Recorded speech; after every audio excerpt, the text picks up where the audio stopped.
don't know if anyone's towards long. Rain's going to be the man to challenge out on that one. He's got to hope g0rth4n can help him out and get out of his position when he does need with maybe a nice time flashbang, but it's only on Steel at the moment. They don't have a lot of utility, a lot of grenades to work with in this round. The bomb is still sitting towards B, where Steel's the only man to defend. So this is Kingwin throwing a little bit of a fake towards him towards A, but Makalele with shots like that can definitely make this one stick. Hell, this could be a third, and it's going to be Makalele, the impact fragger. 3 with that AK snatched away from f0rn, and now it looks like Steel and Bolts going to be piecing this one together. Tries to find the final frag onto Scream, but not going to happen. They're hunting him down, and now hell, Bolts, he's got it all to do. He's found 2.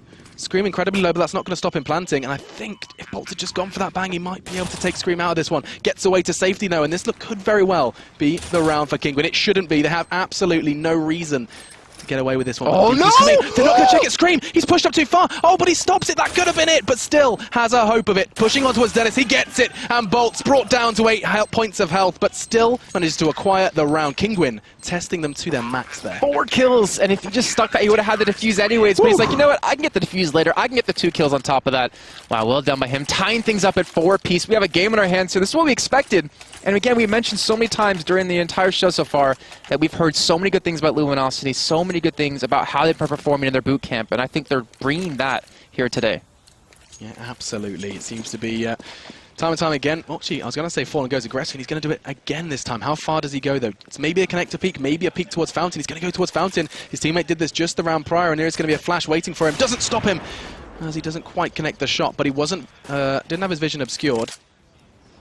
And now this round's going to take a bit more of a standstill pace. You know, we talked about long control. Look what f0rn is. Look what he's done this time. Well, they're feeling confident enough for f0rn and Cold to push up because of falling in that early game, or the early pressure towards Fountain. By seeing them not cross over, he's like, all right, well, we have this control. Let's send men here, and you can see on the minimap, they're already rotating through. f0rn's going to be coming behind towards Connector Scream. Going to pick up the headshot there. But there's 3 men on towards the B side. They know the bomb is over in this direction, and Cold, he can pick up the pace if he wants to. But because he's playing this one so slow, well, the reason he's playing this one so slow is because Kingwin hasn't given away too much towards B yet. But with the Molotovs and everything raining through, Cold's going to pick up the pace, and Kingwin, they're going to be in trouble. Steel picking up 1. That's going to be a potential second. It is, as Makalele and Dennis are down. Bolts does the same. 2 doubles for the 2 players. f0rn is there to wrap it all up, and another big round from Luminosity as they are making their presence known. 4 in a row for the CT side after, of course, the initial 3 gathered by Kingwin. They're starting to look a little flimsy. And again, we're going to be seeing the Force come in. It's going to be Tech-9s and Armor. Let's see where they choose to go with this one. Overpass, a map where that B site is super vulnerable to an armored Tech-9 side. They did it with a buy. Can they do it with the Tech-9s? Looks like they're going to be going for just that. Well, it looked like they Just were as heading you that say direction. that, yeah. But again, they could go for like the non-scripted execute towards a site, especially with the Tech-9 and the armor buy-up. But f0rn's going to be challenging on long, so he's going to be able to spot them crossing. Dennis, Fox, and Rain have headed over towards restrooms where f0rn's pushed up. He's got to be very careful. He doesn't want to lose this gun, most importantly, knowing they're up against a force buy like this. And knowing what Makalele did with his AK just a few rounds prior, as he's got players on either corner. He's going to go aggressive. This is actually really smart. He's going to be able to find the bomb and Fox. It's a second. This could very well be a third. And it should be. Scream still kicking for now. Last couple of bullets. And the frag. And neat and tidy. The Brazilians acquire the 6th. I like the way f0rn played that, too, because of he pushed up towards restrooms, right? And he heard them coming through, you know, the back side of him. So he turns around, gets the kill. And then when he sees him flanking over from the other side, he pushes up a little bit just so he's not in kind of line of sight of the guy towards restrooms, picks up another couple of kills, stays alive, and just shuts them down completely. 6-4 for Luminosity. f0rn still on the op on the scoreboard. 10-7 for f0rn.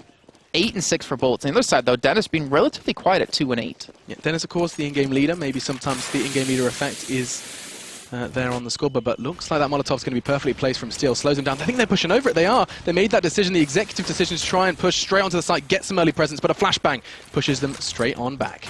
That's why counter flashes are so damn important when you see a team hitting a site. You just throw a flashbang to completely stop them, throw a spanner on their works, but here we go, the push is coming in towards B. A lot of smokes are being placed, but Steel in the prime position to shut them down. Steel lingering in the smoke. The bomb goes in. The T side have got everything going for them, and that flash is going to delay his approach towards the site. And Molly as well. They're trying to find him, but Steel through the smoke does take that AWP out of the hands of Makalele. Now a 4v4. Level playing field, but the bomb is ticking, and it's going to be what Bolts can do. It's everything. Rain now down, and they're actually kind of locked out of the site. The CT side have kind of grabbed as much control as they can. Numbers now favour them, but I think that defuse is coming in. g0rth4n was holding it. 3, 2, not going to happen. Fox through the smoke. And that's going to be a round for Kingwin that there was much needed. I think That's going to be their first in about 5 rounds. It is 5 rounds in a row for the CTs. Finally, Kinguin respond. That's a little bit rough, too, because Scream wasn't in a position to rotate towards short quick enough. But luckily, the rest of his teammates there towards long to really help out. And Luminosity might have been able to pick that up if they got the bomb maybe a second or two earlier. But either way, Kinguin, they finally do pick up another round after being on a downward spiral. Now the question comes to, can they string together a couple more rounds? They've been hitting this B site quite often. I'm looking actually over the course of 11 rounds, and 7 of the rounds so far, they've gone B. Definitely a very unique thing for Kinguin when A is typically the site to hit on with the set smokes. And Farah, he should not win that trade. Never should he win that trade, especially considering they were anticipating it, despite being given long more often than not. Now Fallen is the one on the hunt. Does he expect the numbers to his left? I think he's got a teammate there. The flash is going to be perfect. Oh, this is beautiful. Still is going to push around. The flash wasn't good enough, though. I'm completely unblinded by that. And Dennis, I think he maybe caught a glimpse of Scream as well, at least heard him. So he knows there's at least 2, and Fallen has that cross on lock. So he's basically made this now 2v4, because he knows exactly where 2 of those members are. And until he catches them crossing, and again, that flash is going to enable them to cross. They don't choose not to, though. 50 seconds and he doesn't connect the shot. Well, that was really close, but they have everyone on the side of Kinguin pushing in towards me. There's a 3-man stack here, and Bolts, he's just going to stay alive. He's just going to back away and delay for time. 40 seconds still on the clock, so the bomb can rotate back towards A. Fallen, he spotted him out, but he doesn't connect the shot. Brings him down to 35. As now it's going to be... Oh, that's beautiful. Makalele tried to challenge, and he gets put in his place. Bolts connects through the smoke as well. Scream's going to be kicking himself. As now Dennis and Rain trying their best to find a way into the site. They're low, Bolts and Fur. 48 points of health between them. But another 2 stand at full. Cold and Fallen. Cold, the new man, and 15 seconds left. T-side, I think they realise that this is going to be a bit of a push in vain. 10 seconds, still no entry. This is most definitely a guarantee for the Brazilians. Bolts and Fallen ensure it. 7-5 then the score on the CT side here on Overpass. This is the major. This is our second game here on the B stream. And already you guys are viewing in your masses. We're breaching numbers that we wouldn't have dreamed of for the final not too long ago. And Bolts in that round on 6 HP picked up 2 kills. Gets screamed through the smoke, gets a second on top of that. I do want to point out one thing though, is that you're seeing Fallen be so comfortable towards Monster at B. He's challenged out against the likes of Makalele before with a scout versus op, was able to beat him in that duel. And it seems like Makalele's lost a little bit of confidence when it comes to that. Maybe send him over towards long a little bit more. But again, the Molotovs, the utility, every time we talk about this, when you get that stable economy, you can stop these rushes that has allowed Kinguin to get a couple of rounds on the board. Yeah, it's so good to see as well that, like, how many things would have gone wrong if those Molotovs, those utility were not in place. And now the round's going to take a standstill once again. A little bit of armor, a little bit of pistol, just the rifle for Scream. Understandable putting it in the hands of the human turret, but whether or not that's going to be enough is a different question. Actually, you see Steel anticipating that boost. You see that boost time and time again now, where you can get intel, get your eyes over towards barrels and try and find an entry. But it doesn't look like they're going to be planning it. Instead, it's Makalele just jumping up, trying to get some sort of information, some sort of count. There's Bolts. He's locked in that corner. He cannot escape, but fortunately Fur's there to completely keep him. He's coming from behind. He's done this time and time again, both Rifle and 5-7. And now Scream, the only one to find a damage on towards the site. They're all so low. He's going to mop up with the USP. Fur just snatching 3 frags that round. And Cold is going to end it as well. Very solid, very comfortable. Just losing Bolts in that exchange. And Luminosity are looking very comfortable on the CT side. I mean, what would you expect to see good numbers for Kinguin? Where are they going to be comfortable on the T side? Can they aim for like a kind of 10-5, 9-6? Is that going to be something they can work with?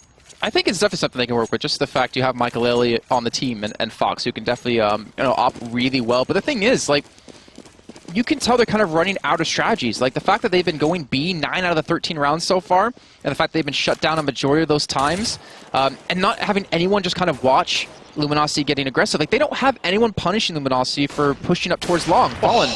I mean, that's what this man can do. He can hit shots like that all day long. But if you don't punish, Luminosity for getting aggressive and pick up that kill, they're going to start playing like they have no respect for you and pick up rounds like this. Like this, it should honestly be a little bit of a closer scoreline than we currently see, but still 8-5 is not bad at all. Yeah, and I mean, we've seen time and time again, you see a CT side pick up double digits, get to 10, a 10-5 half, and comebacks happen. Most definitely a possibility, and Fur is going to be doing a great job on towards Fox. Dennis trades it out. Something that actually we've seen the T-side struggle with a little bit with these trades, and actually, what is Fallen doing? He's going aggressive and he snatched another frag. Now all onto Rain. That shouldn't have happened. He's taken 3 this round, and Rain, they know exactly where he is. He is going to have a chance. What on earth is going on? They're hunting him down like a dog, and he is taken out of the equation. 9-5 then the score, as the Brazilians are hungering for that 10th. I think we're going to be seeing a timeout called by Rain. Yep. So in that final round of the first half, looks like they want to catch their breath, or maybe, just maybe, it's a technical. That confidence. No, this has got this. I think this is gonna be like maybe a talk. It's the final round of the first half. They want to get like a 9-6 scoreline on the board to be looking a little bit stronger. I mean, we can see them actually straight ahead of us with Legia right behind them, helping coach them through. But Luminosity, you know, the rumors have been true so far. I want to see them on the T side to be, you know, to see a little bit more of their strategy, kind of their execution. But everything we've heard about them being this insanely strong team, the team to beat through boot camp has been proven correct, and they're looking phenomenal. Yeah, for sure. They're looking very comfortable. And actually, you know, we talked about that new addition and saying he was the unknown factor.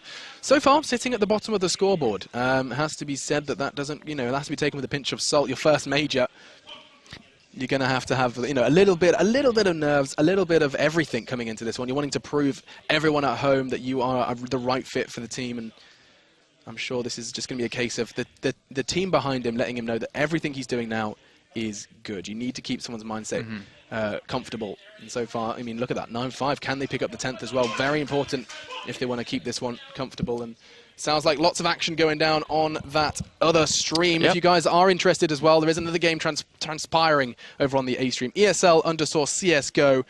It's going over on Train. And it's TSM Renegades looking comfortable. 4-0 to the Australians. Yep, they are looking great. And, you know, we had the opportunity to see them actually playing in our studios, and they seemed very confident coming into this. And, you know, keep in mind, if they win this, they're one step away from getting out of groups for the first time for them. That would be insane. That would be. Seeing Renegades, like, play more than 2 games at a major would be great. Well, you know, think about their brethren team as well, Immunity here. You know, if they can see Renegades do it, they could potentially pull it off. But as we're seeing here, Luminosity, the reigning legends from last season, going down to Virtus Pro. Still remember that game on Overpass and how close it was and how insane the crowd was on top of that. Up against Kingwin, the team who's made for the major. The team has had individually some damn good success when it comes to that. Michael getting second with NIP back at DreamHack 2014, where LDLC ended up winning. Well, it looks like the pause is still sticking through, and I'm 99% sure it's not technical because I don't see any of our admins behind them. So this is them just talking things over, trying to decide what they want to do coming into this last round. Yeah, I mean, all headsets are on. I think Rain would have made it more obvious if it was technical, but still, crucial round for them. How is their economy looking as well, Jason? So is this kind of, is that... Peggy 12.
Like a pause at this point to talk about their CT side a little bit, I want to say.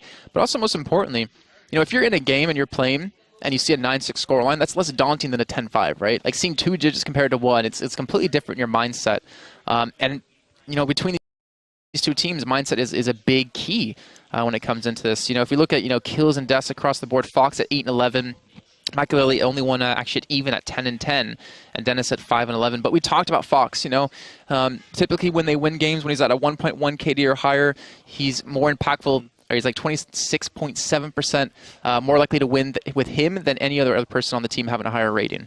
Yeah, and I mean, while we're talking about, you know, numbers and Fox, as we saw him getting a couple of entries charging in towards B, you know, just that double that he snatched away not too long ago. He actually has the, I think it's the highest entry frag rating over on Kinguin. You know, you have players like Makalele, Scream, all kind of competent individuals in finding entries both with the AWP and rifle. However, he sits there with the highest rating. So, I mean, he's definitely a player that you have to keep your eye on. Both with Tech 9 armor and a rifle, because he's been doing it with both. I mean, the thing about Kinguin is we can see insane moments of brilliance out of them. Like, think back to when they played against Virtus Pro not too long ago. I think it was at Face It, actually, Stage 2 finals, where they 16-0'd them on cash. Like, since when the hell do you ever see a 16-0 ever happen in professional, you know, kind of scene? You know, the last one I can think of in my head besides that one was when Renegades helped qualify through beating Neckbreak 16-0 on Inferno. So it's definitely something you don't see often. They have those moments of just fantastic play. And, you know, T-side's always hard to do when you're a newer team. You know, it's always hard to kind of perform well because it comes down to really, you know, synergizing and harmonizing well with your team. CT side's usually where, you know, a brand new team can really work well together. Yeah, for sure. And actually, talking of 16-0s, how insane that result is. I've got a very, very cool statistics provided by HLTV. They did a big kind of numbers stack whereby we saw CSGO result distribution. If you caught your glimpse of that one, it was insane. So across the board, online and offline, you have a 10%. 10% of the time you see a 16-0 between 16-0 and 16-3. At the major, that number is 12. So I mean, 12% of the time you see 16-0, 16-3. At a major, though, we have never seen it. Online, just a little bit. But at a major, we have never seen a 16-0. And it's time, though, for us to jump back into the action. Fortunately, we are back. And let's see what Kinguin can do off the back of that timeout. One round separating them from the first half. And let's see if they can stave off those double digits. And again, aggressive on long. Three-man stack. Like, this is also the opportunity for Luminosity to talk things over when Kinguin goes in for the talk. But look at that flashbang. That is an instant sign, a telltale that Kinguin knows they're pushing long and they've been aggressive towards it. But the thing is, there's no one really watching back. It's just going to be Scream. If he goes down, they're going to be completely cut off. And the A side's left wide open. Rain, Fox, Dennis, Michael are going to charge straight into the side and get this bomb down. Look at the overview. 4 Ts, and there's no one waiting for them. Fallen's the only one who's got a chance to rotate. He's the one from B. And now Bolt's making his presence known at party. He's going to be celebrating. There's now 4 remain. Makalele equals it, though. Onto Bolt. This is comfortable as the bomb now goes down. And Kinguin, they have just been gifted this site, handed to him on a silver platter. As now, the T is trying to keep this site safe. coldzera makes it difficult through long. And Makalele, he's actually pushed up. He wants to try and catch them out here. Going to be happening too there as Dennis onto Fallen. The AWP now out of his hands, and the Ts do continue to fall. The retake is a success. And Luminosity, they took a gamble, they took a risk, and they do just about manage to pick that up. Imagine if the T side had weapons, though. I'm just imagining, like, if anyone goes back and looks at that round and they're colorblind and don't know like the names of the teams, they'll be like, all right, so the CTs have 4 men pushed up middle. All right, that makes sense. But we had Luminosity send 3 towards Lom and 2 pushed out towards B. Yeah. Like, they went full aggression, and they didn't really even catch them off guard. That's the funny thing. It was coming down to that point situation. Like you said, if Kinguin had guns, that could have been a different story. But unfortunately, all they had were the pistols and the armor. And Luminosity was able to pick up that round on the retake. So 10-5. It's a good first half for Luminosity, but now we're going to find out how powerful Kinguin can be on the CT side. I think this is the half for them where they can really open things up. Absolutely. It's going to come down to that start as well. Can they have the start that they crave? That solid 3 rounds. They got it in the first half. Let's see where that pistol round does take us. I'm seeing nerves on the face of the Brazilians as well, as this is their debut. This is their debut as Luminosity, as the new roster with Cold. This is again for Kinguin. This is their first time sitting at the major. A new team formed as a team aiming at the major. That was where they set their sights. You know, when those 5 originally were formed, of course, a couple of names were different, or rather were just the one, kind of a Delito. But those were formed because they were aiming for the major. They wanted to do something special, and they've got this far, of course, battling their way through the offline qualifiers. Can they do it? Now they're here. Securing the spot. Now they need to secure the win up against Luminosity. And 10 rounds puts them in good stead, especially if they can get those initial 3. Not something we're going to be seeing too likely on Overpass, but I mean, Kinguin managed to do it just beforehand. I mean, Kinguin had a great start. They had a fantastic start to the entire thing. It came down to that first gun round, and not to mention how expensive like players like Steel sitting tucked in on site at B made it with that CZ. Kingwin weren't really able to get that control of the game, that stable economy that they wanted. And not to mention, Michael just didn't really feel, to me, that confident on the op. Again, I go down to that 1v1 aim battle between the scout and the op, where I believe it was Fawn who had the scout up against Michael at the op, and he killed him. Yeah, I killed him outright. 2 shots with the scout. And you can't be missing shots like that when you're the main opper. And that's when I go back to talking about the whole double op, players of the team. Not the setup necessarily, but the fact that if your opper's not feeling confident, you can switch it back to someone else. Here we go then. It is our second half here in our second game here on the B stream. Luminosity up against Kingwin, and the CT side are going aggressive early towards that connector area, but not gonna go for the peak just yet. This is gonna take a little bit more of a standstill, and Rain first to show face. Looking, I think he's got a good idea of where Fallen is, but Fur is in prime position to trade this one off. He's going aggressive and finds the head. Surely going to be traded out by Fur. Not going to happen as Scream is there as well. And the CT side, they needed to pick up this pistol round, and so far, they're 2 frags to the good. Yeah, this is looking good for them. Bolt's going to be coming in from the backside as well, and you can see Luminosity had a decent read as well as Kingwin. Luminosity playing this one really slow and safe, knowing that they're going to be going for that. But here we go, Bolt's trying to challenge on connector, steal over towards B, towards long. They actually gave up full control of the bomb, so Luminosity can secure it with 55 seconds left to go on the clock, but they have to be careful. They don't want to be challenged up. They have to play this one very passive, not knowing exactly where they fully all are, but King with the 2-man advantage. In the pistol round, this is exactly what they need to get some momentum going. Yeah, numbers are crucial on the T side, especially here on Overpass, and losing those 2 early is going to make life very difficult for them. As everyone holding the perfect angles. Rain finds Bolt, and now just 2. Steel and coldzera desperate to find a way into the site, but it's just been more and more difficult. Frags distributed nicely across the board for the CTs, and coldzera, Tech9 and Kevlar, so he has a little bit of a chance. He could find 2 here. 19 points of health for Rain, does manage to get away with his life, and they are just going to be hunting him down. 19 seconds, and it looks like we're going to be seeing the 6th acquired for Kingwin. Much needed for them. Yeah, I don't imagine Cole could do much about this. He'll take 1 kill with them, but with only 10 seconds left to go, there's no way he's going to get that bomb down. So there we go. Kingwin get the pistol round. And again, the read was phenomenal. That a great 2-man push out of Scream, and I believe it was Rain through connector, catch them off guard completely. Well, I wouldn't say catch them off guard, but winning the aim battles was important. Exactly. Like you could see, they were prepared for it. They had a re-peek ready for it. But they got the early aggression, and instead of continuing to be aggressive after those 2 kills, what they do, they backed away, played it safe, played it slow, realizing, guys, we need this round. We cannot mess this up. This is the major here. There's no mess-ups allowed. Yeah, and it looks like Luminosity are looking to reset that money as well. Going for the force, get the Tech 9s and the armor in hand. 3 of them as well with head armor, anticipating some rifles and SMGs rather in play. Now, where does the T-side choose to go from here? They don't want to get that early disadvantage. Losing those 2 early completely hindered them and cut them kind of out of that round. Rain on the jump for intel. The downside of the way that Kingwin are playing this A side is that they're not using their guns to their advantage. They're not using them, keeping them at arm's length. They're not trying to go for the long-range challenges. They're letting the Tech-9s get up close and personal, and that's where things get really dangerous. But that first smoke going to come in. It's going to allow them to push in towards site, not to mention the flashbangs. And they have all 5 men charging in. Rain and Scream, can they hold on? This should be theirs, but Bolts has already found the entry. Fortunately, Makaleli there with the scout to respond. Scream again with the FAMAS. The T-side should be shredded here. There's just 4 points of health. Isn't going to stop Scream. Actually, it is. Bolts there with the Tech 9. And hell, this is going their way. 2v2 now. Makaleli incredibly low. You could throw a paperclip at him, and he would die. And looks like it's going to be coldzera again. This is insane. 2 each, and now it's down to a 1v1. And Makaleli thinking about the leap of faith there. I was just thinking that.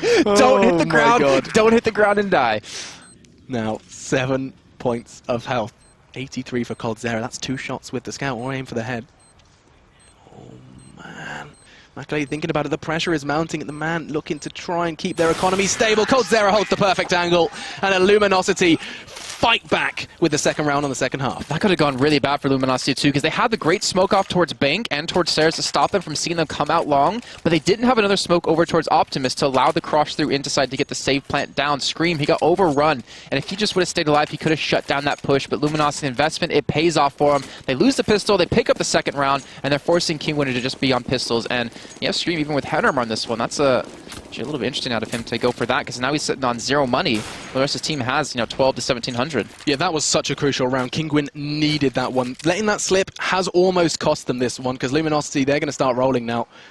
Unless Kingwin can kind of respond straight away. You're already seeing like a difference between the 2 teams. Like T-side Luminosity, what are they doing? They're sitting back, they're letting Kingwin push and get aggressive, catch him off, pick up a kill, and then work off that. On the other side, Kingwin, they were playing a lot of men towards one side. They weren't watching for these pushes, and Luminosity were able to get behind them constantly. Yes, it's not really a buy round, so we can't really look at it too much just yet.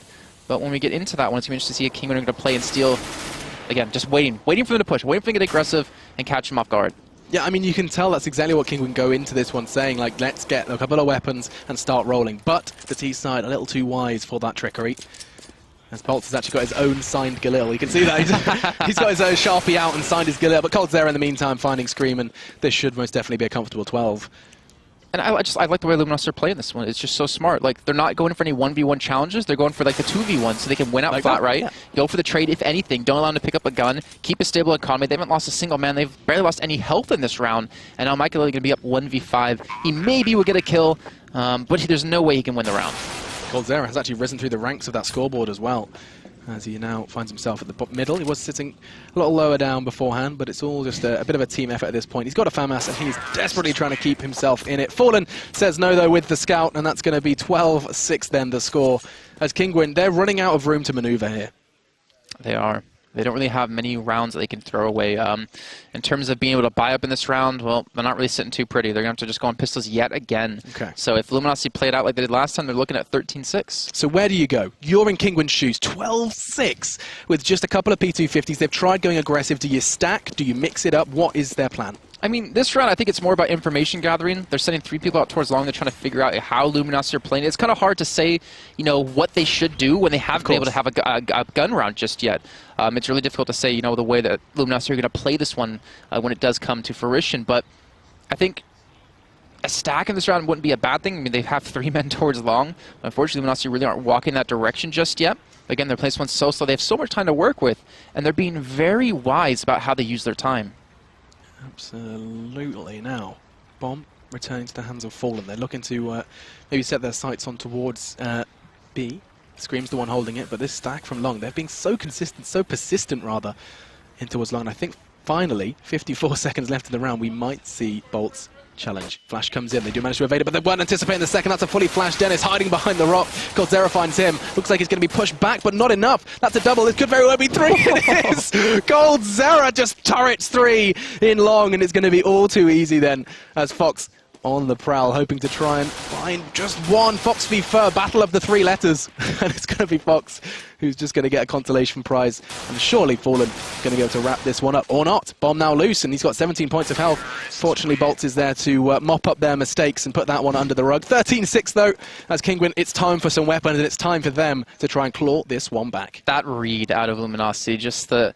Not the one flash, yeah, okay, that's all right, that's good. The second flash, though, to catch him when they go for the turnaround was phenomenal and cold to just keep his, to say very cool in that face of adversity. Picking up 3 kills, only like 6 HP was very well done by him. But like you said, the gun run's coming in. Mike Lilly finally has the op, and we're going to see how Kinguin are going to play this one. They have Mike Lilly pushing towards long. They're trying to get some early short control with that Molotov, or at least faking it out, as you see Luminosity not committing to it. But now Luminosity are picking up the pace a little bit more. I wonder if they're going to challenge it on long. They have fun with the up, so they could go for it. But is there a need to, is the question. I mean, Makelele versus Fallen, I don't know who I'd hedge my bets on, especially considering how well both of them have been performing. More so we've seen Makelele with the rifle than the AWP, but there's always a time for him to shine. Doesn't quite connect the shots. He was challenged out. He's going to throw a flash and go for the repeat. A flash of theirs, though, does return the favour, and this is quite literally just a back and forth to and fro. I think Makelele makes the wise decision to get out of there and stay out of dodge. Still, though, the T side, it feels like Luminosity's T side has been a whole lot more control-based. They just slowly, process of elimination, work their way through the map. They're slowly just like strangling them. Like every time they try to get aggressive, Kinguin, they can't play their own style because of this. And they're constantly being picked off one by one. And you can see like the flashes they're throwing Luminosity, the smokes they're throwing, everything just set so perfectly. I mean, you can see they're off to the side. That's Bolts. He's just setting up for a smoke here to block off Michaelelli or block off towards stairs. But Scream and Rain are pushed up towards bathrooms. And we might see them just kind of push straight through to not allow Luminosity to get this 3-2 split on the A site. We saw how powerful control of restrooms can be, and it looks like it's going to be just the same for Rain. They're all around him. He connects through the smoke, but in the meantime, Rain doesn't manage to fall too many of the T side. Just back and forth we go, though. 3v2, numbers favouring the attackers, as Dennis and Fox have it all to do. No nades, just the rifles for them. As here comes the hunt. Dennis pays a heavy price, down to 1, but he did find Steel in the process. And now, 2v2, made 2v1 by Fallen, creeping and crawling his way through the toilets. And now Dennis, with just 1, has to do it all. Not looking too likely, and I think he realises that as well, as he is backing away, trying to keep that M4 safe and sound. But that's going to be 14. That always scares me. That always scares the hell out of me when you see someone at low life jumping through there. It's that magical no damage water. You got to buy a bottle of that sometime. Well, Dennis, he's looking to save, and Fallen's going to go for the challenge, but he's on like 17 HP. I don't think there's a real reason for him to go straight out on this one, so they're just going to save their guns. But again, the execute was so well done. They forced... Okay, so think about how the round started, right? Michael was pushed up long, they flashed him, pulled him out of position. Then they started to get a little more aggressive towards long. It forced him back towards the APC, back towards truck, towards bank. They smoked him off, which made him jump to go for the information. He got the tag, I think that was onto Fallen, but then Fallen gets him through the smoke after that. And he goes down. Like, they're constantly controlling and forcing Kinguin back further and further and further, allowing to get more control of the map. You said they were strangling them. And I mean, picking up just the first round. Kinguin, they started as they meant to go on. But from there, they haven't been able to acquire a single round here on the CT side of Overpass. Stark contrast to what we saw from Luminosity. As Makalele's investment could be very, very profitable here if he plays it right. Gat jumping for Intel as well, as it looks like the CT side have got a good idea of where they want to go from here. Scream again pushing up aggressive. It's something that the CT side needs to be doing more and more of to kind of limit what Luminosity have been bringing to the table. But plenty of time, and so far, time control from Luminosity has been very, very comfortable. Like, everything they've been doing has been working. You can see Kinguin, like, they're constantly changing things up, right? Like, they're pushing up middle, getting aggressive, they're pushing up long, they're trying to gather information. But every time they do that, Luminosity either pick up some kills or don't give them any of that crucial info. But look at this, Makalele in the perfect spot, gets the first. Oh, but he pushes up while picking up the AK. And Bolt put him in his place. That looked like a very prime position to be in, and now Dennis and Fox are readying themselves for this hold on towards B. 40 setting their sights on this site. Scream's there to kind of hold his hand to some degree, but he is in upper. And Dennis makes his whereabouts known. Bolts is considering the plant as well, but Fallen's doing all the work for him with the AWP in the meantime. These CTs need this site, but Bolts snatches another one away from them. Just two, kicking and screaming. Desperate to keep 15 away. Bomb in 35 seconds then for two CTs to do it all. Not going to happen lightly. Seaside holding steady, and Bolts is just continuing to make it difficult. This is another round for Luminosity and Kinguin. They've been given chances. This was their fourth, and it's not going to be happening yet again. And you just pointed out, like, Bolts, he had the bomb, he could have planted, but instead of going for the plant, he goes for the challenge. He's like, you know what? Let's just turn this, 4v, or this 5v3 or 5v4 into a 5v3, and let's just kind of make you sit back already. Rain, I think he's going to get one kill, maybe a second, but with 12 HP, he's not really going to be able to accomplish too much off the back, especially when Luminosity have so much economy to work with. But they played that one so smart, and now they are one round away from getting through into the winner's match. 15-6 up against Kinguin. Kinguin's debut has looked a little flat, and that's all down to the fantastic play from Luminosity, looking just downright clinical on some of these holds. And I say holds, that's right, when the bomb goes down, those sites have not been retaken at all, looking very, very pure once they get that bomb down. Now though, let's see where they choose to go with those rifles. Just 3 FAMAS for the CT side. A flash between them, just 1 nade is all they have to work with. So it's going to come down to fragging capacity, something they don't lack. Nice though, as Furt does manage to get away with his life. Not same can't be said for coldzera though, as it's a 4v4 for now, but the bomb is loose. Yeah, they did work for him in the pistol round, pushing people straight through into connector, but they're still down a man. 3 frags away from picking up the first one here. This is how Luminosity aim to start. Starting not necessarily just with a win, but winning with a convincing win against a team like Kinguin, who have been a bit of a question mark to critics. Some expecting to see them really rise through the ranks here at the Major. Others expecting them to be presenting results like this. It looks like answers are being provided here in Cologne. Makalele, Scream and Rain have it all to do, and they're kind of in the palms of Luminosity now. They are the ones that can call the shots, and they've called it beautifully. The bomb is going to be going down. Perfect smoke as well, completely obscuring Makalele. He needs to connect the shots, and he doesn't. Just a little tag on towards the feet of Bolts. And now Scream trying to claw things back. Not looking likely. Steal onto Rain then. That Steel's going to just fire a warning shot towards his teammate. Maybe a small minor celebration. Bolts again. He's been so instrumental in this win. And I say win. Makalele falls. Bolts again. And Luminosity have done it in style. 16-6 the score at the end of that one. Well done by them. They definitely deserve that one. I think everyone's wondering about how they perform coming to this major has been proven. Like, they have been playing so phenomenal through boot camp, what we've been hearing. We see it here as well. 16-6 scoreline Overpass is not an easy feat, especially against a team like Kinguin, who have so many all-star players, so many so much individual skill. But you can see the time that they put in has paid off for Luminosity, and now they're going up against Envious in the next game to see which is the first team through into the quarterfinal. And that's going to be played in the Land 6 Arena. That's going to be played with 1,000 people sitting there at home, in the stadium. And so you can take home a big chunk of that $250,000. Yeah, it's pretty insane, really. Absolutely kind of terrifying to think just how, like, one win like that takes them just heads and shoulders above Kinguin. And it was a hard-fought battle. We saw that they really had a kind of cool, calm, collected attitudes as well. A team that have kind of come into this one being a little bit more of a question mark. They've made majors before, of course, having that legend spot, but now they're looking to try and see how far they can take this one. Fantastic game to cast as well. Whew, take a big exhale, Jason, as that one wraps up. I feel like they didn't show anything too crazy either. Like, it was nothing, you know, over the top. They didn't show anything special. It was just really standard play on the T side. I think CT side, what showed was that their confidence and the ability for them to kind of read the way Kinguin are playing. Like, again, you know, I don't want to, you know, harp on it too much, but the way Kinguin gave up control. Like, if you look at Luminosity and Kinguin on their T side alone, Kinguin didn't bother watching for the pushes towards long or towards fountain. After that certain point of the game, they kind of just gave up that control. And Luminosity constantly punished that time and time again.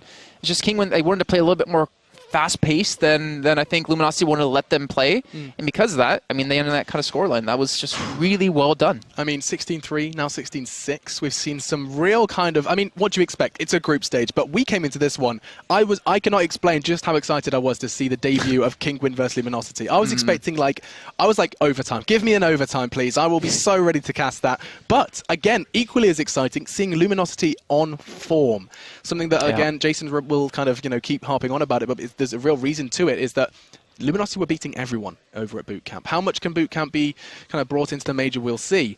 But already, good signs from the Brazilians. More stuff is going on right now, though, guys. I have to keep reminding you, the A-stream is going on as well. ESL_CSGO, Renegades up against TSM.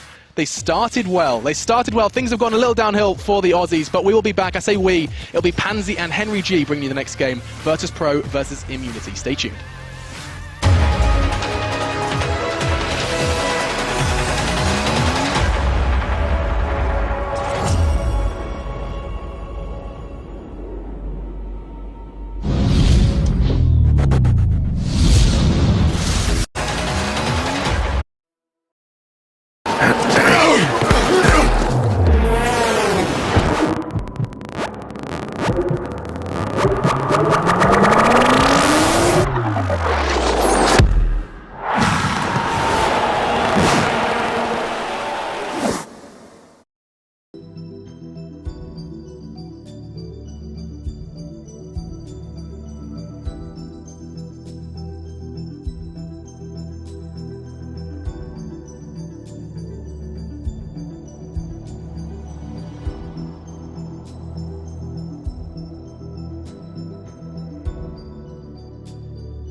Alrighty guys, welcome back to ESL 1 Cologne. Obviously the issues have been resolved, thank you for being so patient, and we are still here, myself and Henry G. Hello. And we are just waiting for these games to start up, so Mousesports get themselves set up.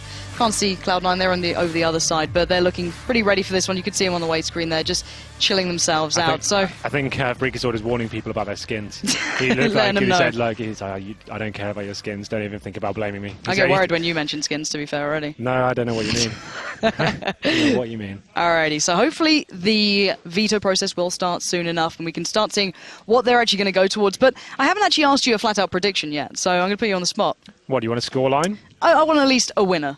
I think, judging from the conversation I had with Chris J, I think all I can say is Mousesports are currently leading the last two games 2-0. If they're going into this the most prepared they've ever been, I give them the edge, but it's so hard to call until I see the map. Okay, so you're waiting for the map. All right, when the map comes up, we'll start talking about scoreline. I'll give you a more definitive answer, yeah. I'll give you a proper answer then. What about you then? Let's say your opinion. Oh, you have to have one. But do I? Yeah. I thought play-by-plays aren't allowed that. Nope, I'm going to give you full okay. control, yeah. It's hard though, because Mousesports, let's say on paper, in theory, have had substantially better results directly against Cloud9. But then again, it's Cloud9 right now, and they are playing out of their mind whenever it comes down to these situations. And last time Cloud9 picked up any decent sort of victory, it was at the Katowice qualifiers. So, you know, when the big events have started, you start seeing the results. I'm going to go for Cloud9, but we're going to wait and see. The picks have started, so we can see already Inferno gone, Train gone. Yep, Mousesports, a map they never go near is Inferno, but that's kind of interesting for Cloud9 because it's a map they never play as well. So that's probably a free pick for them almost. It's probably a little bit of a sigh of relief for them. But like I said, Cloud9 looked very... the train they looked a little bit ropey on that the last time I saw them. They looked locked out on the T side especially. So that's no surprise for me, them vetoing Train. But this is where it gets interesting now. Where are Mousesports going to go with this? I don't know what to say. Those are the two obvious choices, I think. And they will get rid of Mirage. Mirage next. That's really interesting as well because Cloud9 famously hate Mirage. They don't go anywhere near it. Like that's one of the maps. Like they did manage to take down Fnatic on it on the DreamHack Valencia, but it was like purely down to anti-stratting. But maybe that's a factor they've factored into this one. I guess so they've worked out that's what they're going to be doing to us. We need to make sure we play the maps we're strong on instead of trying to, like I said before, instead of focusing on the other one. Yeah. So Cash goes as well. That's the map we talked about before when they find it very difficult to close out. Their terrorist sighting is very good. They can get a 12 rounds on T-side Cash, but it's their CT side they find difficult to close out games. But there we go then. It looks like Overpass. Overpass is going to be the map played. All right, so you said once you saw the map, you'd pick a side and maybe even a scoreline if I'm going to push you towards it, or some sort of, close call towards a scoreline. Who's going to win it and what sort of score are we going to see here? I really do fancy... Mousesports going into this one. I think that I love their Overpass setup. I think Chris J is so formidable on the long area. He can do so much work with the AWP. So I'm going to favour Mousesports going into this. Yet to be seen who's going to be playing the CT and T side first. That's going to be... Actually, no, it's going to be Cloud9 T, CT Mouse, I believe. So if Mousesports can get rolling, they can be very aggressive on this map, and they obviously Chris J can show a lot of aggression here. So I'm going to say it'll go the distance. I'll probably say 16-12 in favour of Mousesports. But so you're going for a 16-12 Mouse. All those skins on the line. So many of them. But still, let's talk about impactful players then, because you already mentioned Chris J being one of them for you. We have to kind of flip the switch and look at the other side of the coin as well, which is going to be Skadoodle. Huge player. Is this a platform that you think he can excel in, or is this maybe not a map we're going to see so much of him being prevalent on? He's always prevalent. I think you can never take him out of that. He's always a player that turns up, and definitely Overpass is a big AWP map. It can be very influential. The T side is sometimes difficult to get rolling because you rely on a lot of executions. The whole idea of Overpass is getting that mid control first and working at what the CTs are doing, whether they push into the steps area, and then you kind of go into execution from there. The only real pick you have at the start of the map is either working in the middle area of the fountain, seeing if you can get a pick on the CTs there, or you go to long and challenge Chris J, where that's where he's normally going to be. So, but yeah, like I said, Skadoodle, as soon as he gets on the CT side, that's when it's very different. He can start moving around the map every single round. He can start surprising them, getting the first picks, the flick shots we know he's so good at. So that's obviously going to be a massive point of contention as well. So yeah, this is definitely an interesting map, and like I said, I do slightly favour Mousesports going into this one, but Cloud9 definitely no strangers as well. They can do some work on this map and hopefully bring something to the table, make it a very close affair. Well, I'm at least hoping so, because as you said, there's been quite some one-sided games here. We saw at least one overtime so far. I think that was the Luminosity game. I missed that one. I think I was casting when I was going on. I think you were. But yeah, it's been pretty one-sided throughout the day today. But I think this is going to be the close one. This is going to be the one that could go overtime. You know, I think they're so evenly matched, and although we say Mouse Sports have the edge, it's definitely no reason. It's the major time. Anything can happen, really. To be honest, it just depends who turns up on the day. I think Jordan said that in his video. It doesn't matter about the previous results. We know these guys are good enough to go toe-to-toe with Mouse Sports. It's just who's going to be turning up today. Sean Garris, we know he does so much homework on these teams, and he's probably vetoed the way he has. He actually fancies their chances on Overpass, and we know he's done his homework. Like, you knew the groups going into this like quite a long time before, so they knew this match was coming, and let's see how this one goes down. Well, that's why I'm so excited, because as I think it was Johnny was saying actually when he was playing with Godby at one very small trial point, I believe, he was saying the same thing, that Godby is so well versed in looking to opponents and seeing very specifically how they can then work around that, what can they do against that. So it is going to be, for me, the battle of the minds almost in these two teams. And I guess you're going in favour to Godby in this one, or is that not your important factor to this? Well, I'm just interested to see what they bring to the table on Overpass. Now, Overpass is one of those maps you can actually rely on set pieces from the start of the round, especially on T side, right? So you can go towards the B bomb site. It's such a fast map. You can get over there pretty quickly. As long as you control short and monster properly, you can go. Like, VP do that very well. They're one of the best teams on this map because they can do those executes onto the B side. But as we said, though, we are finally ready to go into this one. It's going to be Cloud9 on the T side, heading towards the B area as well. It looks like a very fast execution coming in from them. Yeah, not messing around. I think Dennis will be the one to receive first and foremostly. He does catch a glimpse of at least a shoulder there. Good couple of players already ready on this B site. Flash comes in. Dennis going to look around. CT side taking their time as the T side does start to apply the pressure, and that's Freakazoid and Skadoodle opening this one up with a bang, and Godby now left rather stoically towards this side with Nex up above. Yeah, with Nex alive, though, anything can happen, and it will happen. So let's see whether they can retake this bomb site. It's going to be very difficult for them, though, as Freakazoid takes down the point man there. And now it looks like it's going to be a foregone conclusion and an easy round for Cloud9 there. Very simple strategy from them. 4 guys on armor, 1 raid boss is going to be Shroud. And you just saw how stifling they were on the bomb. So they forced the CTs back. They didn't really have a look in there. They got pushed to the pond area, and then it was just fell apart for them. Bomb goes down. This is where it gets interesting, though. We know Mount Sports are so good at the scouts and the force visors themselves, but without getting too many kills, it's difficult to get that gun out there. You can see Christian can't really afford one, so that's not going to happen, but a force buy will be coming in. They've got the 5.7s, armor set up, but Cloud9 are playing this very smart. You get 3 SMGs on the board. It allows you to kind of fill the map out and use those guys as the scouts as well. They can work in and not give too much away. So here we go. No real stack coming in from our sports, though. It's just going to allow Cloud9 to get control of middle and just clear out each area as they go.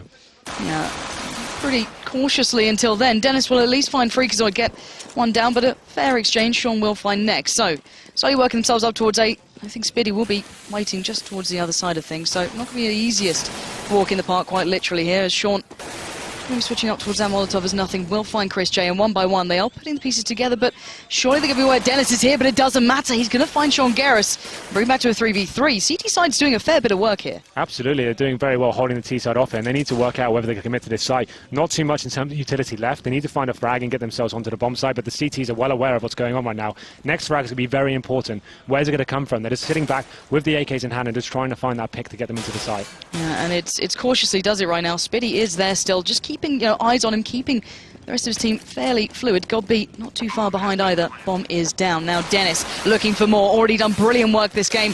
Does manage to get himself the SMG there. Flash comes out. Godby finds Shroud. And look at this play. Godby and Dennis perfectly coming back in. And you said that next kill would be crucial. You said the next couple of elements would define that round. And it pretty much did. Dennis and Godby there. Massive play. Cloud9 were just too apprehensive going into the site there. They got some great mid control, right? But then they got caught. They knew exactly, the CTs knew exactly where they were, holding that middle area, waiting for that frag that just didn't come, force them into a position they didn't want to go to, pincered by the CTs in the bathroom as well. As soon as that confusion came in and they were trying to look at 2 areas at once, that's when it fell apart. Once you get to the site, you need to work out whether we're going for this execute. The thing about overpasses, you can rotate so quickly to the other side. You go to that stairs area and you can get back and get away from that crossfire they had set up, but that's going to be disappointing for Cloud9 there. I think they felt like they deserved that round, especially getting that so much control at the start. They just didn't want to commit, and that was a problem for them. As you guys at home can see, that timeout is called. I don't think it's tactical, but everyone's headsets are still on, so going to have to wait and see what's going on with that one. Not too sure myself, but let's kind of break down what we've seen so far, because of course you mentioned the threat that Mousesports have when they are able to get those scouts in hand. But that's the Not thing, able to get that. Didn't even need them at the end of the day. I think Cloud9 almost gave that round away for free. The fact you gained so much control and you have the advantage of just, they used up everything they had in terms of utility quite early on in the round, and then they got to decide, and you just saw that there's probably a little bit of bickering going on there. They're probably trying to work out, okay, what's our play here? How do we even get back into this round? And it was just too apprehensive and didn't make any sort of play. But you can see them answering back now. There is no armor buy. They're actually going to be taking a couple of Tech 9s, but sticking together and working what they can do. Chris J, as I said, showing that aggression towards middle. He wants to get that first frag. They're going to have one Mac 10, but this should be a pretty simple round for them as long as Chris J keeps his defensive position. He just wants to get some intel and then fall back. Let's see what he can gather here. Just so far, he's not found out too much. I don't think he's seen anyone on the cross particularly. Going to fall back, however, and just wait to see what the T-side brings. He is at least going towards the right direction for now, but T-side, Cloud9 not giving away too much. Well, they've taken the long area without being spotted. This can be quite advantageous, especially if you have all 5 players that can explode onto the side, and that's a great smoke from them as well. They take away the vision from the CTs, and this is where they can make their advancement up into that area. And here we go. This is going to be very important. Chris J in a great position, flashing them out, and here it comes. They're going to come bailing through that smoke any second. Oh, Chris J on the precipice here. Great little nade coming in from the back lines. Freakazoid Shroud all a little lower, and Chris J going to have this just free roam here. Look at this. Just going to go wild. Picks up 3, and there's Dennis watching the back lines. And even though Cloud9 held those cards close to their chest, it didn't seem to make a difference. No, that was very nice in Mousesports. It was quite disciplined as well. Like Chris J, he wasn't sacrificing himself in middle. He's just trying to get some information. And when you don't see anyone middle within about 15 seconds of the round, you can pretty much ascertain they're either going B or long. He fell back to a very defensive position. That smoke going down was supposed to help Cloud9 going into that. They got up to the smoke, but then it was just too far gone for them. Had to force to go through it, and very easy frags for Chris J. But here we go again then. Let's see what Mousesports bring to the party. Aggressive setup again from Chris J, but it looks like it's going to be a full-on B execute from Cloud9. And well, the first time we saw this, it worked out pretty well, but that was the first round, of course. A lot more utility there now for the CTs, and GoB going to crack this one off, taking Freakazoid down as he pushed forward. Dennis, however, joins him, doesn't need it. GoB finds another. Shroud gone. GoB fancies his chance. He gets a third. Brilliant play from GoB coming in, stopping them in their tracks. And g0rth now, last man standing, 1v4. Dennis sprays into it and will claim it. And that's a big round coming in for Mouse. Why is GoB allowed to get that many frags in that position? That should be a position you can't even play. Like, you should be getting locked down either by the Molotovs or flashbangs coming over. You shouldn't be able to get 3 or 4 frags without any return there. That's pretty sloppy from Cloud9, and at rounds you don't normally see them play that. I think that's one of the Hail Mary plays from Sean, trying to surprise the CTs there, but GoB can't take anything away from his aim there. Really nice clean shots, all headshots as well, so that's going to add another one onto the board of Mousesports. And now we see yet again Cloud9 on the P250 round and going towards B again, but I don't think they'll be trying that one after that shutdown they received from the man himself, GoB, but looks like they'll be cutting control short and will be making their way onto the B side. Yeah, again. I think Spitty might have just caught a glimpse of them in towards mid there, but it's going to be the T side trying to, as you said, pile in towards B, look for a plant. These flashes are just holding them back, allowing Dennis the chance to reposition, but once again it's GoB. Finding g0rth, P250's yet to really make a chance of this one, but GoB down to 2 HP, and the CT side just not allowing them to get towards that side, keeping them at arm's length, and now Skadoodle left. It's interesting in that last gunner and why they opted for just a straight up B rush. It didn't look like they had a set piece, so it was just running through the monster tunnel, hoping for the best. I'd have preferred them to do what they did on the round that they had. The AKs get that mid control, get towards a bomb site, execute properly, instead of forcing the issue like they did. It's put them in a very precarious position now. Now we can probably see Chris J. Will he be getting out the AWP? I guess they don't really need to. The rifles are working so well for them. The crossfire is effective on both sides. So until Cloud9 presents something that locks us down what they're doing, they don't really need to change their setup whatsoever. But keeping that aggression, look at Nex and Chris J. What a deadly duo that is. Going up middle, getting intel, and just working together. Cloud9 once again heading towards that B side. Maybe they've got more of a set piece this time instead of a straight up rush. Well, it looks like it. They're certainly taking a little bit longer. Shroud and g0rth taking their time, a vastly different route thus far. But still, so far it's been a bit of a tricky predicament for Cloud9, not quite having the start they would have imagined, but still, different round, different start, and as you said, they are building towards that B site here. Smoke's coming down, and it does look far more set here. Yep. Well, they've got the Molotovs as well. That can be very, very beneficial, trying to flush out CTs on the side. But here we go. They make their advance onto the bomb side. Yeah, GoB holding them back, though. Once again, going to push into these predicaments. And look at this. Allowed to take down the bomb planter. Allowed to deny that. But Freakazoid finally exchanges. Freakazoid not done with one. He wants a second. But Dennis is still there. Bomb is still loose. And the T-side are just walking in towards Dennis. Stunning little spray down. Correcting towards John in the end. And Dennis closes that one out with 4 in that round. And it just seems impenetrable. Whether it's GoB, whether it's Dennis, Mousesports are holding that side. Dennis, a fantastic form on the side there. When it came down to that last kill, I didn't really favour him whatsoever, but he manages to make it work. And we saw Frikatoid there trying to reclaim something back. We say he's one of the best entry fraggers in the game. Manages to claw back 2 frags, but it wasn't enough. Mousesports hold on once again, and the loss bonus now working in Cloud9's favour. At least they've got that going for them. They've got 5 AKs on the board, but look at their utility. They don't really have much options apart from let's pick on the map and let's see what we can do. Chris J hasn't really been contested too much in the middle area here. They've just been going towards the B bomb side pretty much every single time, but this day it could be a little bit different. A change in mentality, trying to get some mid control here, maybe going up to party as well. And Chris J certainly keeping eyes towards that. Not going to find out much information though, going to back out of there. And once again, last time turned his attention towards long, and it looks like he's doing the same again. So it seems like Mousesports really haven't been challenged just yet, but is this an overextension, or is this just good positioning? This is perfect read from Mousesports right now. He got that information middle, didn't really get contested. Now it's going to come down to Chris J. This is a bit of a big play from him. If he gets taken down, it's a very big sculpt to take, but Sean, he plays that position himself and will get the frag onto Chris, and that's a huge frag in the context of this round. So let's see whether they can convert this round into a victory for himself. Nothing takes down Dennis, and all of a sudden you have to favour Cloud9 now. Perfect opener there. They've got 2 down, but it's next. Let's bear in mind, this guy is a beast. He's already found g0rth4n, spots out another, but Shroud's already denied Spitty. They're down to 2 on the CT side here, and there we go. Next is down. God be last man standing. And finally this play has worked out. They've taken down Chris J. They got the opener, and it just spiraled off the back. Yeah, absolutely. That's much more positive in Cloud9. Like I said, they didn't have any sort of utility to play with, so they had to get earlier frags. So Chris J being in that position, a little bit of a misplay from him. Although I like the idea of it falling back, he read what the terrorists were doing. He just didn't have any teammates to back with him. The best result he could have gone there was 1-for-1. Yep. In that position, it's a one and done. You can't really do a lot with it, and he didn't have any teammates there, so he didn't even get that 1 frag, and that's where it fell apart for them. The CTs then had to fall back to the side. It was too much for them, and finally Cloud9 showing something positive here. The only round they've won so far had been the pistol, so this is fantastic stuff, and they want to try and keep as many guns as possible because money's not going to be great for them, but Godby surviving, taking down 1 exit of his own, but I wouldn't be surprised now if Chris J pulled out the AWP. He knows long area is going to be, but well, it's obviously something they're exploiting, so he can lock that down if he gets the AWP out and starts contesting it himself. And I'm looking forward to see if he does it. He's got the money, he's thinking about it right now. They're probably discussing whether it's a worthwhile investment, but not going to do it. They're going to keep the 5 rifles, and to be fair, it's only been 2 rounds they've lost so far. That's the first gun round, so this isn't a bad call. Maybe a change of mentality. They could go a little bit more aggressive, I think. The mid pushes have been there, but they haven't shown presence in the steps area right now, so that'll be interesting to see whether they actually go towards that. But Chris J stepping it up, going a little even more aggressive now. He's making his way to party area and going to face the fountain. And this time he's got Nex supporting him as well. You said last time he was a little on his own when he went for these slightly more aggressive peaks, but this time he's got support, but doesn't quite need it just yet. There's Nex coming into the matter, gets down 1, sprays for the second, gets g0rth4n, and that's g0rth4n finally shutting them down. But that's a 2-for-1 trade. Shroud finding Dennis and Nex is not going to help this one out. It's left in a 3v3 though. That's a huge frag from Chris J. Like, that was the round defined there. Oh, good. God, he almost had another then. Nothing's down to 22 HP. They've seen the bomb, and Spitty's in a pretty good spot now. Catches nothing out, just carelessly leaping through. And now g0rth4n 1v2. Not had the chance to pick up the AWP just yet. See if that rifle works on point, and it's not just yet. Spitty will close it down, and Mousesports, as you said, these small adjustments, not needing to change everything, just working out well. They're just not allowing Cloud9 to do the same round again, essentially. They know that long was pretty easy for them to take, but like you said, Chris J showing that presence in middle, getting the attention, allowed Nex to come around the corner and get 2 pretty easy frags on the side there. It did get a little bit close towards the end, but ultimately that was a very smooth round for Mousesports, and that force, after winning 1 round, that forces Cloud9.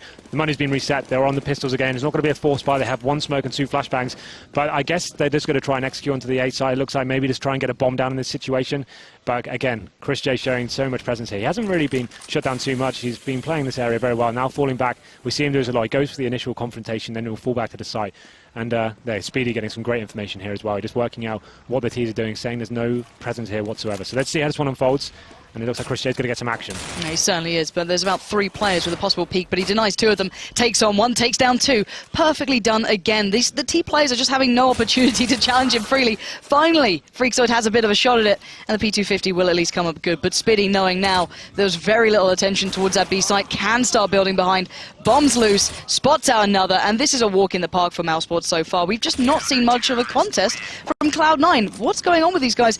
Is there a point where you start worrying? Let's bear in mind, 7 rounds is not the biggest amount in the world. Cloud9 still have 2, but when do they start getting a little worried here, Cloud9? Right now, looking at the buy, this is where it falls apart for them. You can see 3 Galils coming out. They have opted to get the Galils over the AKs just because they want to have that utility. Skadoodle now finally getting the AWP.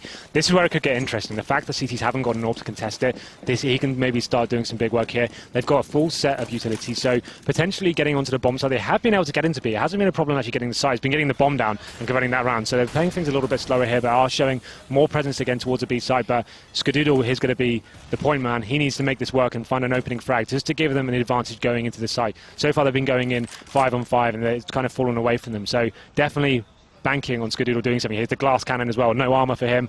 So definitely a lot of weight on his shoulders right now. g0rth clearly feeling that's an important factor to bring up at this point. As you said, that when it starts getting a little bit too tight like this, they're going to have to start considering their options. Of course, round 6, the one where we did see this sort of play before. Prior to seeing that, ooh, AWP coming out. It was Dennis getting the 4K, denying this exact play, but let's see if they can do anything about it now. g0rth still in position. Perfect flashes coming around the backside there, and g0rth should be able to deny a couple. Flashes again come out, but Skadoodle gets tagged up. He doesn't go down yet. g0rth's out of bullets. Finally, the T-side might have a chance here. Cloud9 get the bomb down. They have the site into control. Dennis on the retake, though, doesn't care. He walks straight in. He knows they're still in the site, but Spiddy's low, Dennis is low. This isn't easy for Mousesports. Definitely not. It's going to be a very difficult hold, though, for Cloud9. You can see them. Frags coming in, Skadoodle showing why he has more the AWP, and all of a sudden a flurry of frags, 2-on-2 situation now. The retake is on. You can see a player in Sean has got Skadoodle towards Monster Tunnel. He has got the AWP, Skadoodle. and that is the pick that could won the round for them. There it is. Great stuff, and he shows why he's such an important factor, getting great opening kills. Got B in that barrels area, run out of bullets there. He's been so instrumental in that B bomb site and unable. He sprayed so much at the start of the round when the execution finally came in. He had nothing left and got taken down. So that's much more positive from Cloud9. I think having Skadoodle there in the clutch situation mean they can get some very valuable picks, but there we go. Actually no response in terms of AWP from Mousesports yet. That's surprising. That's the thing about Chris J. If he's not really feeding the AWP that day, he's still a very scary rifle player, so he's one of the few AWPers that can do that and bring that to the match. But again, 5 players towards B. This really is a bomb site they are favouring, and they're going to go straight through that Molotov, and here we go. Freakazoid leading the charge. g0rth's going to have to hold this time. Hopefully he doesn't shoot his load a little too early. Freakazoid will find Spiddy. Dennis, though, backing up on the side. He goes down straight away. g0rth this time can't slow him down, but Dennis swiftly on the rotate. Not going to have the chance just yet. Skadoodle just behind the smoke. Bomb is down. They're going to have to start wondering soon. Skadoodle's got a good idea, and of course he's going to land the shot. Skadoodle is making such a difference here.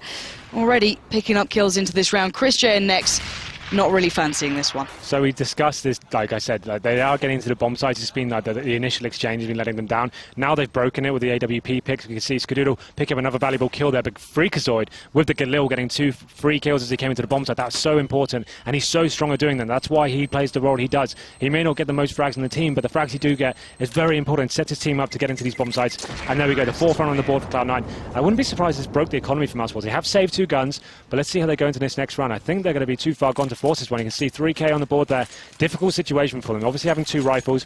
I think Nex and Chris J, having them is very important because they have been running that aggressive mid setup. Whether they can do that again and get the couple of frags we've seen them do in that scenario, that could be instrumental. So stacking towards the B side of the 3 pistols and letting those guys go run riot again in middle will be interesting, but we can see them actually separating. Chris J going towards long, and Nex will be going towards the bathroom area. So maybe a change of mentality here to see whether they can surprise the T's again.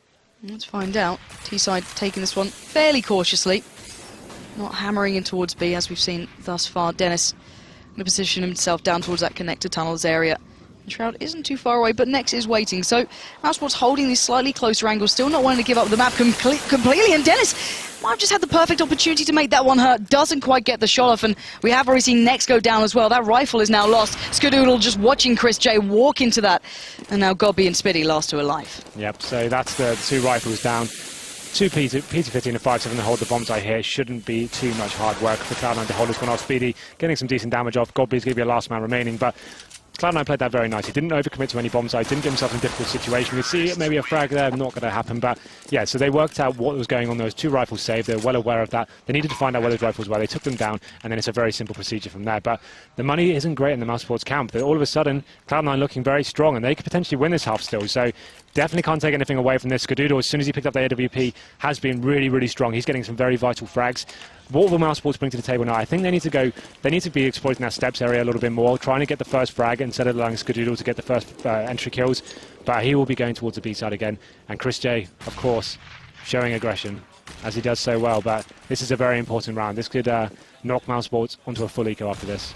Oh, and Gobby already taking a little bit of damage there towards that B side. Going to back away though, after spraying through, and this is the setup we've seen that Cloud9 look towards when they're going to take that B side when the smokes come over. It's that set piece, and Shroud just picking Spitty out of the air. That's the perfect way to open this one up, completely free basically. You don't normally rely on the jumping hitboxes in CSGO too much, but that one paid off. A lovely headshot onto Speedy there. Yeah, that was crazy. Now they have a full reason to go into the execution, and this should be a pretty simple cleanup. Will they be able to hold off this arrow side? A frag required for Mousesports right now. Oh, it's absolutely vital. Dennis is on the precipice here. He knows they're going to walk in just on the edge of that smoke. Will catch out g0rth4n, but it's a 2-for-2 trade. Gobby is finally kicking into gear this time though.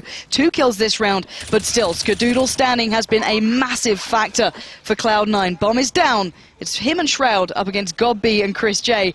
This is a massive 2v2 coming in. Well, no kits on the CTs either. They need to find the frags right away. It's a very difficult situation for them, and I don't think they'll even find a frag here. As Shroud takes on Gobby, it's a 1-on-1 situation now, but g0rth4n definitely having the advantage. Chris J, he got attacked though. I don't know if he knows this. He knows roughly where g0rth4n is though.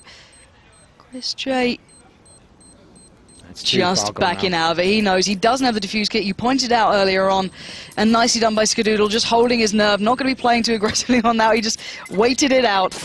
But that was very, very close. And as you said, that was quite the important round there. And look how close the scoreline's gotten already. Since we've seen g0rth4n coming into his own, the rest of Cloud9 working off the back of that. These opening picks from Freakazoid, everything's starting to fall into the right place. Yeah, it all came down to that jumping shot. We don't see many kills like that, but Shroud showing his godlike reactions there, taking the player down, and that just opened up. It gave them such a good reason to actually execute onto the side there. And like I said, look at the economy now. This could put Cloud9 in a really strong position. They could actually potentially win this half now. And as a T side, that's amazing, especially against a team like Mousesports. Chris J actually showing more aggression. Instead of waiting at the top, he's going deeper into the stairs area, and he's going to be isolated there, the Molotov. They are expecting this. Yeah, and he is the only man with the rifle. Looking elsewhere, it's just pistols, a little bit of armor kind of put around, but he does at least find Shroud, so they could possibly recover another rifle off of him. But the Cloud9 boys are well and truly aware of where he is, and next spot's maybe g0rth4n then, but the T side just going to carry on towards A, not looking so hesitant this time. But Gobby will be waiting. This is a great reaction from Cloud9. They've worked out what the CTs are doing, locked them out of the smoke, and they should be able to execute on side very easily here. But the frags are exchanging pretty rapidly. Oh, Gobby, that's 2 already for him, slowing them down perfectly. And look what's left. g0rth4n, 7 HP, nothing, 20. Spitty's got a rifle. Next, I don't think he can get a hold of one here, but he does need to just land one shot here, and it's perfect. Bomb towards A, going down. There's nothing hunting that one. Nade will follow. Doesn't quite find him. Now where's Spitty? He needs to come into this as well. Both players completely able to do this. Look at the HP. 5 on g0rth4n, 4 on nothing. This is the best opportunity that Mousesports have had in these retakes. Spitty's going to start building towards it. Bomb is ticking. Nothing finds one. And there we go. Next goes down. And g0rth4n will hold it on. And together they had less than 10 HP. And they brought this scoreline back all even. This is brilliant stuff from Cloud9. Like I said, that read from them when they worked out 2 players were towards the stairs area, just locking them out of the smoke, that automatically makes those players redundant. They made a very fast execute onto the A side. That was the perfect call. Obviously, Gobby made stuff happen there with the 5-7. Picks up 2 very big frags and a lot of damage being done to the players there. But once the bomb went down, they knew the CTs probably didn't have kits in that situation, and it came down to a great crossfire there. They made sure they didn't commit until they had to, and it pitted to 7-7. And I think, was that the tactical pause coming in now? It probably would be from Mousesports, and Chris J finally picking up the AWP now, actually giving himself a reason to buy it. And I guess it's one of those things where he hasn't bought it all game, and it looked really strong for them, this 5 rifle setup, but all of a sudden he's going to have to bring it out and see what he can bring to the table with that.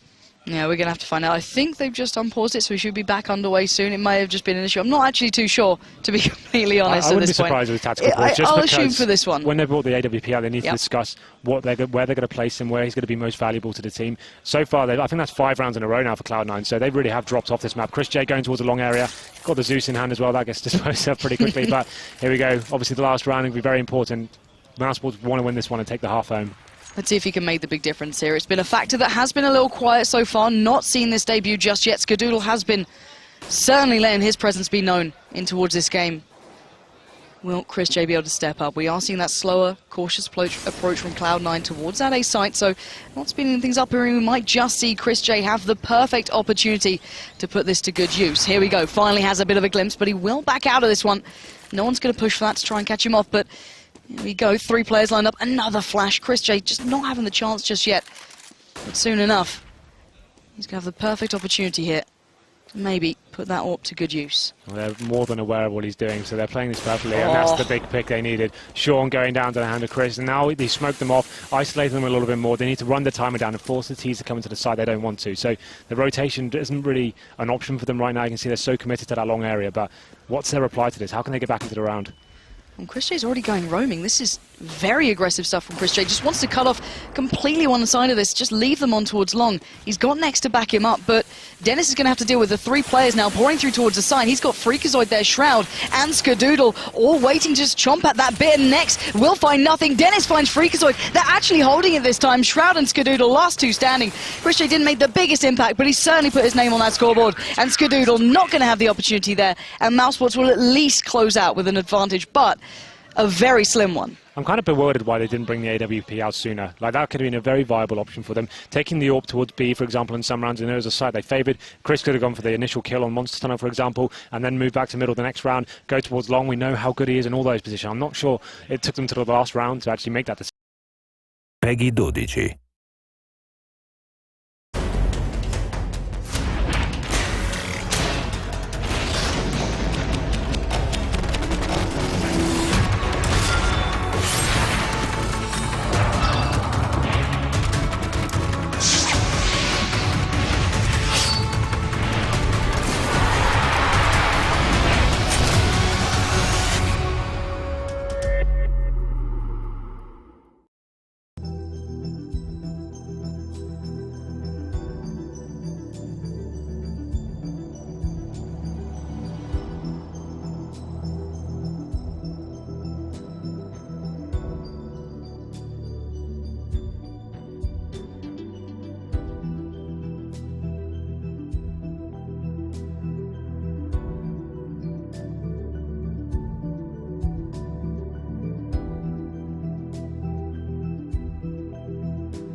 Instead of allowing Cloud9 to do almost anything they wanted in that situation. Like, Chris J was showing presence towards middle at the start of rounds, but it wasn't enough like pressure on the T's. They still could just go slow plays, work out what they were doing, and go to execute. So pretty back and forth. Obviously, Mousesports opening up phenomenally. They were locking out Cloud9 very early on. All the executions on the B site were availed to nothing, really. But now then, 7 rounds on the board on Overpass. That's very good for Cloud9. They're going to be... I thought they'd already be a little bit happier than that, but they've definitely given themselves a very good fighting chance going into the second half. So, let's talk about what made that change, because as we saw at the very start of this, Mousesports were leading by a massive margin. They looked extraordinarily strong. They were holding both sites. Everything that Cloud9 seemed to throw at them just didn't stick. Then we saw, well, obviously Skadoodle picking up the AWP, and things started to change. And was that the pivotal point to you, or what made that happen? It was the constant, like, they just weren't, they were so concentrated on the B side. When they first got a couple of rounds on the board, that's where it came from. Like, it had to work at some point. But yeah, like I said before, Skadoodle getting the AWP was a great call for them, because it allowed them, when the bomb did go down, you had him as the anchor, like, holding the clutches off. The rotation from the CT made it very difficult for them. They couldn't come out of that upper area at all, because he just locked them down. And yeah, it was just a great call from them. That's why I'm surprised that Chris J didn't answer back earlier on with the AWP. Like we saw, he got, even if he didn't get the kill initially on the long area, he got some good information off, and it's definitely an angle he can face and fall back from. So that's why it was kind of surprising when you see the stress balls coming out there. This new meta, I haven't seen these before. This is new. This is a new thing. A new Old dog thing. like you learning new tricks, maybe. Yeah, Who knows? stress balls, that's the future.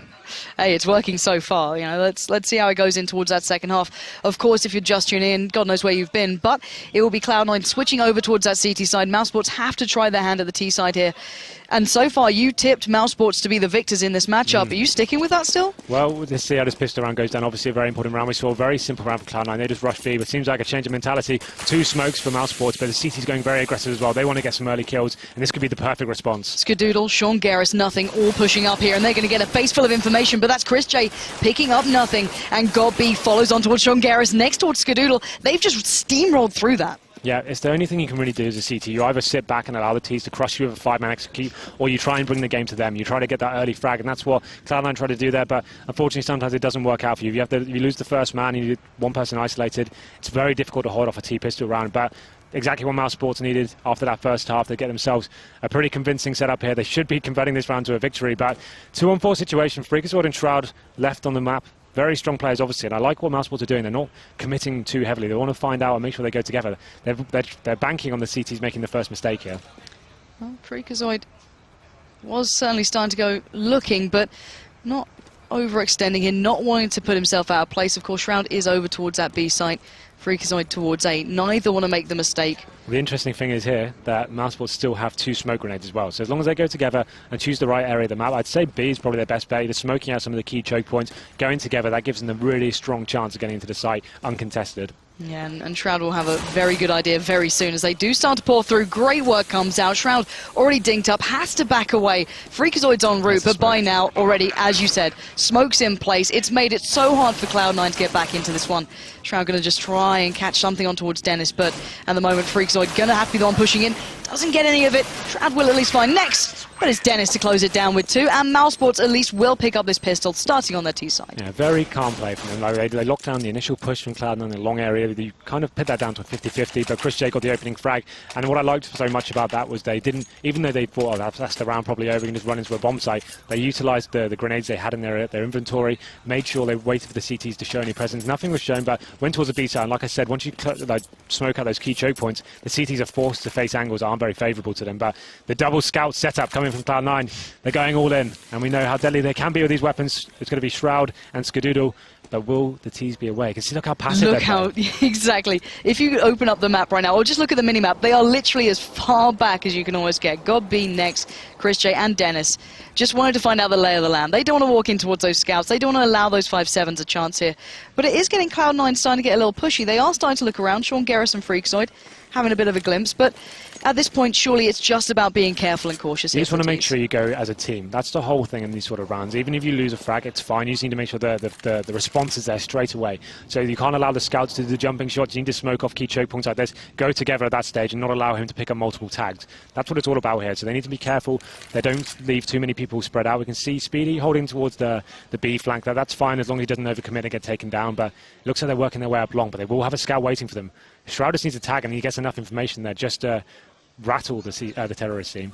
Let's see if you can do it. As you mentioned, there's the first walking through. Doesn't get the tag there, but I think that's going to be God B trying to crouch under that one, try and crouch under the pre-aim spot, but 2 tags now coming out. This is making those 5-7s be able to come to work, and there we have it. Shroud, nothing, and Skadoodle all picking up kills. The 5-7s of the scouts just picking away at the T side, and look at this, one by one, Mousesports have just been absolutely ravaged here. I really wasn't a fan of that whatsoever. Like I said, they got the long position.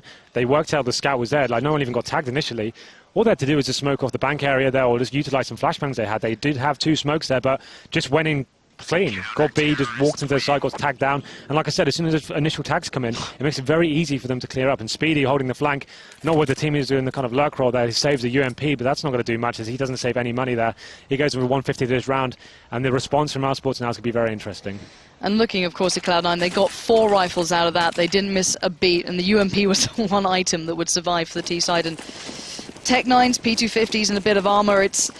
That's quite jolting, considering, you know, Mousesports the one who turned it around in the second round on their CT side. It's full B rush though. This is they're going to have to. Response, the Molotov goes down, and that's going to lock them out of the bomb site. And now they're going to be wondering, what the hell do we do in this situation? Let's just run through and hope for the best, I guess. And you walk into the literal, you know, one-man turret that's Shroud. This guy can just go to town. And there we go. There's the first. Spitty down. Going to back up. Now it stays welcome. Those flashes going through. Doing enough. Nothing, just waiting. But does get picked up by Chris J. So losing out a little here, but not a lot. They shouldn't let this one slip. The bomb shouldn't be able to go down, but Dennis is not giving up on this just yet. But Skadoodle and Freakazoid do make it over there, and we are back all tied up now. 9-9, Cloud9 retaining the rifles as well, to at least a fairly decent degree. And Mousesports not quite able to make too much out of that round. Pretty poor response from them, especially when they were aware they dropped 4 rifles, and the CT just had to sit far back as they did, wait for something to come in, and they just got locked down by the incendiary, then the smoke, just forcing the run through it, and it's a horrible little round from Mousesports there, and they're going to be, of course, be on the full Glock buy here, not even a flashbang to play with. Jesus. So it's going to be a full-on throwaway round. I'm not even sure whether they'll get a single frag here. They'll just be probably talking about the next round and how they can go into it, but pretty desperate times now for Mousesports. They're getting shut down pretty much all areas, but let's see what they can do. Chris J does have the bomb. Most of the guys walking towards the mid area. It's actually going to be 4 players and 1 towards long. It's just going to be an explosive play. Sean should just fall back in this situation now. He's worked out what's going on. He should fall back, but stays out, and, well, he's not really suffered just yet. He does lose out, though, there to Nex. And now Dennis, last man standing, 1v3. Shouldn't be able to make much out of that one, as Nothing will be watching it. Gets a little low, but it got quite close. They lost out on 2 players then against just Glocks. Yeah, it's a pretty good result for them. I don't think they saw that one coming, but here we go. This is one of the most important rounds of the game so far. We've got the AWP onto Skadoodle. Obviously, the craziest AWPer on the server right now, and the response from Mousesports, they had to do the full eco just to give them this full rifle buy. They have got a decent set of equipment there. You can see the Molotovs there, smokes across the team, so it looks like a BXQ of their own coming in. All 5 players making their way over to that area. This can be a very strong tactic. A lot of top teams will run this, and it looks like it's going to be quite a fast execute from them. And when you have no men committed anywhere else on the map, you do have to go along on this one. Oh, and Freakazoid has just been allowed to push through here. He's literally face to face right now. He can't get the kill, though. Next will find him. Shroud still standing tall, though. Got the first, can't follow towards the second. They're the 2 B players now removed. Nothing. Already got himself over towards B. Holding in mid. Spiddy going to get caught, but it doesn't matter. Spiddy will get the shot off. And 1 by 1, actually, the T side were doing well then. Mousesports were pretty much keeping up, but the bomb plant does get denied. Skadoodle now flashed up, can't make the shot. Chris J took his time on that one, but finally takes him down. Now Sean Garris 1v2. Bomb still loose. He knows that. Can he find any of these kills? No, Spiddy denies him, and Mousesports do pick that up, but that got so close. Absolutely. That's the thing. When Mousesports commit no men to the other parts of the map, you're almost forced into a BXQ then. Like, if you take your time there and allow the CT to lock you out, they can start pushing other areas of the map and call the rotation. It's coming quite early. So I actually like that from Mousesports. Got into the side nice and early, and that's quite a big round for them in the context of the economy. You can see Shroud there on the MP9, although Overpass is definitely a map where this can be viable. If he can get himself into a tricky close-up situation, maybe towards the stairs area, he can definitely make it work for himself. But Skadoodle pushing into the stairs area now with the AWP, this could be a huge frag, and I think he will actually get it. This is his bread and butter. Glass cannon as well. Confidence aplenty.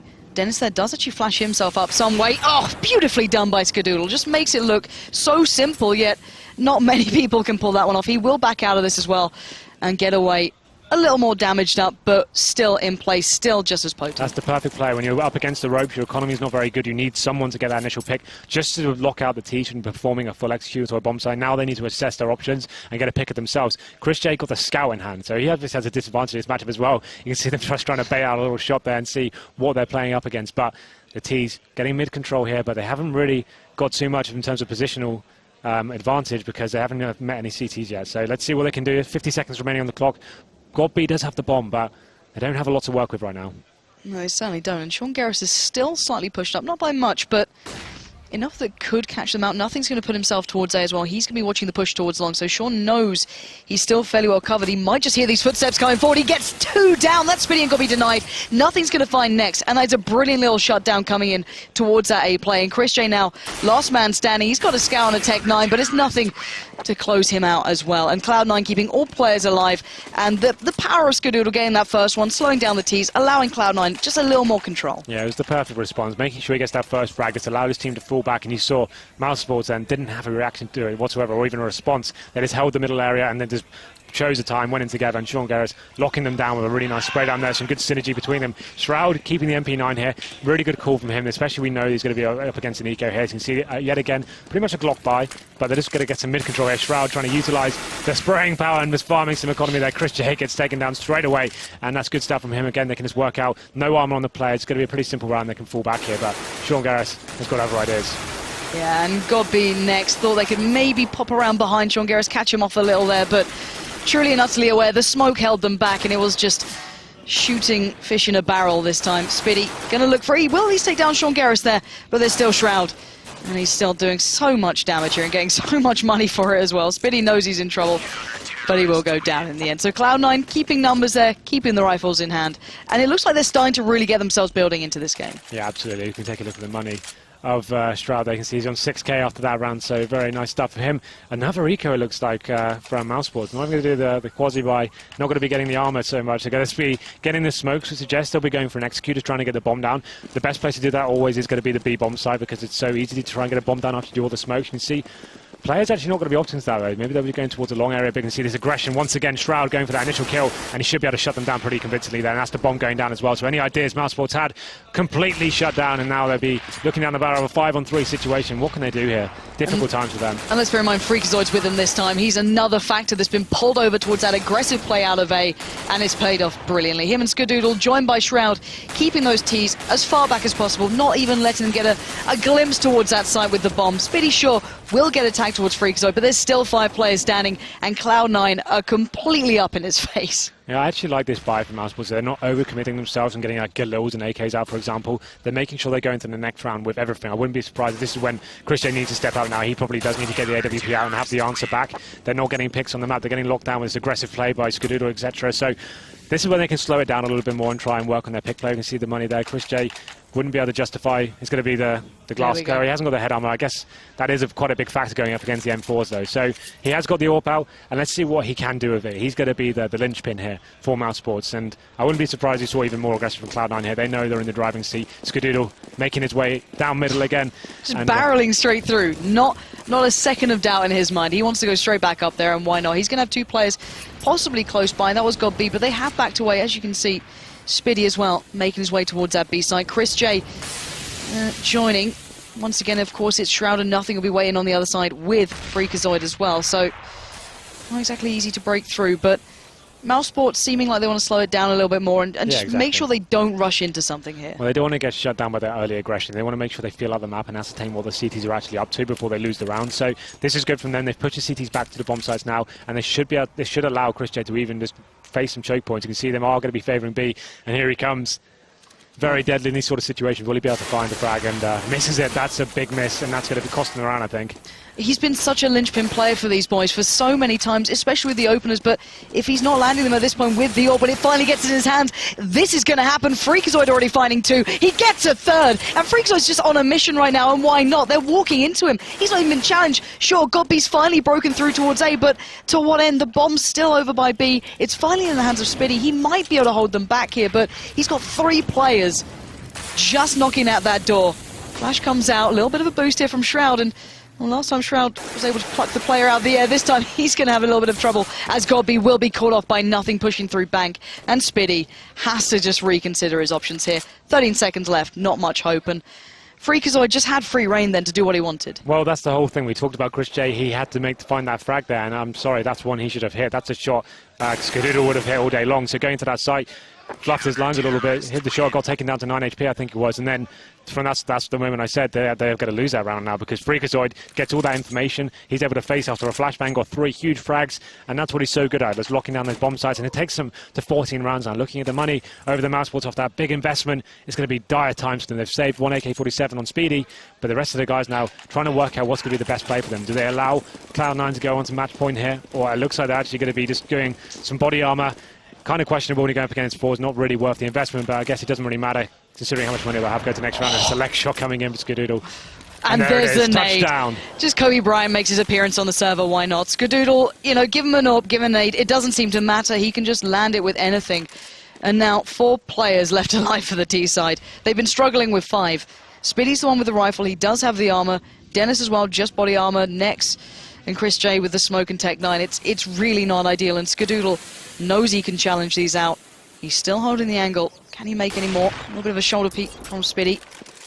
Draws the fire, and at least the T side is starting to build up to this, but already the CTs have 3 players fully present on this side. Yeah, and now they've worked out that the EK's another leg shot coming in from Skadoodle. Really is firing on all cylinders right now, but Sean is the snake in the grass as he takes down Chris J there. Really nice frag. Gets the bomb as well. That's so valuable. Speedy on low HP with the AK-47 needs to work out if it's even worth going into the site, but here they come on long. g0rth4n picks up another frag here. 4-on-2 situation now. He already knew they were going to push through on long. He instinctively thought of it, but Dennis just doesn't care. He barrels in with the Tech 9, but this looks like Cloud9 will get on match point. They're 3v1 here. Speedy's on 20 HP. They've surrounded him all fronts, and nothing will take them to 15 rounds. And Cloud9 have had an answer to every single one of the questions Mousesports have put forward. Yeah, we said g0rth4n was going to be very instrumental on the CT side, and he's doing that. He's pushing up, and he's not even having teammates with him now. He's just going up to that fountain area, facing, getting leg shots, converting them to nade kills as well. So he is playing very well indeed. But obviously, like we said, Mousesports going for that overtime play. They didn't want to force everything into the last round, so they have got a pretty decent buy here. One player, Speedy, he saved the AK and obviously died, but he'll be on the Tech 9. We have got Chris J on the AWP again. Hasn't had that much impact this game, I'm afraid. He's been pretty quiet. But Sean now pushing out that long control. They're just changing the setup almost every single time, banking towards the A side quite a lot here, and he gets the first frag, and that could be all she wrote now. This could be it. That could be at least the nail in the coffin here that could cause it. T-side going to be looking to maybe pull themselves over towards A. Chris J desperately looking for the opportunity, but g0rth4n's been denying him on every single front. And already, T-side of Mousesports just going to have to work so hard to work this one back. The CTs of Cloud9 pushed up so far. Sean Garris, g0rth4n, nothing. Also close. Chris J will catch a glimpse of at least maybe nothing then. Not going to get the shot off though. And once again, Cloud9 buying so much time here. Every single corner now has to be checked, but Mousesports are looking over towards B again, maybe trying to hedge their bets here. Yeah, I think they'll be doing a similar play, trying to see if Chris J can get the pick, but Shroud takes down Speedy, and he gets Dennis as well, and now it's a 4-on-2 situation. Chris J, and next, the 2 point men for Mousesports, and now, if they're going to win this one, they've got a massive mountain to climb. Chris J desperately needs to find a frag, and he knows it as well. 30 seconds remaining. He has to hit this shot. He missed it last time. He misses it again. He doesn't even get the opportunity to pull it off, and Freakazoid closes out with the double, and Mousesports just crumble under the sheer pressure of Cloud9 there. And it just never seemed like Mousesports had their opportunity. Once Cloud9 got going, they looked insatiable. g0rth4n, once he got that open hand, such a powerful player. That was it. Mousesports had a nice strong start to the campaign there, got some really good rounds on the board, but they finishing the round 8-7. I think they definitely wanted more than that. It allowed Cloud9 to get back into that series, and like you said, g0rth4n was so important that entire game. Once he got rolling, that was it, especially on the CT side as well. He controlled the whole game. He directed where the teams were going just by his legs, his leg shots, and his just general control of the map. So you can see Mousesports are very disappointed with that one, and rightly so. I think they made some very big mistakes there. Their execution on the side were very lackluster, and their economy got completely drained as well. So a disappointing start to their campaign here at the Major, but hands being shaken, obviously. Good sports here, but a great game for Cloud9 to start on. Considering the history leading up to this was in Mousesports' favour. If you looked on paper, on the results, right? Cloud9 just turned up in a much better state than we could have imagined, especially in this matchup. And as you said, Mousesports just probably quite disappointed with that one. Not really the best display of what we've seen from them so far. They've been so good to this point, but a very poor display to begin this one off with. Of course they'll have other chances going forward, but I could imagine that was one of the games they would have really wanted to at least start off with. Absolutely. So for me, I just want to talk about MVPs. I think Freakazoid was great. He played his role so well. Going onto the sides as well, little kills all the time, making sure he locked down the bottom sides of CT as well. He's one of my favourite players to watch, and he shows why he's one of the best entry fraggers in the game. So very nice stuff from him. Unfortunately, Next didn't really get rolling too much. We didn't see that too much of explosive play from him. I don't really remember anything that stand out from him, to be honest. So Chris J as well, like we didn't see him pick up the AWP on the CT side until the very last round. And that's difficult when you're on the CT side. You need to have that AWP like g0rth4n was, controlling the map and making sure you at least get information and you can get that first pick and stop the executes the T-side were doing. So, unfortunate stuff, but a nice game to open things up for us. And, yeah, enjoyable at least. It was good to see Cloud9 kind of bouncing back off the initial ropey start. Yeah, and then, of course, outside of this, we now need to discuss the next game. First Pro now has to face Cloud9. That's the next one coming up, of course. Is this a Cloud9 that can take down First Pro here? Is this what we're seeing? Because First Pro didn't look particularly tested in their first game, let's be honest. No, absolutely not. Against Immunity, we spoke about them potentially being the weakest team at this event, but it's a nice warm-up for a VP. That's what I said. It's like good to get used to the setup and feel themselves out and see what it was. They lost both pistols and still won 16-8. So they're looking pretty strong right now. Last time we saw VP play, Cloud9 was at the SIVA event, and I think the map they got was Cash potentially, but I remember the train stood out for me the most. VP just run them over completely on train. Like Cloud9 looks so lost in it. So that's a veto they automatically have to get rid of. Like they have no response for VP's train setup. So definitely going to be a great game here. Both teams seem like they're on decent form. Getting back into it, the big players in Cloud9 definitely showing up. But at the same time, Virtus.pro look very strong as well. So that's definitely going to be one to watch out for, and you should stick around because that's going to be a crazy game. Yeah, that's the next game coming up on this stream, of course. And I can hear the teams over there getting pretty loud. I'm not too sure what the scoreline is. Actually, no, I can see it. 13-9 currently in Na'Vi's favour. As well on Overpass, so we had a bit of an Overpass game coming up between those two. I have no idea how that one's going to end, but so far I think we need to see more from Mouse. I think that's the summary, at least in my eyes, that there's a lot more these guys can bring. Yeah. I don't know how they're going to be able to form up on this one. Do you think it was let's say tactical choices that held them back, or was it individual players not having their moment? Because these were the two factors that we thought were, big points between these teams that match up well. I just think it was the decisions they made with the buys. That was the key point for them. Like Chris J showed a lot of aggression towards middle, but with the M4 and not pushing into the stairs area as well, there's only so much you can do. You can kind of gain information, but he wasn't really getting anything valuable. All he could say was, okay, they're not coming middle, and then he'd fall back to the long side, and we saw him get himself in so many difficult situations there as well. Like he'd be locked down long by himself, and M4 lost that frag, and like we said, that was just a one and done position. Even if he got one kill, then he wasn't able to do much of it anyway. So the CT setups for them, and definitely the buys, not getting the AWP out. I've seen him on this map before. I've casted him a lot of times, and he can be very good on that CT side. Absolutely and not bringing it out to the last round was a very big mistake, I feel. Well, a couple of things I can imagine Mouse can now maybe take a step back and think about, just kind of go back to the drawing board a little and just discuss what maybe went wrong there. And for Cloud9, let's turn our attention towards Virtus.pro, because that's the next game that's going to be coming up on this stream. So guys, do stay tuned. We'll be back as soon as the teams are ready.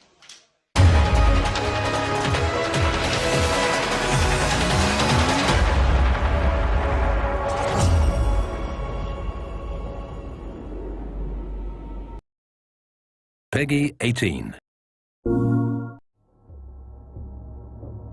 I am super excited to welcome all my pals back to the annual Blackwood Winter Getaway.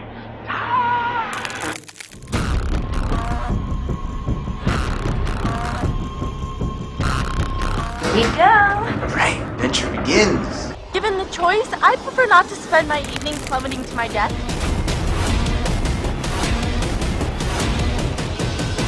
Guys, what are you doing out there? Open your eyes. I'm going to give you 10 seconds.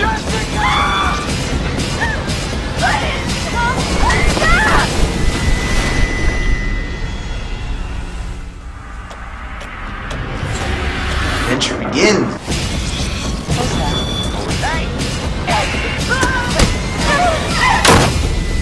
Until dawn, only your choices determine who will survive.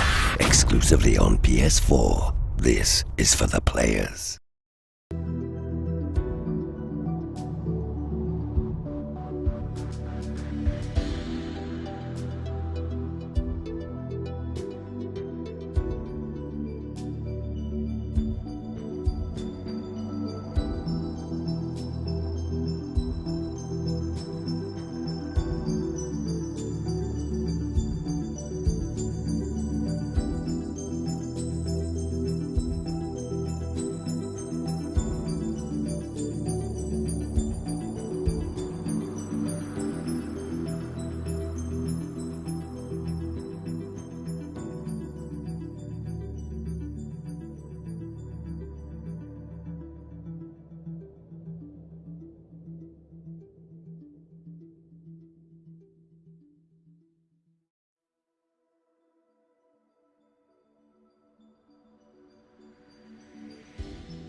Welcome back from that short break, everybody. My name is Semler, and with me now is Henry G. Hello, sir. What's up, bro? You doing good? I'm doing good. How are you? Yeah, I'm good, man. I'm glad that you're here now. We're going to be doing a bit of, a bit of commentary, obviously. We're going to be kicking off Group D here on the B stream. It's going to be Virtus.pro versus Immunity. We talked a little bit about that, going into the break, but now I get to hear your thoughts on the matchup.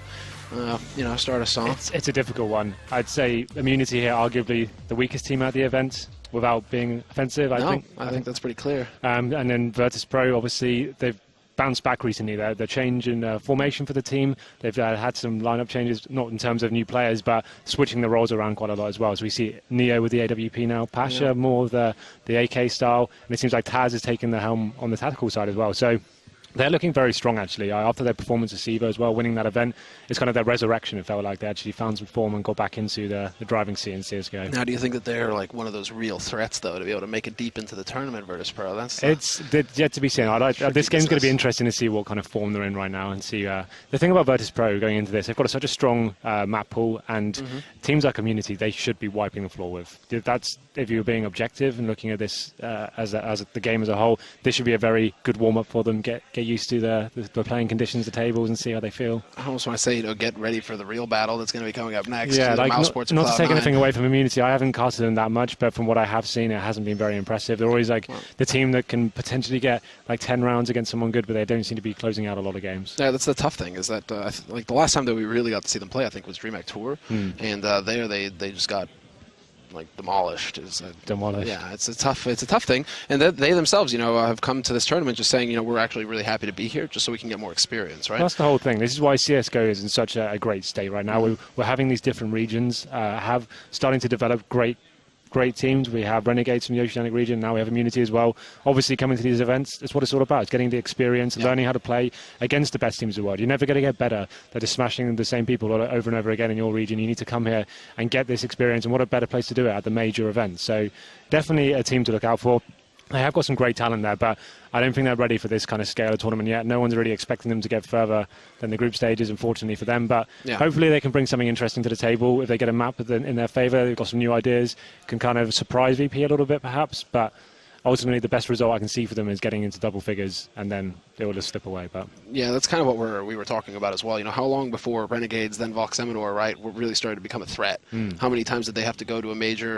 They have a few majors under their belt, but also travel to international lands. But the thing about Renegades is they actually were taking maps off people. Well, not back then. Well, I mean, it's been a long time coming, right? First year maybe they would show up to lands and same thing, right? Just kind of get slapped around. But then they also learned from that very quickly. The question is whether Immunity are going to be able to start really picking up from that. There's such a wealth of information now as well, as far as all these streams, all these LAN events to take info from. You can just go to the stream, watch, learn pretty quickly. I think it's a question of whether Immunity, it's more the atmosphere of a major. I think that's what they really need to figure out, because they're going to be sitting down. It's a totally different beast. The problem about a major as well, so even in the group stages, you haven't got any easy games. There's no games that you can kind of get warmed up and think, okay, we're in the zone now. You're going first up, VP, and there they are on the screen now, ice cold killers. We know how much they love playing against teams like this. I think I last casted them out in at SIVO, and they looked really tight there. They found a new play style. They're playing very aggressively, and as soon as they get the ball rolling, and Pasha is firing all cylinders. His AK work has been phenomenal recently. It's so scary, especially on the T side, on maps like Train, when he can run out into open spaces and just find CTs to kill.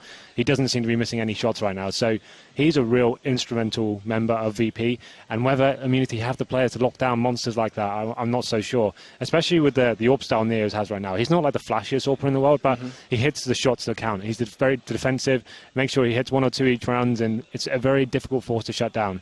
So yeah, obviously the maps may play some sort of factor here, but ultimately I don't see what world we'd be living in if Immunity took this one. Yeah, that's the tough thing, the real tough thing. Right now, actually, on your screen, apparently we have some tech issues going on, and so it's such that we actually brought in a Valve dev to sort that out, because that's Vitaly. That's the ultimate engineer you can call in, right? The ultimate beast, basically. And so Alexander Nair, he's a head admin, project manager, etc. for ESL, so he's on top of it with Vitaly. Both of them key players here in this tournament, making everything run. But yeah, actually, that's a bit concerning if a Valve dev has to come in to step in. It's been a really smooth tournament so far. We haven't had any issues whatsoever. So this delay, I think it's not going to matter too much in the grand scheme of things, considering the game we have coming up. So this may just be a small technical issue. It seems like there's one player's PC. The rest of the guys are fine. There's just one PC we're trying to jump onto the server right now. But let's just have a talk about the maps quickly. We've got, obviously, all 7 available, but where could Immunity potentially find some ground here? Just having a look at their previous results here, the last reasonable result they got was they played Renegades. They lost 16-9. That was on Cash. And before that as well, Dire Wolves, that seems like a cache is a map they like to play quite a lot. But like I said before, it doesn't really matter. Like VP are one of the best cache sides in the world if you take away the last couple of months when they lost 16-0 to Kingwin. They have a really strong cache, and especially against a team like Immunity. I don't think they'll be scared of playing any maps on the board. They probably just want to be vetoing more of the exotic stuff, just to eliminate that wild card and just play the classics and utilize their aim and teamwork and just shut the game down like that. Yeah, if you're VP, you're probably thinking, okay, just take out like Dust 2 and Cobble or something like that, right? Maybe not Cobble in Virtus Pro's case, because they are like a fairly decent Cobble team.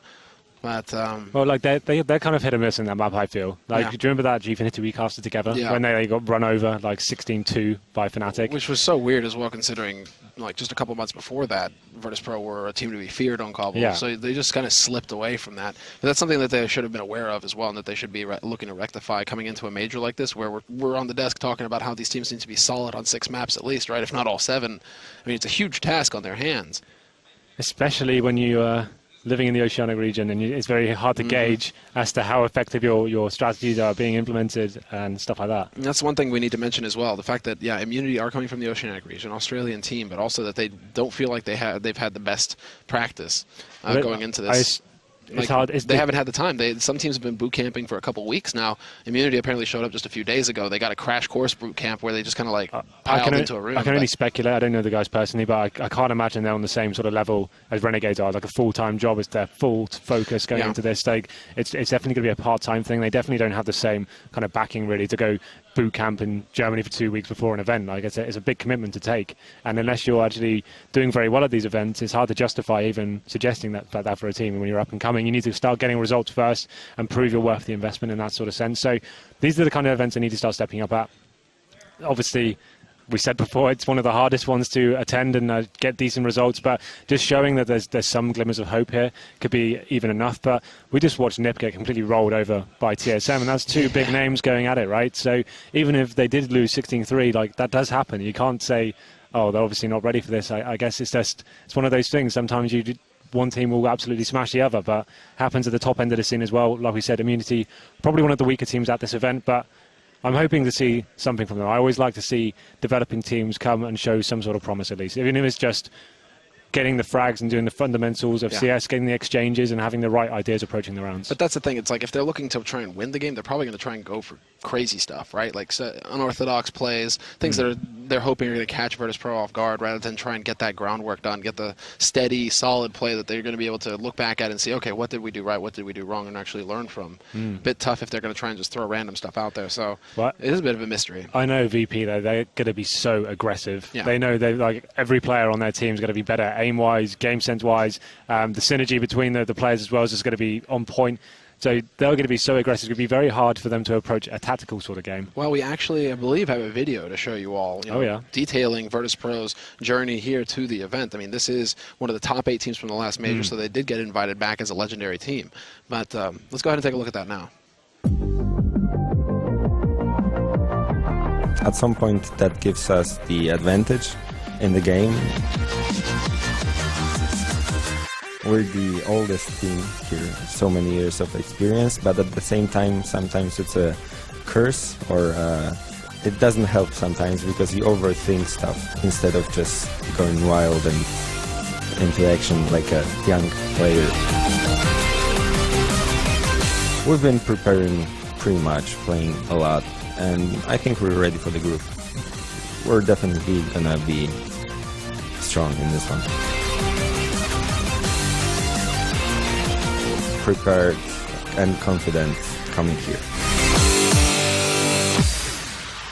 I hope that Taz brings that kind of fire to this event, right? Like that. I don't think we're going to see it. We're not going to see it this game, but it's definitely coming. Like, once he gets firing, and he's a great player like that, shows so much emotion, he's so passionate, and that's exactly what you want to see at these kind of events. It's what makes it, especially when we get to the stadium as well. That's going to be so electrifying to watch. Yeah, that's like Katowice 2014. That was like the huge moment, and Taz just going ham. Frag by it as well. He went to the land there. They played versus LDLC, and all I remember is like, "Happy? Are you happy?" Right? Just like him shouting it happy the entire time too. It wasn't just like one round. He was just heckling happy the entire time. So that's actually, one of Taz's plays. Like, something that he keeps in his arsenal. Like, okay, when do I actually focus focus on the game, and when do I try and focus on getting in my opponent's heads? It is a big factor of the game, though. Like, if you're causing so much distraction and so much noise they can hear, and they know how fired up you are, that's when it's pretty exciting to have that element within your team. Well, let's now go ahead and take a look at their opponents now. We have a video detailing Immunity's journey here as a qualifying team from the Asian qualifiers. With our players, haven't played a major before. I've just played the one back in Katowice. Everyone's really excited. This is like the pinnacle of CSGO. So to play here really means a lot to us. Unfortunately, something happened with our flights and we didn't get across early as we'd like to. So we only got here on Monday. And we spent yesterday practicing at the Take TV studios. I think what we're looking for, I think being here will never be enough. I mean, being here is great and it's a real privilege, but we want to win. We want to win the whole event. I don't think any team would feel ready. If they say they are ready, then they've probably had a lot more time to prepare than us. I don't think you're ever really ready for coming first.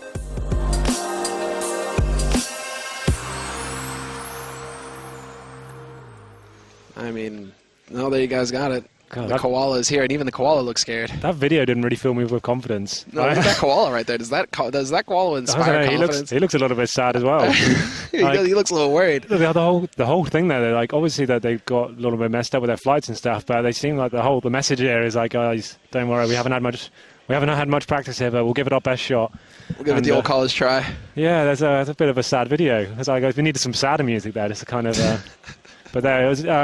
Like they said, flights kind of stitched them up a little bit. Coming into this on a Monday, most teams have been in this sort of area for about 2 weeks now, so definitely going to be underprepared. Obviously, coming into this event, they've been playing a lot at home, but they wouldn't have got that European experience at that level. So interesting to see the kind of different mentalities of both teams. You compare both videos, there's kind of like day and night there. The headline from Virtus.pro was like confident and ready. These guys were like underprepared and a little bit shaky. So different scenes, but look at them now. They're a bit happier, not so sad. Yeah, this time. I think there's some giggling going on right there. And in case you're wondering, that's Hedja. I was going to say, is that the new coach now? Yeah, that's Hedja from LGV, man. So she's coming in as coach. Maybe that's the secret weapon. She's been flown in especially to bring that tactical insight. I think she's trying to get away from Norway's weather, man. Get down to Australia where it's nice and warm. Norway, not so much. I prefer the cold one from England. I know you were talking about this yesterday. You're just like, please give me cold weather. I've been living in Romania for the last 2 weeks and I'm dying out there. So definitely need the cold. But there you go. Here is the VP boys looking very relaxed here. It's not as bad as Valencia, right? Where you had the. It's about on par. Like it's the difference between like Valencia was quite humid. Like Romania is very dry heat. It's really stifling. You can barely breathe when you wake up. But I'm enjoying it out there. It's good.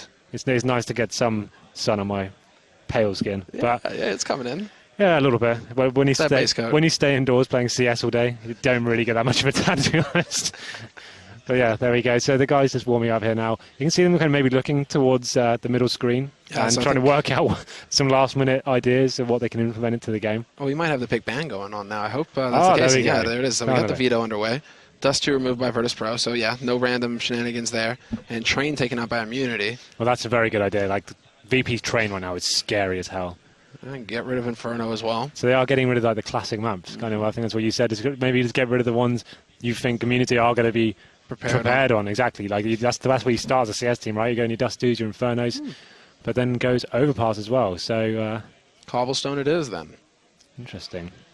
So choose starting side. It's going to be CT side. That is for Virtus.pro. If you start, that is an advantage that the Legendary team has in the pick ban phase. Is that if you're the higher seed, you get to initiate the veto, and you also get to pick which side you're going to start on when it comes to the map.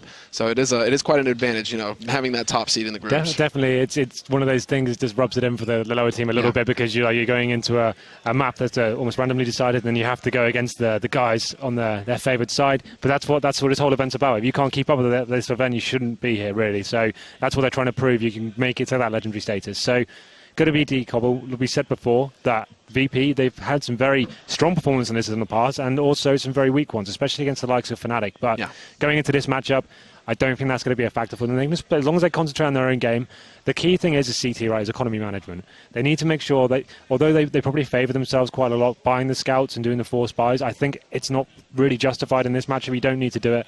You can just make sure you win all the rounds you're supposed to on the gun rounds, and don't let yourself get too deep in that rut of economy. Yeah, I think that it's interesting that VP actually choose to go CT, though, to start things off. Because this is kind of shifting towards a bit of a T-sided map, so I would expect, Virtus.pro to kind of feed into their aggression, where they're just going to kind of beat them up. Immunity. Well, I guess maybe they feel like Immunity is quite potentially weak on this map. Well, I guess it wasn't even, we didn't know, it was a random of the three, right? But going into this one, they probably feel like the execute of Immunity won't be world class, so they can probably just play their normal game, lock down, be a little bit aggressive as well, some cheeky pushes. Will probably shut them down quite quickly. I would imagine Immunity will be bringing set pieces to the board. I don't think they can rely on their aim too heavily against these guys. These guys are like the aim machines. Boyali and Snacks, for example, you're going to get locked down by them whatever angle you face. So I think they're going to have to bring a very tactical game to this. A lot of teams favour the B bomb site right now. That's the key area of the map. You see teams like Cloud9 running pretty much the same strategy almost every single round. They'll be getting Shroud into that upper platform area, working their headshots like the Terminator up there. He's really strong at that. And that's what a lot of teams are trying to mimic now, that same smoke and trying to get that one pick. Even if you don't get a pick, you're getting very valuable information. But that's the kind of plays I'm not sure Immunity have that kind of level to work and rely on picks. They're going to have to try and potentially do something a little bit faster and stay as a unit. The confidence, I think, is the big thing, right? Because to go out onto plateau like that, look for the headshots, you got to be like Kirishima, you got to be like Shroud, you got to just be supremely confident in your ability to get that shot.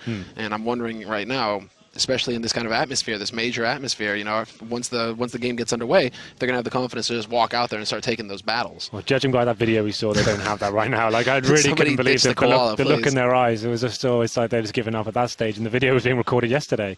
But there we go. It's going to be D Cobble here, and this is the opening game for Group D.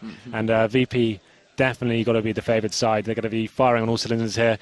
Like you said, Cobble now definitely being defined as more of a balanced map. I don't think you can just say it's one side, it's a CT affair. No. Especially, it depends on the matchup, especially what kind of approaches they take to it. I imagine we're going to see VP with the early start. They'll be playing quite passively. We know that Neos do open up.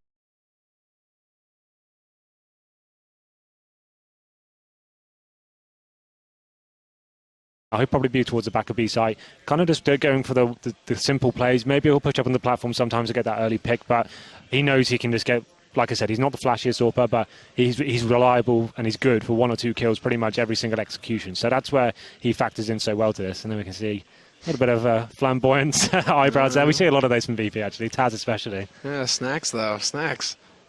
Damn, impressive control. But I think we're going to be getting into the game any moment now. It's going to be into the pistol round.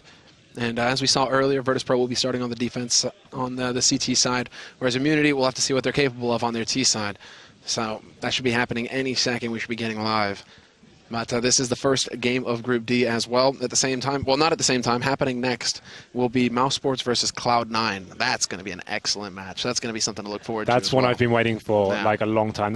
This is why I chose Group D as my favorite in the opening of the day. Just because there's so much like rivalries in this team. They've played each other so much, those 3 teams especially, and it's been so back and forth as well. Like Mouse Sports sometimes seem to have the edge over VP, especially in their breakout tournament at G0rth4n. That's when they 2-0'd them twice, right? And that's when they looked really strong, and that's when we actually started to notice Mouse Sports a bit. We actually maybe started to take them seriously from that stage. And ever since then, they've been getting better and better. But as I say that, though, it looks like we are underway. It's going to be D Cobble in the opening game of Group D.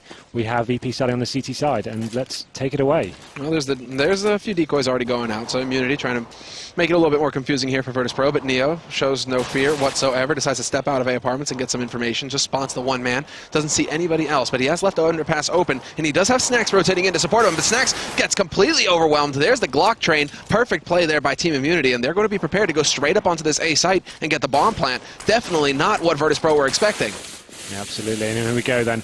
The execution on the way, and now it's going to be a full retake from the CT side. 4-on-3 situation favouring the Australians. So this should be a situation they should win, especially looking at the kits now. Boyali, with the only man there, if he gets taken down, it's going to be a very difficult retake indeed. Yeah, and Taz looking for the backstab, but he figures out that at least one man is holding in A apartments. It's going to come down now to Bialy, and up close he gets overwhelmed by Estillo. And that leaves Pasha all by his lonesome here. Taz trying to push up from underpass. He is going to be able to make his way in, but Estillo with the shot in the back, and Estillo still standing strong. Pasha can't get rid of this guy. He is now in a 1v4, and it's not looking good for him. Pre-fire around the corner, and Ricky's going to find a kill for himself. So that's 2 for Ricky and 2 for Estillo. A single frag picked up for Sniper, but more importantly, the pistol round going Immunity's way. Obviously, in the best of 1 series, winning the pistol, they're opening it up very well there. It was quite a nice strategy from Team Immunity, dropping the 4 decoys towards the B side. Most teams will actually rush B on their T-pistol. So I think as soon as those went down, maybe VP almost assumed that was going down. They went back to middle, got the first frag there, and as soon as the bomb went down, like I said, it's a very difficult side to retake, especially when you have no utility left. But, of course, VP, always love a force buy. Neo will be on the scout as well. He can be very dangerous with that. And let's see how they react here. A drop down, a boost coming into play. Will it come... Will they make anything of it, though? And no, they won't. Sniper does take down Taz, and that should open the round up quite nicely. We have seen the CT's force buy here, so definitely need to find a frag right now. Will Neo be able to do it? Whoa. And he just barely makes it out of there, man. Yeah. 4 HP left for Neo. It's going to calm him down a little bit, even if he wants to go for the jump scout shenanigans. Now he's got to be a little bit worried when he's that low on HP.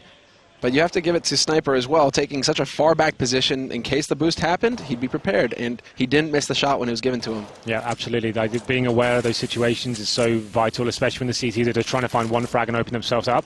Neo here, he almost has to fall back. With 4 HP, that's not a viable position for him. He's has to fall back, and the terrorists making their way up middle now, and this should be a pretty easy execution for them onto the A side. And he's already in position. There it is. Tags up 1. If he gets another tag, this would be great, but he's only going to land the 1 shot onto Estillo. Imagine it, Ricky, finding the kills, and it's Bialy and Pasha, the last 2 alive here for Virtus.pro, but really they're in no position to do anything. It's almost like just play super passive, hold on to the gear that you have going into the 3rd round, because a 2-on-5 retake of the A site, it's just not meant to be. Well, it just means they can save the CZ and the 5-7 there. That's going to be more valuable for them now. Even if they take a kill off the terrorist side, it's almost not worth it. It's much more viable to try and do a stack with those guns next time.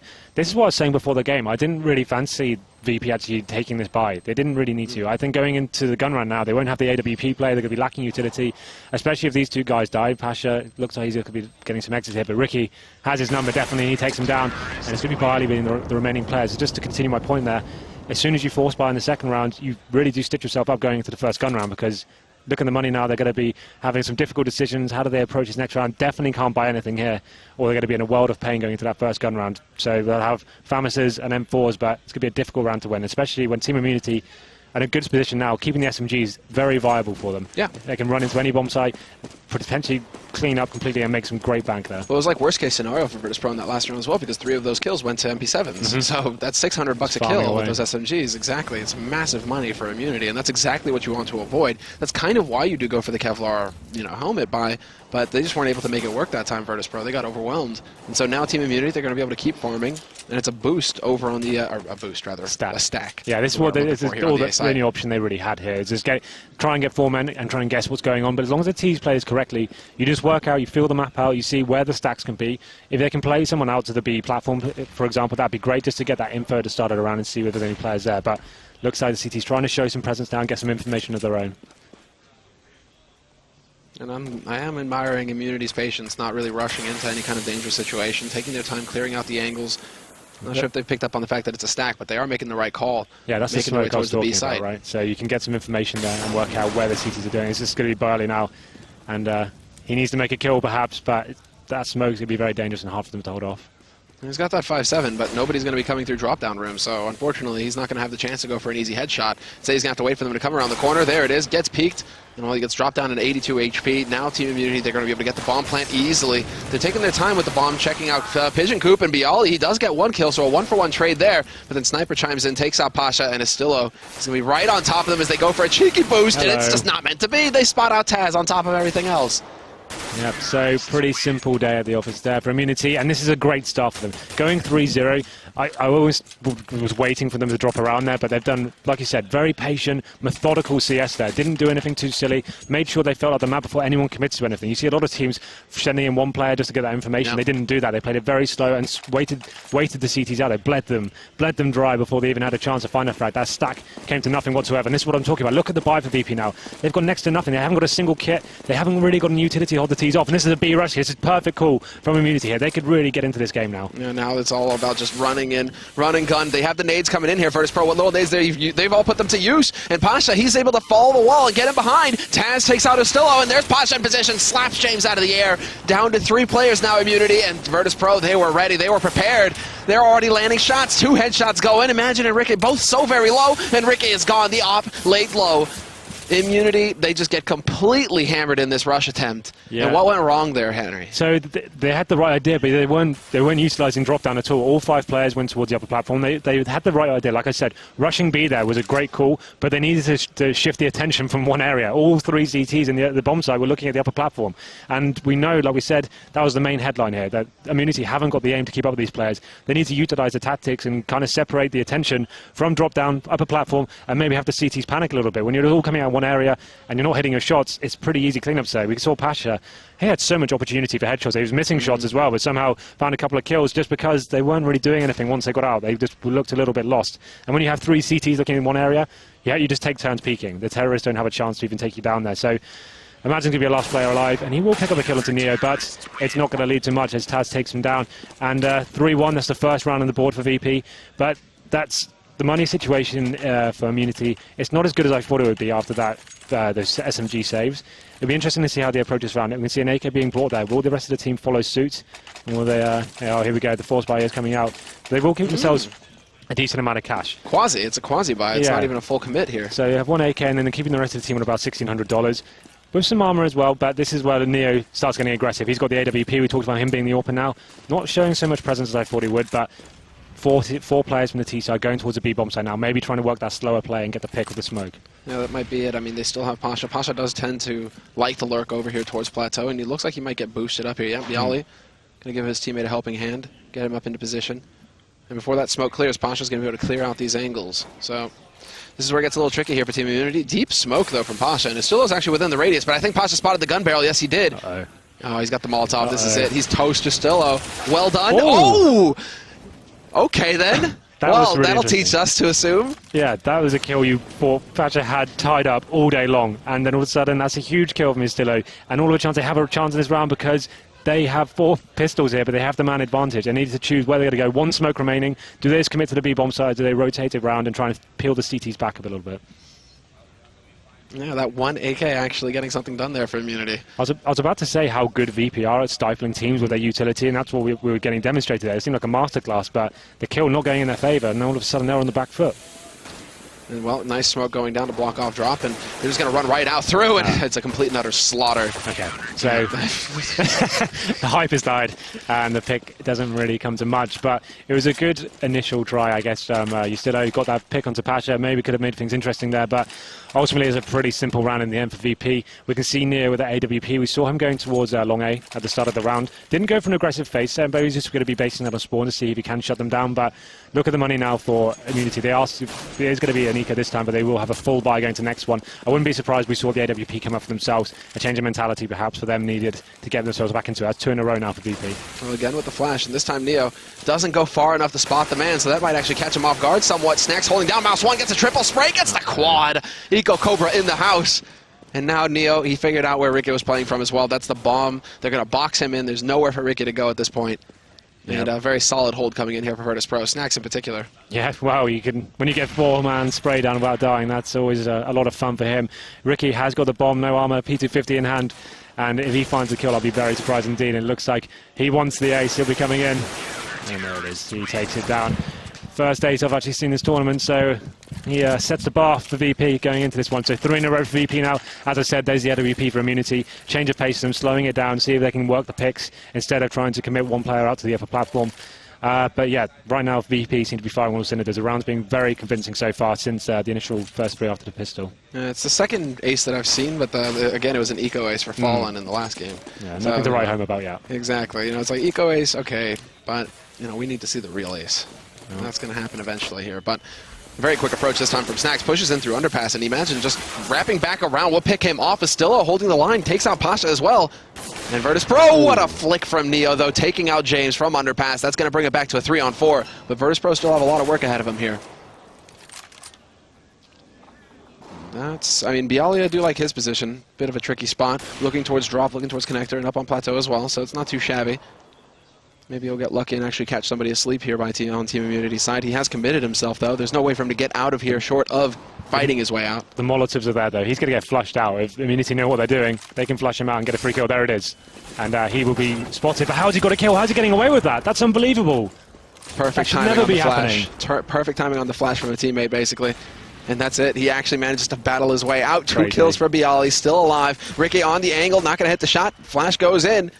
And there it is. Neo decides to step into play. And Neo with the backstab, actually. Taking out Ricky and clean things up with the Tech 9. That was crazy. I don't know how he got away with that. When you normally get a Molotov drops on you, that's you dead. You've been flushed out. But like he said, that perfect synergy from VP. The flashbang came in the exact right time, and he comes in and he gets the clean spray down there. And that was a round you really favoured for Immunity. They got the first 2 picks there. We saw that aggression in middle of the start. That's what I'm talking about, the confidence. Once they get in the zone, they'll lose respect for their opponents and just start doing big pushes, trying to get that early frag. Didn't work out for them. They actually got locked down pretty early on. But Immunity, I think they're going to be disappointed with that one. Not converting that round into a victory is going to be really a bitter pill to swallow. But here we go, then another Eco round for them. Yeah, and it's going to take a hit on their economy as well, because once again, they're stuck on pistols. Flash is going through here, and Taz, danger of getting overwhelmed. Up close like this, a single headshot will do the job. They've got Tech 9s, and they are there. Jumping Tech, and there it is. Imagine takes one out. Snacks and Bialy rotate in, though, to try and plug the gap. And Pasha still holding from Henhouse. So it's not too shabby a situation here for Virtus Pro. They haven't lost control, but they have made it a bit more expensive than they really needed to. Nicely done there with the flash to open things up. Imagine taking out Pasha, but Neo from on high will remove Sniper. And that leaves Imagine alone, and he has no bomb as well.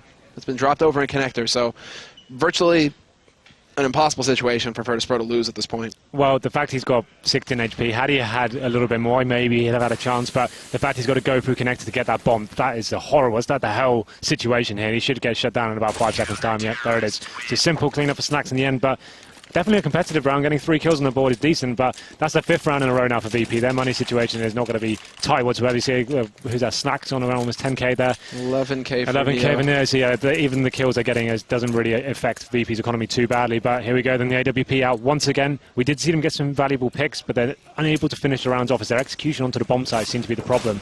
So I don't think VP need to be so aggressive as they showed before in the last gun round. They just need to just hold back and allow Immunity come to them and just utilize their range. Good adjustment made here by Ricky. But wow, Neo going ahead and adjusting his play. He's going to keep him guessing, because he's been going for that very flash right there that we saw, but then he goes for the peek, right? So Rick is like, okay, I'll just wait for you to go for that peek, Neo, and get that free kill. Not the case, though. Virtus Pro 1 step ahead. And Neo seems really strong in this position. Really smart players. We've said that they passionate, does take down Ustillo. That's the Shroud sort of mentality we've been talking about, trying to get that early frag through the smoke. Doesn't happen for them this time, and it's going to put VP in advantage. But Ricky takes down Neo. Great pick for them. But the flash goes down, and the smoke as well, and Snacks decides to hold back. Flash comes through. He turns away in time, though. Picks up 1 and nearly gets 2. James will be able to return, however, and it's going to be a 3-on-3 now, pushing onto the A site. Taz already in position to hold the line. He's looking for the headshot. There's the flash. The shots ring out, and Sniper gets picked off. And it's going to leave Taz alone on the site. Rotation coming through, but Taz doesn't need your help. Taz is taking care of work on his own. It's going to be Ricky the last man alive, and Taz actually gets all 3 kills. He wasn't in a great position there either. Like, you had to favour the T's coming up that mid-ramp, and then you've got the Water player as well. They can move the headbox so much around, but Taz cleared up 3 frags for him, especially after Neo got taken down by Ricky. I thought that round would have been opened up. The A-bomb side would have been definitely viable for them at least, but Taz, once again, as we were talking about, the individual players on the team are so strong. When you put up against Immunity, that they should beat them in every single one-on-one duel going up against it. But now we can see the buy coming from Immunity. Now it's getting ground down a little bit. They have got 5 AKs. York hasn't really had that much impact so far. They maybe get 1 pick a round, but hasn't been winning rounds, obviously. 6 in a row now for VP. And Neo showing some big aggression towards the long A area. Oh, and Snacks getting wall banged down. Imagine hunting him down in the end in underpass. That's not too shabby. So a man advantage here for Immunity. Again, with the advantage, we have to see if they can actually make use of it. And did Neo actually just get tagged by a flash? I think he did. So, well, there you go. Taking a little bit of damage, but Neo's now hungry. He needs to try and bring this back. He knows that somebody might be lurking around here, but he's a little bit late. They're making their way down into underpass already. Neo, does he actually get the angle on someone? It's going to speed things up a little bit, and there it is. Oh, this could be brutal, but then the rotation coming in from Sniper. Does Neo actually turn to look in time? Oh, God. No, this is it, man. What's he doing? Oh, what? Why? No, not like this. James actually helps him out. And Neo, he will not get the second kill. Taz, though, with the M4 gets nailed by James. And, well, that's kind of awkward. That was really awkward. He had such an opportunity there to just end the round. 3 people in front of him. Those sometimes are the hardest situations, especially when you've only got the 5-7 and you're not up on your back. But it's going to be a 4-on-2 now. we haven't seen great executions on the site from Immunity so far. Can they convert this round into a victory? Well, Bialy stands his ground and takes out Sniper, so that's a good start. Imagine and James still very low, and Pasha with the lurk will be able to peek out, picks off Ricky immediately, and he still has a nade to work with as well. He's got full nades, in fact, so this could get a little tricky. Immunity just running out of time, down to 9 seconds, and Pasha playing it smart, but the wallbang through the smoke is going to take him out. That's exactly what had to happen. Pasha was just trying to play the clock. I thought he had that. Looking at the HP of the two remaining players there, it seemed like a classic Pasha round just to clear that one up.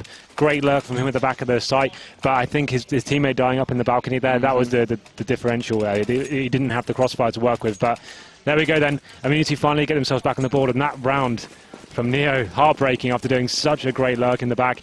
Unfortunately, didn't have the weapons to pull it off, but he's going back again. He wants more. If he'd had an M4, right? If he'd had an M4, that would have been all the difference. He could have just got one kill at least, but I think he interviewed a team kill, so maybe that's something. But it is, and James with a clever angle gets the headshot on Neo, so no joy for Virtus.pro, and once again they lose that first frag, so they're down a man playing from behind. That seems to be the story of every single round though. VP is showing a lot of aggression and pushing in certain areas, but they're not actually getting the initial frags. They're giving Immunity a chance by doing that every single time. They don't need to do that. We've seen the execution be poor onto the side, so just wait for them to come to you. That seems to be my suggestion at least, but here we go then. Immunity once again heading towards the B site, and will they be able to find the opening kill here as Bialy goes back up?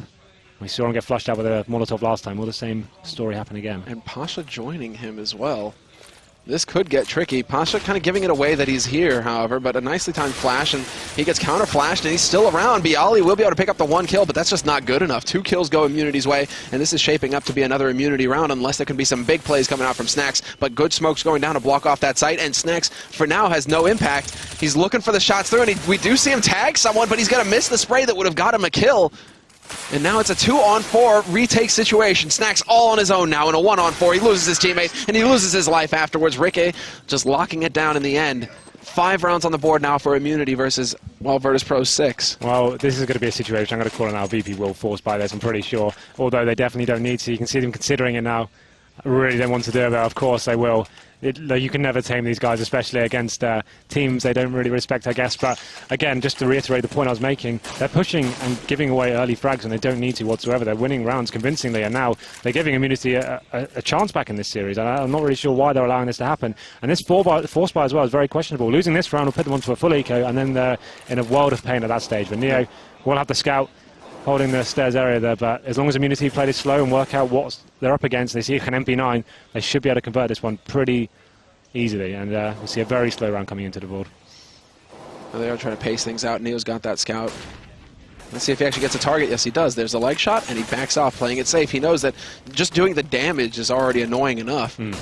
So that's going to slow Ricky down somewhat, down to 35 HP, and no initial frag going Immunity's way either. So Virtus.pro, they can still try and keep things paced out the way that they want. Pasha holding up close with the Mag 7 as well. He knows that Immunity have been favoring Plateau, so he's just hoping to pull a fast one and get a free kill there.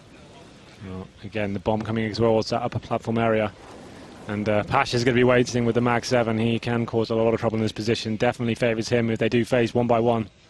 There's a shot. Is he going to get it? Oh, the angle is just off, but there it is. Point blank. He lines him up. Pasha with the 2-for-1, and he's going for the jump, but he's not going to get it. Ricky with the pre-fire shuts him down, but the damage is done, and Taz stops Sniper's flank.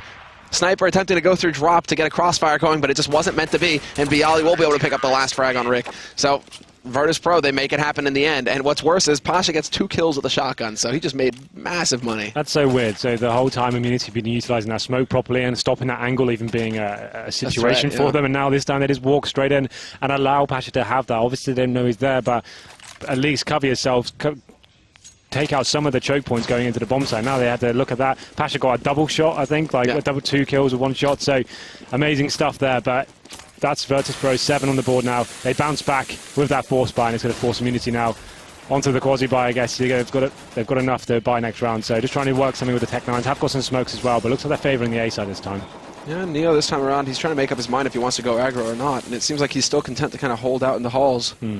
Whereas Snacks, once again, up close. A bit dangerous to be so close forward, though, versus pistols like that. Tech 9s, man, they're scary. As soon as they work out the Tech 9s are there, now they can just say, let's fall back to the bomb site. It's really risky to even stay in this position and give them an AK without any response. You can see Snacks won't actually get a teammate to fall back, but he doesn't care. Headshot on Giostillo opens it up, and that's going to be a 5-on-4. This is definitely the point you fall back. I don't. No, he keeps going. What does this? Snacks Like real risk. There's the nade going through, and well, he gets dropped down to 72. He's making his way back. He gets caught in the corner though, but he still managed to pick up the one frag. And this is just Snacks basically showing no respect whatsoever. Yeah, especially in a major situation when you get the first kill and you've worked out the other team on a force by / eco. Your best bet is to fall back to the bomb site and keep it long range with your rifle. Don't give them a chance at a kill, but Bialy takes down James there, and Pasha finishes it off into Imagine. So, pretty simple round there for VP. Obviously, still showing that aggression we've been talking about. It has let them down in some initial picks, but the buy now should be able to come in from Immunity. This is one I probably would recommend taking, definitely, because you've got 2 rounds remaining. Getting 7 rounds on the board would be a very good half for them. They did win the pistol, get the 3-0, so that was great for them, but so far they've only won 2 gun rounds. So this is a round they want to take. Maybe a change of pace for them would be good here. We saw them do the rush B straight away, but they didn't do it properly. They didn't execute correctly onto the side. All 5 men on the upper platform. You know how Flight of the Valkyries go, right? Goes, you know, like, can you hear the music? For a second there, I thought that they were really just going to go for the full yellow rush.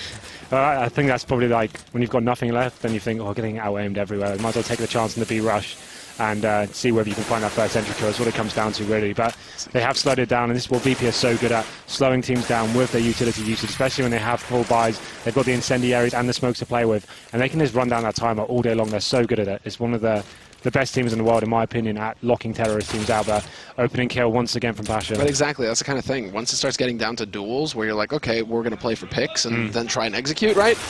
This just keeps happening. Pasha gets 1 kill, Bialy gets another. They're just getting picked off, and now all the utility that those guys could have brought to the fore, the smokes, the flashes, etc., that could have been useful, they're gone. And so the 3 players left here for Immunity. Nice kill, though, by James, bringing it back on Bialy, but then Pasha's able to rotate in, pick up a frag. Rick takes out Snacks. So this is actually a bit closer than I thought it would get, clearly, but Pasha holds his own, flicks right back in, gets a headshot, and that's going to leave Rick alone. 1v2, 30 seconds left on this clock, but Pasha is still alive on the site, and he will catch Rick looking the wrong way. No joy for Rick, no lucky headshot. It's just going to be a 9th round on the board for Virtus Pro. So another 4-man there for Pasha. Strong stuff from him. He is one of the strongest B players in the game, I think. So that was, like you said, it was just went down to the picking game. Once I think the rush was the intention when they started the round, but the problem is when you commit all 5 players to one area of the map, if you're not going to make an execution there and then, the CTs start gathering information on other sides and they can start rotating themselves over. So when you have 4 CTs waiting for you in the form of VP, you've got no chance of winning that round, and this is the final one now, and it will be a fast play. Again, 4 players heading into MVP. Will they commit fully or wait again through the smokes? Oh, it looks like they are going to commit straight up. Nades are going out, however. This is a straight no-fear rush, and Astillo's there to open things up by taking out Pasha. They still have a single smoke. That's going to be on Sniper. There's the Molotov going down as well. Multiple Molotovs, in fact. They want the space right now, Immunity, to work with. And there's a good spray coming through. They're low on HP, but they're still alive. A 4-on-4 situation trying to defend this planted bomb. But Immunity only have pistols, so it's not going to get any easier. And the Molotov going down isn't going to help. Bialy picks off Sniper at range, and it leaves it down to the 3 remaining members here. Imagine getting caught out in the open. Now down to Astillo and James. Neo on the flank, going on to Plateau, spots the man. He does get taken out, and all of a sudden Snacks just jumps out there as well. They're also very low. Astillo gets the final kills, and he actually gets the ace in the end. Immunity, that's how you close the half. I was about to say there's not even much point even trying to hype that one up. It wasn't ever going to happen. You've got Tech 9s on the site, you had low HP. You assumed a VP were going to clear that one up, but Astillo somehow goes absolutely sick on that final round and gets him the 6 on the board. And that could be really instrumental going into this next half. That could be what takes him over the edge here. So, although it's a disappointing half ultimately from them, that last round, look at that. You can see VP are a little bit worried at that last round. I think they thought that one was pretty much tied up, but that makes things interesting at least going into the second half. Yeah, they better feel a little awkward there. I mean, you've got 5 fully kitted out guys, and they're getting picked off by a guy with a Tech 9. But the fact that Neo is lurking in the back as well, that was a kill he should have been making. He shouldn't have died there. He had the AK, he had the positional advantage as well. I don't know how he got taken down, so that was a pretty questionable round there, and one we thought was a throwaway almost, considering the way VP have been playing, but can't take anything away from Immunity there. That is a respectable half from them. So getting 6 rounds on the board as T-side against VP, that's pretty phenomenal stuff, especially considering the match we built up before this. Like we said, that arguably the weakest team at this event, and that's a great start for them, and maybe they can do something with this. I love it though, right? You know, it's like arguably the best or the weakest team, but still able to do some pretty considerable damage to a team that should be making the playoffs guaranteed. So that's already, it's going to show just how close it is now at the top of the food chain. Absolutely. Well, that last round, I think that's going to be in a few frag movies to come, because that was pretty crazy stuff with the Tech 9. And you can see the little bit of residue from that round.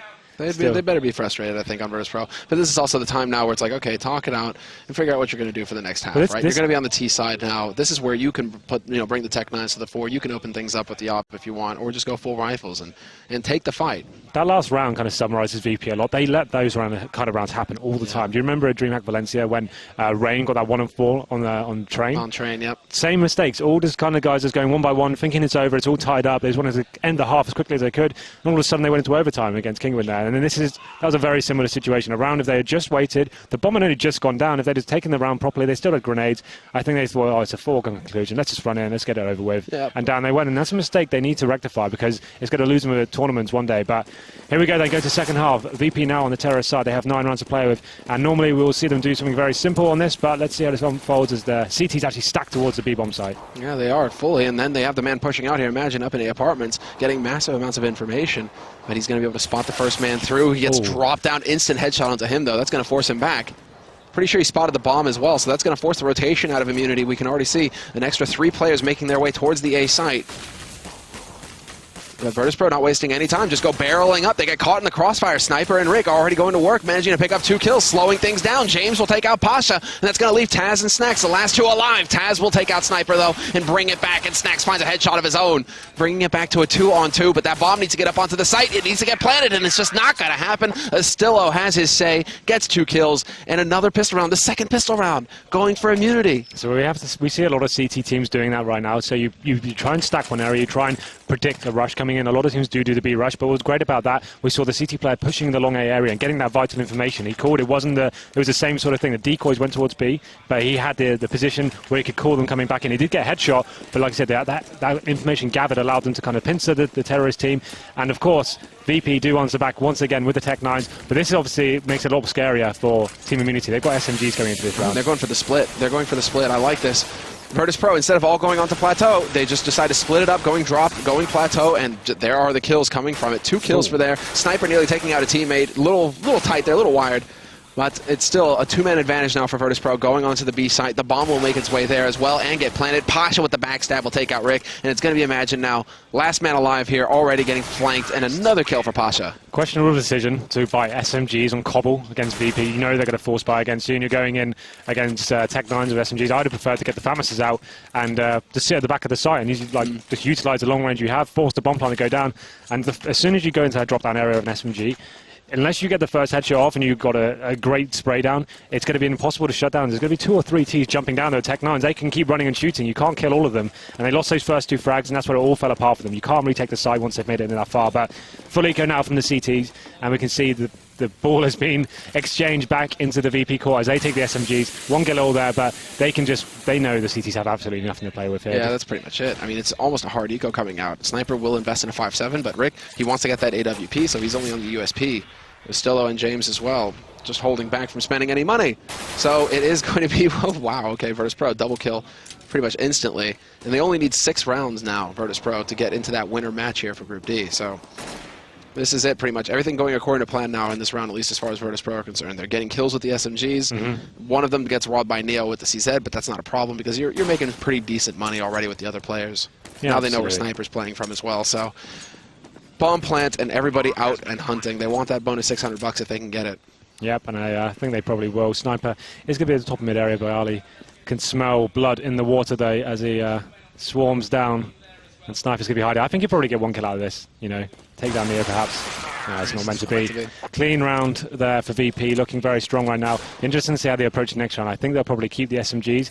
As you can see, the money is reasonable for Team Immunity. A surprise buy may be a good call here. Just the fact you could get the drop on the SMGs, but I assume that it's going to try and play the long game here and get into the AWPs next round. Some CZs, some P250s coming into the board. They can justify some body armor as well, but I don't think that's going to amount to much. And the T's potentially just going to do something very simple here. Maybe just a full-on B rush with the SMGs, get out into drop down perhaps, and see what we can do. And it looks like they will be doing that. All 5 men heading over there. They need to get in quickly before the CTs work out what's going on. Yeah, there's the flash, and there's the peak, and everybody full flash, but Pasha does manage to save the day, taking out Astillo before he can do big damage. Bialy dropped down to half HP, and he's going to be taking points. Snacks gets caught by James, but Bialy is there to save the day, and it's a man advantage here for Virtus Pro going on to the B site. Immunity trying to find an angle to work with here. You can see Sniper just dancing on the edge of the smoke, and he should be able to get a free kill here on the Neo, but he somehow fluffs it completely. Gets nothing out of it. Neo lives with 2 HP.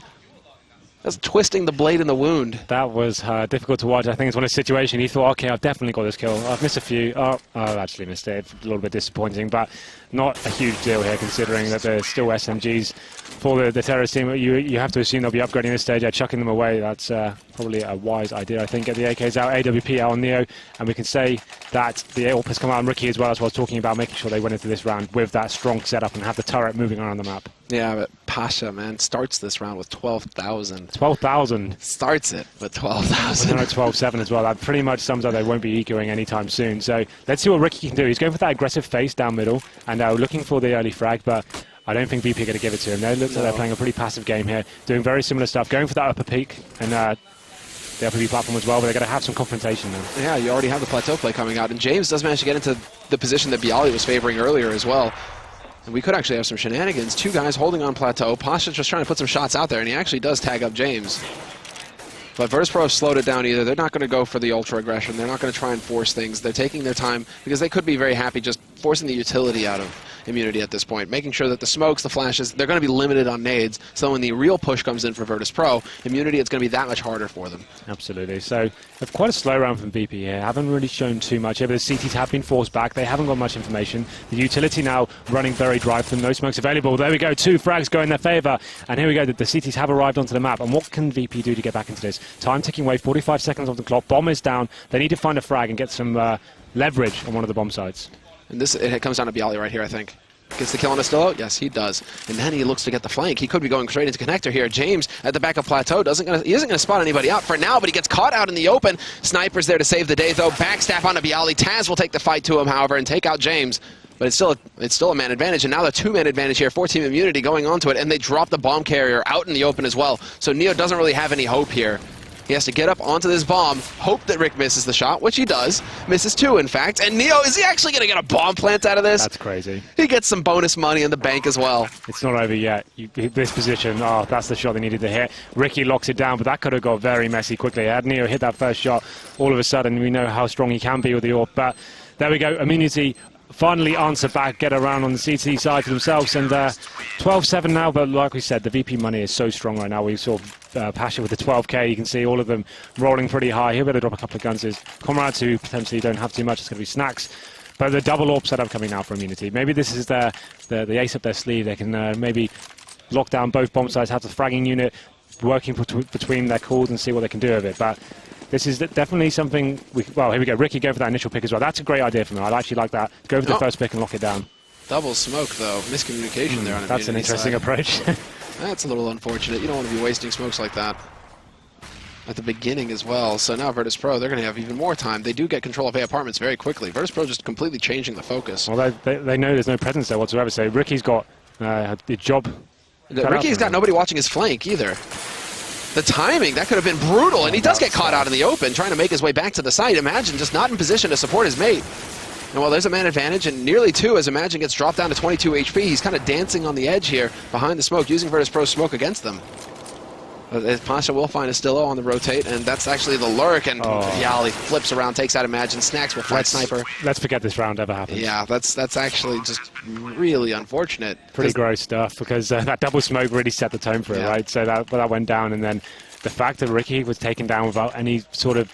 Why was no one focusing the long A area whatsoever? Imagine was behind on the site. He was on the site itself looking towards mid, I guess. But then that means that they were both looking towards mid and nobody was looking towards apartments. What did they think was going to apartments. happen? They had no intel in middle, they had no intel towards long A. They were just hoping no one's going to come there. And the fact they were showing no presence towards B either, you kind of had to assume that was going on. But that's going to be another... After winning one round and losing the subsequent round, that resets everything for Immunity. And you can see they're on a full eco here. Literally nothing to play with, 1 P250 there in hand, but that goes down straight away. And it's going to be a 4-on-5 now, and this could be all she wrote. This is looking very promising for VP now. Yep, absolutely. Virtus.pro, they're going to get control of B site. All 4 players for Team Immunity waiting over in A halls. So there isn't a whole lot that Immunity can hope to do here. They've got 4 USPs, and I guess they just kind of have to cross their fingers and hope that they're going to have the correct setup for the next round when it all comes down to it. It's not even the setup though. It was just that synergy within the team was non-existent. Like, it was really difficult to watch, and that going into a major and having those horrible errors, like, that's very disappointing. It's something that needs to be rectified and looked at after this game. No doubt about it. And, well, I mean, again, that we kind of come back to the original point, which is that, Immunity, not really expected to win games. This is more of like the recon trip for them, you know, to get the information, to figure out what they're doing wrong and what they need to fix so that they can compete against teams of the like of Virtus.pro. It hasn't been a complete stopping. They have won both pistols, but the gun rounds haven't really been there for me. Every gun round they do win, they lose the one after, and that's where it all falls apart once again. But they do. Two guys survive in vain, really. Don't really get anything from it. But you look at the money now. They've got 3,300 about average. Two guys on 3,500. They have to buy. You can't allow VP to go on a match point here, this sort of situation. So a round they definitely need to win. And there's going to be no kits there. Sniper having no armor. Very difficult round for them. I thought that Rick, you know, he would skimp on the nades to get the kit. Honestly, because he had I enough for think a glass cannon. they're going to be banking on going for the early frag and trying to lock down the T's before they go to the bomb side. I think we can see some more positional touches there from the CTs towards A, but it looks like a fast execute from VP now, looking for that first kill. Pasha can be very deadly in his position, but he does go down to the hands of Ustillo. Yeah, very well done there by Ustillo. Pasha caught looking the wrong way, and Bialy drop down room, trying to find an angle, not really going to spot anybody. Flash goes in on Sniper though, and there it is, surprise, surprise, but Bialy will once again open things up. Two players waiting for him, however, so that's not going to work out, and the man advantage is maintained by team immunity. But as far as Virtus.pro are concerned, I still don't think they're sweating. They still want to take this fight. It's still, you have to favour them so much. It's the buys available. Like, there's nothing left in utility for the CTs. And here we go then. Neo, they're going to make the way to the A side now. This should be it. But Imagine had a different plan, but he gets taken down by Neo. 3-on-2 situation now, and this is almost impossible for the immunity side. They need to work out whether they save, and it's going to come down to this frag right now. Shots through to try and create some space, but there it is. Snacks ready and waiting for James. No hope at all. Especially when they didn't have the kits there and the bomb going down, it probably wasn't even worth the retake. But when it's 14-8, you need to have some sort of hope and believe you can win those rounds, but it's not meant to be here. Ustillo will be the final man. He has got an M4 in hand of taking that into potentially the final round here. Yeah, man advantage in that kind of situation is just brutal. Yeah, like they had no flashes to retake the site. They had one smoke. I think that's not really that useful on a retake to a bomb site on Cobble. You needed flashbangs to chuck over the roof and then potentially incendiaries as well to flush out the T's to work out where they are. But it's all the more frustrating when you start off the round with a kill. You take out Pasha, there you go. They lose plateau control. You're thinking, great, but just not meant to be this time. Bialy, once again, bringing it back, making it possible for his team to get onto match point here. This is a best of one to sort out who's going to go into the winner match of Group D. And Virtus.pro, well, they got 7 tries to close out this match. It's looking pretty good for them. Well, the pitiful buy from the CTs, the shotguns out, the CZs are there, 5-7 and an M4 that was saved. They've got to do something pretty special to get into this one. I'll be interested to see what Ricky can do with the Nova there, but here we go again, and VP once again opting towards that B site. Just going for some fast exposure. I think they know they have immunity right up against the ropes here. They're falling out of the ring right now. It's not even up against the ropes. And there's no pause to save them, no ref. Well, there it is. James does manage to spot out the one, but then Bialy, instant headshot, removes him from the map. There's going to be a drop down by Neo, taking out Sniper and drop room. And Ustillo just going to go charging through the smoke, it looks like. And unluckily for him, Pasha's waiting on the other side, not looking the wrong way this time. He takes out Ustillo. That's going to leave it down to Imagine, the last man alive here for immunity. And it will be 16-8, the final score. Virtus.pro with a dominant performance on their T side, dropping, what, like a single round. And that is it. Yeah, very convincing stuff there. Like the only rounds they've really lost was the pistol ones. They went down 0-3 in the opening rounds there, and that's when we thought, okay, we definitely have a chance here. Immunity maybe have to do something with it, but ultimately the best team did win. They showed that they didn't really have that much respect, a lot of pushing and a lot of aggression, but even then, after losing frags, they came back into it, and it showed to be a very one-sided affair in the end. So congratulations to VP. Their opening game was very successful. Immunity, though, showing some signs of hope, and you see they're taking it pretty casually there. No one looking too upset. I think so, yeah. I mean, they have to be. They still have to be pretty pleased. I think that they managed to pick up both pistols. They managed to actually get some rounds on the board. It wasn't a complete and utter stomp, which is which is kind of what you could have expected. The Virtus.pro top tier team like that, but there's the handshake at least. And so there we have it. Virtus.pro, now they get to wait and see who's going to come at them. Is it going to be Cloud9 or Mousesports? And before we go to break, I need to get your opinion on this. Who do you think, Henry, is going to make it through? It's such a difficult call. Like, both teams can be so hit and miss. Like Cloud9 especially, I think sometimes they can be amazing, they can show up and they can be firing all cylinders, and I really have no idea. If I had to give you a prediction now, I think Mousesports have it. I spoke to Chris J last night, and he was giving me some sort of insight. Really? In that state? Yeah. Yeah. You gotta take it seriously? He was telling me this is the most prepared he's ever felt going into a tournament. He thinks GoPro's done all the homework. They know what the group is going into this. They know Cloud9's a rival of theirs. So I think Gopi, being the tactical mastermind he is, I think perhaps he's got something up his sleeve, and for hearing it from the horse's mouth himself, the most prepared they've ever been for an event. So that's what I'm going to base it on. I think they may have the edge going into that series, but it's going to be an amazing one anyway, so I can't wait. The North Americans won at ESL, ESEA Pro League. Going to be hard to see them not pulling it off here in the groups. Well, I mean, Sean Garrett still owes us, right? We did the work last time. Now it's his turn to step up. Wow. So, and Sean Garrett is also one of those leaders that does do the preparation. The question absolutely. is whether I think he set the tone for that the last 6 months. I think he's kind of made in-game leaders realise that's the kind of level of commitment you need to bring to the table. Yeah. And that's how you can get success from going from a team that was considered like nowhere near European level to now being within the top 5 in the world.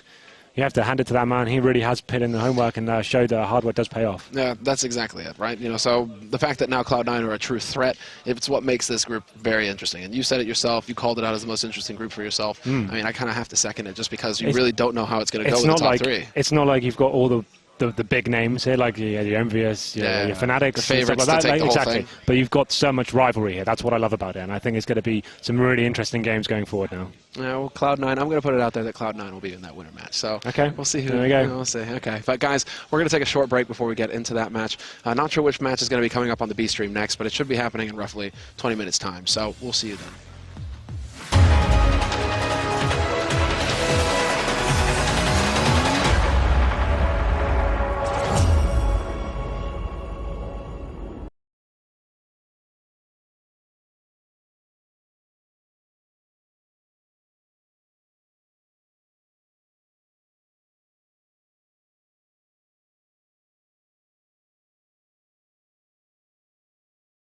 Peggy 18. I am super excited to welcome all my pals back to the annual Blackwood Winter Getaway.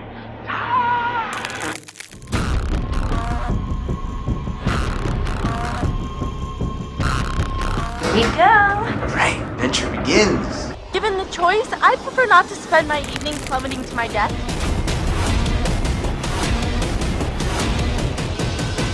Guys, what are you doing out there? Open your eyes. I'm going to give you 10 seconds.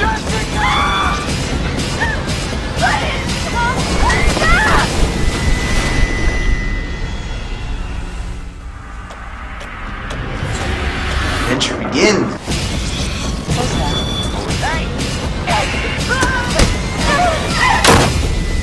Until dawn, only your choices determine who will survive. Exclusively on PS4. This is for the players.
Yo, listen to this. Good morning,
Welcome to day 2 of ESL1 Cologne.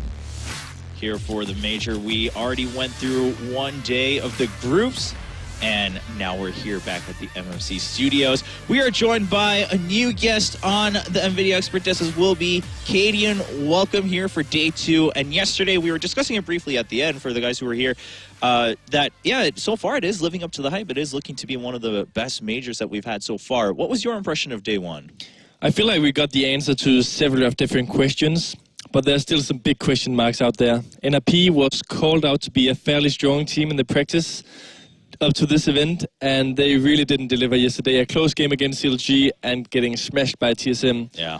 I feel like Mousesports, who was maybe the biggest question mark together with Tyson before the tournament, had a good showing in the beginning of the game against Cloud9, but they fell apart in the end, and That's one of the biggest question marks that I'm looking forward to seeing, like, how is this going to end? Yeah, of course, we haven't decided everyone who's going on to the playoffs just yet. That happens today with the elimination and decider matches of each group. But let's take a look at how day one ended up, which teams move on to the brackets for now. ESL1 Cologne 2015, the major that everyone's been waiting for. 16-13 in favor of NIP, and they defeat CLG on Dust 2 in the first game here in Cologne.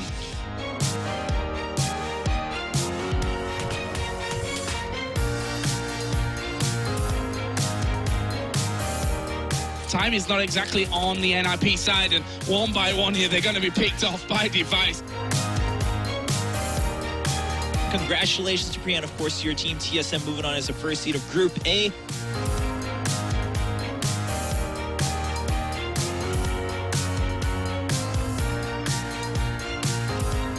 Fallen gets the spray shot anyway.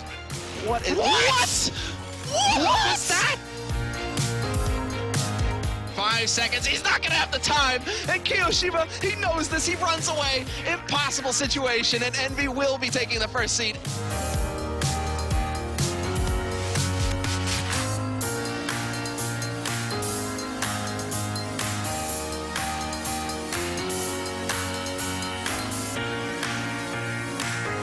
No flashes for them, no smokes left. They're just going to run straight to the crosshairs. There's the spray down. Olaf might still triple. Olaf might find himself a very easy one here. Is he going to go for it? Oh dear.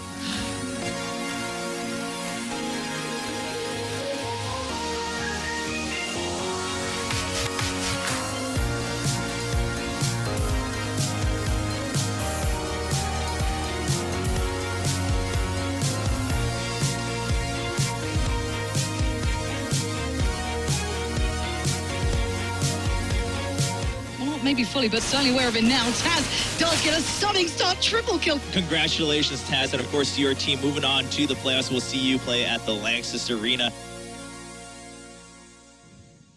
Yeah, and so from the 4 groups, we so far do have the first seed, the winners of each group moving on to the playoffs. We have TSM, MVS Fnatic, and VP Virtus.pro, of course, moving out from Group D in that last matchup. Now, let's talk the overview. I mean, we saw the winners, but like you said, we got some certain answers yesterday. Let's start with Group A. What stood out the most to you guys? I think Cadian kind of hit it on the nail there with TSM just actually cruising through their winners match in that group. Yeah, it was surprising to see NIP look so weak. After seeing their game versus CLG, we kind of speculated that it may be like warming up on the first day. That's why the result was so close. But after watching the game versus TSM, it seemed like they didn't turn up again. That's a very similar performance we've seen in previous tournaments. We expected them going to this one.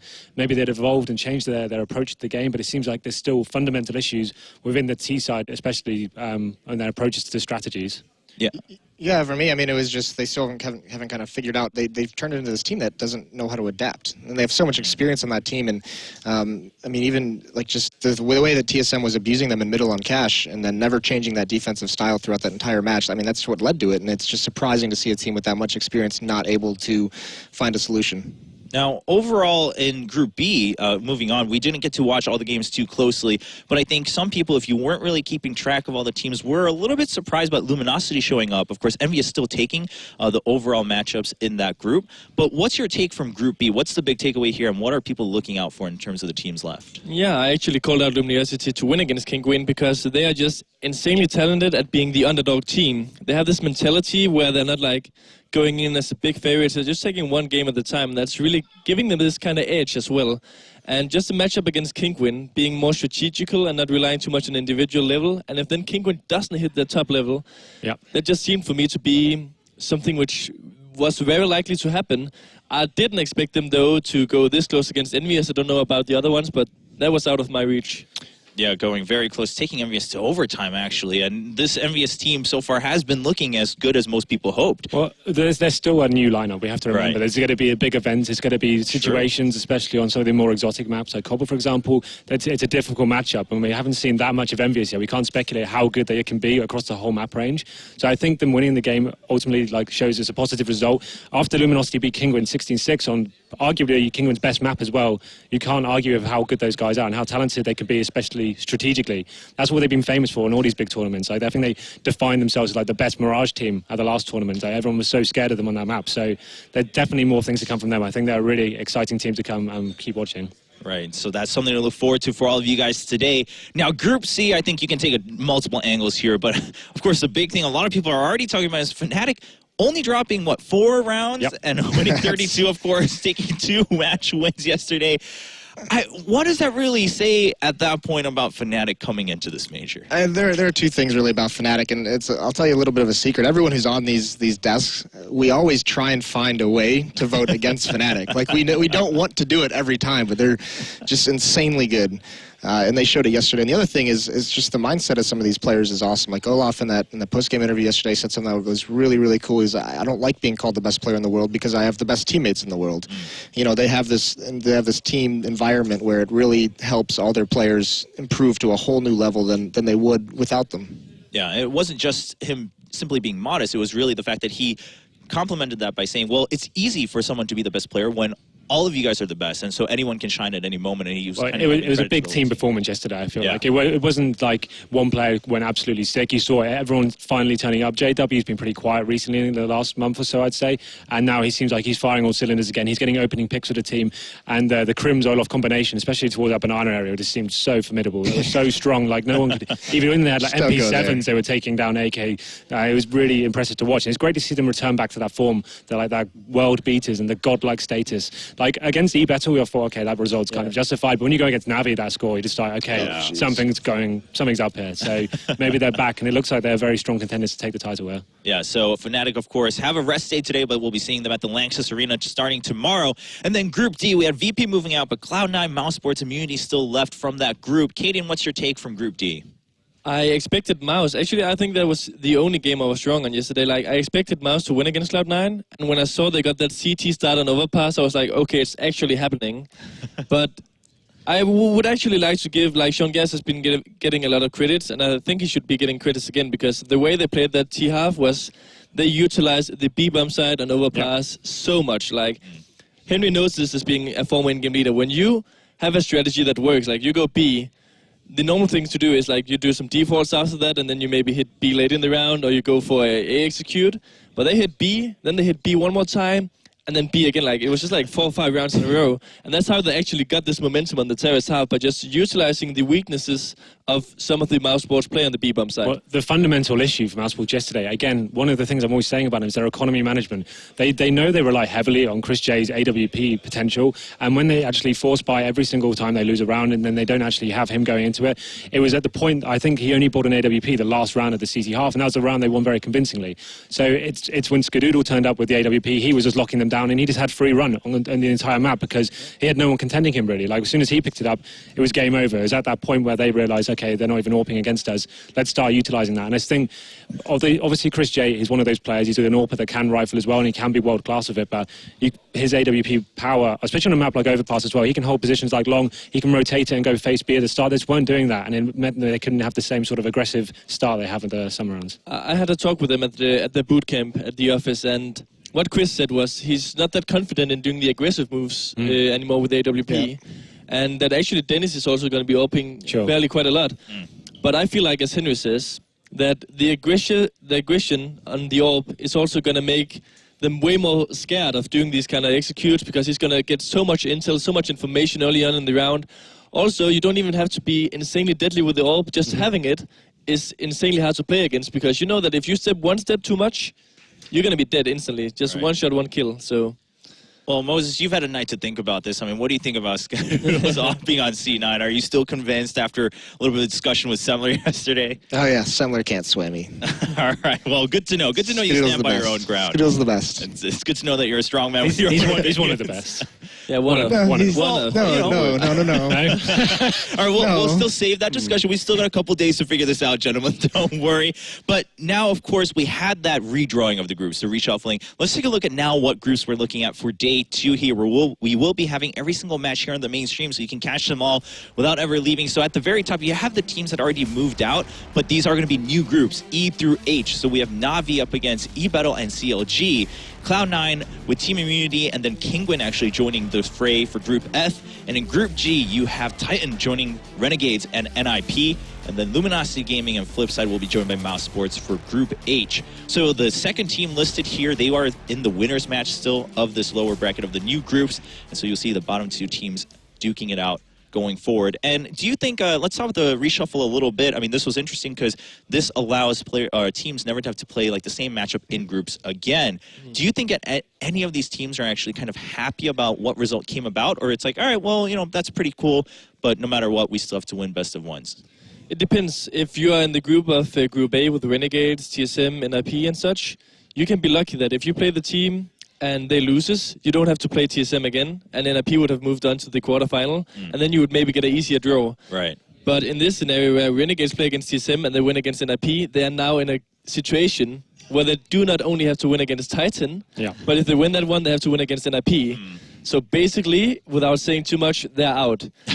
Also, I don't think that's I'm gonna call that group. I think both of those teams can upset NIP if they play them. I think Renegades versus Titans a really good matchup. Yeah, I don't think Titans are be looking especially strong right now. Renegades took 10 rounds off TSM yesterday, so that's definitely a matchup that could happen. Now, for me, you have to address it like this. Okay, Renegades winning against one of those teams. Yeah, that is likely. Renegades to win twice in a row. Okay. That ain't gonna happen. I don't know. I nipped form yesterday. Right, sorry. Well, no, it's all right. It's all right. I'm glad to hear this, but we will have that match a little bit later in the day. So I'd love to hear more about that because actually I was hearing you guys talk about it in the morning, and there seems to be some split opinions on how that group's going to play out.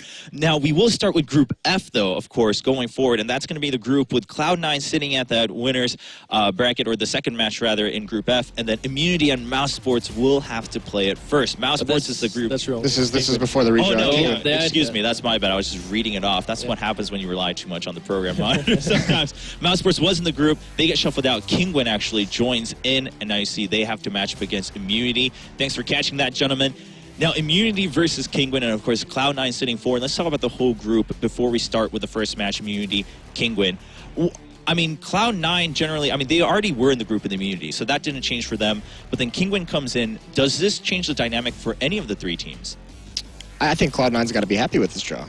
With the teams that are in there. I think the cool thing too for Cloud9 is because I'm expecting them to move on to the quarterfinals out of that group, and what's really fortunate for them is they've never been able to beat Virtus Pro, and if they make it to the quarterfinals, they don't even have to touch them until the grand finals. That's like the big thing, because everyone's like, everyone has asked me from do you think Cloud9 can win it? Do you think they can get top four? It's just like, well, when in the bracket are they going to play Virtus Pro? Because they're not going to be Virtus Pro. That's the thing about Cloud9 as well. Going against Kinguin, we know how much work Sean puts into his anti-strategy, and as long as you know how to break Kinguin apart, you can use their weaknesses against them, and that's what we saw yesterday with Luminosity. If you take a very strategic game to them and you know what positions they're playing, you can lock them out pretty easily if you do know what you're doing. So that's a thing, like Moses was saying, that's probably a pretty good matchup for them, and this should be a good draw for them, I think. The scary part about that, though, is no matter how good your tactics are with the talent on Kinguin, if they come in on fire like that, that's a team that's not fun. Yeah, definitely. No, but what about Kinguin now does have to, of course, play against Immunity first, so Cloud9 gets to kind of sit, watch that match, see how things play out. In Kinguin versus Immunity, what are we looking at for Immunity side? How do you rate them, Kadian? Well, we kind of know the veto. We talked a bit about it. It's probably going to be Train and Cash, I think, removed maybe by Immunity. I feel like Kinguin is going to remove Mirage and Cobblestone. So we have those three maps left with like Dust 2 and such. And for me, it depends. Overpass, Immunity would have a chance. It would still be favoring Kinguin. And then on Dust 2, it's like that would be a fairly easy game for Kinguin. It depends a lot on the individuals. For this game, I would say that Immunity has to have some players who just has the game of their lives. It has to be a little bit more than that, I think. Like just looking at them and compare the teams on paper, being objective here, you've got some of the world's best talent on that team in terms of individual fraggers, and it doesn't matter really. You can have the best strategies in the world, right? If you're not killing people, or if you're getting out-aimed in pretty much every position, it's going to be a very difficult contest. Now, we saw yesterday Immunity go against VP. They got both pistols, and they finished the game around 16-8, but it was quite a convincing result. I think unless they've done some heavy research here today and they've got a very strong game plan, how deep you can go on that across 7 maps, though, that's the tricky part. If they knew the map going into this, there may have been a real strong chance of them taking this down, but you don't know what you're really going to play. You can take your vetoes out of the equation, but there's so much to look into in one day. So I'd like to see them make it a competitive at least and take something away from this game, but just the raw talent in Kinguin really does separate them. Yeah, well, let's take a look. Of course, we didn't get to watch any of Immunity's games yesterday here on the mainstream, so let's take a closer look, get to know them a little bit better before we jump into this match between Immunity and Kingwin.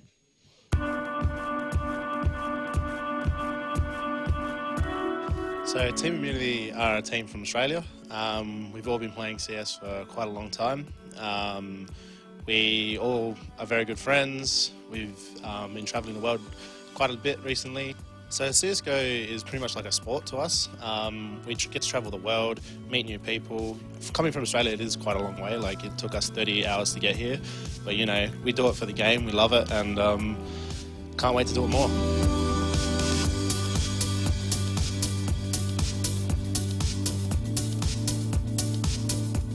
So the way that Australia compares to Europe is, in Europe, the teamwork and the chemistry aspect just trumps anything that we have in Australia.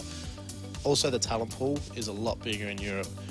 In Australia, there's only like 4 or 5 teams for the top sort of teams to practice, whereas you come to Europe and there's so many to choose from. It's just unreal. And they've all got their own different styles, but just the way they play the game, their knowledge of the game, the chemistry that they have with each other, because they've been playing for 10 years, some of them, or more, it's just absolutely unreal to play against. Something special about the Australian teams, it's really our passion. Like, I don't really see any other team that have the same heart that we do, that's not just for the money.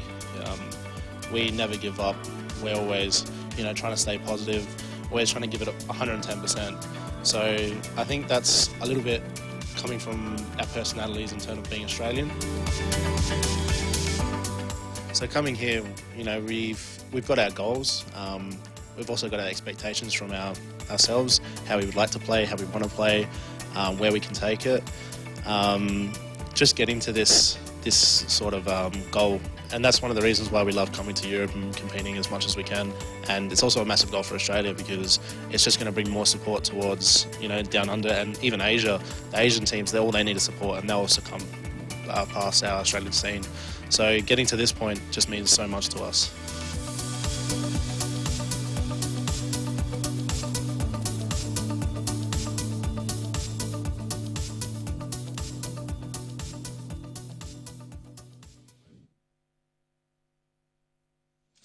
And so Immunity, and you know, we've heard Renegades talk about this too before in several interviews, and of course Immunity themselves, about how tough it is sometimes to play from Australia, because like they said, you don't always have a wide selection of scrim partners or other teams just in general. It's very difficult. Obviously, you don't have the top talent to play against. You only get the experience really when you come to these kind of events.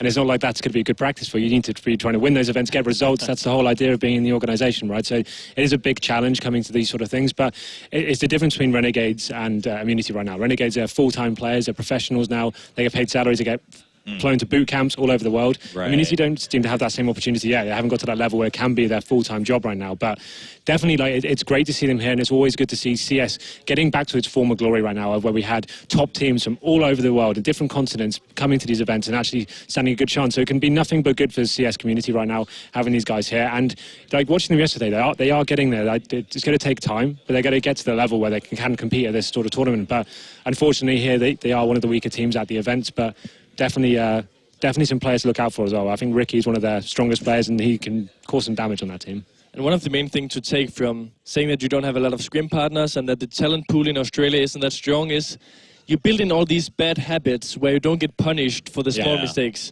Yeah. When you play against the top players, they just easily turn around these things. They get 2 quick kills and the round is just lost at that point. So these small habits with maybe re-peeking too much, walking, I don't know, it can be many different things, but that certainly gets punished at a tournament like this, and it most likely doesn't in Australia.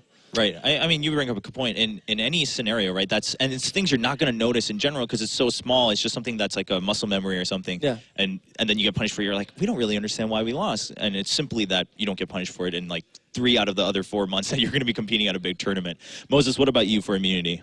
I think Katie just nailed it on the head. I think that's really the big thing, is just this. When you make these small mistakes, I mean, it's first of all, it's impressive for both Immunity and Renegades that coming from that region with that little overall competition, that little practice ability that they've managed to get to this stage. But, I mean, like you just said it exactly right. There's just some bad habits that it's not their fault that they have them. It's just those need to get cleaned up, and they're only going to be able to do that by coming to these international events. Yeah, now going up against them, of course, on the other side here for Group F, that is a group we're kicking off with. If you're looking at the new brackets, it is going to be Kinguin now going up against Immunity. So earlier, I mean, you guys kind of gave an overall, all right, well, it's going to be how long can the strats go for Immunity, and then you have Kinguin coming in with just the raw talent. Let's talk about, from Kinguin's perspective, do you think they're feeling confident about maybe that advantage that they could have? I think they'll be feeling super confident. They won't be showing much respect this game. They'll be pushing all sort of angles. That's what I said, doesn't really matter on the map. They'll just be facing every single opportunity they have and utilizing that raw aim they have, the fraggers they have. It's just absolutely insane. Like Scream and Dennis can just pick this team apart by themselves. Rain can anchor bomb sites and he can just be left alone to pick up frags. It'll be very difficult to win any sort of duels on this map, I think. In this matchup. And sometimes you'd be like, this over-peaking, this aggression, this no fear would be a bad approach, but in this matchup... It makes sense, right? Yeah, it's just going to benefit them. You always see that kind of when there's one team that's a heavy favorite, is they just start out with no respect, and they force the underdogs to make them respect. Exactly. And it's just going to be so tough. Rain is just a beast. Scream, I think, looks great so far in this team. I think he's outperformed my expectations for him coming into this squad, but he's been fantastic.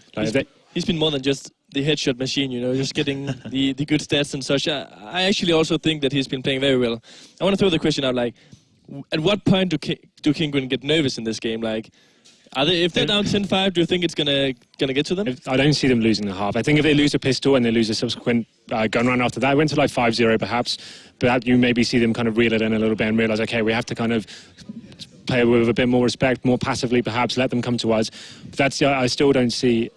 I guess a best of one, you have to consider everything, but I don't see that happen. Immunity is going to have to control the economy to win this game. That's going to be where they can find, the biggest advantage. If they can reset the economy, not let Kinguin string some rounds together. If they can, those first 5 rounds in a match, the economy is so shaky, and if they can really take control of that situation early and get a little bit of a lead, and then build off that with 1 to 2 more rounds throughout the half, I mean, that could be a really good start for them. And they need to build up some of their own confidence early on in this game to be able to move forward with it.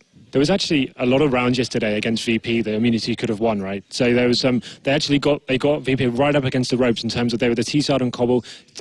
VP did a very forced buy of Max 7s and they stacked the B bomb site, and it was a round they should have won, but Pasha got a double kill with the Max 7, and that's when that round fell apart. And that could have been the opportunity there to get 2 more on the board, and they got 6 rounds as T on Cobble. That's pretty respectable considering the lineup, but then it just fell apart for them the next half. But they definitely have an idea of how to exploit these European teams, and they have some potential there.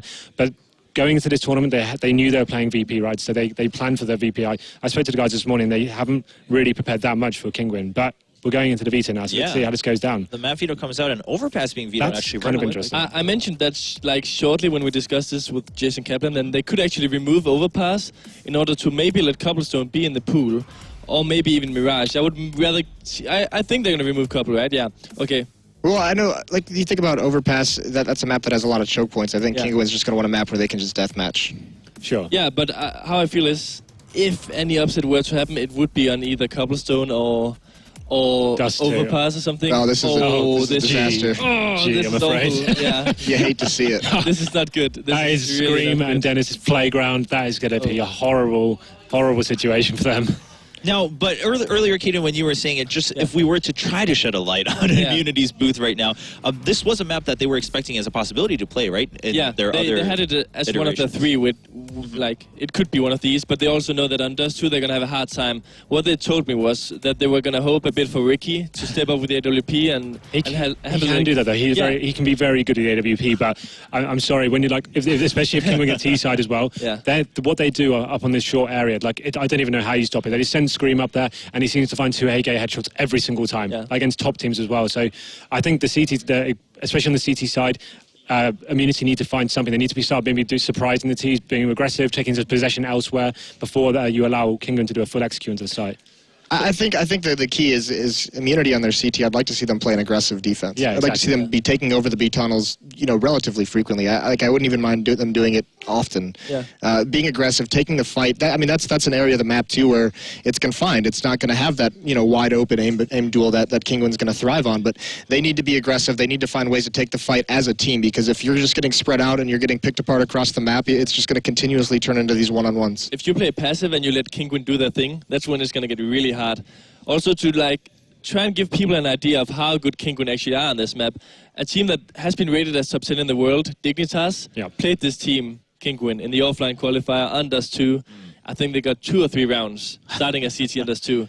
Like, you can't really dissect exactly what it is that Kinguin do that's so good. Like, they don't especially have some amazing new meta they've brought to the game. It's just like Dust 2 is like the classic deathmatch map. Right. If you're hitting all your shots and you're running around as a fragging unit and the AKs are on fire, then it's really hard to contain anyone. There's not really much you can do. That's what we're saying. They need to try and lock it down quite early on, getting the positional advantage, pushing in the B tunnel, for example, or maybe facing an AWP down to long quite early on. Like something to get the early frag in your advantage, just so you're having Kinguin up against the rope and the disadvantage at the start. But there's only so far that can go. You can't really guarantee yourself you're going to win that duel every single time. Yeah, you guys have been saying this since yesterday too, that Dust 2, that's going to be scary when you're up against a team like this where it's going to turn into those frag battles and you're like, well, they have an advantage there because the map favors that style in a little bit. Well, we're about to find out, ladies and gentlemen. This is going to be the first match of Group F. The winner here does move on to face Cloud9. So it's going to be still a tough battle for either team if they do choose to move on, but it looks like Kinguin is making sure they're all set and ready to go for Dust 2.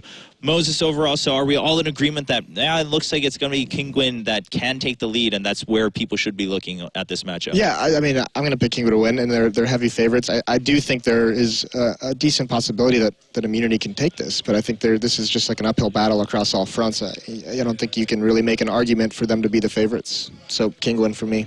All right, what about you, Katie? You still standing by that? Yeah, Kinguin is going to take this. I would be very surprised. I mean, it would be fun for Immunity to win this, but what I'm really hoping for is that Immunity is going to get like a showing. They're going to get like 10 rounds or something, and I would be like happy for that because that's going to show that they improved, that they're still a strong team, that they'll be back next time. All right, well, let's find out if that holds true between these two teams, ladies and gentlemen. Right after this short break, we'll go right into the match between Kinguin and Immunity.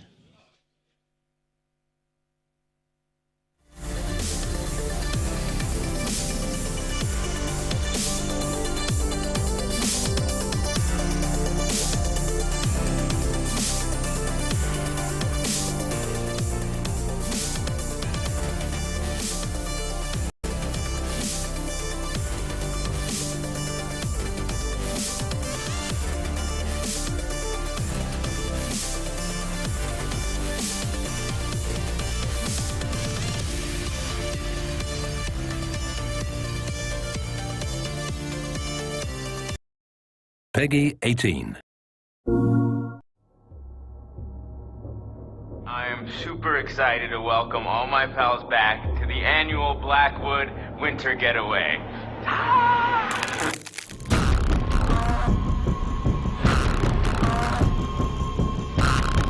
Here you go. Right, adventure begins. Given the choice, I prefer not to spend my evening plummeting to my death.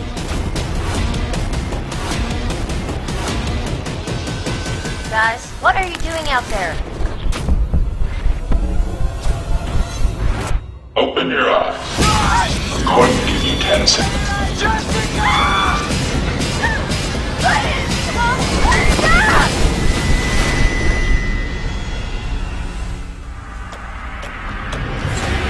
Adventure begins.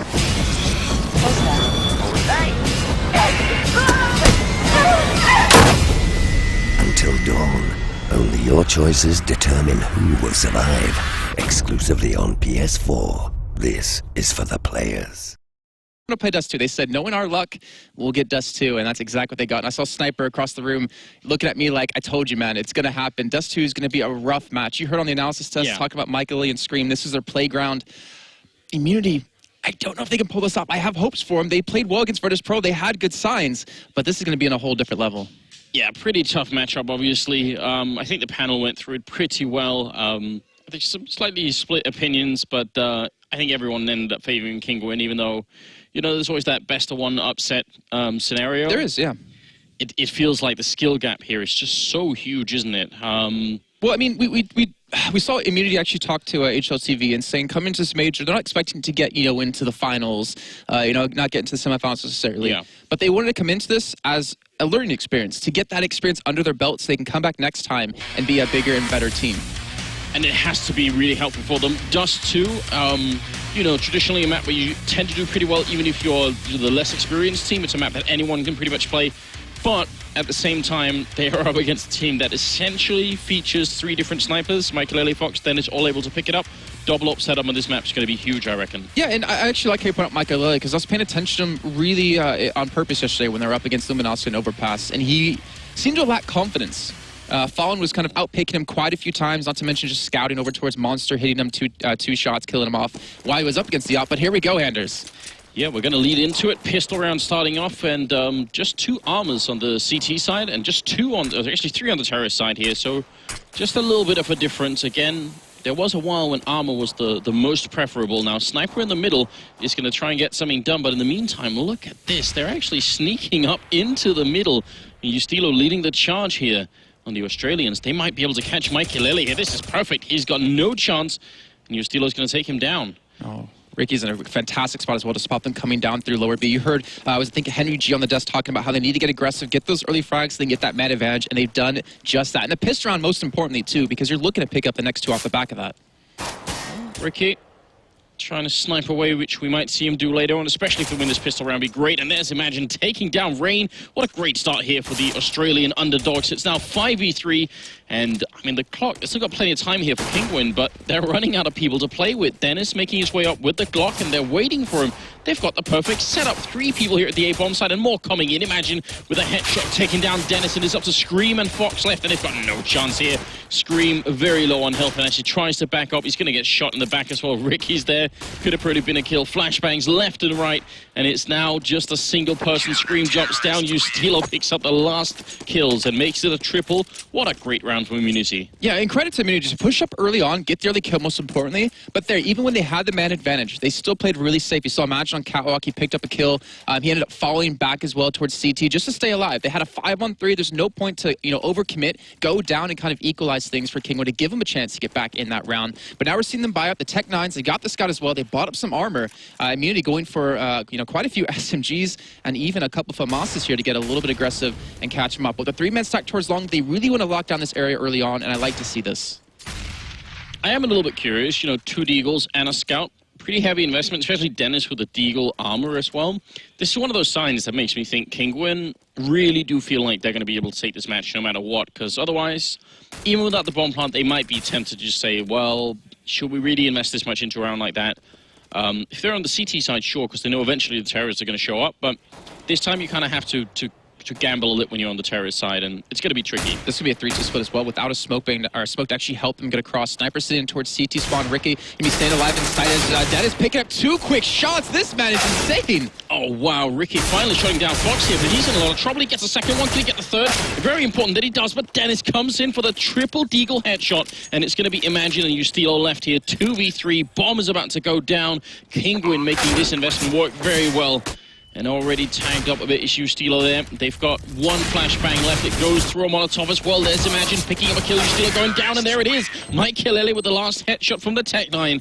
And that's going to be Kinguin stealing it right back. So I was wondering about an investment, but it worked out quite well, Jason. I think you pointed out perfectly. The confidence is definitely not lacking in this team to go with the Deagle armor buy and to have Dennis pick up 3 amazing frags like that. You can't count on that every round, but when he can step up like that, that's got to be feeling good for the Kinguin side. So things are all tied up. Again, investing back into this round. Immunity, though, going for the rebuy as they have a lot of CZs, even a Nova in there on Ricky, who just tagged up by Michael Lilly on the cross. Yeah, that's obviously unfortunate. Scream just playing that long position, but not really committing too much to it, and I like seeing that. He can probably guess they won't have too many grenades, so it's fairly safe for him to stay there anyway. Ricky, though, it'd be great if they could show up right in front of him here, but it looks like they're going down through lower dark instead. So slow round here from Kinguin. Yeah, I like to see this, just the fact of you don't want to give anything away. I guess they're going to know relatively soon that they have bought up into this round, but they have a 5-man transition towards Catwalk, where Sniper would be the man waiting on site with Imagine and Ustilo over towards Long A. And this should work out pretty well for them. They can just hit that initial shot, and Sniper is going to come down to this man if he can do anything from ramp. Oh, he walks right into Rain's AK, and that's going to be the end of it. Imagine here at CSET 75, pretty great range for it, but he doesn't get the kill. Trying to reload it, it takes such a long time. Might have even had a second chance almost, but Rain will get the double kill instead. And the rest of Immunity, well, they might as well back off here, I reckon, because they're going to have just armor and pistols anyway for the upcoming round. Yeah, just saving it into the next. So, Kingwin playing that one smart. Not getting too aggressive early on. You know, really interesting long control since we did have a 3-man stack out of immunity yet again to lock that down. Ustilo, he's going to get rushed down. No, I think he's going to lose his 5-7, but he just take that Dennis at least. So a little bit of damage put in, which is going to be important later on potentially. But at the same time, Kingwin are going to be feeling so good, and they have a chance to get a round similar to this one coming up here. I don't think Immunity will have the money to buy, and they certainly shouldn't, especially if they're going to be trying to see if they can win that AWP battle at some point. Yeah, and before we get into the AWP kind of battle, we had a, Dennis who went down, had an AK on him, Fox picks it up, drops his Galil, so really not losing too much in that round at all. But the AWP, it's going to come down to that, because you have an AWPer like Michaela to go up against when you're Ricky. That's already difficult enough, but then you have Scream, who, I mean, everyone's seen the clips and how well he is, or how good he is at hitting these headshots. It's going to be very difficult to lock down that area. But we've seen a lot of teams, relinquish control, maybe putting one man towards B, the other one towards B, maybe towards door a little bit, and then another man off towards CT spawn to really lock down that middle control if they try to transition into a mid to B push. But again, Munir still keeping this 3-man stack towards long. They've already been chipped down to 7 HP on Sniper. And it looks like Ricky just really wants this box spot to work with that Nova. I want this Nova to work as well. It's nothing better than shooting someone with a Nova. It's even better than the Max 7. It feels just right, And this is the perfect range for it. They're going to walk in and it might be a headshot. Sniper's going to go down though, and sadly for Ricky, they're going to move back out again. He's trying to hunt them down this time. He's actually angry at this point, just wants to get a little bit of action for this gun that he invested a fair bit into, and Ustilo going to go down on shore. That's Ricky with the shotgun taking down Scream. Going to be a second one. James drops in. Well, Ricky, I'm not sure they even really necessarily need to hunt him, because for him to save the shotgun is not really a big thing. But he gets a little bit of money back from using it at least, and that's good. And interesting enough, we had Immunity again go with the 3-man stack towards long, but after they got that initial control and they realized, well, no one's there, they fell back towards Catwalk. 2 of them did, and one man was over towards middle in CT spawn. He got picked off by Dennis, then Dennis comes around for a second kill, so maybe a little bit of a lack of communication, but then again, it wasn't a buy-up. It's not like Immunity are fully committing to this round, so you can't really read into that too much. But Kingwin, they're going to go 3-1, and they're off to that strong start they were looking for. Yeah, and you've got to feel a little bit bad for Immunity at this point, right? Because they played that pistol round so perfectly. I mean, they did. Talking about that aggressive push-up middle that you were pointing out, and then the initial frags, I think they got 2 for none at the beginning, so a really great start on the pistol. It was a good sign to see that, the aggression, they realized what they need to do in the round. But most importantly, when we get to the gun round, I hope they continue to play that kind of style where they pick up the kill and then they don't get too aggressive. They, regroup and don't try to, go for these one-on-one trades where they could potentially lose out on it and allow Kingwin to get that start. But here we go. The ops are coming in for both teams. They come down in this round to see exactly how these teams are going to play with them. And for Immunity's sake, hopefully Ricky can get some solid middle control. He did actually do enough damage to Fox to get him killed by the bomb blast in the end of that last round. So at least, he got one kill, got another guy killed, even though he didn't get the money bonus for killing him. So not at all bad. We'll see if this is going to work out here. Setting up for a bit of an entrance into that B bomb site. And James going to jump. Bobby gets caught mid-air. Headshot by Dennis. Oh no, that's disastrous. And Ricky going to push in. He misses the shot. And there's going to be grenades to follow up. He can't stay there. Has to move out. And yeah, there they are. If he had stayed around, you can tell 60 health. Double grenade like that, he would have been gone immediately. So pretty good play on Ricky to realize that was coming next. Now he's in the middle and he's going to take down Michael just as Ustilo was about to take that frag away from him. So 4-4, but retaking the B bomb site is still going to be tricky, isn't it? Yeah, they're not going to do it. They didn't want to give away this the double up setup that they're now holding onto with Ustilo picking up one. But just the fact that Kingwin can walk into the B site, not scripting anything with smokes, with flashbangs, pick up a kill on a James as he was trying to get on top of that double stack box, shows how confident they are. Not to mention leaving Michael Lilly back towards T-spawn and another man next to him just to kind of push or watch the long kind of push. This is Kingwin really taking some strong control, but Immunity with the double up setup, I wonder if they can do much with this. Ricky has opportunity to go towards the back of B if he wants. They have an opportunity to run an op towards long A. But then again, Kingwin have yet to go long A. They have yet to go for that early control or try to contest it. And Immunity have been sending 3 men there almost every single time, so they really want to lock down this area. Yeah, I mean, so far it seems to be just mostly Scream showing up, or Fox just taking a quick peek in there on long, seeing what's happened, and then that's all it is. They just need to get a count on how many people are there. That alone will say so much about what the setup is like. And we're seeing an initial 4-man stack over towards the long A site yet again. Imagine rotating back. They have the double ops over towards A, though. Steelo going to be watching from ramp, and Ricky over towards long A. But in the meantime, Kinguin not really getting punished. I would like to see like a boost catwalk out of Immunity to get some control of middle from this, because they've been giving it up every single time. But imagine a good position. Oh, he's going to spray down two, picks up an AK for a third one. He's going to get it through the door, but Rain was right next to him for what seemed like an eternity, and finally he picks up the kill. And then it's going to be a 2v4 here. Rain and Mike Kilele in a pretty bad spot here. All they need to do right now, Immunity, is to play this one safe. Group up, make sure at the very worst that can happen is that you trade a kill. Those kind of setups they should be able to do from here on out. So unless they make some big mistakes, this is not a winnable round for Kinguin. We'll see. 45 seconds. Flashbang goes up. Ustilo going to take a quick peek. Doesn't have to fight. Again, all they need to do is trade kills. There's no reason for him to take that fight, and that's a smart play. Ricky going to pick up that kill, and now Rain is left alone, and now they can kind of group around him. There's Sniper with the shot from Rain. Jason, am I the only one disturbed by the fact that they've got a guy on this team called Sniper, but it's Ricky doing the sniping instead? I said that to him. I was like, isn't it weird that your name's that, but you don't do it? He said he used to, and he says that he still can, but Ricky is... What does they say about great minds? Great minds think alike. Yeah. They do. It's really funny to see that. But then again, Sniper's like the only one on the team with actual major experience back with Vox not too long ago. The tag coming on to Ustilo as he does cross, but that was really well done by Immunity again. Imagine picked up 3 big kills in the middle. You can't count on that every time, but we're starting to see a little bit more catwalk control. Looking towards lower with the AWP is exactly what I was hoping for them to go for, and they can catch Dennis off guard if he just peeks around that corner. Yeah, this is what you were pointing out, and it's definitely going to give them a lot more control. The only thing is, if you're here, generally you can only stay here for around like 15 seconds, and then it gets a bit too scary, because they could get double grenaded, so you have to eventually fall back, especially as the terrorist team is pushing down long. A lot of fire damage being put out. Sniper going to pick up the kill. He needs backup, but it's miles away because of the double boost, and that's going to be Scream taking down Sniper. So a favorable trade here for Kinguin. Let's see if they can follow it up. Ricky's up in that A-bomb site. And Kinguin, they've got plenty of time. They don't have to commit to this if they don't want to. But now that they're also moving up one guy on catwalk, they could sandwich into 2 A players here.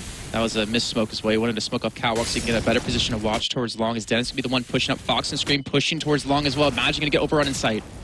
No, a lot of confusion here. You can tell on the Immunity team that they are a little bit out of position. Jumping, no scope. He's going to get the one on Scream.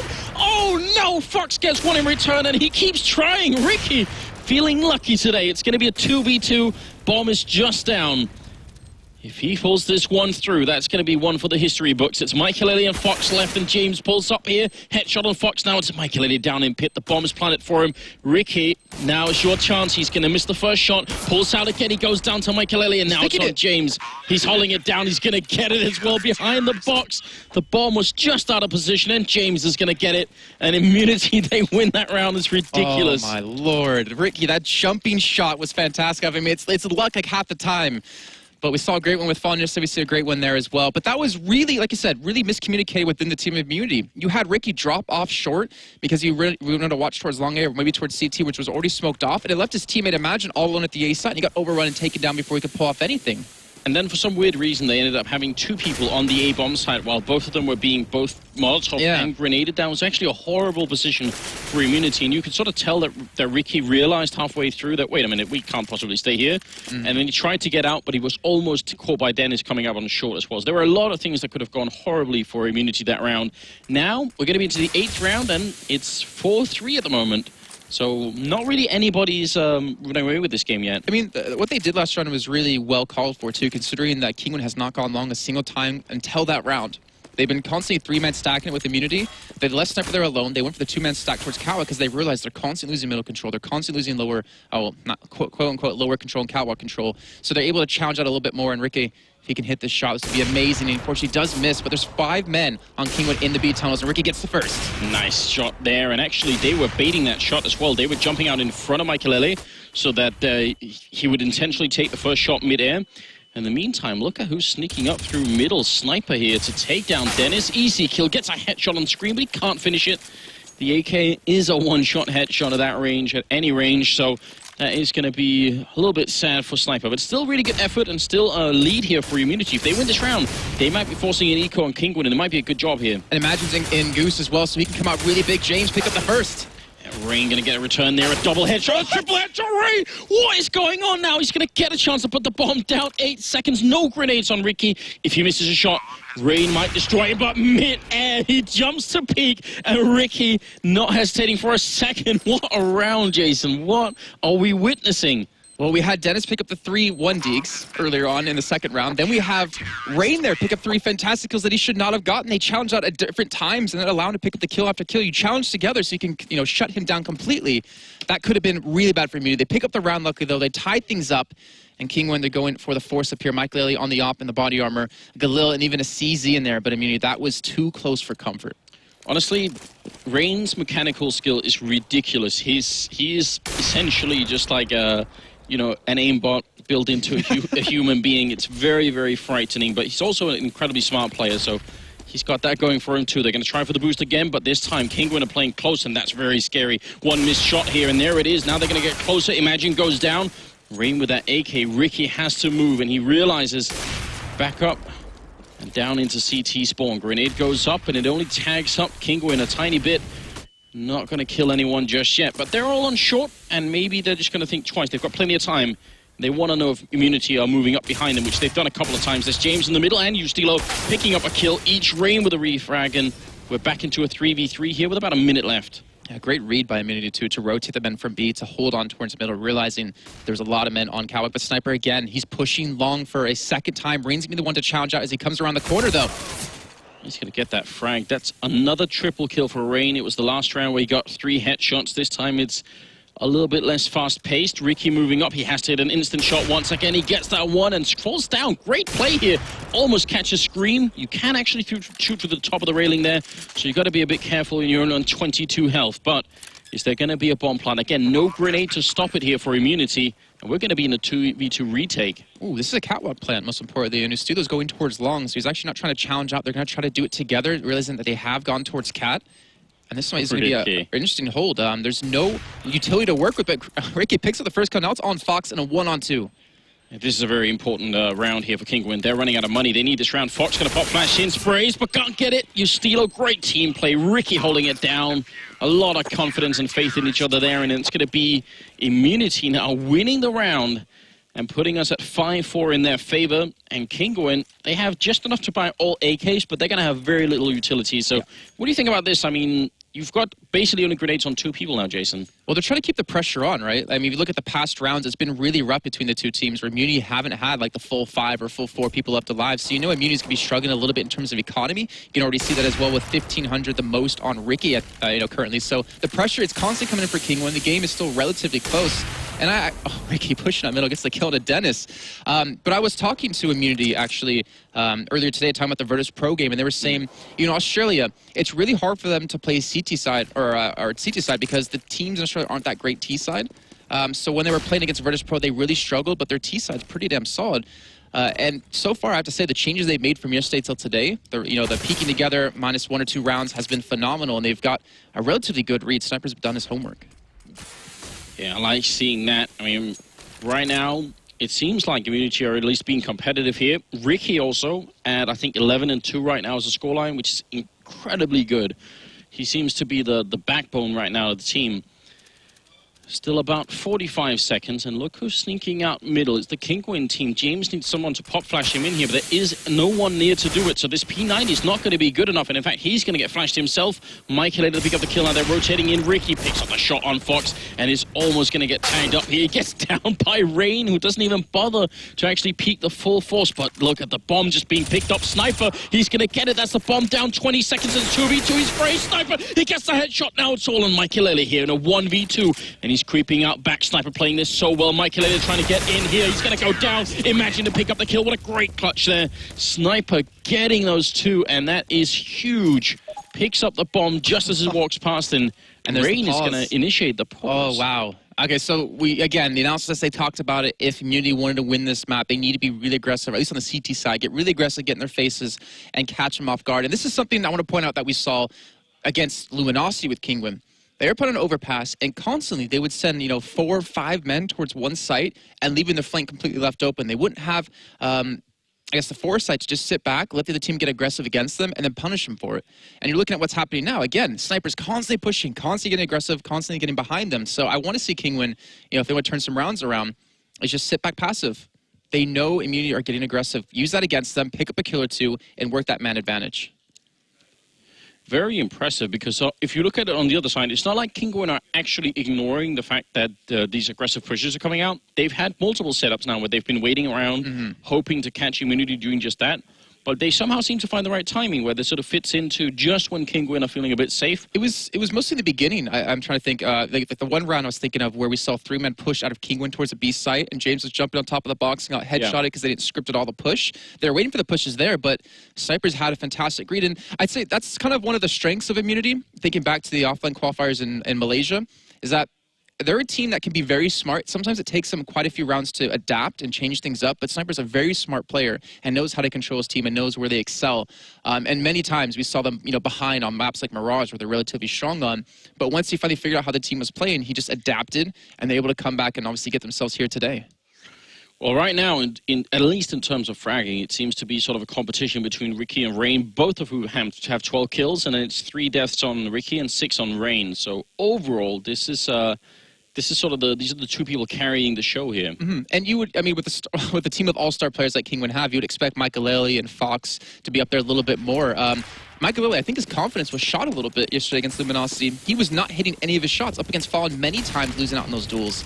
And he seems to be struggling here yet again. He hasn't had the op too many rounds. Or maybe for my money's worth, I might even have to, second to Rain, I might actually look for Dennis to do a lot here. I still feel like Dennis is an incredibly solid player.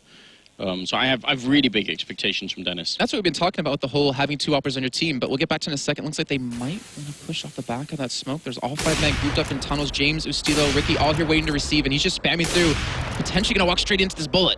Oh, he's missed a couple of shots. They're lining up. He's missing again. How is it even possible? There's the shot finally, and also Ustilo picking up 2, and that's a great job here.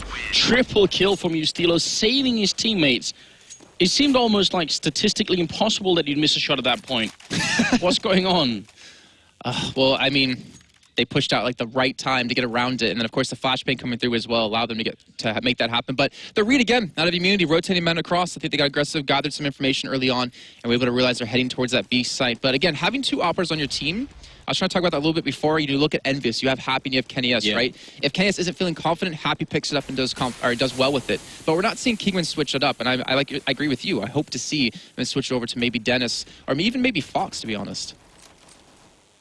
Yeah, it's definitely possible, but I have like a couple of players that I just have high expectations from, and Dennis is definitely one of them. So with any weapon, I just always expect Dennis to go big. It's going to be Armor and Pistols out in the middle. Rain and Dennis picking up a kill each, and that's actually going to give them the B bomb site. And imagine he's just barely going to win that fight against Rain, and it's very important that he did. That gives them a 3v3. Bomb down. They do have a lot more equipment here, but they've got to be a little bit careful. James taking out Dennis, who was pushing through the smoke and maybe a little bit too eagerly, but now it's Scream opping in the background, and he actually gets a leg shot in, but now he's also alone trying to clutch it, and not with one of his comfort weapons. He's going to miss a bunch of shots and ends up dropping to Imagine, who picks up a double kill. Really good retake, but honestly a scary situation anyway. I think we're both going to agree Scream should probably not be picking up the Opera's team. Maybe it definitely should be going to Dennis or Fox. We've had some really horrible examples of that in the past. When he was playing on Titan, and we've had some really fun moments like that. But either way, they get the bomb down off that round, a round that they probably should have picked up so easy. I was really curious to see why James challenged so early through double doors, instead of just, actually I think it was Ustilo challenging through double doors so early, instead of just kind of sitting back, waiting for them to come to him when they had the guns. They had 3 men in sight as well. But nonetheless, they're up 8-4. They were really worried coming into this map, but they're doing a fantastic job. We just see Michael back on the op. Ricky again pushing Catwalk. They've given up long control, and they have Ustilo here as well. They're going to catch straight into Rain. Yeah, look at this. Rain's got no idea. Ustilo, the timing is perfect. Sprays down 1, and if he can get back safe now, that's going to be perfect, but he can't. Scream coming up from lower dark is going to end up taking him out. Sniper going to get smoked, and even a couple of follow-up flashbangs there. So we're back into a 4v4, and not a push that favors Immunity here. Sadly, because it almost worked out. I think you're also seeing Kingwin's confidence shot a little bit. I mean, you have Dennis sitting lower. They're going a little bit of a set execute out towards long A because they've realized Immunity had men there so many times. There's double stack in middle. Ricky defending long with an op over towards CT. and there's 3 men on Kingwin waiting to receive this. But Dennis, it's up to him. I think if he can lurk appropriately and lower, he can catch them completely off guard.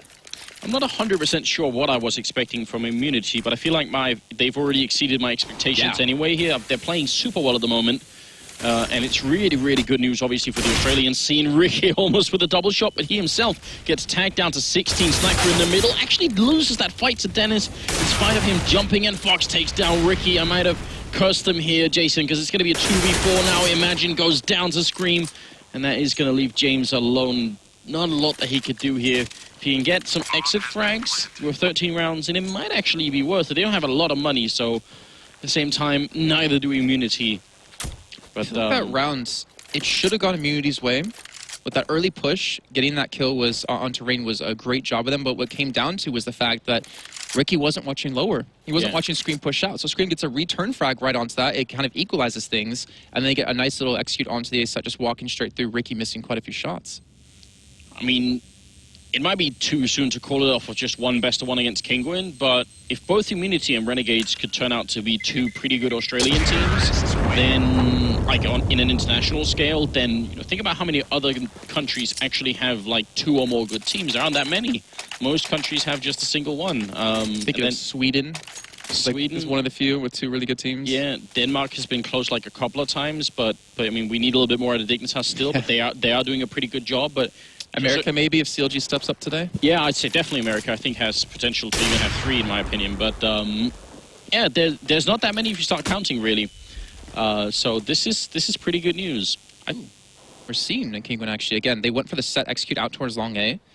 This time, you may have changed things up, leaving Ricky and Estilo going to be the 2 men here with Ricky with the op. They're going to come out a little bit delayed, and it's up to Estilo and Ricky if they can work this well together. Ricky, what a shot through the smoke. Yeah, actually jumps up on this tiny ledge there and ends up dropping Scream, and Estilo in the pit, taking down Rain, the heavy hitter. He's going to go down to Fox, and Ricky drops Michaelele. This is great news. Now they just need to fall back, and that's exactly what they're doing. Great call. Whoever made that call on Immunity, definitely a smart play. No reason to fight when you're this far ahead. Dennis sneaking into middle to catch James, but he's kind of trapped here by the Molotov, and right now it's 3v2, and smoke goes down. Imagine trying to get up and look over the smoke. Again, smart individual play, and if they see that this A push is coming, they don't have to fight it. They can just play for the retake, even though they don't have a lot of grenades. I'd much rather have them do that than try and fight it individually. Ricky in a very scary position. I definitely don't like this. If he misses a shot, they will absolutely kill him, but he's not going to miss. He takes down Dennis. Now Fox is left, and he's going to catch Ricky with a quad kill. What a wonderful play. That is incredibly brave. 1 missed shot and you're gone. Well, you know, you were asking earlier on, you know, Sniper, he's named Sniper, why isn't he opping? Well, you're seeing exactly why Ricky's that damn good. Yeah, hitting those shots. He's playing phenomenal. He's 18-5 at the moment. Yeah, I'll do more than just a little bit of tip my hat here for Ricky. This is a godlike performance from him. And, you know, they said they wanted a little bit of experience. One of the most obvious things for people who lack experience playing under this much pressure is crumbling and missing shots that, I mean, both easy and hard. And Ricky, man, he's a rock at the moment. 9-5, 15 rounds in, last of the half, and Ricky going to sneak into lower, or to underpass here, or lower dark, sorry, and he's going to miss the shot, but falls back again. Are they going to try and chase him down? They do see him. Spray going to miss, and we've still got 5 people left alive on either team. Well, like I said, confidence on Ricky is really ridiculous.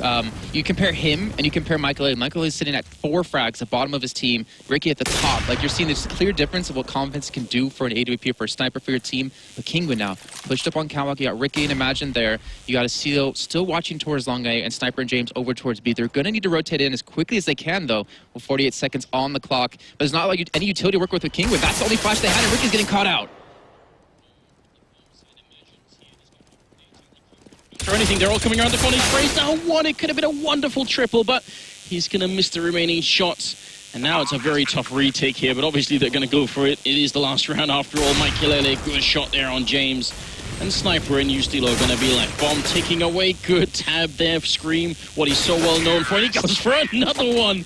Absolutely classic. And Sniper ends up dropping. Great triple kill from Scream at the end, but 9-6. Jason, are you satisfied with this from Kingwin's point of view? I don't think they're going to be satisfied. I'm not satisfied with it. I mean, it's Dust 2. It's a map that even Immunity said that they should not really be able to win on. When you have all-stars like Michaelele and Scream, I think I don't want to say the pressure's getting to them, because Michael has been on the stage before. Plenty of the members of Kingwin have been at a major and have performed relatively well and really well, but he just can't seem to get in the flow. Ricky's, you know, it's not like he's challenged on against Ricky. It's just he doesn't have the opportunity to really make much happen, and not to mention Dennis, who succeeded really well in playing a little bit of a lurk role so far on the T side, didn't have the opportunity because the rest of the team was dead. Now, I do think we can actually fix the microphone bossing if we just keep silent for about a minute. So let's do that, and then we'll get back to it once the second half starts here. Jason can talk. I'll be quiet. I can talk. All right. Well, so going on to the T side. This is where Immunity, you want to see them start to really perform. Again, they were talking about in Australia. It's really hard to play CT side against European teams because that's where Australia really kind of lacks a little bit. But I'm wondering how they're going to work around this, how they're going to work around the aim stars of Kingwin. I'm hoping that this first half, you know, 9-6 scoreline and Michael Lee not performing too well isn't going to carry over for their sake. I mean, keep in mind, if one of these two teams goes out or loses this game, they're out of the tournament completely. The winner going to be going on to play a little bit later on against Cloud9. So there's still a lot of challenges ahead of both these teams. But that man there on your screen, Ricky, he's been bossing this one up. He's at an 18-6 scoreline at the end. I really have to wonder, Kingwin, what are they going to do into this round? They need to have a solid CT side, and it always comes down to that ever so important pistol round. I'm not sure if you can talk yet. Try and see if we can fix it, guys, and we're going to be going into the second half, obviously, in just a couple of seconds here. Okay, so apparently it's back to me. All right, so yeah, we're going to the second half in just a few seconds. Looks like they have loaded back in. We're about to get underway, and I can tell you so far, we see Immunity picking up a couple of, actually a lot of body armor. 4 people with it so far. Actually, no, all 5 going with it.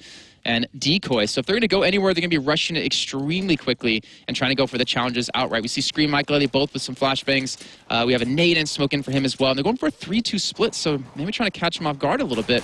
As James, Imagine, Sniper both working, or all 3 working over towards that B tunnels, leaving the bomb there as well. So let's see, Dennis and Scream, I'm going to continue to go for this as long as I can. Dennis and Scream going to be 2 men holding middle.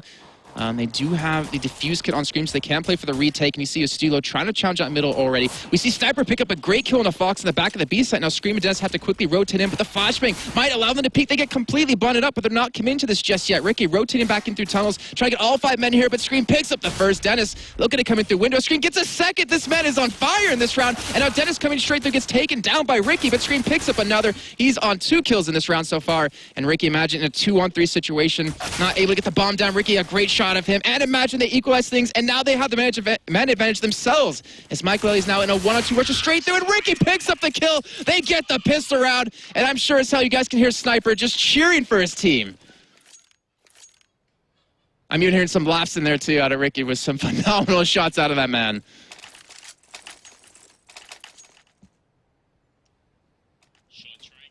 All right, you know what we can do? I'll get really close to you, and we can both do it through my microphone. We'll try that. We'll try that here. Is that going to be a real thing? I don't know. I have no idea if this works or not. This is definitely a very, very creative idea, James. I love it. Oh, Jason, I love this. That's very good. All right. It apparently does work. So you're going to be in control of changing the headset, and we'll try and see if we can make this work. So for the moment, a 10-6 lead for Immunity and a ridiculous turnaround in that round. I have no idea how Immunity won that round, but it was quite impressive, and that's going to leave Kingwin without armor and just pistols here. To be honest, they probably shouldn't have won that round. It just came down to a couple of great shots out of Ricky and Imagine to hold on to that site. Even when Kingwin had the man advantage by 2 people, they just could not stop them from getting through. But again, Immunity back to playing this one slow. You can see Kingwin only have a Deagle on Scream and a couple of 5.7s, even a P250 for Dennis. So not looking to accomplish too much out of this round, but at least make it expensive. Well, they're going to be heading up long here. Ricky leading the charge with the AK, and he's going to spot a couple of people. They're actually all stacked up towards CT spawn, so a little bit scary, but Imagine takes care of the first one with the submachine gun. Ricky tapping away and killing Rain Ustilo there with the P90. They've got all the weapons in use here. It's going to be Ustilo taking down 3 and leaving it at 11-6. This is great news, Jason. I feel like right now, Immunity, they could really upset the situation. If they end up playing against... Who are they going to be playing against if they win this? Cloud9. Cloud9, that'd be very interesting. That would definitely not be my prediction. All right, well, it looks like we're taking a little bit of a break here. We're going to send it over to the NVIDIA expert desk with... Oh, no, okay, so Honk is telling me the wrong way, that we're actually not doing that. Oh, we're... Ah.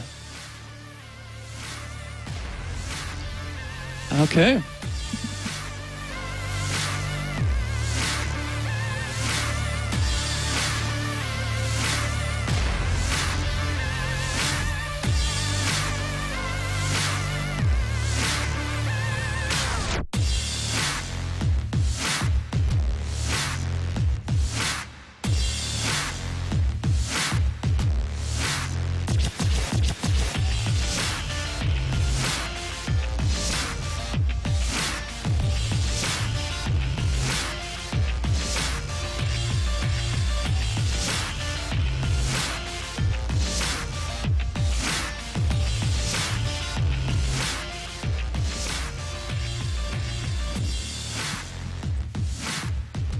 Yep.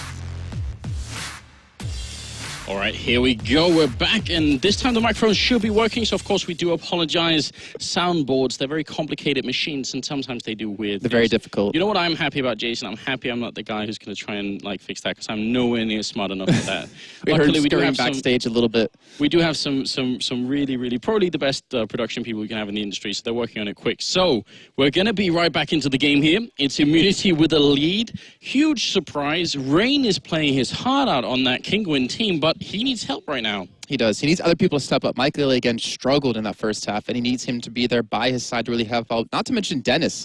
You know, Dennis has been, a good force in the rounds that they have won some great entries against some great deagle shots, but he needs to step up a little bit more, maybe. We're seeing, again, the save come out of Kinguin, not able to buy up in this round, and we're seeing the scout picked up for Sniper. So finally, you're going to see Sniper on a Sniper. I'm not going to have the op just yet. It does please me a great deal, James, though. Also a good headshot with the Galil. No armor on Kinguin here. It's not that they can really accomplish, but should be an easy round. That would leave Immunity with double the rounds of Kinguin, which, I mean, right now we've been raving on about this double op setup. It needs to come in big for Kinguin. It has to be huge this time around. Otherwise, it is just not going to work out. Scream up here with the Deagle. Actually good in a little bit of navigation there, jumping down towards CT spawn, but he gets caught by a grenade. It's almost like he actually put himself in position, like there was an X on the ground, just stand here if you want to have a grenade in the face, and he did that. It's always great to see. It's like Looney Tunes kind of esque. But either way, 48 seconds to go on the clock. Kinguin again, like I said, with no armor, just a couple of pistols bought up for the team. The bomb is making its way over towards Cow. There's actually a man lurking towards long. Scream picks up one. Scream picks up two. That's ridiculous. Ricky finally diffusing that situation. Can only let Scream go on for so long because you know he's going to hit nothing but headshots. Some really, really good deagle shots, and that's going to make it interesting now. First time here in the second half that Kinguin have a chance to buy. They had better make a lot out of this round. They have to do it, otherwise they're going to get knocked out here. You were talking about the double up setup potentially coming out of Kinguin. The problem is with how far many rounds there are behind and how close Immunity is to winning, if they fail that once, then it's going to be all over from there. But we're going to see the op picked up for Ricky again, who's been so damn impactful looking on that cross. And Michael, again, they're not switching it up. They're not transitioning over to someone else who's maybe feeling a little bit more confident. But we can see Fox already challenged it out on B.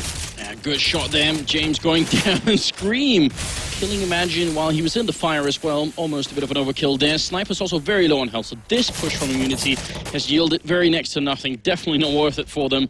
Sniper going to be falling back, and Kinguin are in a situation once again, just like we mentioned in the first half. The only way they lose this is if they make a big mistake. Immunity, they can't really sort of skill their way back into a round like this. It has to be Kinguin letting something slip. I don't want to count Ricky out, but I pretty much agree with you on that one. It's going to be very difficult. 3 against 5 with so little HP on Sniper and Estilo. Ricky's going to be trying to go for the challenge towards B. Again, you see 3 men there on the side of Kinguin prepared for it with a man towards long and a man towards CT ramp. But with 48 seconds to go, they have time to work with. They have utility. Like, they have a smoke. They have flashbangs. They can go for potential mid to B or a transition in towards catwalk with that smoke popping out. And Ricky's even transitioned away from the op over onto an AK.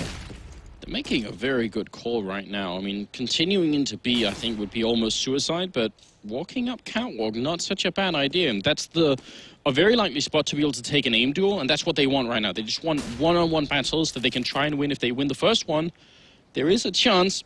It's still going to be a slim one, especially at 17 seconds. Michael covering the cross. He's going to miss that shot, but Dennis won't, and Ricky goes down. Dennis with a headshot and a triple kill. Nicely handled. And that's going to be Kinguin making it back here. A very important round, and more than anything, Jason, they didn't lose a single player.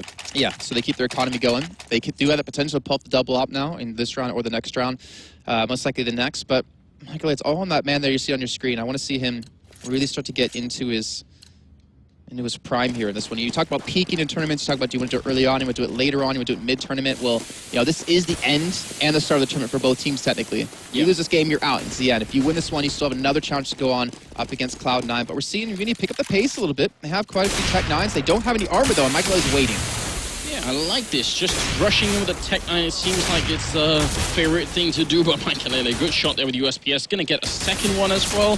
So currently a triple kill for him, and he just has to save this AWP. Doesn't really need the last kill in this sequence.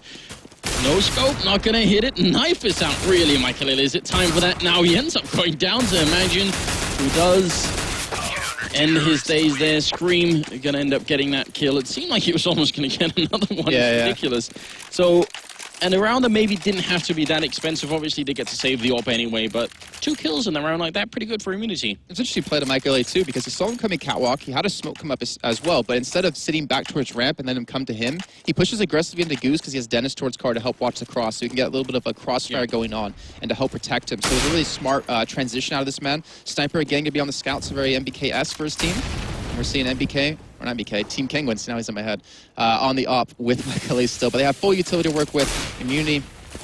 They can't let too many of these rounds slip away. They need to get some sort of control. And it might come down to that middle. You know, with Michael smoked off potentially over towards CT, he might be able to open up on B if he can just hit a couple of nice shots with like a 3-2 split. Yeah, I definitely like seeing that. Dennis has also moved in, so right now it's a pretty heavy commitment towards sort of the mid-B side of the map, leaving A a little bit vulnerable, which is a problem for Kinguin, considering that right now Immunity are setting up for what might be an A split eventually. It's not fully committed yet, they've got plenty of time.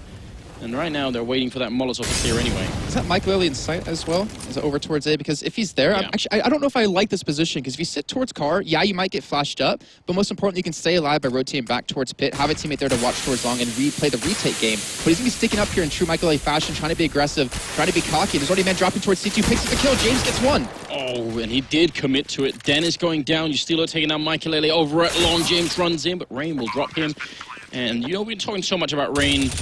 Is it going to be on him again to try and retake this bomb site? They just might. Right now, they're a man down. That bomb is planted.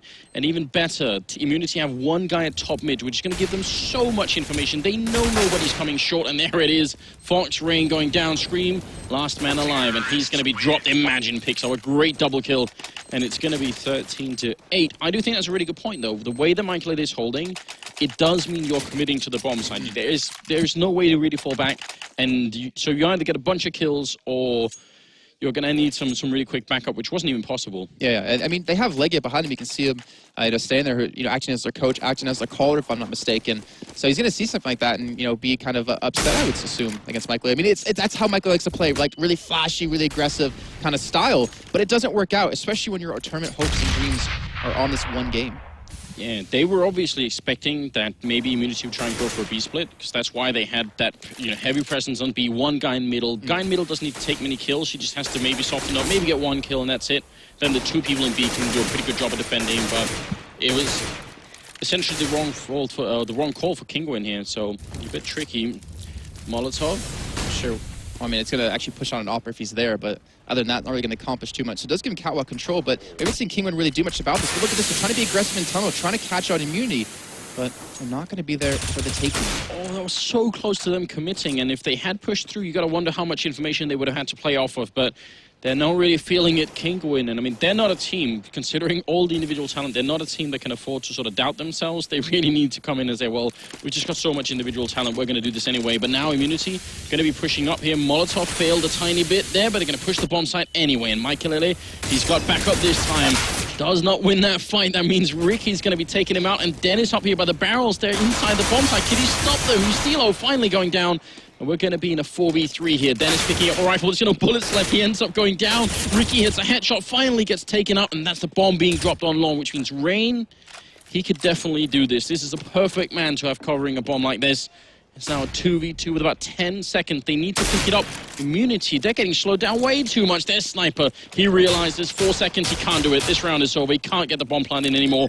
So Kinguin are going to make it to 13-9. That is a very upsetting way to lose a round. It is. It really is. And it was a great drop down as well. They sent 2 men towards CT, 1 towards actual CT spawn, 1 towards ramp to catch him off guard. But Dennis holding on as well, just staying alive. Even I think he's wondering like how that we should not have won that. That was a really shoddy buy. They had like regular body armor. They had a lot of FAMAS, even just a 5-7 out of Dennis, and they still came back in that round.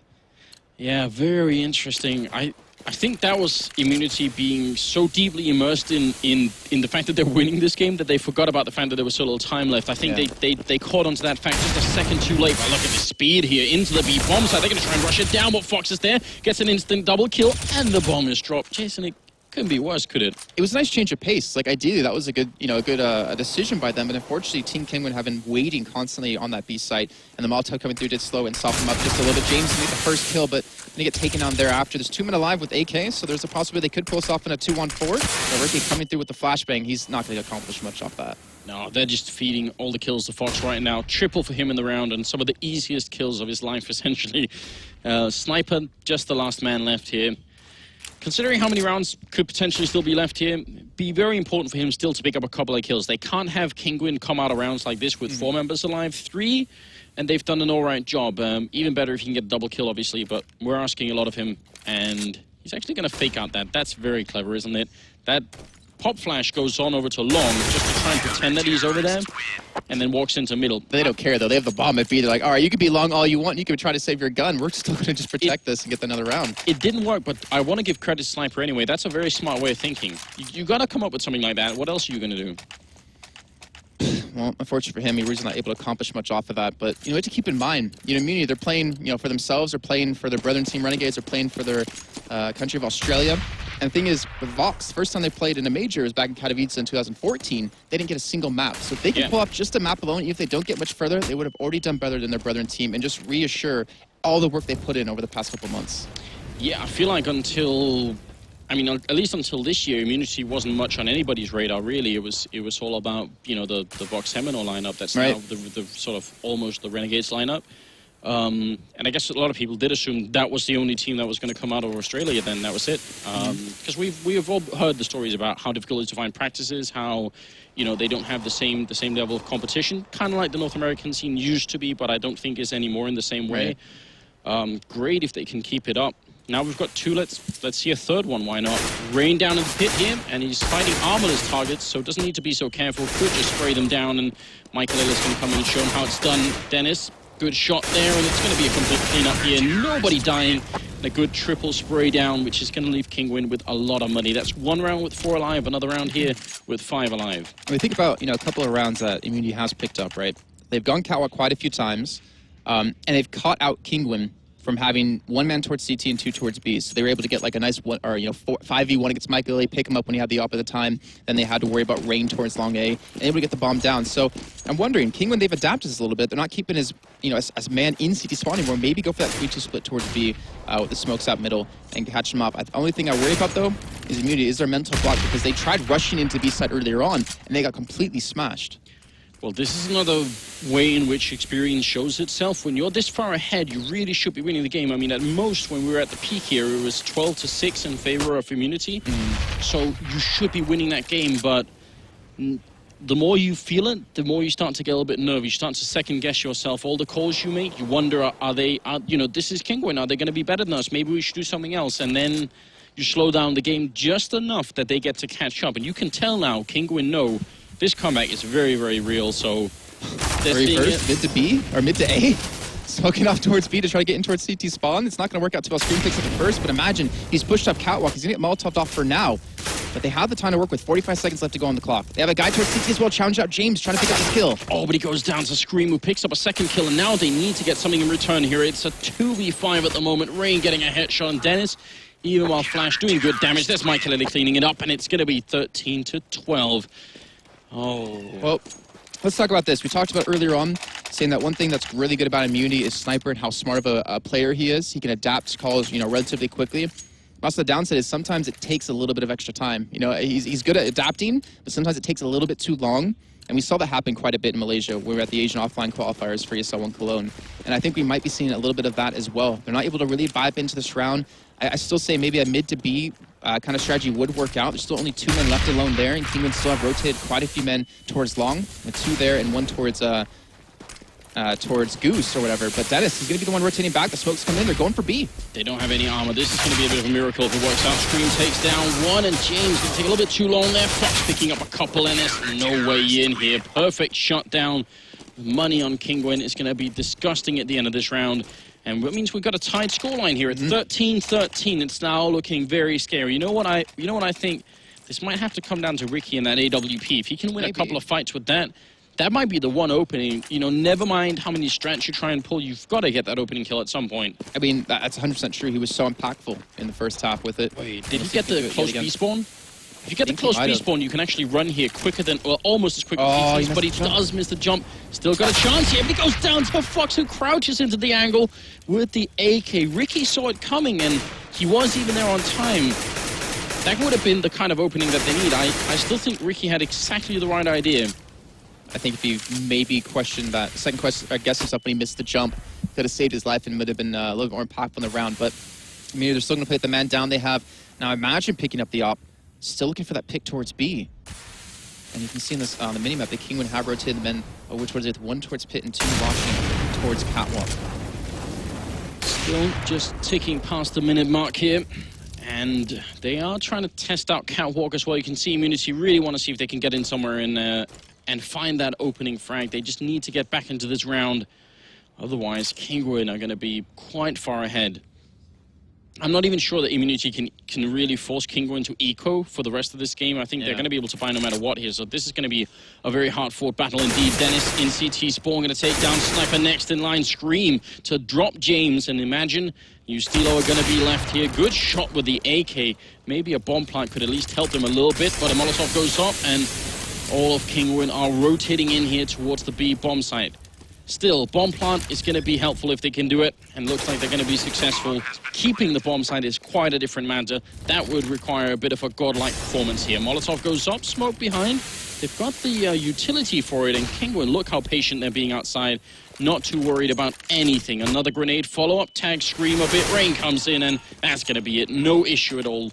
There's not a lot you can do when you're a 2-on-4 like that. Yeah, but they got the bomb down, like you said. That's the most important part. That's a little bit of extra money in their pockets. But Kinguin, they finally get 1 step closer to keep themselves alive, to get through into the next game. But you have to really wonder, you know, little things like that. Ricky missing that 1 jump. Yeah. Was a little bit late on the peak on Fox, and Fox was able to get the kill. If he was there a couple seconds earlier, it might have been a different story. It might have been the B site completely open. You can see they've shied away from the A site. Like, yes, they've been able to get catwalk control, but taking the site was always a little bit more of a difficult matter with Dennis over towards Car and Michael playing so aggressive. And I think they have the A spawn, giving it over to James, looking for the kill. Yeah, so obviously not the main sniper here, but because of the spawn, he actually does tag leg, Rain in the leg there, so not at all bad. Gonna end up falling back. Still a pretty good trade. Ricky. He wants revenge. Okay, yeah, he wants to see if he can take out Fox, which is not easy. 1 round lead here for Kinguin currently, and a lot of action over at Long, it seems. Actually 3-on-1 over there with Rain playing very close to the smoke. Are they going to try and test him? I think they're going to have a flashbang out, actually, to allow this, but Rain's just going to tuck himself inside a pit, so won't really get too blind, and we'll have that safety of falling back. I think he has Dennis over towards Car as well to help out if he needs it. Maybe flash. Actually, doesn't even have a flash. It's Michael, sorry, who will have the flash to help out if they do pile out. And they're going for a 3-2 split over towards the A side. Again, they've been relatively unsuccessful as of late. With James leading the charge on catwalk with Rain now by himself in the pit, he's going to need some backup quick. Now is the time they have to step it up, and there's a great headshot from Imagine, and Michael going down. Ustilo Dennis peeking out. He's going to get the 1 kill. They got to shot him down. He sprays. He misses. He gets the shot anyway, and now it's a 2v3. There was a big chance. Dennis going down. It's still alive. Ustilo nearly burning. Like, what is he doing? He's in the fire. He just held it down inside the Molotov to get that plant through. That's some real dedication. And the 2-on-2 is still alive. He's peeking out long here. Fox going to pick up the AK, sprays furiously, and takes out Imagine. Ustilo, it's going to have to be pure headshots here. They've got no grenades. He pushes on in, spraying down Scream. How is he still alive right now? Ustilo out of bullets, and Scream will take him down. That was actually a very strange round. It's going to be match and map point for Kinguin. What a huge comeback. They've taken, what now, 6 rounds in a row, or 7 in a row, I think, to get here. I mean, even though he was staying in the fire, it's not like that would have changed the round, really. He wasn't able to get the kill on the Scream. He could have played it maybe a little bit different, and his teammate wouldn't have pushed long necessarily since he got caught out, but you can't afford to make mistakes like that. I mean, that was a solid 40-50 HP just disappearing from his health bar, leaving him down to just a sliver. But if he was able to pick up that kill on the Scream, it could have been a relatively easy 1v1, but they got the bomb down. They're showing some signs of improvement. They're changing things up, but Ricky's now back on the op, and this is everything they have into this potentially final round. Ustilo going to end up falling back. I'm still impressed he actually sat through the Molotov. I don't know what's in those boxes that he was so furious to blow them up. Well, the thing is, it's not like he was hurting on time either. He had like 30 seconds left. Maybe like the new Justin Bieber album. Oh, God. It's like, or Taylor Swift album. I will absolutely blow this up no matter what happens. It's going to be 29th round, currently a 2-round deficit for the Australian team that has actually shocked us in this match with how well they've been playing, but when it mattered the most, they seem to sort of run out of air a little bit, and this is a very, very common thing. Again, it's a question of experience. That's why they came here. That's what they said all along. They said, we want the experience, and this is, I mean, they're paying for it here, but they're certainly getting a lot out of this round. Flashes and Molotovs out, and one opening frag here for Kinguin might unleash a landslide that Immunity cannot stop. It's going to be Michael with the shot, but Imagine with a good return. Rain is there. Dennis so close, actually tags him free. Here's the bomb going down. He wants to get the angle. He gets both of them through the smoke, and Ricky's going to be left. Bomb is down. If he does this, it's going to be a highlight clip for the century here. Ricky trying to fall back in a 1v4. He gets the first shot on Fox, but they're already up there defusing the bomb. He can't stop them. Kinguin, they're going to take it 16-13 and knock Immunity out of the tournament. That was still such a close game. I mean, Immunity, they didn't feel confident coming into that map, but they looked damn good on that CT side, even towards the beginning of the T side. But like you said, Rain, is he going to be the man to step up for his team when Michael A was really struggling? Him and Dennis did a phenomenal job. Even Scream had a couple of nice kills towards the end of that one, and they just scathed by a lot closer than they probably expected, but they get the win nonetheless. I mean, if you look at it now, Immunity, they've got a lot of rounds that they can take back to the drawing board and think about, you know, how exactly where did it go wrong and why did it go wrong. They will have learned so much from this. I'm very impressed, and not to just put all the focus on Ricky, but I desperately want to see more Ricky's play. That was amazing. A really, really, really good game from him. He showed up just like that, the Asian qualifiers as well, and he's a fantastic player, a phenomenal opper. I think, you know, the entire Immunity is generally a really good team, but just kind of young. Not in terms of how long they've been together, but in terms of the international exposure. They haven't really been able to play against the best of the best. And I think, like you said, coming to this one, getting all this experience under their belt was a great thing to have. And hopefully they take it back to Australia. Hopefully they take it back and really, you know, look at what happened and come back stronger next time. Well, that's going to be it, ladies and gentlemen. We'll go to a really quick break, and then we'll be back, obviously, with the NVIDIA expert desk. So stay with us, and we'll be back in a second.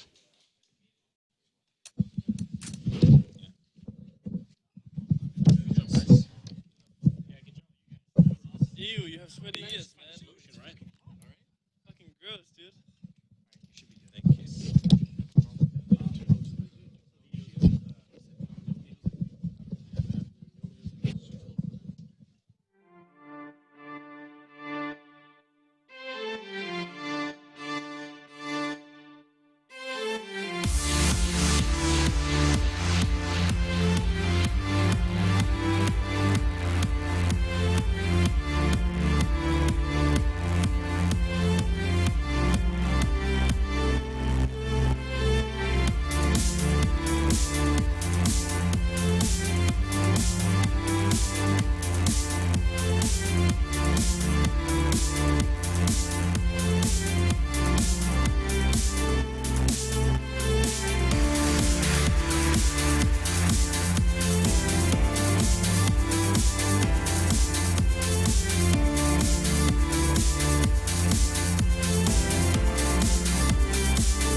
Welcome back, everyone, to the NVIDIA Expert Desk at ESL One Cologne. Of course, we are here with one of our winners from the Group E, or Group F, rather. It's going to be the elimination match. I'm getting those still mixed up. But we have Michael Ellie joining us here on the desk. Of course, congratulations are in order. You guys still have another shot at going to the playoffs. But that match ended up being a little bit closer than maybe you guys would have wanted. How was it playing through that one?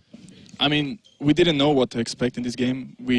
Me personally, I had never seen them play, I think. But they shocked me. They were like, the Ricky guy with the AWP, he was super good. He was like destroying us.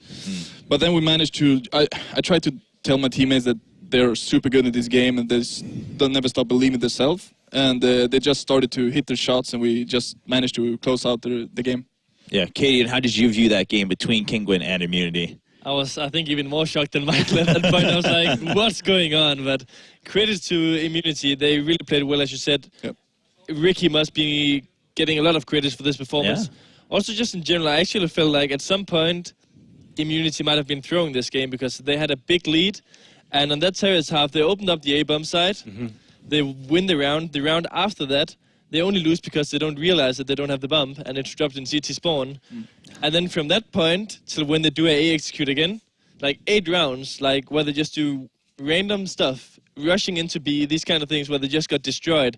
Not only that, the rounds you win, you survive with 5 every single time. So you get that money going and That round when they dropped the bomb, that was the one they could have actually clinched the game at that point. You guys were almost on a force, but I think Dennis had the 5-7 on the bomb side there. 10 seconds on the clock is a big panic. So many smokes, their own smokes are down on the site. And then it was just like they got into position to plant, and it was just too late. It was too much. They had to run away from it, and that was the one that could have clinched the game. And obviously that comes down to there was a few issues there. There was that round towards the end as well. They were planting inside the Molotov, where there was 30 seconds left on the clock as well.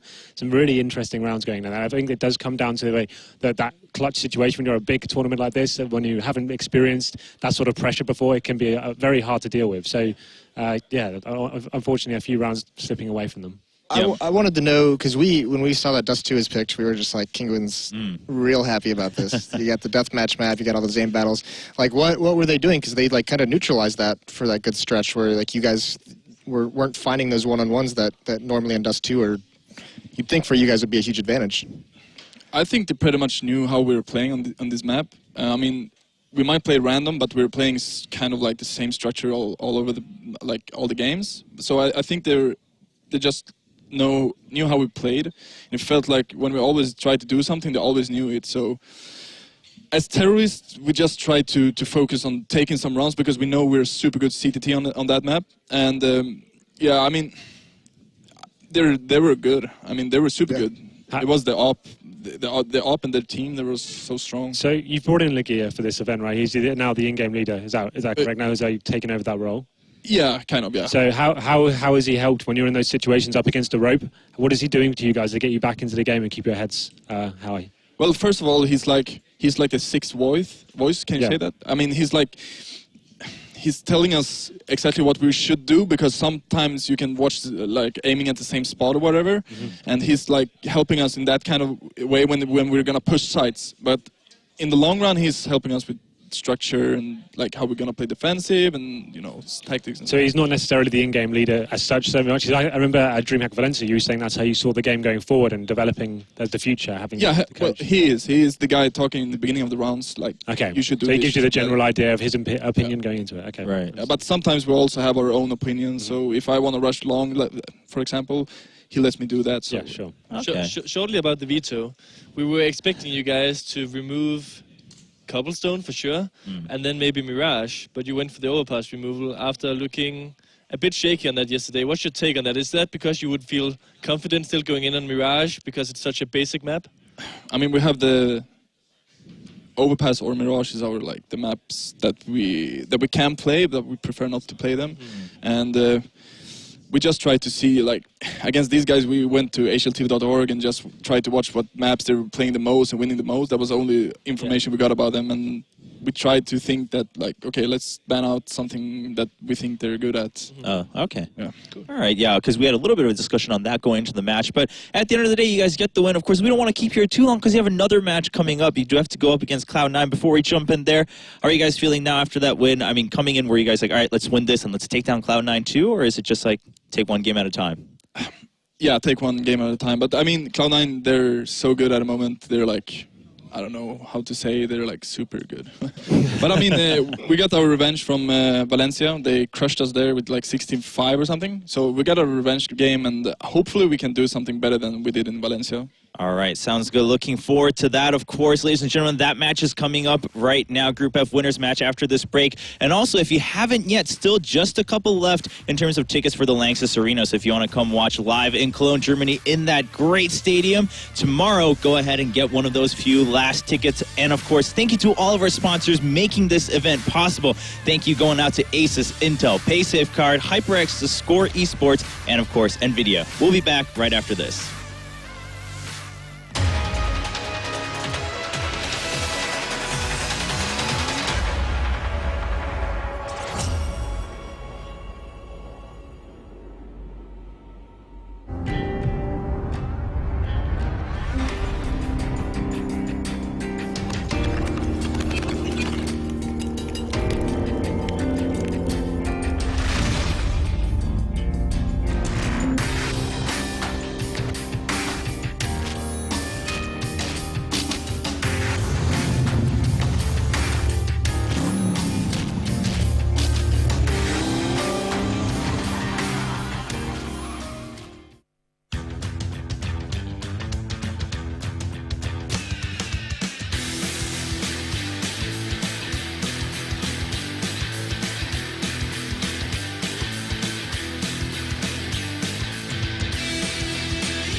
Yeah, right. Last man standing. P250 out, jumping and shooting. He gets one more kill. Looking for it. He's got him hunted down. Time is up. Oh my God!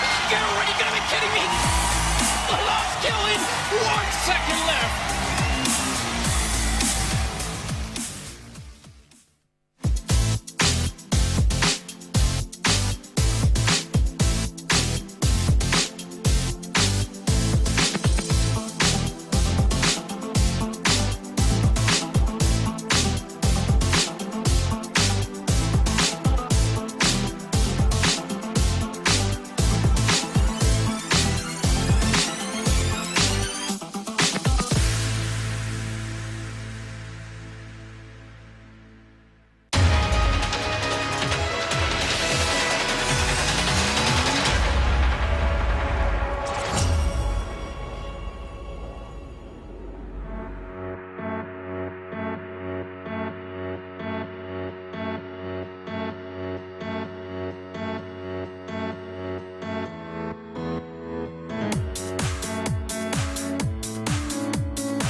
Peggy 12.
Welcome back, everyone. We are still in Group F to decide who will actually secure a spot in the playoffs to play at the Lanxess Arena. Now it's down to Kinguin, who just beat Immunity, and Cloud9, who's been waiting for them after a nice day one for them. But of course, a tough last matchup for them going up against VP. But that's something, I mean, most of you established yesterday, that they seem to be able to get everyone's numbers once they meet them once, but then with VP, it's just, it never happens. I'm pretty convinced it might never, ever happen.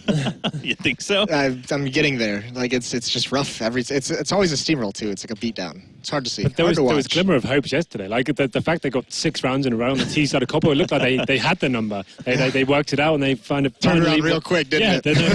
I was commentating. I was like, wow, they've really locked this down. What could they possibly do? And then all of a sudden, it fell apart again, and it seemed like VP just picked it up and has got every single round after that. So, yeah, I think you're absolutely right there. VP just seemed pretty much unstoppable against most NA teams right now. Yeah, and I mean, Taz was saying himself, he's like, well, we actually don't quite know why we're able to do that against Cloud9, but it happened, so obviously he's happy about that. But let's focus on Cloud9 a little bit. Obviously, we just saw King win.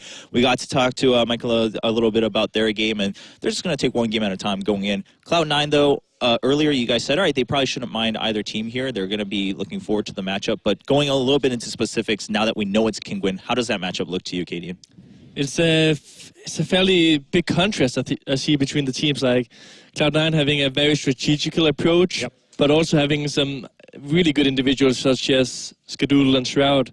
And Kinguin having the more like default, just opening up the bomb side style with peeking like different areas at the same time.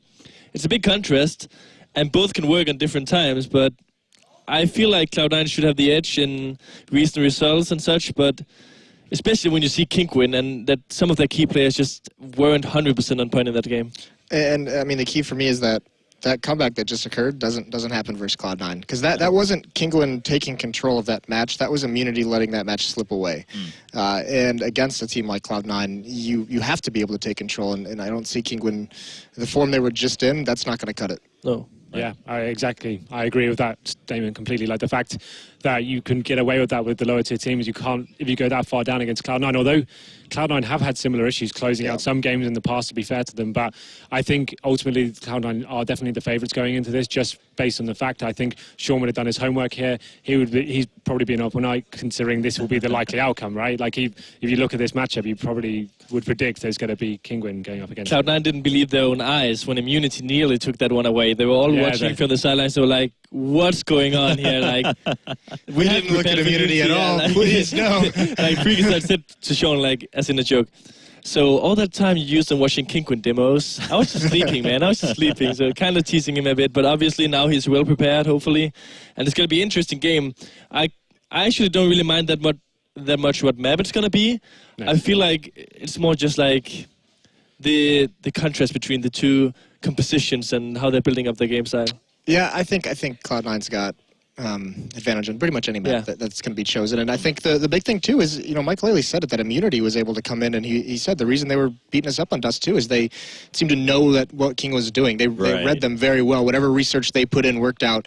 And you got to think that when you go from Immunity to Sean being the one looking into you, they're going to have a whole different bag of tricks, like a whole different level. The whole thing as well, Ricky was the one shutting them down. And if you go on paper, Skadoodle best Ricky in the world, right? I've heard he's all right. So I've been saying that the whole tournament. So if you're taking Ricky out of him, replacing with Skadoodle, all of a sudden you've got a different breed there, like going up a tier again. So if Ricky was a problem for them last game, like what kind of problems Skadoodle going to be? Right. I mean, so overall, I mean, yeah, these are points that you guys have been making whenever Cloud9 comes up. Skadoodle, of course, as that offer, and then about Sean's preparation against any team. And that's why they're able to come back if they lose even once. They can read them like a book the next time they meet. And that might not actually be fair, because Cloud9's a cool team, because to me at least, because Sean's the most important player on that team. He's not the best, but he's the most important. He's the one, driving that team over all their victories.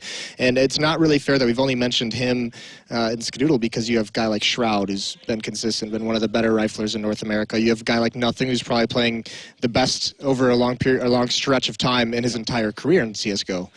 So I mean, there's a lot of heavy hitters on this team. Even Freakazoid. When this team first began, Freakazoid was that player they brought in to get them through the early game and then have him die at some point, and everyone else would win the round for him. But now, like he's gotten to a level now where he's living in the mid and late round situations, and he's being effective in them as well. I feel like it's like you said, Sean is most likely the most important one of the team, but it's very hard to put like a ranking on this team because Freakazoid, I wasn't a big fan of him in the beginning, but I really think that he stepped up. He's getting a lot of entries. So. Yeah. You saw how he played against Mousesports on Overpass yesterday. Then you have Shroud doing his things, right? Just hashtag Shroud things.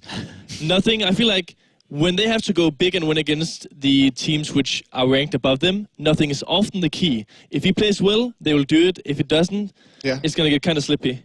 Yeah, yesterday as well, Freakazoid against Mousesports on Overpass, he was such a formidable factor. We talked about that B bomb site. He was going in, even with Galil, finding 2 headshots almost every single time, and he was a very key factor there. People like, you look at the scoreboard and the stats, you can only say, oh, he wasn't getting the most there, but the frags he was getting were the most important ones, and then that's what opened up the bomb site and allowed Skadoodle to actually get into a position where he could clutch with the AWP, for example. So definitely an all-round top team there, and they've got so much potential and talent within that lineup. I mean, yeah, overall it sounds like, I mean, C9, the praise that they've been getting is because their roster really complements each other quite well, and they're able to work that out. As you guys have mentioned time and time again, the improvement they've made really stands to that point. So then, now if you're Kinguin, I mean, you guys have been talking overall, whether it's the actual style and even on any map, you're going to have kind of an advantage on C9 heavily. So Kinguin, on that side, then, do you prefer anything at least for your own advantage, your own confidence? I feel like going into try and prepare for Cloud9 when you're Kinguin, that isn't necessarily going into that many anti-strats and changing up your own things.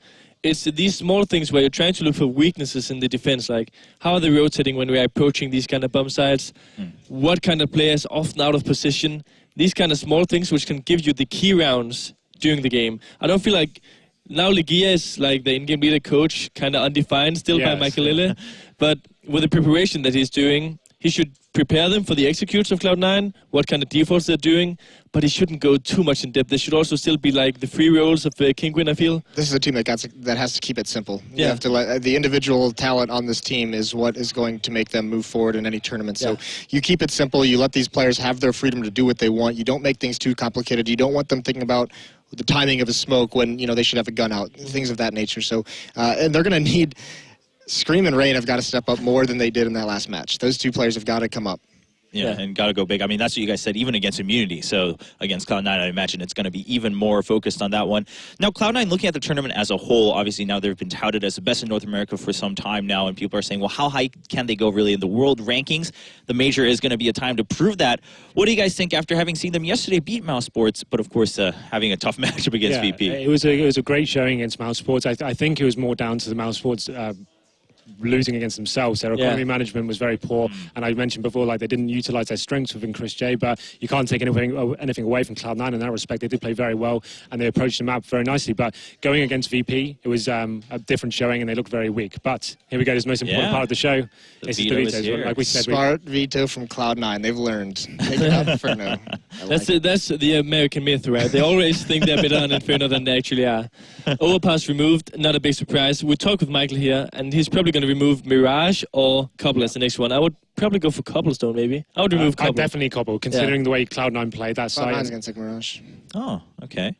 That's good for Kinguin as well, though. But now Cobblestone 100% is going to be removed. I don't see anything else. So Cobblestone being removed, and here we come. The random generator. What are we gonna see? Well, this is scary because Dust 2 and Cash are both in the pool still. And this is the map. Dust 2 and Cash are the 2 maps that Cloud9 really built their strength on in recent months. Those are the maps that have been their bread and butter against European teams, and they're going to get Dust 2. They just got to watch an entire Dust 2 match.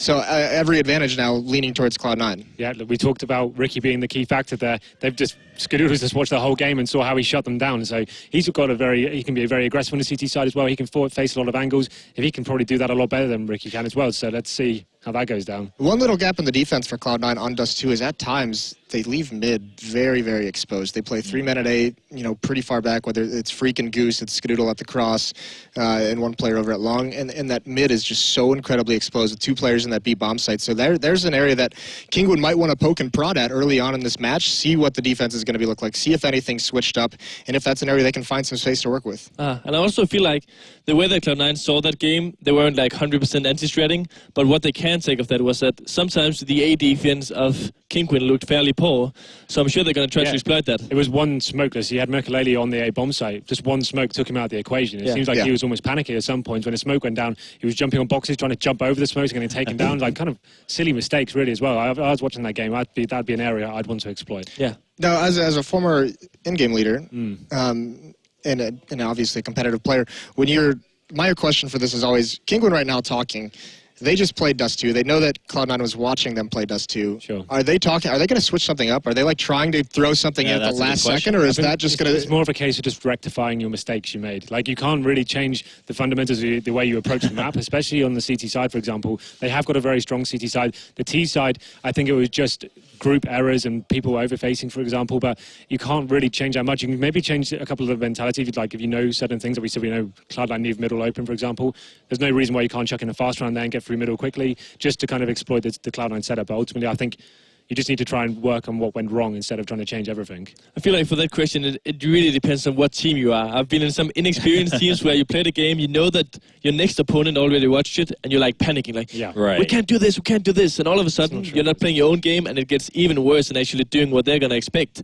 But for a team like Kinguin, I would probably be more like, these guys are just gonna let's just do our default, let's just get the headshots. I don't think they're gonna change too much.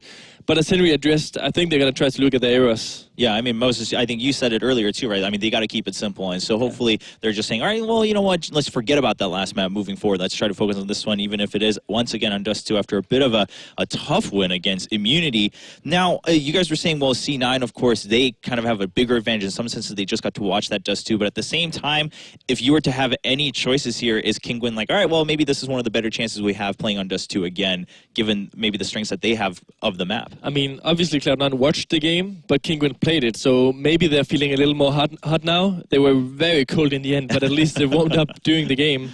So they might have a slight advantage. If they get the momentum early on, they could have a good chance. It's not like, it feels like, because we're all like saying that Cloud9 is most likely to go with this, I don't really think that we addressed enough that Kinguin actually has a pretty good chance in case they are starting to hit their shots. Right. Yeah, that's a fair point. Also, one of the things Cloud9 is known for at times, and is just kind of their own poor job of managing the economy. Is, you know, they always like to do this. They like to do the second round buys. That'll keep an op out of Skadoodle's hands going into the fourth round if they decide to do that. Why do they keep letting that happen, though? Yeah, every single game even, seems to be the some big force problem. buys. They even come out on Twitter yesterday and said it's the same thing. It happened to Sivo. It happened yesterday again. Just don't do the force buy. Allow your best player to actually get the AWP, and that's when he's most deadly. So I really don't see how that can still be an issue in this team. But they allow it to happen almost every single game, it seems like. Yeah, sometimes those habits die hard. Well, it looks like, of course, we saw nothing. I'll get him warmed up physically for this game. Ladies and gentlemen, we'll be jumping into the decider match of Group F right after this.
All right, welcome back from that short break, ladies and gentlemen. We are live here for our second day. We are. Major. And my name is Semler. With me is Kaplan, or Jason Kaplan. A number of names. How's it going, man? You good? I'm great. We had a fantastic first game. Great to see Immunity really step up and perform well. Unfortunately, they couldn't get through, but to see Kinguin finally get into their groove in that game was a breath of fresh air from people out there. They're really worried in that game, considering Immunity was so close to pulling that through. I thought it was agonizing watching that match. I mean, in the beginning, but when they pain. finally picked it up, it was nice. No. For the sake of Immunity. Oh, okay. I wanted to see Immunity in this next match. They deserve to win that game. And it's just the lack of experience that they have in a major. I mean, we hit them hard yesterday in their first match of the group stage, where they did struggle in that match to show us what they're capable of. I think there they finally showed at least a little bit of what's possible when they're on the map. I was saying it actually with Andrews as well, talking about how in Malaysia, when we're doing the offline qualifiers, we saw the team, they had the ability to adapt mid-game, but the only problem with that was sometimes it took a little bit too long. And as we saw on their T side, they kind of struggled to adapt quick enough to get those rounds in when they needed them, and they allowed Kingwin to pick up so much momentum, not to mention economy. It's adaptation. I think that they were making the right call. They sensed weakness at A site, just like, the analysts were saying there. They sensed weakness at A site. I think it was really just, how to close a game, how to close out the match, right? They get up to 13 rounds, but then it starts to sink in that we could actually win this, boys. This is the major, our tournament, life is on the line. All these things start going through your head, and you just need to have experience with those kinds of situations to learn how to tune that little voice out and just finish the game. And I think that's what came back to bite them. They had the lead. They were up 12-8 at one point, and they're just that close to closing it. Like, that's even bigger. They just couldn't actually just get over that hump. But that's something that comes with experience, and now they have more of it here. They're the first team out of the major, but now we go into the next match here, and that's going to decide who gets second seed in this group. Cloud9 have been waiting, and like they said on the desk, this is not going to really pan out well for Team Kingwin. Cloud9, just all 5 of them were sitting there watching that game, going through the notes, just saying, okay, this is how Team Kingwin like to play Dust 2. And lo and behold, we're on Dust 2 to settle this. And most importantly, we have the Scout Show coming. Skadoodle going to be coming up big with AWP. We've seen him do it so many times on Dust 2 in that B site. We're about to get underway with this game. And Kingwin, Michael Lely was relatively quiet in that game versus Immunity. He struggled quite a bit. His op wasn't as successful. We saw that actually happen yesterday against Luminosity, where they just could not seem to get him going. He fell to fall in too many times over towards the B site, towards Monster, and I think confidence might be something that's lacking. And I talked to Andrews about this. I'm curious your thoughts, talking about the top teams and how you have 2 potential operas on them. We have Fox, we have Dennis, we have operas that can take over the role for Michael Lely. Sure. And yet he hasn't given that one up. He hasn't let Fox or Dennis have that opportunity to step up. The thing is, I don't think that Dennis wants to op, per se. Yeah, he's been lurking quite a bit. He's happy with the rifle. He's happy just doing work there. Fox, it's between Fox and Michael Lely. I'm kind of surprised that once they got the economy rolling, we didn't really see the double op, and that just used that to shut them down. But you got to figure it out, right? It's going to work, and now we're going to see if they're going to turn to that here versus Cloud9. Maybe they're trying to hold something back. I don't know, but always possible. Now it's Team Kingwin on the CT side here on the defense, Cloud9 on the offense, and already Cloud9 kind of just spread out across the map. They started off strong in B halls, but now they're wrapping back around through T-spawn. That was interesting because they sent 3 men in towards B, and they wanted to go towards lower. But if you've ever heard the POV comes from Cloud9 ESL Pro League, he'll make a call mid-round because he's noticed something about the enemy team, and he called them back, I believe. He pulled them out of there because there's a 2-man stack towards Catwalk. And this was Sean Ayers. Yeah, Sean Ayers, I think he was one that called that back to rotate around, realizing what was happening. And they're going to look to push out on towards long. They have a smoke, a flash, and a grenade in the back of Sean, and armor on the rest of the team. They're trying to charge straight in towards the site and force Kingwin to play for that retake. Yeah, and I like the fact that Team Kingwin, this is their strategy. There's no subtlety here. It's like play for the retake on A. They're going to put a guy up onto the site now to get some information, see if he can't spot somebody out or get a headshot. That works too. Dennis starting off strong, getting 2 kills. He gets overwhelmed by Shroud, and now Rain is pinned down in Gandalf. But it's still a 3-on-4 situation here. Cloud9 will be able to get the bomb plant, but now Team Kingwin, they just have to slow down the pace. Take their time, play for that retake, and land the headshots. Rain gets 1, and Rain another. And already Rain showing what he's capable of. It's going to be down to Skadoodle, last man alive, but he isn't around long, and they will have plenty of time for the defuse here, Kingwin. And we talked about the retake, and off the back of Dennis getting those 2 quick kills on the entry as well really helps solidify that. Yeah, let the bomb go down so Cloud9 have the opportunity to look into the next round. Do we want to force up with the Tech9's armor, or do we want to wait for that 3rd round and buy up? And the announcers desk was talking about time and time again. They don't, for some reason, this tournament, they haven't allowed Skadoodle to get the op in his hands right away. They kind of keep forcing these buy-ups and not allowing him to pick up the op and really be that powerhouse. And it looks like, with what we can see on our screens, they're going to be going for the save here. Just a couple of flashes and smokes, so they definitely want to get Ska on the op relatively soon and have him really put on the show. He still goes so far as to drop 300 on the on that P250, and that's because he got that kill at the end of the round. So he made a bonus $300 off a pistol kill. He'll go ahead and reinvest that, see if he can't get some more damage done here in this round. But yeah, Cloud9, they should be feeling fine about this situation. They got the plant. They're going to have the buy early. And now it comes down to whether Team Kingwin are going to get overwhelmed here, but it doesn't look like it. Dennis holds his own, tapping away with the M4A1. Scream is there to lend a hand, and this is just going to be a complete and utter slaughter. Team Kinguin hold the line, no problem at all. Cloud9 just kind of ran into the blender there. Yeah, I think this was a kind of a read out of Cloud9 too, considering Team Kinguin constantly had 2 people at B for the entirety of that CT side against Immunity. It's like, all right, there's going to be 2 there. We can kind of overrun them and take the site, potentially get the bomb down. But they had a 3-man stack. Kinguin read into that perfectly, and they're able to counter that. But here we go. Skadoodle on the scout finally. Well, not the op, but at least something. And there's a team buying up. Not a lot of grenades, though, to use across the team.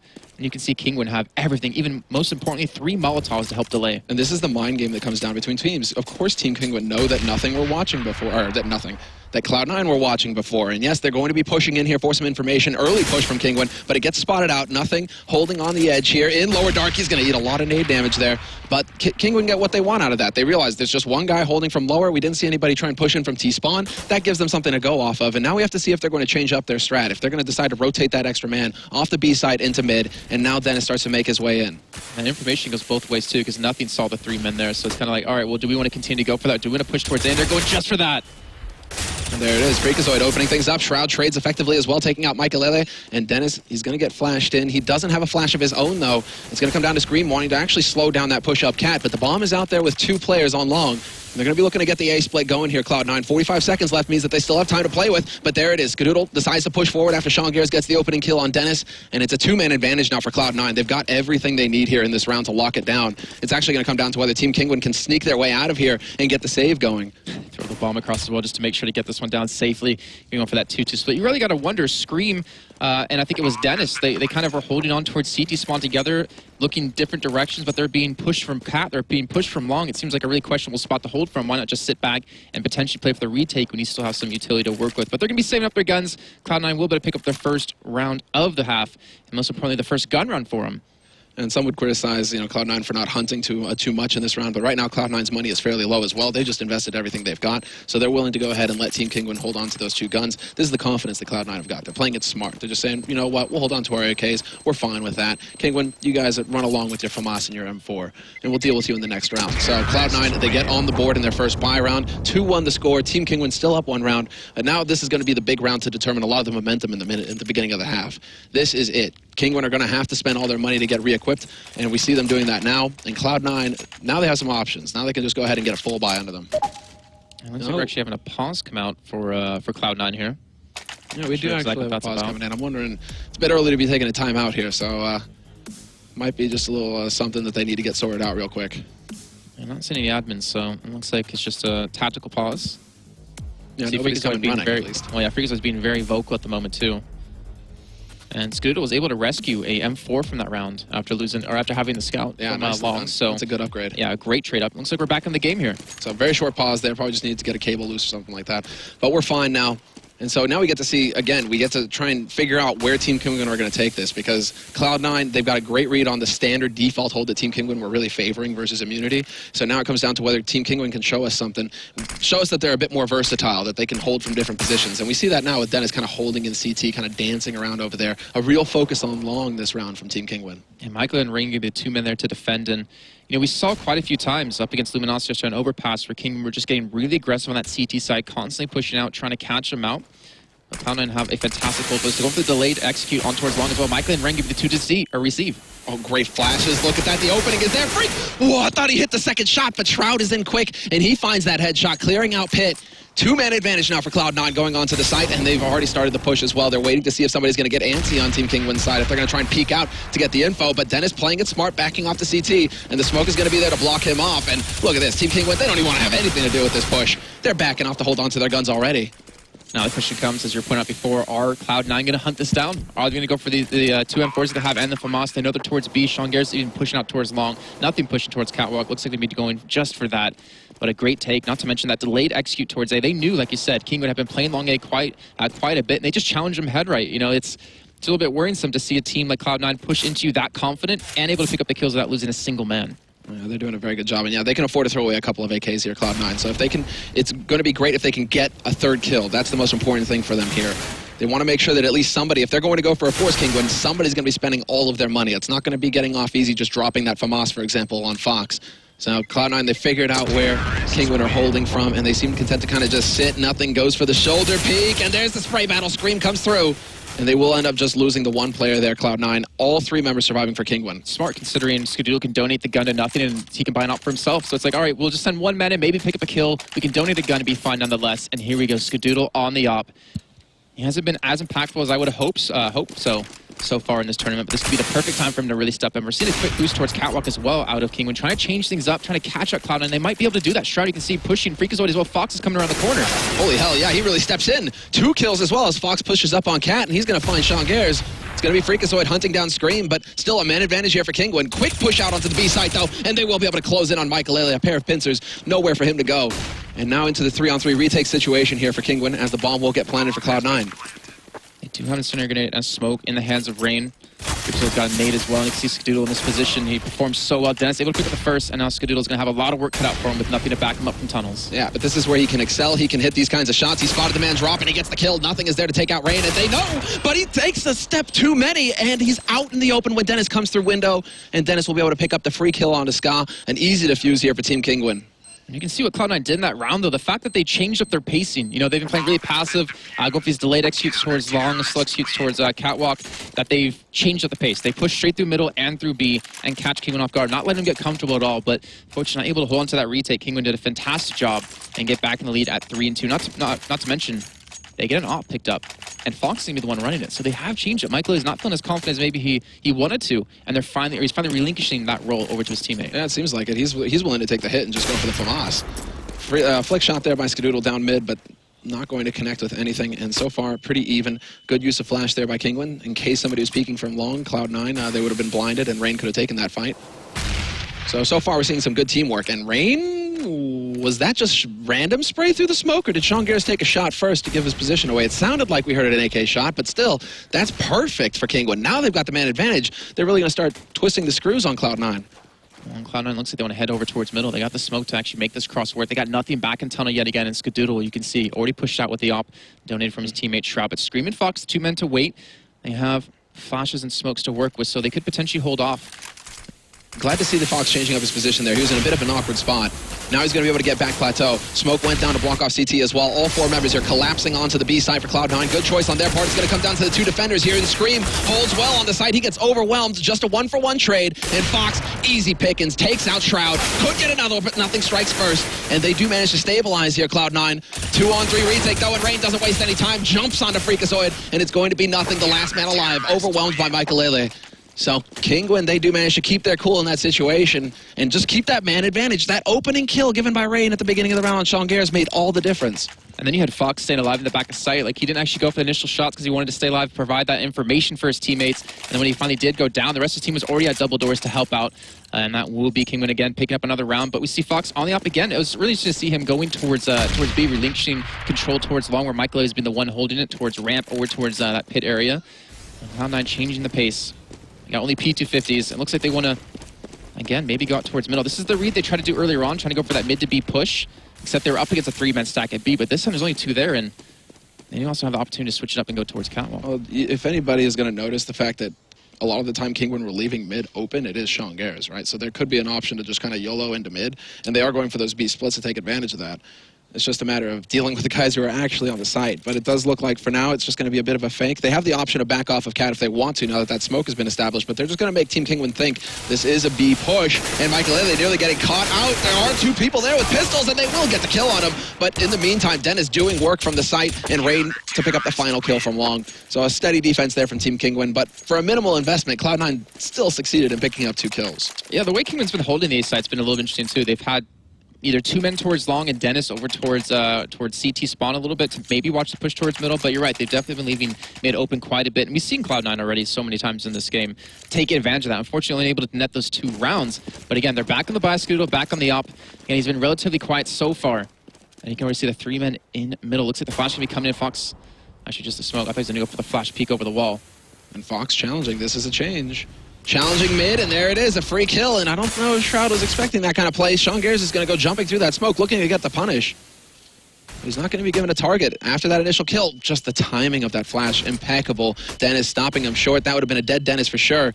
And now Dennis alive here on CT slope. He does have eyes on Cat. Michael going to set up the flash for himself. Going to take that peek and just completely overwhelmed. Skadoodle, Freakazoid, everybody getting a piece of the action here for Cloud9. And they're going to get up onto that A site. A free plant for them. Scream still finds the headshot. Was about to say dead for sure.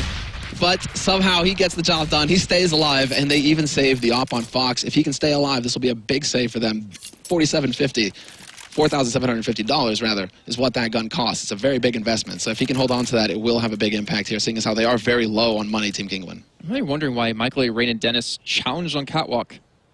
Like, they had people, they had two people towards long. They had Dennis towards CT. They could have just played for the retake completely, and they went for the flat outright challenge against Cloud9, where they were to pick up 3 kills in quick succession. I mean, if I were to look at that, most teams would never challenge on that kind of situation unless they had like a perfectly timed flash to allow them to get through. But I'm really wondering why they decided to go for that. Maybe they're just feeling that confident. They felt like they could just challenge them head right and not let them get into sight and get the plant down. I think this is going to be confirmation for Sean Garris, basically. The fact that A does seem to be weaker than B as far as the defense is concerned, because there are those...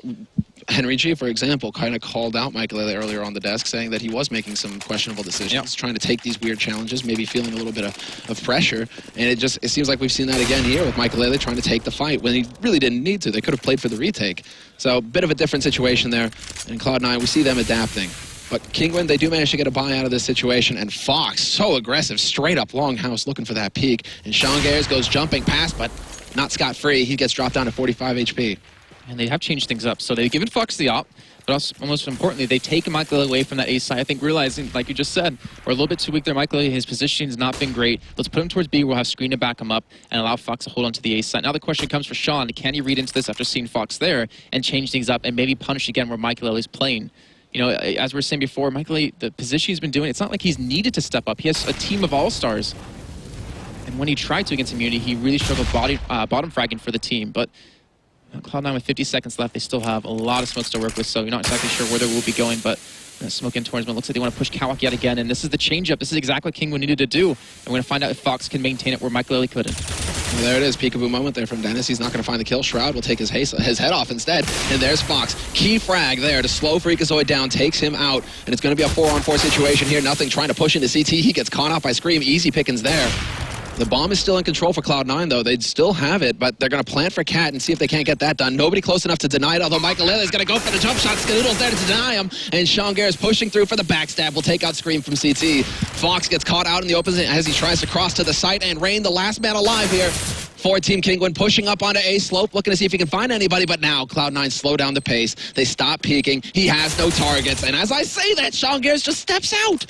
1v2, and Shroud is there to guarantee the round, but Sean Garris just getting that info, sacking himself, having faith in his teammates to get the job done once he left it into a 1v2 situation there. That's so weird, too, because you saw Dennis sitting on the boxes near elevator, right? And he was jumping up, trying to actually spot them out. He had pushed over a little bit, but there was a smoke that came in that landed right on the boxes, not intended for that. It was intended for CT spawn, allowing Nothing to drop down and push towards car. But Nothing still dropped anyways with the smoke missing, died from CT spawn. But luckily the rest of the team was really able to step up and close that round out. And now Cloud9 are on the verge of tying things up. It's 5-4, but you can see Kinguin on the save. Yeah, this is it, where they've managed to finally break Kinguin's economy. They have to be careful, though. Scream has got the deagle. Oh, and there it is.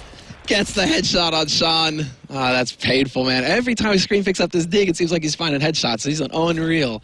That's just what he does, though. To quote Sniper from Immunity, that's just what he does. The amount of times I've watched a stream and see him pull off ridiculous 1-digs.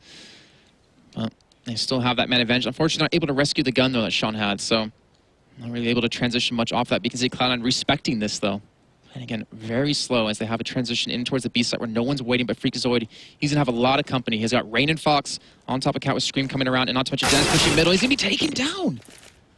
Get out, dude. Dennis That's 2 guns is now. Ludicrous. And now, well, Michael Elliott doing some damage here, trying to whittle down Cloud9 as they push out onto the B site, but Dennis has got that AK. One bullet will do the trick, but the aim punch is there. He's not going to land it. Michael Elliott gets overwhelmed.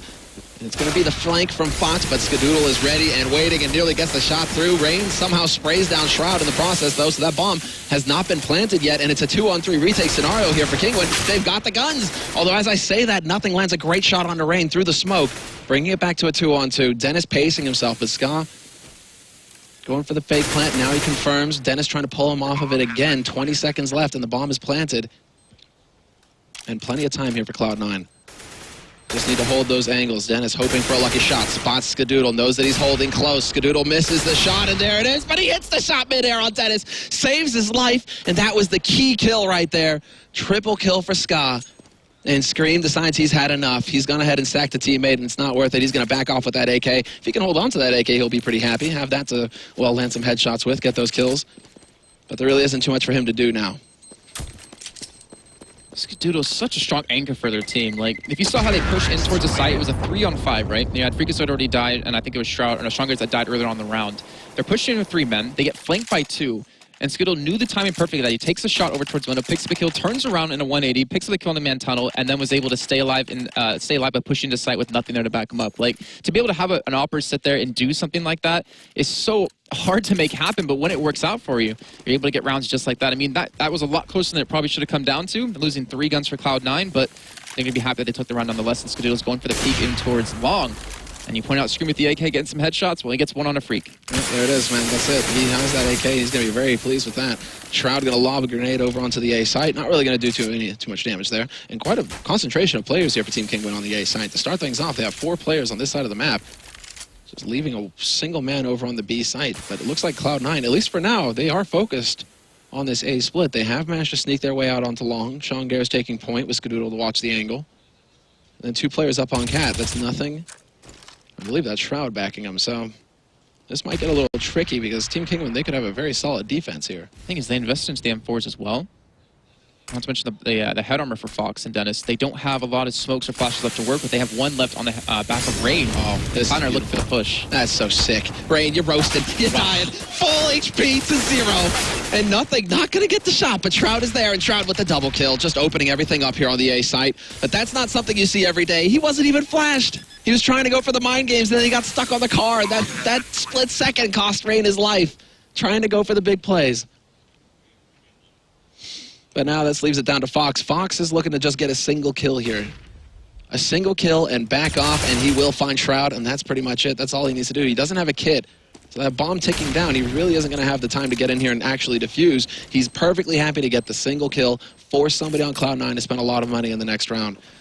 I think I even heard Freakazoid screaming after they burned him alive from 100-0 because of how impressive that was. I mean, again, like you're caught on the car, you wanted to escape from it.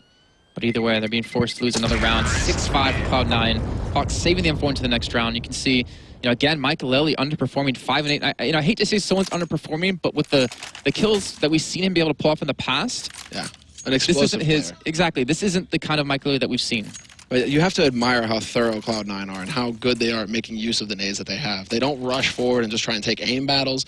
Why not just go ahead and chuck the Molotov out there and check cars so nobody can be lurking there up close? It's just those kinds of details are what has really turned Cloud9 into a top-tier team. But Scream, oh, not the headshot this time. Misses the first, but he gets the tag, and Fox is there putting that M4 to good use. He will be able to, take out nothing. But in the meantime, Cloud9 have pushed out on long, and they will be able to get up onto this bomb site. Hello, Fox. You like nades? Yeah, well, there you go. You don't even need the nade damage. And what the hell is that M4 doing? Well, Shroud holds his own and takes out Michael Lely, who once again was going for some heroics there, trying to jump through the smoke. That's not going to pan out for him. And Rain is going to be just so frustrated. That HE combo, oh, no, Freak is just that good. That's what's up. He knew that M4 was up there, so he timed it so he gets the kill, and the HE goes off behind the man to just jump that weapon away. Rain, you're not going to find the gun. It's not here anymore, bro. Freakazoid's 1 step ahead.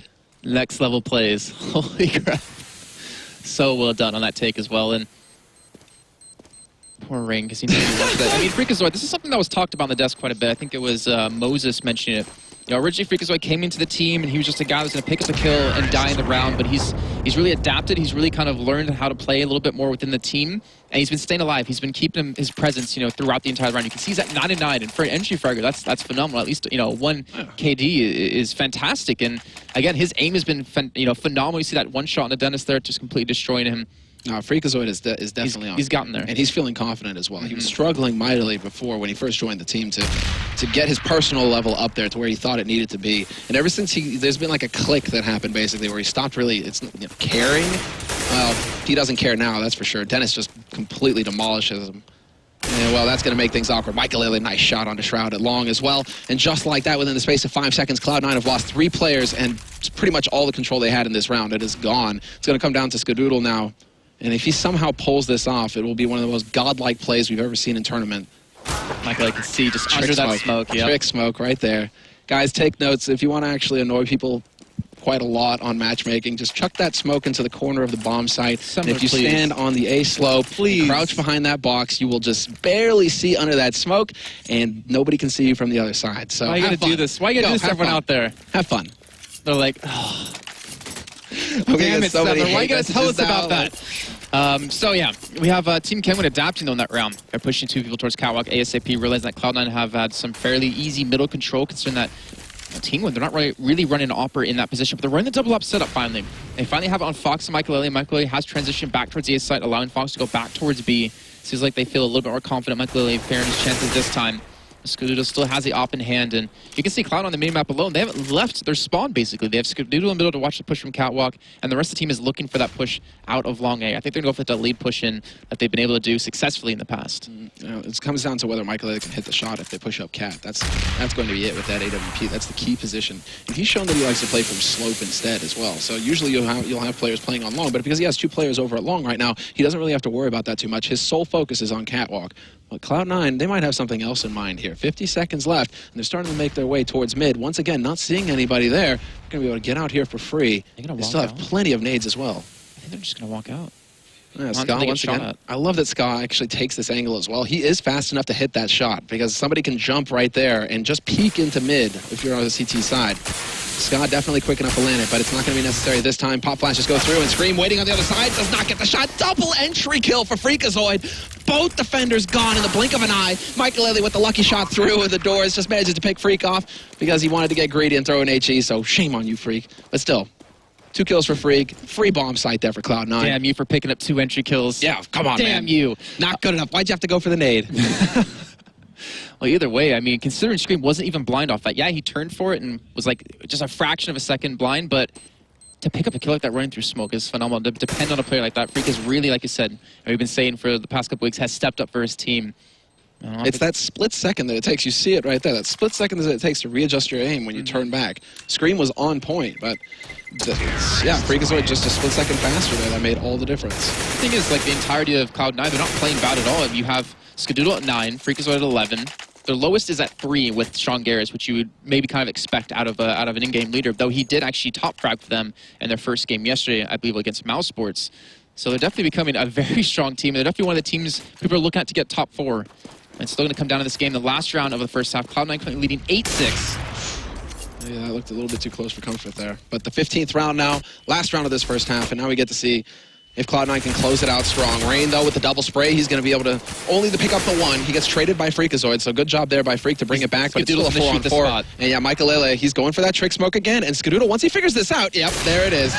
That's the thing, you're not going to do it twice. Fool me once, shame on you, twice, shame on me, right? Hey, good job, not pulling a George W there.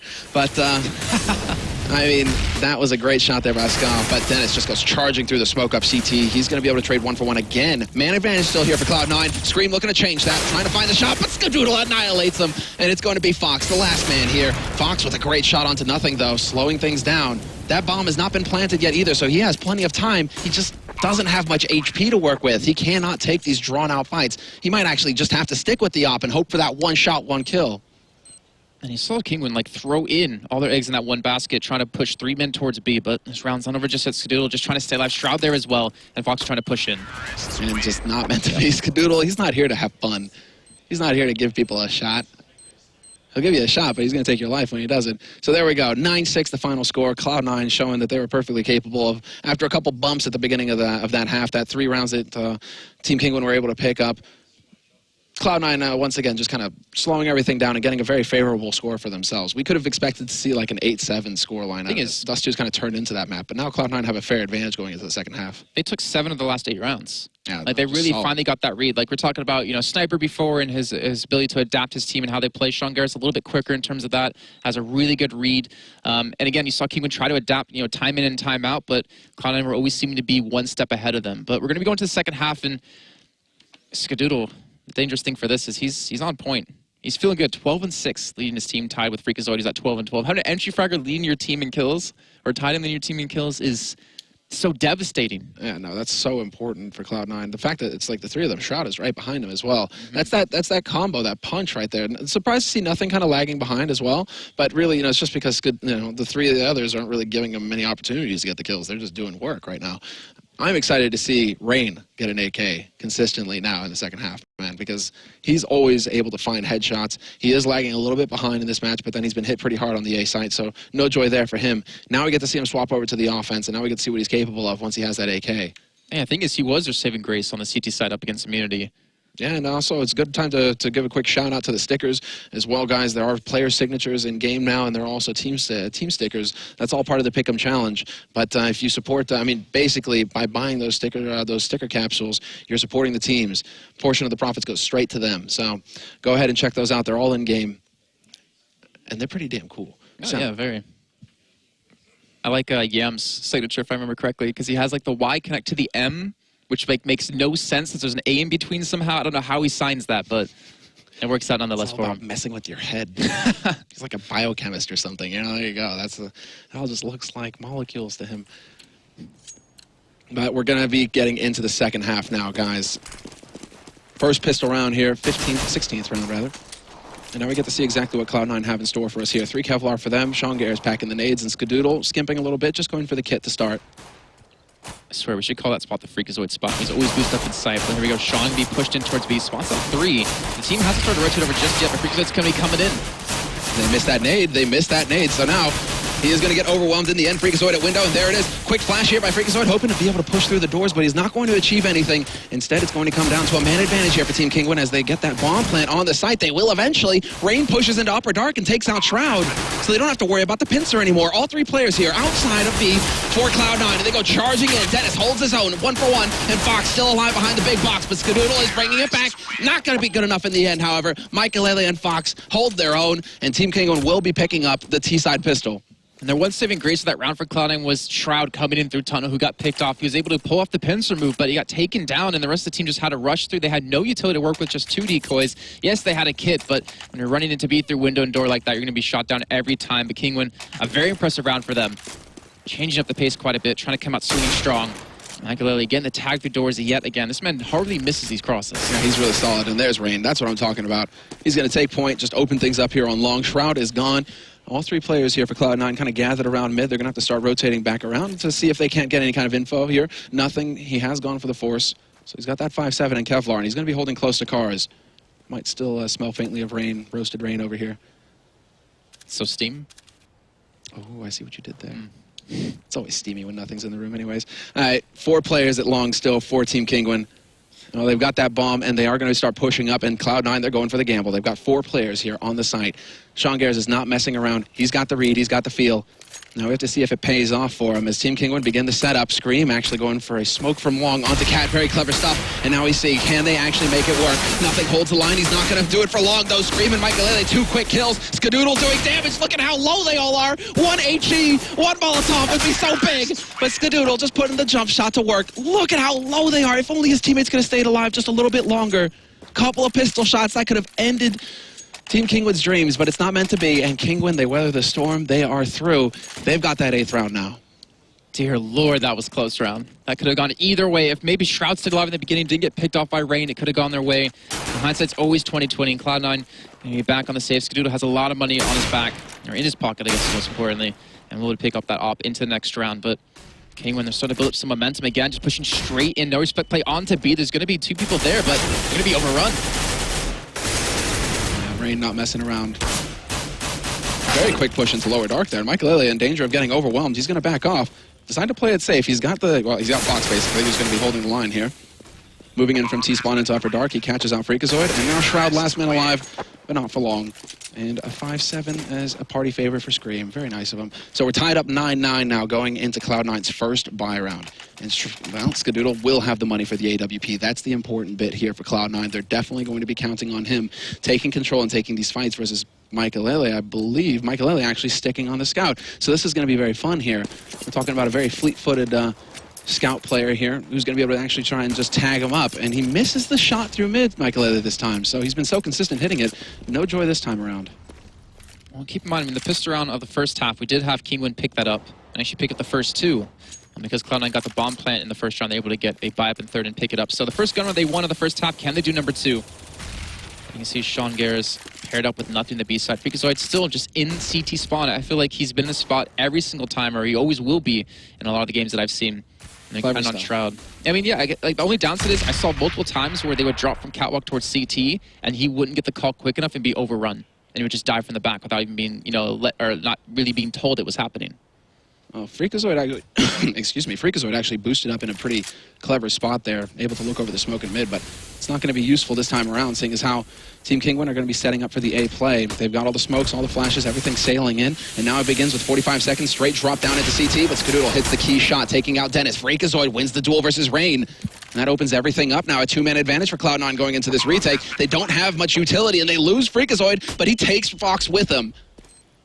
So now they have to hold here. Scream on the site itself, looking for those headshots. He's got that AK primed and ready. Michael Lele starting off strong, taking out Sean, but nothing is there. And it's an effective trade play. Nothing coming in, getting both kills. And with the kit, he's going to have plenty of time to get the defuse.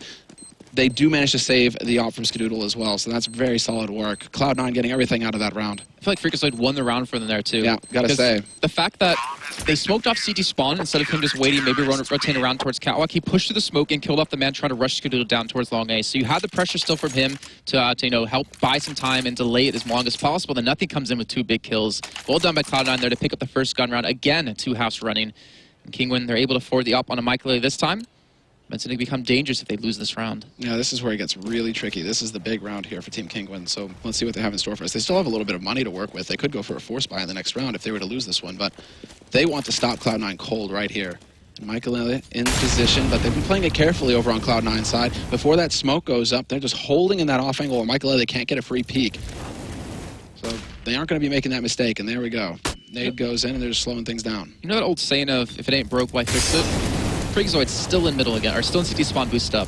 Yeah, like they didn't give it away last time. Yeah, exactly. Like, he loves his position. I feel like this is something Cloud9 have done time and time again on CT spawn, but it works so damn well. Like, I talked about the one side, the fact that he can be overrun from the back if the enemy team drops down to CT spawn. If they do a smoke from mid to B and then drop CT spawn from catwalk, he can completely catch him out and kill him. But they didn't do that last time. They smoked him off instead, and he pushed straight through to pick up the kills. So if Kinguin can adapt to this, if Legate can see this and let his team know, and this is definitely like a weak point in Cloud9's hold. We have Skadoodle once again taking a position at cross, looking towards catwalk, so he's got that up, and last round he hit the first shot on the Dennis, who took point. And that's such an important, that's one of the most important positions on Dust 2. If you're an opper, you need to hold that line. It's a difficult shot to hit, but if you can hit the first one, and maybe even the second, that's it. You can single-handedly win the round for your team. We'll see if it works again here, though. Rain walks in, loses the duel once again to Freakazoid. Freakazoid still hanging in here. Another 2 kills from him. Nothing, drops the bomb carrier and turns around in time to catch out Michael Lele, who's going to be pushing in from upper dark. But that doesn't matter that he goes down because Sean Gares is there to close things out. And 3 players survive now for Cloud9 as well, so they are going to start building that bank. Yeah, we talk about the Skadoodle show, but really it's the Freak show so far. Those 2 kills were phenomenal of him on the drop and the turn in towards middle. Credit to Cloud9 to fix that little bit of a problem that we have noticed in the past of that drop down to CT. He was able to pick up that 1v1 against Scream of all people. Very difficult to do, and they pick up another round. We're seeing the force up like you're saying out of Kinguin. They do have the scout on Michael Lele, who does get the tag on a Skadoodle. Lucky for Sky, it was a scout. Yeah, because Michael Lele won that duel hands down. Had he had an op, that would have been a dead Skadoodle and a man advantage for Kinguin. And they finally have given away the position that where Freakazoid was holding CT. Now he's rotated towards long with Shroud. So Skadoodle's going to be by himself on the A side. He's going to fall back towards pit if they do hit on catwalk. Only problem is now they're a little bit light on that mid to B push. So Skadoodle's have to get a little bit lucky on a shot over the smoke if they do miss it.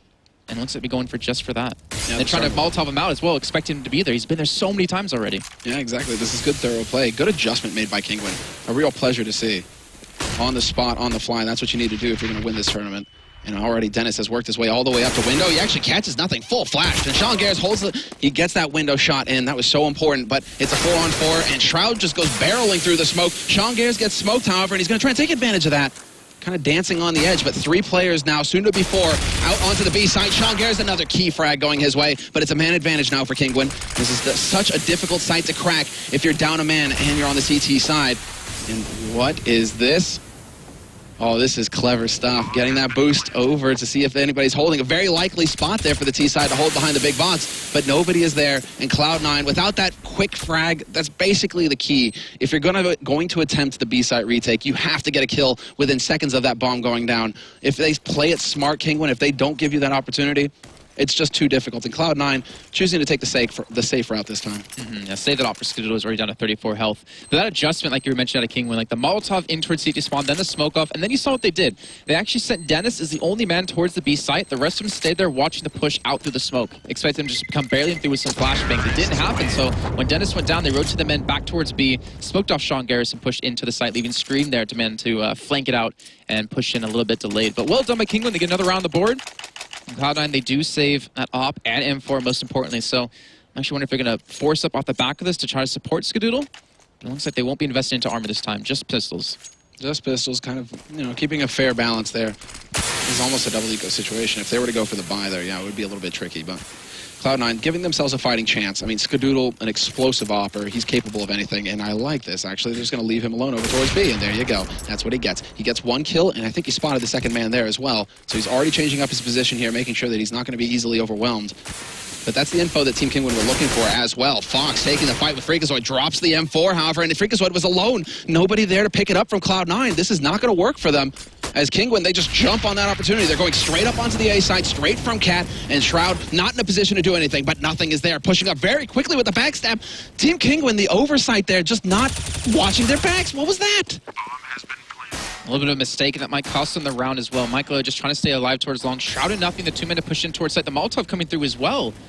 Fox and Dennis forced to spread out, and here comes Sean Garrison barreling on the side. This could be dangerous for Kinguin. Yeah, Fox is there, but there it is. Also, Dennis playing from his favorite position on this map, holding the line at Goose. And Fox, he's going to be able to go toe-to-toe. He's got nothing basically locked into Gandalf. You shall not pass! And that is it. 11-11 the score. Kinguin winning a key round here. Bit too close for comfort there, especially with how Skadoodle started off strong, giving his team the man advantage, and also nothing with that flank. And we need to keep in mind, ladies and gentlemen, the winner of this game goes through into the quarterfinals, goes into Land 6 Arena tomorrow. The loser's out. The loser will be going home. And all that's staying between these two teams is that one game, to not to mention play there, but also be a legend to the next major. But that's the important bit. Yeah. Because being a legend means that you get invited back. You're part of the 8 teams that get invited to the next major, rather than having to go through a very difficult qualifying process. So it's a big map right here, these last rounds. And Rain just rushes out onto the B site. 4 players here, 4 Kinguin, soon to be 5. They're rotating in. Freakazoid finds a kill, however, and Scream will be able to hold that line. Fox is there as well to pick up the kills. They're just making use of the rifles, essentially, trying to stay far away from the pistols. No one-shot headshot here for Cloud9. They don't have a deagle. But it is a little bit close. I mean, Fox is low, and there you go. Skadoodle just goes charging in. He finds a headshot on Scream, but Michael is there to put an end to that, and Sean Gares, last man here, spots out Michael, drops him low, and everybody within the teens here for Team Kinguin. And the bomb hasn't been planted yet, but Sean Gares just decides to run right in, and well, that's easy pickings for Team Kinguin. They aren't going to let that kind of opportunity get passed by. Well, the thing is, look at how a lot of these save rounds have gone for Cloud9. Think back to the round where nothing was towards Car and Skadoodle had the scout. They had all 5 people on a sliver of HP. Just imagine how close these rounds have been, and if just one extra kill went Cloud9's favor, they could have been able to turn it around. But Kinguin, they finally pull off the lead again after the first initial 2 rounds of that first half. But we're seeing Scott back on the op again, and Michael Lilly as well, not able to connect that shot, but Scott's going to be overrun towards long. What a shot onto Dennis! He hits that timing perfectly. No joy for Dennis, who was basically bait for his teammates. But Scott had the timing down, and that's going to slow things down here for Team Kinguin. They have control of long at this point, but there it is. Flash as well. Skadoodle not going to give away his position this time, and this allows for Michael Lilly to get into the pit with the AWP. So now we have to see if he's going to get any joy over here. He's not showing himself for now, expecting somebody to try and rotate onto long to get the info for Cloud9 to clear things out. But for now, Cloud9 are content to sit back and wait. Yeah, they're just holding steady, putting Freak back in towards CT spawn again. Shroud and Skadoodle going to be holding on to the push towards long. And every time I see Skadoodle pick up a kill, I see Moses with the corner of my eye just dancing with every one of those kills. And he's really hoping he'll say Skadoodle's the best opera in the world. But Molotov comes in, Mike Lilly gets the better of him from that. And with just this one man here, it's going to force a rotate in out of Cloud9. Over-rotation! What are they doing, Cloud9? They pull everybody off a B site? This could be catastrophic. If Kinguin hit the timing right, there's nobody here, not a soul. Cloud9 think that this is an A-side play. Michael Lilly, he's selling this so well, and now finally somebody's going to start thinking, wait, maybe they're going to go to the B site, but it's too late. Smoke is down and nothing is locked out. Man advantage for Cloud9 still, but it still has to be up for Kinguin here. They can hold this site very easily. Cloud9 have to go through the choke points, and g0rth right now, he's got point, he's got the key position. Scream, though, will get overwhelmed. Fair trade, though. Fox coming right back into it, and Fox getting 2 kills. Rain on the site will shut out Freakazoid, and it's going to be down to nothing now in a 1v2. He's dropped them low, but he has to watch too many angles. Rain there to clutch it out, and this is way too close. That was a big round for Team Kinguin to win. Cloud9 have no money to spend into this, as they're going to force it up or wait for the next. They have to wait for the next round, and Kinguin are going to be 2 rounds away from getting through into the quarterfinals and becoming a legend team into the next major. Cloud9, like you said, the over-rotation, Michael somehow sold that so damn well. That Molotov forces Skadoodle out of position towards Card, then to pick up the 1v1 was fantastic, and it looks like we're going to see a 5-man stack out of Cloud9 towards B. It's underestimating? I don't know if it's underestimating or the tendency, but Kinguin going for that fake, I mean, that was marvelous. And now Cloud9, they're stuck. That was a huge round. They have to eco, which will allow for Kinguin to get up onto 14 rounds, and then Cloud9 will have no room for error. They will have to win every single round if they don't want to take this to overtime. Like, the fact that it was Michael Elliott the one pushing, like, when would you ever see an Opera push solo long? Of course you're going to rotate, because you're like, well, they're going to be more there to back him up. There's no way there's going to be a man doing that by himself. But Michael Elliott, just hashtag Michael Elliott things as he does that and gets in the round, most importantly. 13-11. And you can see Kinguin slowing things down, realizing we need to have a clean round here. Don't give away any guns. Don't make any of these rounds closer than they need to be. We've already seen Cloud9 come so close to pulling back a eco round. And now Shroud's the only man to defend on A. Yep, this is it. He is going to be all by his lonesome. Franklins aren't going to save him now. He might be able to take somebody with him, though, but we'll see.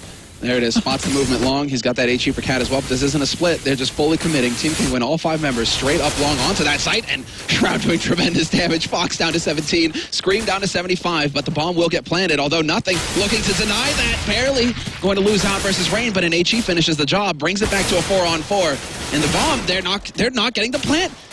Skadoodle will take out Dennis. That's from CT Ramp. Freakazoid on short will pick up 1. And Michael Elliott and Ray are the last 2 alive for Kinguin. They have to get the job done. But Freakazoid will be able to pick up the 1 and turn it into a 1v2. And the bomb is not planted for him. There's nothing he can do. Michael Elliott trying to go. But it's not going to happen. And Cloud9 will be able to win an eco round. And look at that g0rth as he knows. The face bomb from Freakazoid. They know how close. They know how close that was. What did we just say, Summer, about how close these eco runs have been out of Cloud9? They finally get one out of the 3 they've had so far in this game. Such a close round. Shroud staying alive, and the damage they're able to do on the cross, not to mention nothing getting boosted the first time. What a great job by them. They pull it back, and Team Kinguin, they have to be wondering what the hell happened there. That can shatter Kinguin. That can break Kinguin. Losing a round like that, one that they should never lose, that could have won them the game practically. This is big. Now Cloud9 have room for error. So Cloud9, 12 rounds to them, 13 for Kinguin. In the last map of their tournament, essentially, one of these teams is going home. You know what I really would love to have seen? A boost catwalk on Skadoodle. Get him an early peek in towards lower or towards mid, because he hasn't done that just yet. But Dennis, he's pushing up against Freakazoid, going to be maybe he's safe. He's safe in that position, but he saw the barrel. Dennis saw the gun barrel. And Freakazoid backs off. Freakazoid roasts. What? It spreads to him, and Scream is going to get a kill for free on a Freakazoid. 100-0 twice in the same map off of Molotovs. How often do we see that, Kaplan? Not often. Not often at all. But now, King with the man advantage, rotating back towards via smart move. They still have g0rth, so nothing there, but nothing's only on 36 HP. So then to come down to some god shots out of these 2 players to maintain this hold. Shroud and Skadoodle still over towards the A site. Fox waiting for the push out towards long. And he's faking it as well. Yeah, going into Snake, basically, Sean.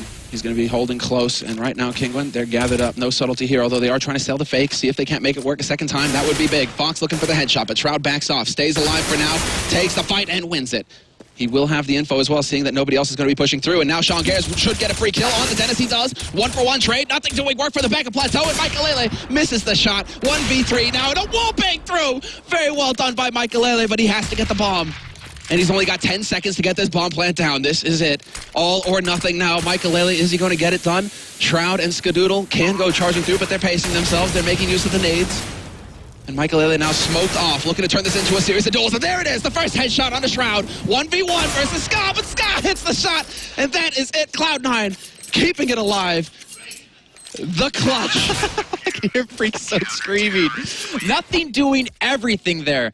A phenomenal job by him. You're seeing the replay of the round just prior where Cloud9 come back on the eco, and the damage they're able to do and rushing straight through was so well done. You can see Michael getting knocked down pretty low in HP. Rain but losing that duel on Goose. That was it. That was the kicker right there. But nothing that last round. 30 HP. Picks up 2 kills. He picks up the 2 kills. But yeah, man. Michael Lele as well. The first headshot. I mean, he did everything right. He had that smoke down to turn it into 1v1s. That was exactly what had to happen. But Scott does not miss. He had one shot, and he doesn't miss it. One opportunity. This is fantastic CS. And now 13-13 the score, tied up, but Kinguin, they're on pistols. They go for a quasi-buy. They've got Kevlar and a few nades, but they're on pistols versus a fully bought up Cloud9, and they're sneaking their way out mid right now. And Freakazoid's not in CT spawn to stop this, but he's over towards the B site, ready to defend. They're going to be 5 men rushing straight in. They're going to be perfect kills. But Rain with the pre-fire. Rain takes it out. Sean Gares is there, though. He holds it, and he manages to get 2 key frags. Scream trying to hold on B slope. This could be it. Michael Lele finds the headshot, gets the knock for free. And it's a 2-on-2, but the bomb is here, and Scream is going to be able to pick this up. Michael Lele, though, is going to be an eternal thorn in Cloud9's side. If he gets this shot, he does not. Misses it, and now they know where he's playing from. And you already have the rotation coming in here as well. Shroud is going to be looking to see if he can't catch this man out. There it is, Michael Lele with the pre-fire, not going to hit. And the man holding it upper dark, he might very well be in for a bit of a rude awakening. But a fantastic nade! The perfect timing. Still, Scream there to end the joyous celebration. It is not done yet. Shroud in a 1v1, and Shroud pushing onto the side. Scream up front, and Scream doing what Scream does. Gets the headshot, and a counter clutch for Team Kinguin to keep their hopes alive. Dear Lord, Michael, you get that free op in middle, just delaying Shroud or Sean Garris in tunnels as well, so he couldn't push in a site to kill Scream. A timeout coming in for Cloud9. Sure as hell need it. What a round. They don't even have money to really spend for Cloud9. Yeah, this is just a catastrophe. And talk about the highs and lows, right? That adrenaline dump that is happening for Cloud9 right now, where they win a huge round and then just get slammed in the next one. And they even made the right call. They stacked 3 on B. They had 3 rifles ready on B to shut Kinguin out of the site. But Rain with the pre-fire through the doors. He catches out the first man. You have to wonder what would have happened if a team flash came in over the wall to allow Cloud9 to peek out, because they challenged aggressively through window and door. They flashed. They flashed. Rain was blind. He was just shooting blindly with the Tech 9 and takes the first guy out. The man at window trades 1 for 1, but that's not good enough. Sean Gares did make it close, but Michael Lele, man, that was the key play right there. What a joy. 14-13 now. And like I said, he picked up the kill, and then he stayed alive off the back where Sean tried to push him. And he eventually did die to the nade, but he bought so much time to allow Scream to get the bomb down and get a decent position to hold on to that. That's so rough. I mean, CLG are still in this tournament, but Cloud9 are the team that everybody's looking to represent North America in this.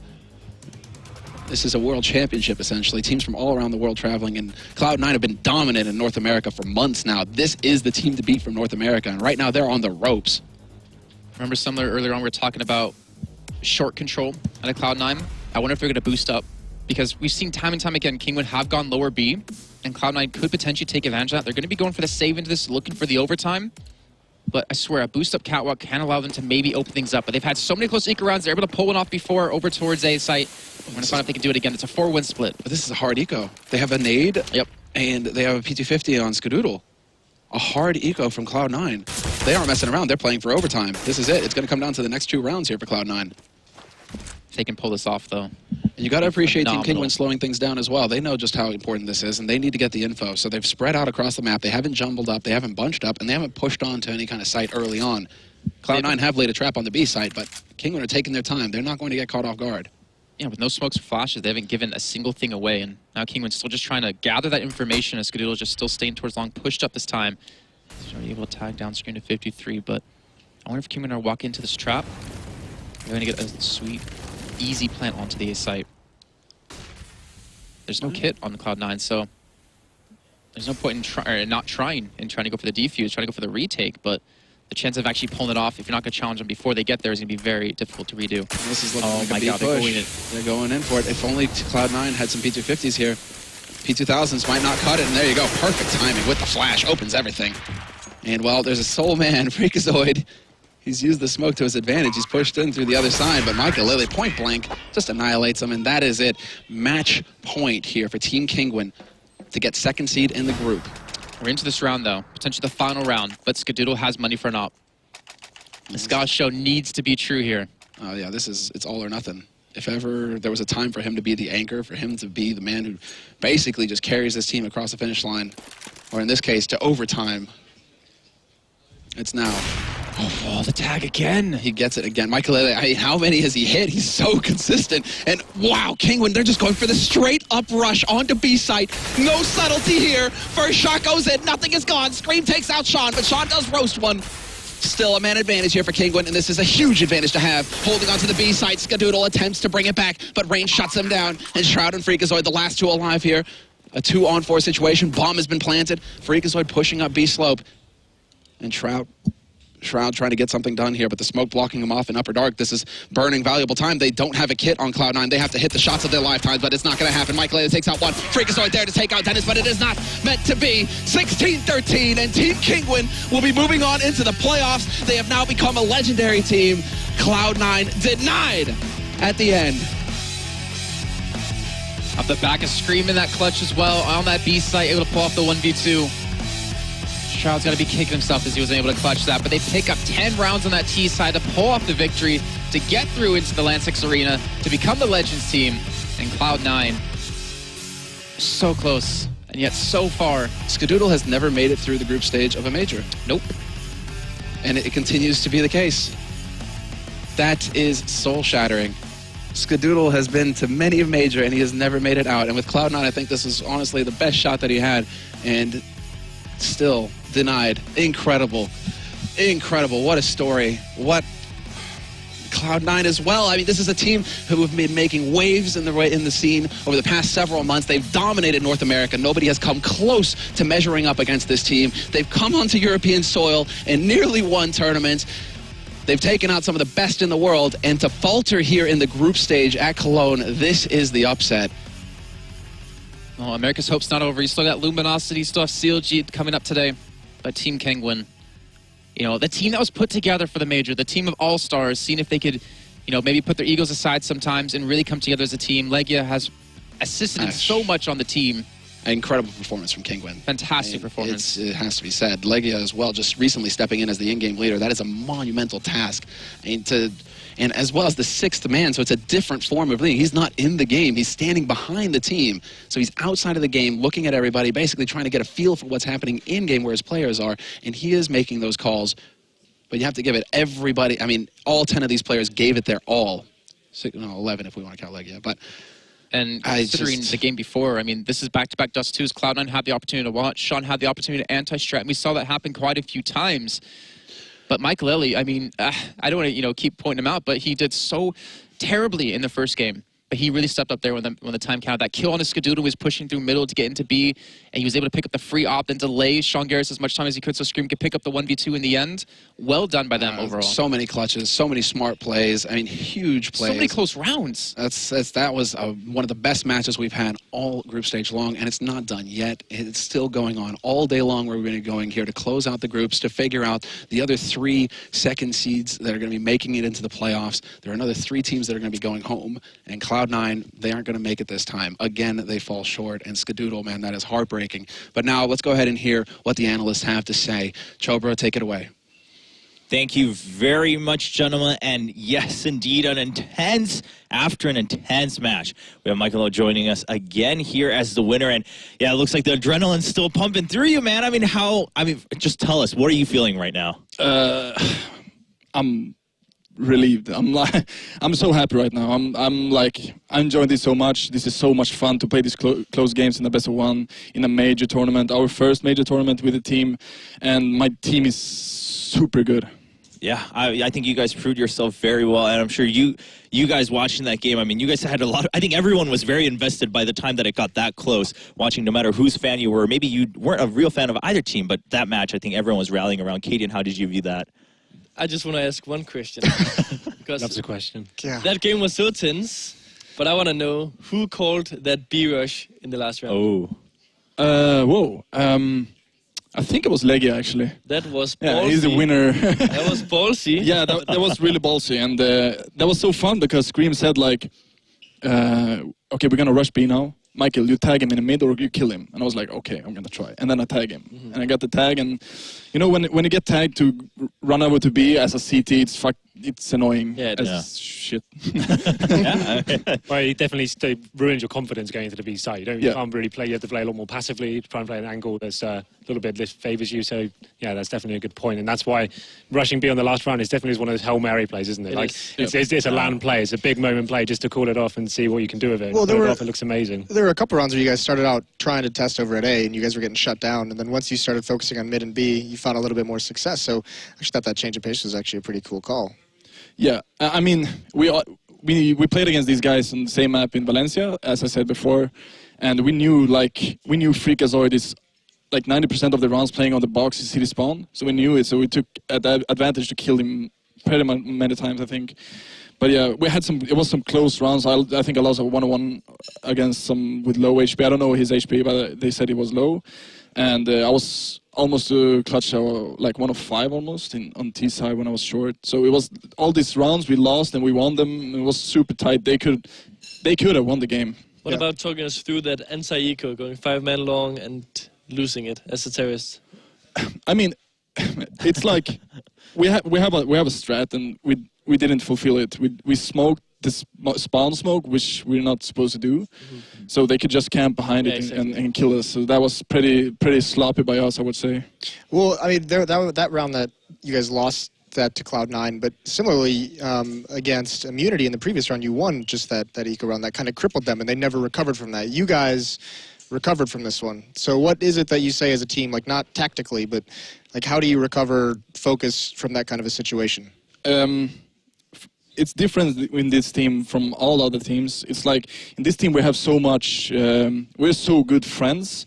We allow people to do mistakes, and if you allow a human to do mistakes, he's gonna be better next time because So I mean, we just believe in ourselves. I'm the guy that trying to pep talk my guys. Maybe on practice I can whine a bit, but that's nothing compared to what I'm doing on official games. I'm like always trying to pump my guys up, like telling them that we're super good and individual, and I think it happens that they feel more comfortable, and we can afford to do the mistakes we're doing sometimes. Right. Yeah. Well, I mean, phenomenal game from you guys, of course, and congratulations once again. Now being able to play during the playoffs at the Lanxess Arena, that's got to be exciting. I mean, I feel like that's what every team said. Is like, no matter the result, first we want to play in that stadium. Are you looking forward to that starting tomorrow? I mean, it's a dream come true, I would say.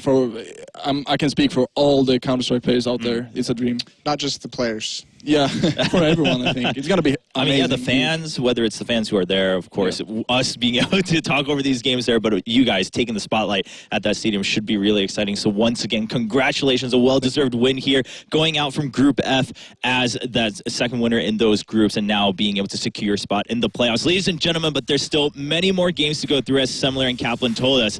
Next up, we will have eBettle versus CLG, and in the meantime, if you're missing any of the games this week, feel free, please go ahead, check out the Score Esports, download the app from the iOS App Store or Google Play. And right now, in fact, they have one of those pieces on the European Challengers, and one of those teams, eBettle, will be coming up next against CLG. Stay tuned. Congrats, dude. Really well done.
A heartbreaking loss for C9, but Kinguin moves on, smiling from Group F. But now we must move on. There's still many more teams to get through. 3 more spots left for the playoffs to see who gets to also stand on that stage at the Lanxess Arena. That's what everyone's eyeing for. Even the fans, of course, all watching. They're wondering, who are we going to watch in that stadium? And right now we're heading over to Group E. First up, Navi's waiting now at the top of that bracket. We'll take a quick look at the bracket if we have a chance. But first up is going to be CLG versus eBettle.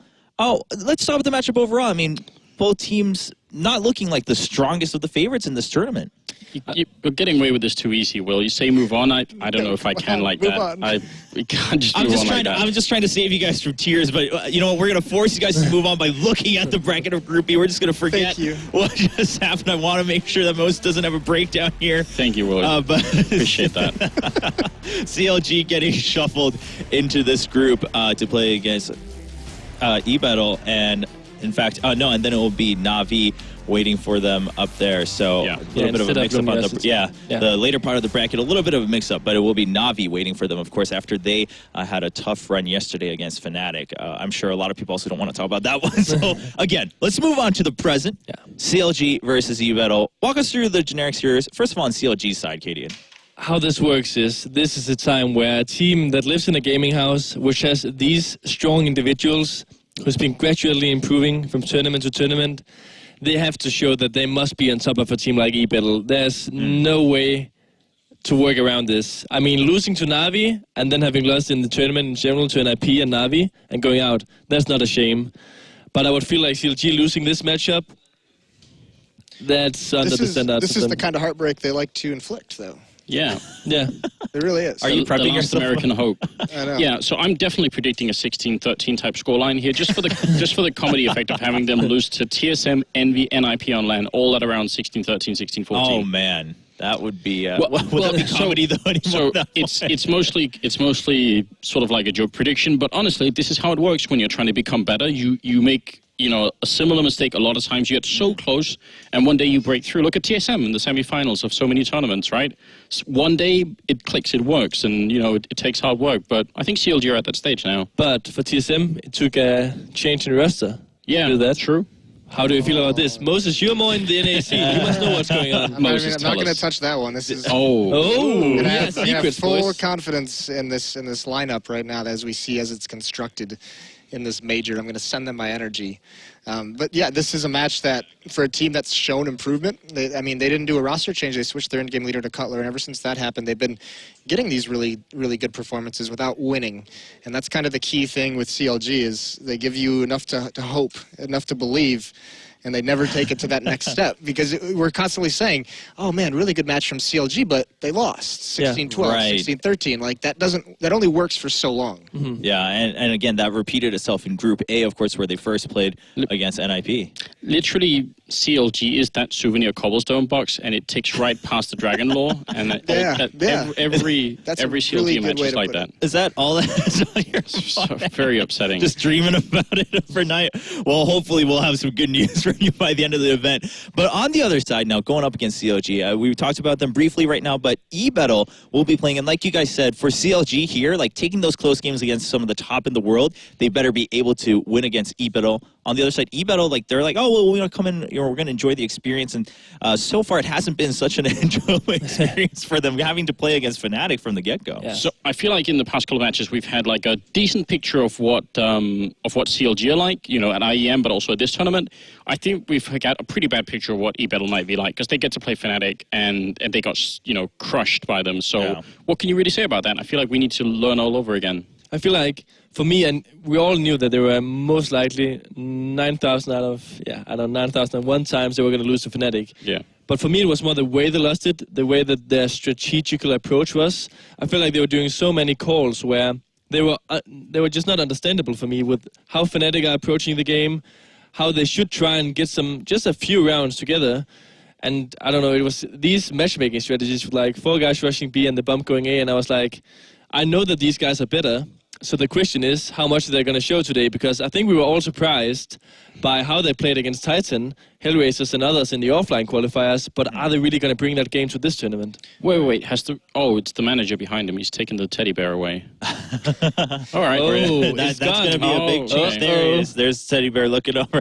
Oh, saying hello. I know this teddy bear was freaking TSM out. They were freaking out yesterday. They were like, what is it? What is the but thing what with was this that? bear? Kissing it as well now. The teddy bear is going in, guys. Yeah, this is a family show. Just let's try and keep it clean.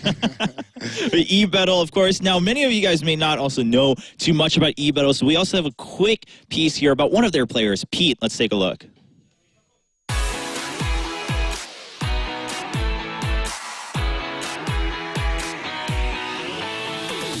I'm a student of it's called civil engineering, I think, in English, building engineering, and I work in a building engineering company. But it's going pretty tough for me, this studying, because it's sometimes hard to connect those things with playing Counter-Strike, basically. For most people, it's probably something like a no life, someone who is just playing computer games. For me, it's first thing that comes to mind is that it's a work, because I'm spending like 8 hours a day doing this. So it's basically a regular job for me. Sometimes it's like 12 hours, 5 days a week, or even sometimes 7 days a week if we get some preparation for some tournament.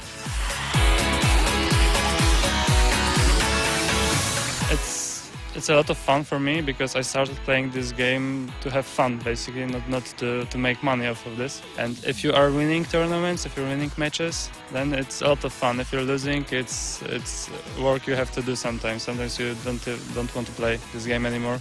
And if you're losing matches, then playing 8 hours a day, it's not very good. So it depends a lot on your team's performance and on your individual performance. Because if you know you're playing a good game, and you're having a lot of fun, and if you know that it's not working for you, then it's not enjoyable at all.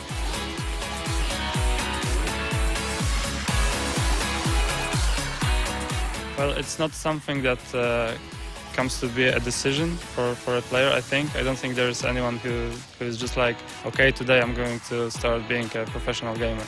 It's something that comes to you like at some point that you realize you're pretty good at this, and some decent team picks you up and you start to play at big events, and that's basically how it happened for me. The atmosphere in the team is just great. We've got that chemistry that is needed to become a good team. We don't argue a lot. Of course, there are some arguments when it's not going so well, or if we're not listening to calls from our in-game leader, which is Bartosz Hypervolny. That's basically it. We just like each other a lot. We just enjoy spending time together on boot camps when we meet to practice, or at LAN events. It's always a lot of fun, and we just like what we're doing. And I think that's the main reason that it's working for us pretty well. If you don't like what you're doing and you're forced to do it, then it's not going to work for you probably.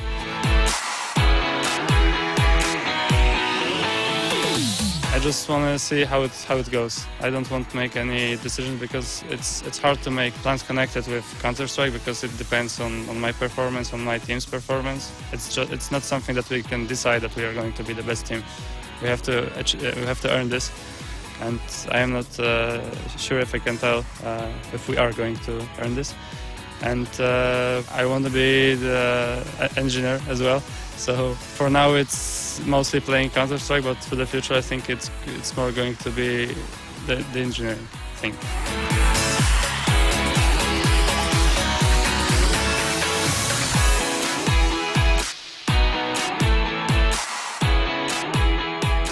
Well, there is Pete. Much respect for having, two different goals. I mean, in two different directions, both in engineering and Counter-Strike. But right now, I mean, you've got to win against CLG if you want to even have a chance at kind of staying in this tournament. I mean, literally, you have to win, otherwise you're out. And also at a major, I mean, obviously you want to get as much exposure as you can for a team like E-Battle. Yeah, it's also I feel like it's a hard balance because Immunity goes in and, yeah, we're all good friends.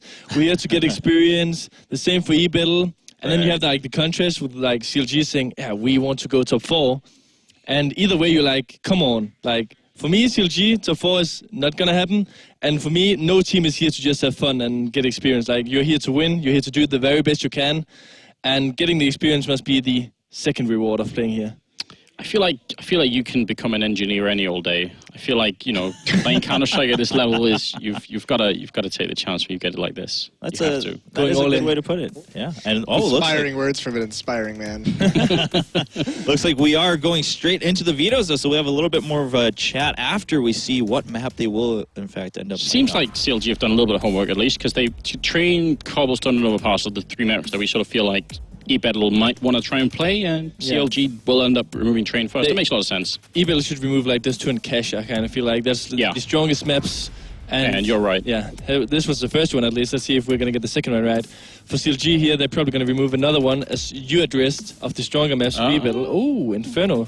I mean, it's not that big of a surprise. They haven't been playing it that much, according to themselves. Honestly, though, Cutler's CT side calling on Inferno gave me a lot of hope. I thought, all right, if they can just fix a couple of things Terrorist side, I'd be super excited. It's hard to fix things Terrorist side Inferno, though, and I think that's the thing. When they have such a skill advantage, why would they want to play a map where they can get locked out of bomb sites if they don't have economy control? But do you feel like they would be more confident on Cobblestone and Overpass?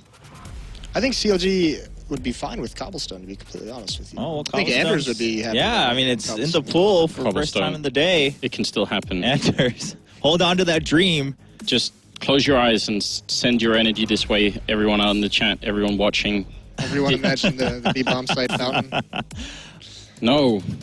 What about the Dust 2 veto here? I mean, click the button. Possibly go through. Yeah, that button, not the other one, right, Andrew? You want to click the Dust 2, confirm. well, CLG's had some really good, some big matches. Oh, no. Rush. It's a nice try. Sorry, Anders. But, I mean, CLG had a couple of good matches on Dust 2. They have a lot of that individual skill on them, so removing Dust 2 from eBattle, not too surprising. I'm cool with that. I really do love watching Mirage Here's the real games. thing, though, is CLG on Mirage, they love this map. They absolutely love it. You saw Tarek cheering, right? Yeah, well, this is the map against any North American team, even Cloud9. They feel confident that they will beat any North American team on. They upset Fnatic on it at the Pro League Finals.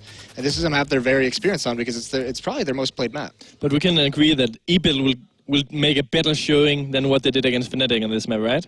Yes. How much are we talking? We had a small side bet that you don't think that eBattle will reach 10 rounds. Does that change anything with this map? No. Oh. Okay, your eyes cold. So, like, eyes cold. here's the thing. This is being documented. It's the first time that I've stood up and supported CLG ever it's actually in a tournament. But the last American and that hope. probably is going to jinx it. I think I just might have ruined it. Maybe, Moses. I mean, maybe everyone in America is now going to cry because of you. Who knows? No. But sorry. But putting kind of those numbers in perspective, I mean, you don't think eBattle will even be able to take 10 rounds. Anders, what's your take on that? I mean, how strong of a showing do you think eBattle will have against CLG? Like I said, I think it's very, very difficult to predict based off of day one results, because I feel like we know so little about eBattle. Moses says less than 10 rounds. That might be a little bit aggressive. Yeah, it's a bit on the edge. It's on the edge. I can see them taking around 10 or 11, like right on that edge. But I think, in my opinion, it should be a comfortable win for CLG. I actually am very impressed by the way that CLG have been playing, not just like here, but also at Intel Extreme Masters. So yeah. For me, it's the change of color. Sorry, go. Well, no, go on. It's fine. Mine is a small point. You can go with. just the change of color as an in-game leader has really. In the mid-round situations, this team is playing much more collective as a squad, as a unit, instead of where you used to be able to see just these individual plays being made that would kind of throw some rounds off, give rounds up that they didn't need to do. And Cutler has them playing much smarter in those mid-rounds. How would you feel with people saying that FNS might not be as important for the team anymore now he's not in-game leading? What's your take on that then? FNS is a player for CLG that doesn't always get the numbers and frags, but what he's able to do online for this team is during retakes, during really hectic situations, he's able to push through smokes, he gets aggressive, he makes a play when it needs to be made. He hasn't converted that, consistently into tournament play, and I'm hoping that with the responsibility of leading the team in game taken away from him, that he can get back to that and do that a little bit more, because those are some of the plays they kind of need. When they're losing a bomb site, he can turn that around. When they need to retake a bomb site, he's willing to be that entry player on a retake. Yeah, I feel like obviously CLG should be the big favorites for this one. eBattle, I know how it is being an underdog in the tournament. Playing against Fnatic, you lose the pistol round on the T side. All of a sudden, you just drain your energy very low. You're like, you just don't stand a very good chance. I feel like they're going to be more confident in this one. They get the momentum going. They will have a chance. If you can win against Titan and Hellraisers and LAN, you can also beat CLG. CLG should win. but it's not impossible. All right, well, we'll see which. Absolutely not impossible. That's the scary part. Confirming that it's absolutely not impossible. And we'll see which stats speak truer in this matchup, whether it's going to be eBattle's history or CLG coming forward. Ladies and gentlemen, this is the elimination match of Group E. Another team will get sent home here. Another team lives to fight one more match. We'll find out right after this.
Welcome back, everyone, to ESL Cologne. My name's Joe Miller, and joining me is Henry G, looking incredibly good today, I've got to say, Henry. For the first time we cast together as well, I've got to look good, I've got to show up, right? You pulled it off. Yeah, What can I say about that one? Did that. Question is, though, can eBettle pull off an upset here, taking on CLG? We saw them in action yesterday against Fnatic. It was a very, very one-sided game, and I think the only positive that I can take out of that for eBettle was the fact that they didn't seem too downtrodden with it. They kept it lighthearted. That's the best we can take from the whole game. that's the whole thing, though. Going against Fnatic in their current form, like Navi did exactly the same thing in their game. So I don't think we can really read into it too much. But the things we can look at are how they performed in the offline qualifiers, right? So they took down some huge sculpts there. They took down Titan. They took down Hellraisers. Those are incredibly difficult tasks. So we know they have the capability of taking down top teams. Unfortunately for them, CLG are really strong on Mirage, and the fact they're starting the CT side first as well, this is a very difficult challenge for them. It's going to be an uphill struggle. I think CLG will get quite an early advantage depending on pistols. It's going to be difficult to shut out, like JDM, especially on this map, kicks off. He's very good. The all potential he has in this map is incredible. So it looks like we're getting ready for the pistol round here, but I really do favour CLG in this match. I think this Vito's worked out perfectly for them. I have to agree with you and the guys on the expert desk there. CLG definitely the favourites coming into this one, but we shall see if eBettle can pull off any kind of upset in this matchup. We can see the start very similar to their T-side pistol against Fnatic yesterday on Mirage as well. It's going to be a big A hit here already. Those smokes coming in, and we can see there on top of stairs, Jungle going to be smoked off. No CT smoke at this point, but they will keep a lot of flashes down there. They managed to get the bomb in, and there's a push through. Furlan going to take down Cutler for the start of this one. eBettle off to a great start. There's another flash towards CT spawn. Grubby will take down Tarek and Hayes as well, and it's now all FNS and JDM. Can they get back into this one? Rallen will fall down, and everyone very low. The defuse being stuck here. JDM gets in there. Diffuse is inside of the smoke, and two men left here for eBettle. Not enough to hold on to the bomb. What a catastrophe that was. It was such a nice execution from eBettle there.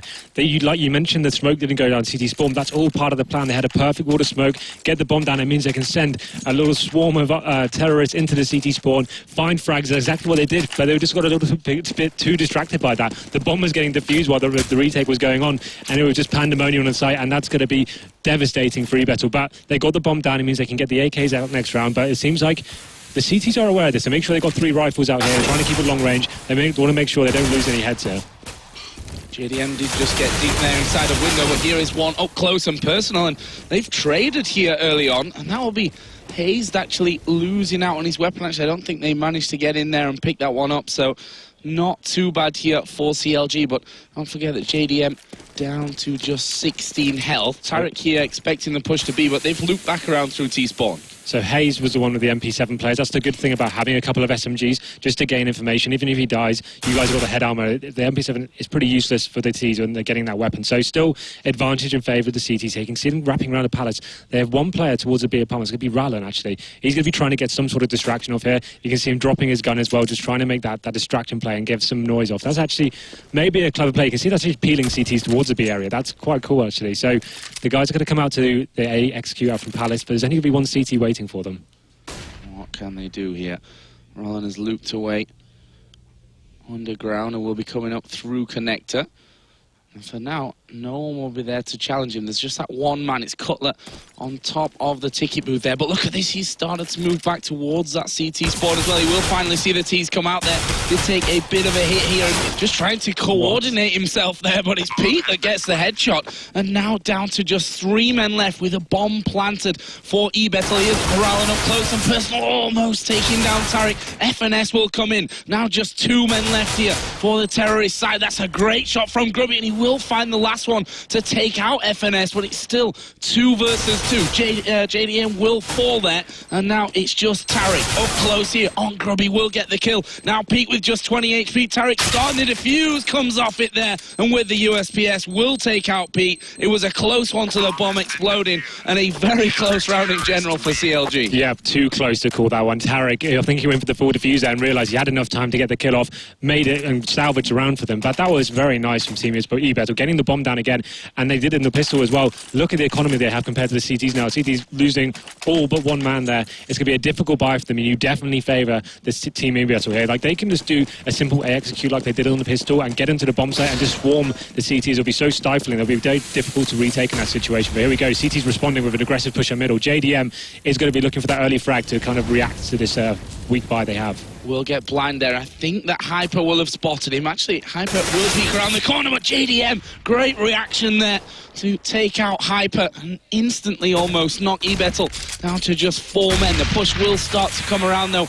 onto this A bomb site, but there's a fairly deep defense. 1 man will be watching there from jungle. That was Hayes, but Grubby will deal with him, so they're making great moves and great ground here on that A bomb site. The bomb will be planted in just a second. Tarek will take out Pete, but Furlan again will make sure that they keep the man advantage, albeit with Grubby on just 3 HP. We've got FNS coming around from the back, picks up that silenced M4.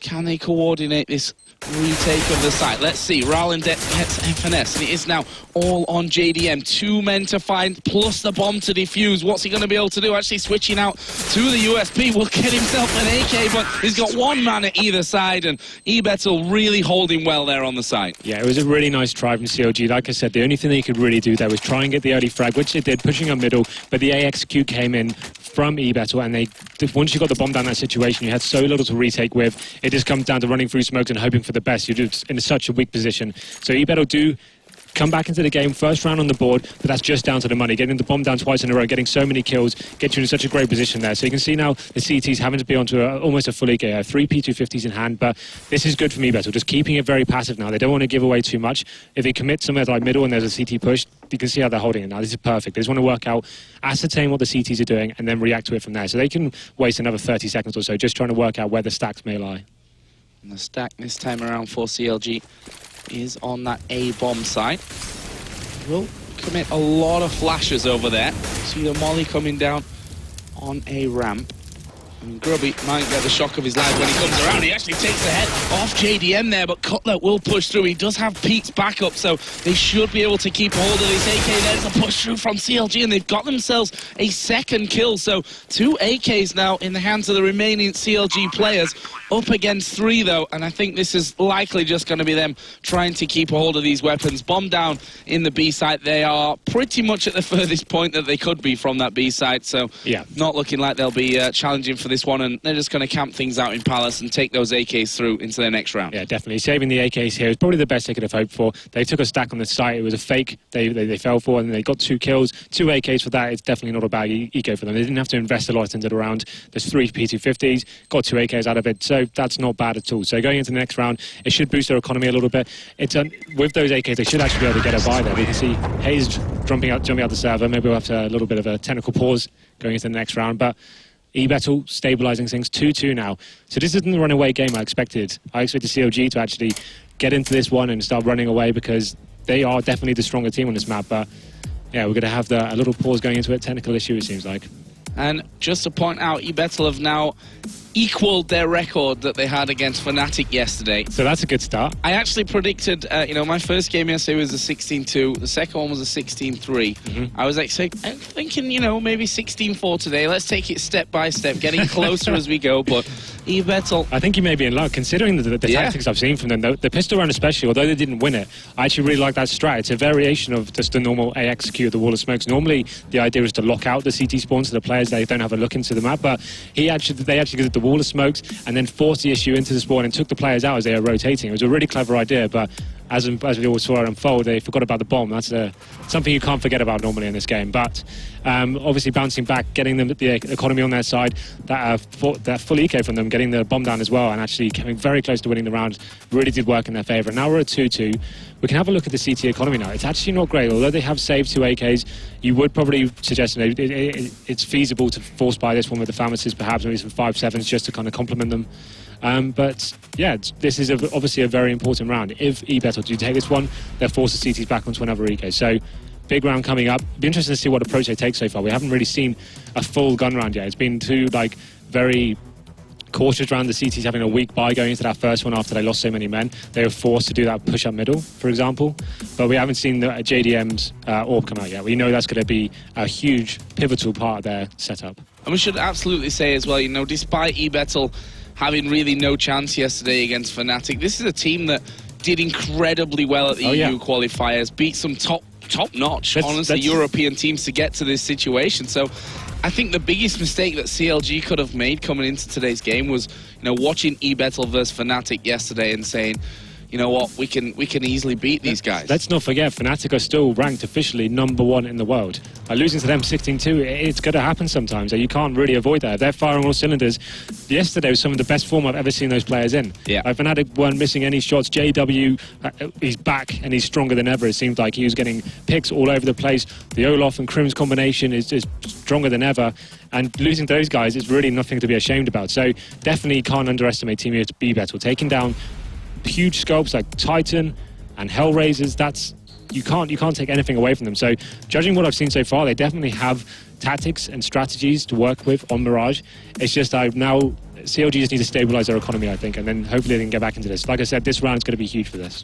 And we should also mention that Fnatic, did exactly the same as what they did to eBettle to Navi as well, which is, a team that you'd put right up there in the top numbers. And funnily enough, how that story works out, the winner of this game will go on to play Navi in the final round of group stages for a spot in the quarterfinals. And if it didn't get, if it wasn't hard enough already, then Envy are waiting for the winner of this group when it comes to tomorrow's quarterfinals. So, either way, I think this major more than we've seen even in the last ones has been so highly anticipated because the teams, there are a lot of changes. Number one, coming into this one, there was a fairly quiet period for a lot of teams as well. So people are really excited to see what new comes out of teams and who can hit their form. That's why I'm so excited about this tournament. I don't think the number one is really black and white at the moment. It's so up and down. Every event, it seems that different teams find form. We have Fnatic, we have TSM, we have Navi, we have VP, and then even Hellraiser's creeping into this kind of top 10 area as well. So it's like every event seems a different winner, and people are having bad shows of form. We've seen NIP almost drop off a little bit recently. Yesterday was a poor showing for them, but I think this is the event to decide them all. We can see who definitely is the number one, but I absolutely think after this major, we're going to see some shake-ups in the scene, judging by some of the performances from the we've seen this event. And it's, you know, it's that period as well, isn't it? You know, after summer, the major comes in, and then it gets into, you know, what in football you call a transfer window. For us, it's that kind of silly season, really, where reset, I guess. Crazy. So everyone's working the whole year for this event, and then it comes in, and perhaps you can see the weaknesses and where things have gone wrong, and you can point them out a little bit easier. It's very easy to poke holes in things after seeing it at a major, the event that cost them the most. And that's where you're definitely going to see some big shuffle-ups here, perhaps towards the top end of the scene as well. Well, guys, we do have a couple of technical issues here with Hayes, I think, who's now gone missing. So, I mean, not technical issues with Hayes himself. That would be something I think it's worse. just dropped off the server randomly. It was kind of weird, but... Yeah, he's dropped off the server, but hopefully he'll... get that one sorted. We do have the admins there working stuff out. So hopefully Hayes will be back here in just a few minutes. But, yeah, there we go. That's why Hayes wasn't sat under his PC, because the admin was under the desk fixing something on it. So once that all gets sorted out, hopefully Hayes can get back in and get his money back. And CLG can look to have a good go at this one. Let's not forget they took that AK through from the last round. 2 AKs. 2 AKs, actually. So that was amazing for that. It was a perfect situation for them to save, right? Because they had weak money going into this round. You see a couple of the players sat on about $2,700, I'd say, average across the board. JD Hammer's $3,900 as the top high roller in the team, so they can use those AKs now to kind of spread the wealth around a little bit and not have to invest so heavily. So I wouldn't be surprised if we saw a reasonable buy hit from them. It'd be definitely a risk. It'd be one of the ones that you have to work out, okay, do we take this one on the chin and try and utilize the AKs with some PT50s, and then we look to the future and get the AWP out, or do we go all in again? And this is a problem for American teams at the moment. They're very, I wouldn't say poor, but it's something that definitely lets them down in the bigger games against Europeans, is the economy management. And it's a big decision to take right now. If you lose this round, you're definitely on eco if you force buy it. Or you could look to the future, get the AWPs out, and then you know you can play your full game and your actual strategies going into the next round. So it's a difficult call. I would... now you've got all this time, they've probably been talking about this, but I'd say it may be worth the investment with the AKs you have, just to play back a little bit more passive, allow eBattle to do their execute. That's what they seem to be playing and falling back to most of the time, and then just seeing if we can hold those back. But this is definitely going to be an interesting round and pivotal towards the end score. I absolutely feel that eBettle, you know, yesterday, that big loss to Fnatic has taken even more pressure away from them. Although, you know, I'm not sure exactly how much pressure they honestly had coming in. Like they're not a professional team. They don't have this sort of pressure. They're not funded to go all around the world. They don't get professional salaries. They probably get some sort of compensation. But it definitely, like, one of the weaker teams here. We talked about them getting decent results, but as far as I'm aware, I haven't really watched them that much around Europe, especially online. So it's a team. It's an anomaly, but they're not professional players. So there's definitely no pressure going into these games. If they can cause upsets, that's amazing for them. Like, what a rush that must be. But getting knocked out of a tournament like this definitely is what the world's best teams are. You can't really take anything away from that. So. Right, guys, we are just getting Hayes sorted out here. So while we get that all fixed up, we're going to pass it back over here to g0rth4n and his friends to break down that game and give you some ideas what to come. And we are here at the NVIDIA Expert Desk. Of course, only a short way into this match, but since we have a chance, why not have you two talk about it? Similar joining us here on the desk. And Moses, you've been here with me through some heartbreaks, but you're still here. Yeah, I know you're still hanging standing on. For now, how's it looking? I mean, COG, are you... Not good. Not good early on. I was really hoping that. I was wondering, because before this was just like, okay, you know, g0rth4n wasn't here yet, and Moses and I were just like, oh, you can just throw it to us, you know, we'll just like double team CLG real quick and just go. Those first few rounds were rough. Set up a suplex, all right. Alley-oop. But like, right now, CLG are definitely, for a map that is supposed to be their strongest map, right, they're looking a little hairy right now. It's not looking too good. Yeah, I mean, can we really accredit that to anything in the first couple rounds, Moses? Is there anything that really stood out to you from watching that? Yeah, well, the pistol round, and then even the third round, which is that I mean, they got demolished in the second round. They just barely were lucky to even win that one. But it's that defense. If you're going to play that solo man behind the phone booth, his job isn't necessarily to get kills. He needs to live. And that's Cutler, and he's died a couple times there now before the rotations can come in, and that's giving that complete control to the stairs towards CT spawn. They're actually lucky to win pistol, and that was a little bit of a mistake, it looked like, by eBattle, where they pushed basically their entire team into CT spawn, took it over, but the bomb wasn't planted for him, so it was an easy plant to smoke and just diffuse in the smoke. Yeah, when they had that kit, they were able to just jump on it. But you're right, you know, you look at the differences between like a player like Olofmeister who plays CT on a site, right, and Cutler, the way that they're approaching it, Olofmeister will fall back and play the angle, he'll play that smoke and wait for the retake. Cutler right now is just going in, taking those fights. It just seems like everywhere right now CLG are looking a little shaky. When they're kills that they should be getting hands down, no problem, they're kind of fluffing a little bit. Yeah. And while you can't really give that kind of opening to a team like eBettle, you know, sure, these aren't like superstars in the scene right now. They're definitely a team that are making their break right. But Pete, Hyper, like these guys still have quite a bit of experience under their belt. So you can't take them lightly. And if CLG continue to play at this level, I think that they're going to be in for a bit of a, well, I mean, not them, North America. Yeah. Be in for a bit of a rough weekend here. Yeah, it's starting to sound like it listening to you two, but well, I still got my French side, so I'm all right. You know, Envy are in there, Titan are looking good, but yeah, CLG. Yeah, I mean, especially after again, I mean, the regions start to matter, right? I mean, you have the kind of that regional pride, and you were rooting for C9, and they had a tough break, but didn't get to go through. And we won't dwell on that too long. I hate to bring it. Some part of me really wants to bring it up. Some part of me wants to just not bring it up to like torture you, but at the same time, yeah, we'll move on. No, let's not torture Ska, man. Yeah, like I was sitting right there watching Ska, and that was heartbreaking. They looked devastated. I mean, as a team, all 5 of them. I mean, when we saw them afterwards, and what do you say to that, right? You can't blame them for that. I mean, it was devastating, even as someone watching. So to be playing in that scenario. No. You could blame them. I mean, well, okay. They played the match. No, I meant their reactions to it. Dust 2 is a strong map, but at the same time, like Kingwin are warmed up on the map. I feel like they kind of didn't get their draw. Well, you know what was interesting to me about them is, remember, they gave an interview a few months ago where they're like, we need to learn one of Inferno or Mirage. We have to learn one of those maps. And they said they're going to do the work on Mirage, and they played a match on it, and they beat a pretty good team on it.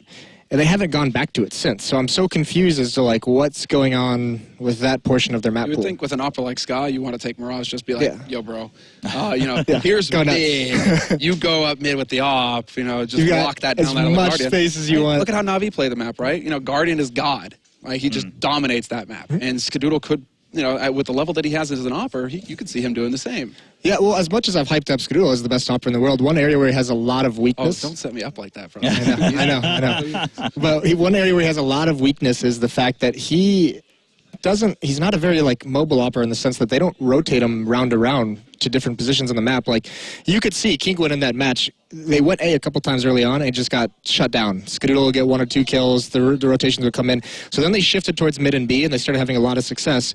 That's the time when they could have shifted Skadoodle over to play like the window at B. You watch mid and you can rotate back and watch the B tunnels if you want. What was heartbreaking is it's like, okay, yes, moving Skadoodle around like the piece, right? But they made the right call. Shangar's made the right call. He got the read. It was the round where it was Tech 9 armor. Just Kingwin running up, YOLO, just, you know, nonstop run with the Tech 9. You get that headshot, that's it. Nothing faces them at doors. That one shot by Rain, he was full blind. I mean, it was the right play. They got the flash off, and Rain is flash, so you think, yeah, okay, free kill, nothing, right? Yeah. No, he's just clicking with that Tech 9, and at that range, boom, headshot, and then they just kind of keep rolling on from there. Yeah, it but snowballs. Shangar's had made the right call. He had 3 guys there, ready for that push. It was. I know that you guys could mourn about this much longer. Of course, I mean, let's not torture everyone else who was watching that. I'm sure there's going to be a lot of just talk about that one. Both, you know, in whether it's constructive criticism or not, there is going to be a talk about that match. But of course, right now, CLG, as you guys said, looking to shaky overall. It sounds like it's more on CLG to bring it back up rather than eBettle just completely surprising them. So for the meantime, we're going to take a quick break, and then we'll be able to get back into this game between CLG and eBettle. But of course, also, if you haven't gotten your tickets, again, not too many left, really. I know I keep repeating it, so it sounds like a lie, but it's very, very true. So if you want to see us at the Lanxess Arena, go ahead and secure your tickets, and then be back here for the match to continue between CLG and eBettle.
Welcome back, everyone, to ESL Cologne 2015, and we are going to be getting straight back on into the game.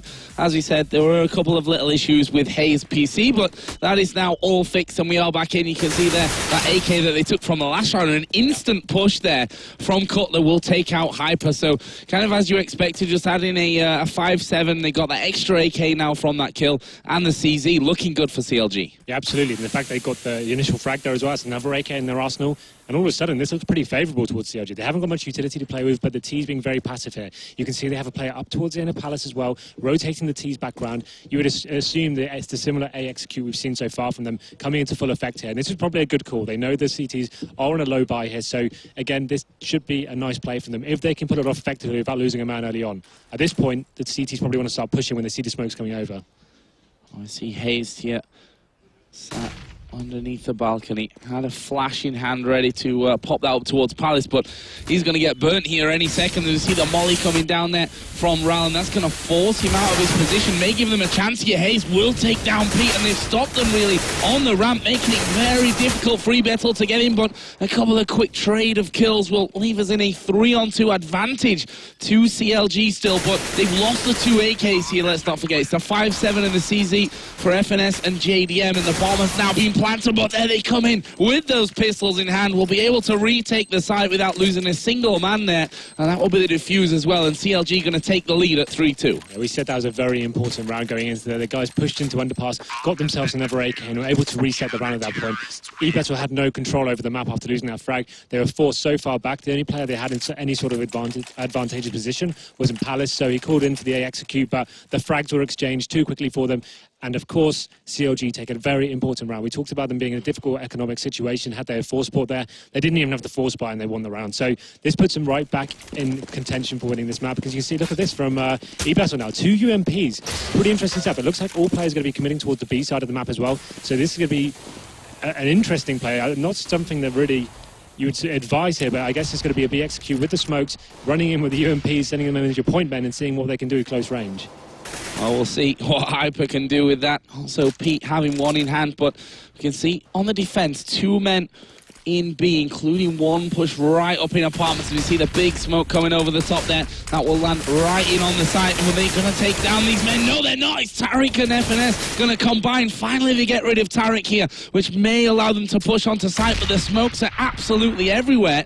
And with just 2 men left up against 4, not looking so good here for eBettel, but Rallen has managed to get away on towards short. He's got a man to his left there who will actually, I think, spot him but let him go through. Hyper did get one before he was finally picked off, and there is Cutler to finish off the round. So not working out for eBettel. It was a big defense inside of the apps from FNS and Tariq. The problem in those kind of places as well, you're not showing anything on the other side of the map. There's no pressure anywhere else. No one, the CTs get full relaxation across the map, and then 2 UMPs and there's some smokes into B running through.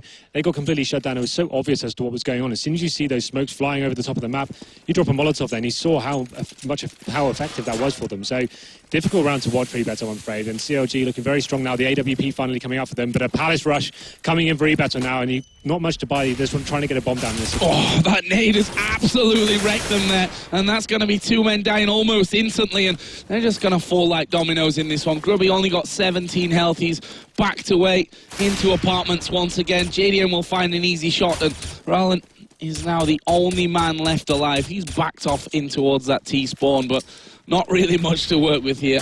No armor, no nades, just sat there with his Glock and hoping that he gets some, well, I think he was just randomly firing there. I'm not sure that he was particularly trying anything whatsoever. So obviously they didn't invest pretty much anything into the round. They just wanted to clear everything, get out Palace, get the bomb down and try and get some money on their side.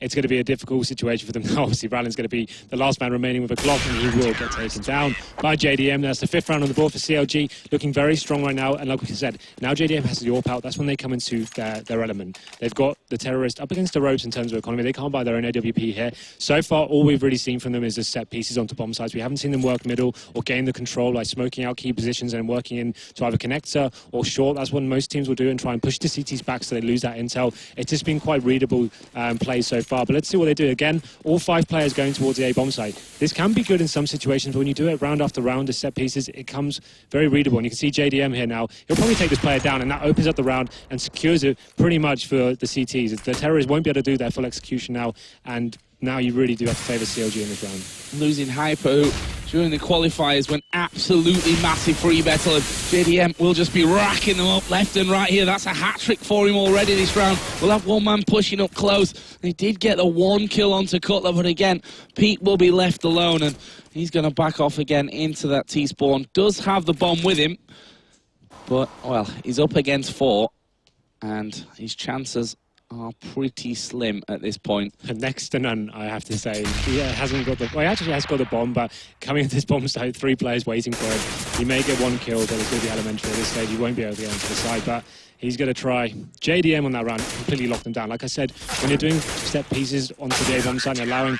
That's the whole thing. As soon as you lose 1 man, that tactic falls apart, and you don't have the key parts to the execution. So the whole idea of the terrorist side is you need to be getting control of middle, you need to be pressuring the CTs first, pushing them back, taking them out of position so they don't have the advantage across the board, but it's just not happening right now. We talked about CLG being so strong in this map, but right now it's eBattle just making pretty basic mistakes and playing a pretty predictable game, unfortunately, for them. We can see them now going into yet another eco. It's not going to have much. They have some P250s, 1 set of armor, but without the utility, once again, they have 2. Actually, they've got a few smokes. I guess it's just going to be that B play again, perhaps, but should be pretty easy to be told off. Yeah, they have a massive advantage weapon-wise here, and shouldn't be too difficult as the Molly going into underpass, and that will stop Grubby in his tracks. The Ori, of course, lost Rallen at the start of the round, so he's already done and dusted for this one. They've pretty much called this one perfectly. JDM is actually going to drop in there. Bomb is down there as well, and it was just Furlan there to pick one up onto JDM,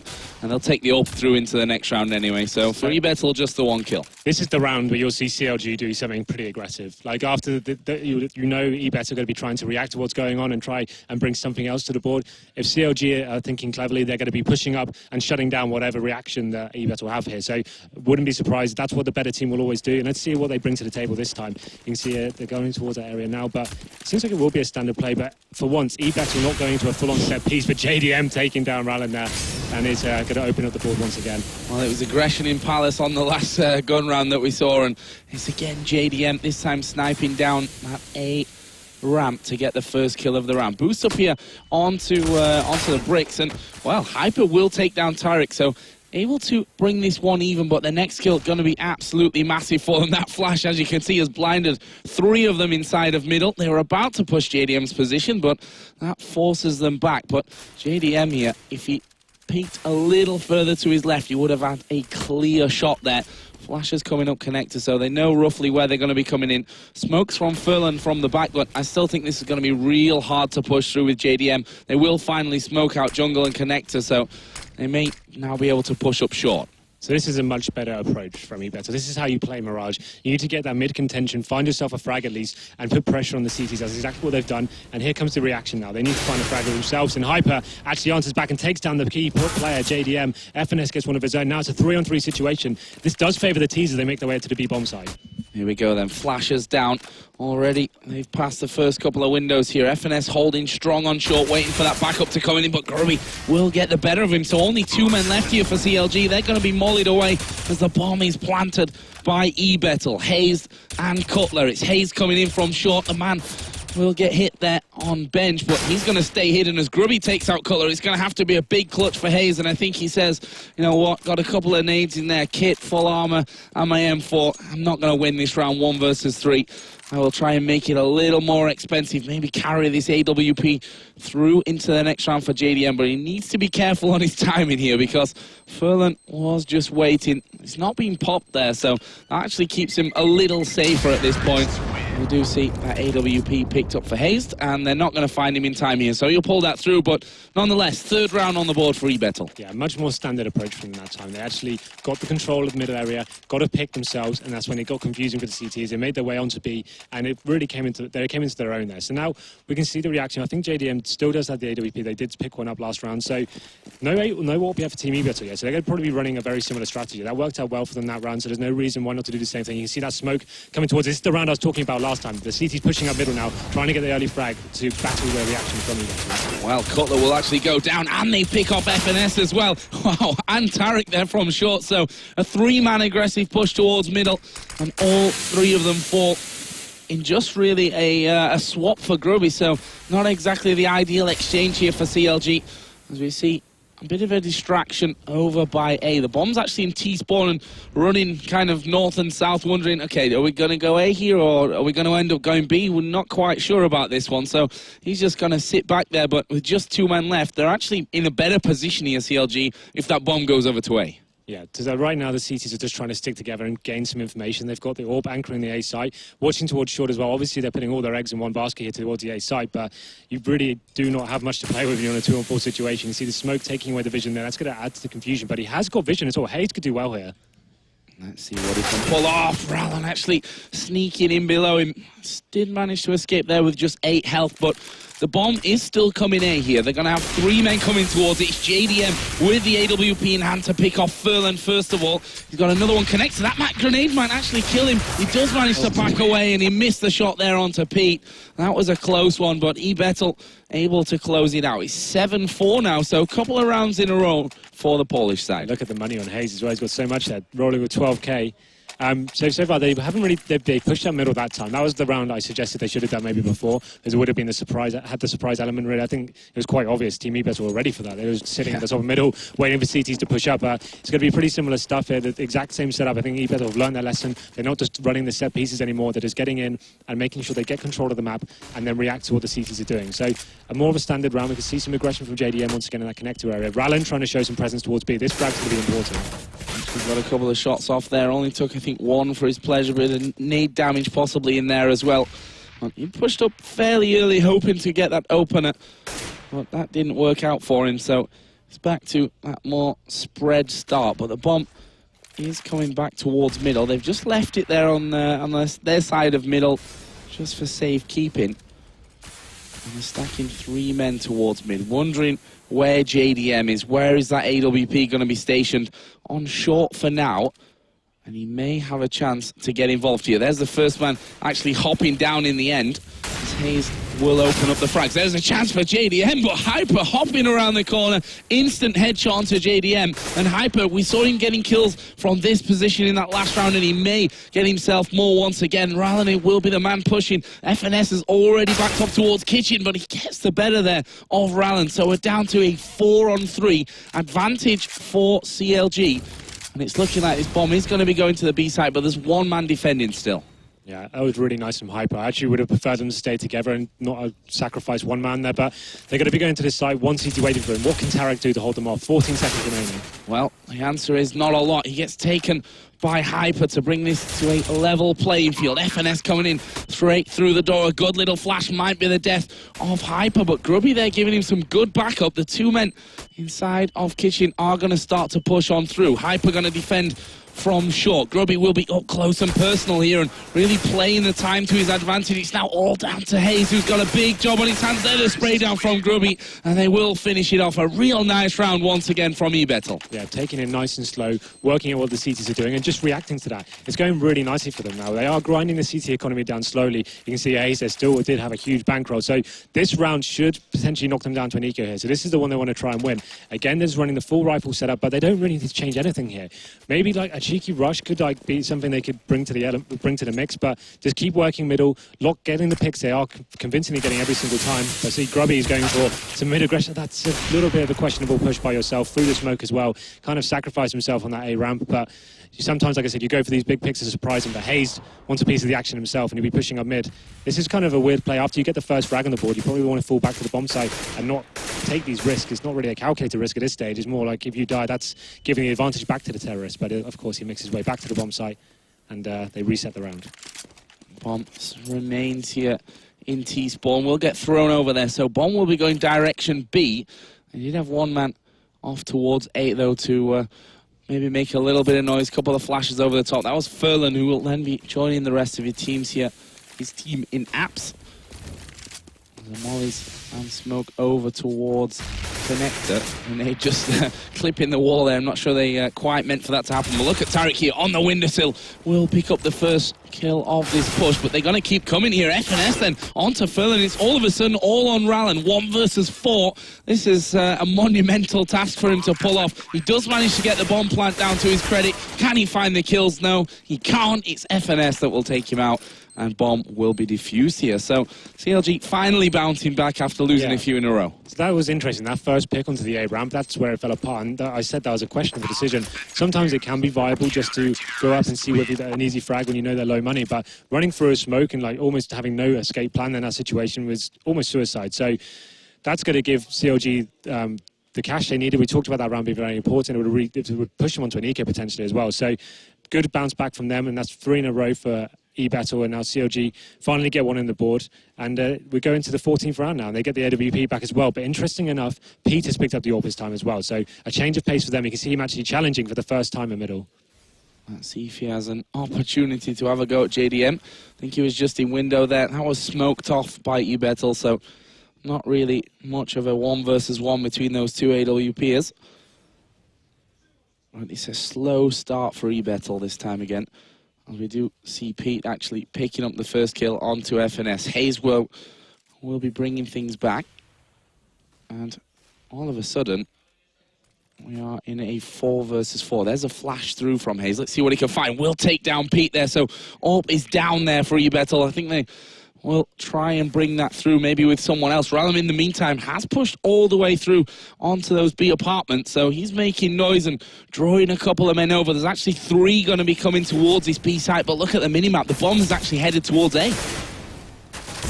This could work out really well. Rallen doing a really convincing distraction every day, peeling away CTs, and that should allow the bomb to come towards A now. But there's going to be a CT, there's going to be Cutler waiting for him. He should get a pretty easy crack here, and there it is. Grubby goes down, it's going to leave. Hyper is the last man remaining. That's a very convincing round for CLG. That AWP just not effective for Team eBattle whatsoever. Didn't really seem to find any sort of control with that. But there we go. We talked about why CLG is so strong in this map, but it seems like calculated risk they're taking, like Hayes pushing through that smoke with a flashbang there, just getting them, when it's a 4-on-4 situation, you favour the T's, and he knew that as well. You need to get a frag back, and it looked like it worked perfectly for him. So we go into this last round now. The T's may have a little bit of a struggle for cash, right? Let's just see what this is going for them. Well, they've spent up absolutely everything, and we see Tech 9's in there, P250, and the AK-4 Rallen, but he'll be basically glass cannon there, got no armor whatsoever, and there is a first couple of kills coming in the way of CLG, and again it's a cheeky peek onto mid, and it nets them a 5 versus 3, not long into the round. There's a push through from Rallen, and well, no armor running through smoke like that, you're never going to have a good time of things. They do have Pete pushing in there, but FNS in from behind, and that was another quick cleanup from CLG, and a 10-5 half-time score. I mean, is a CLG going to be happy with this one, and is that enough for eBattle to, really turn this one around? I think CLG will be disappointed with the way the game started for them. After winning the pistol, they seemed to they got the economy ground down. There was some very close and questionable rounds going into there, and they allowed eBattle to have so many big plays into the bomb sites. But I think 10-5, it's fine for them. Like, we know how strong they are on the T side. It was just a lot of mistakes from both teams, really. Like, we saw eBattle just doing set pieces, full-on execute at the start of the round for about 3 or 4 times, and then they worked at what they needed to do and stopped playing the map properly, working mid-control and making sure they got picks on the map. And that's when they turned it around. It was just CLG reacting to that. We saw them pushing up middle. Didn't really work out for them, but at least they were experimenting with different ideas on how they could get their first frag and get the advantage back in their favour. But interesting half. Nonetheless, it was some weird approaches from both teams. I think eBattle's set pieces from the get-go were definitely a questionable decision. We also have Navi watching eagerly this game. Of course, they will be taking on the winner straight away afterwards. And yes, CLG the favourites for this one, but we've said it before, eBattle, don't be fooled by that 16-2 loss to Fnatic yesterday. They certainly have some potential to cause upset. But of course, this will be the time to do it. They lose this one, it'll be their second loss, and they will go out of ESL One Cologne. We said there's literally no pressure on them whatsoever in the tournament. They're just enjoying themselves. They get the results. That's amazing for them, but no one's expecting them to really get out of the groups, unfortunately. I don't think anyone would have tipped that. But CLG, the pressure is on them. They want to prove themselves within Europe. They're the team that's always getting so close to taking maps off teams, but unfortunately it doesn't seem to happen for them. IEM, we see them get 4 decent results, but didn't actually win a map. So that's when this is the point they want to get out of the group stages and show they can compete at this level. Yeah, it's been a little bit tough, I think, for CLG. You know, getting so close and not actually winning those games is, I think, almost worse than just bombing out of a tournament straight away, because you know you were just so close to it, and you know that just indicates that it's not massive things that are wrong with CLG. It's just that one maybe last thing that they need to click properly to turn those tides. We'll see here though, because we are going into the second half. It's 10-5 for CLG. Of course, now moving on to the terrorist side, and that is an instant dink to Pete. He's down to just 12 health, and that is not the start that eBettel will have been looking for. That is a better one, though. Roland will take out Tariq, but the rush is going to be pushing towards this B side. That's a good couple of shots onto the man who drops out from balcony. Can they get the bomb plant in here? eBettel are doing a fantastic job of holding them off long enough. Roland is going to come back into this one. He's currently sat on 3 kills. Grubby will help him with that, and now Cutler left all alone. He was the man here with no armor, buying up a couple of nades for this one, and well, he's going to find it very, very tough. Although Hyper and Pete both low HP, so if you can take out one of the higher health players at the start, it might help him out, but Hyper comes in from the side, and eBettel picking up Pistol. Now it gets interesting.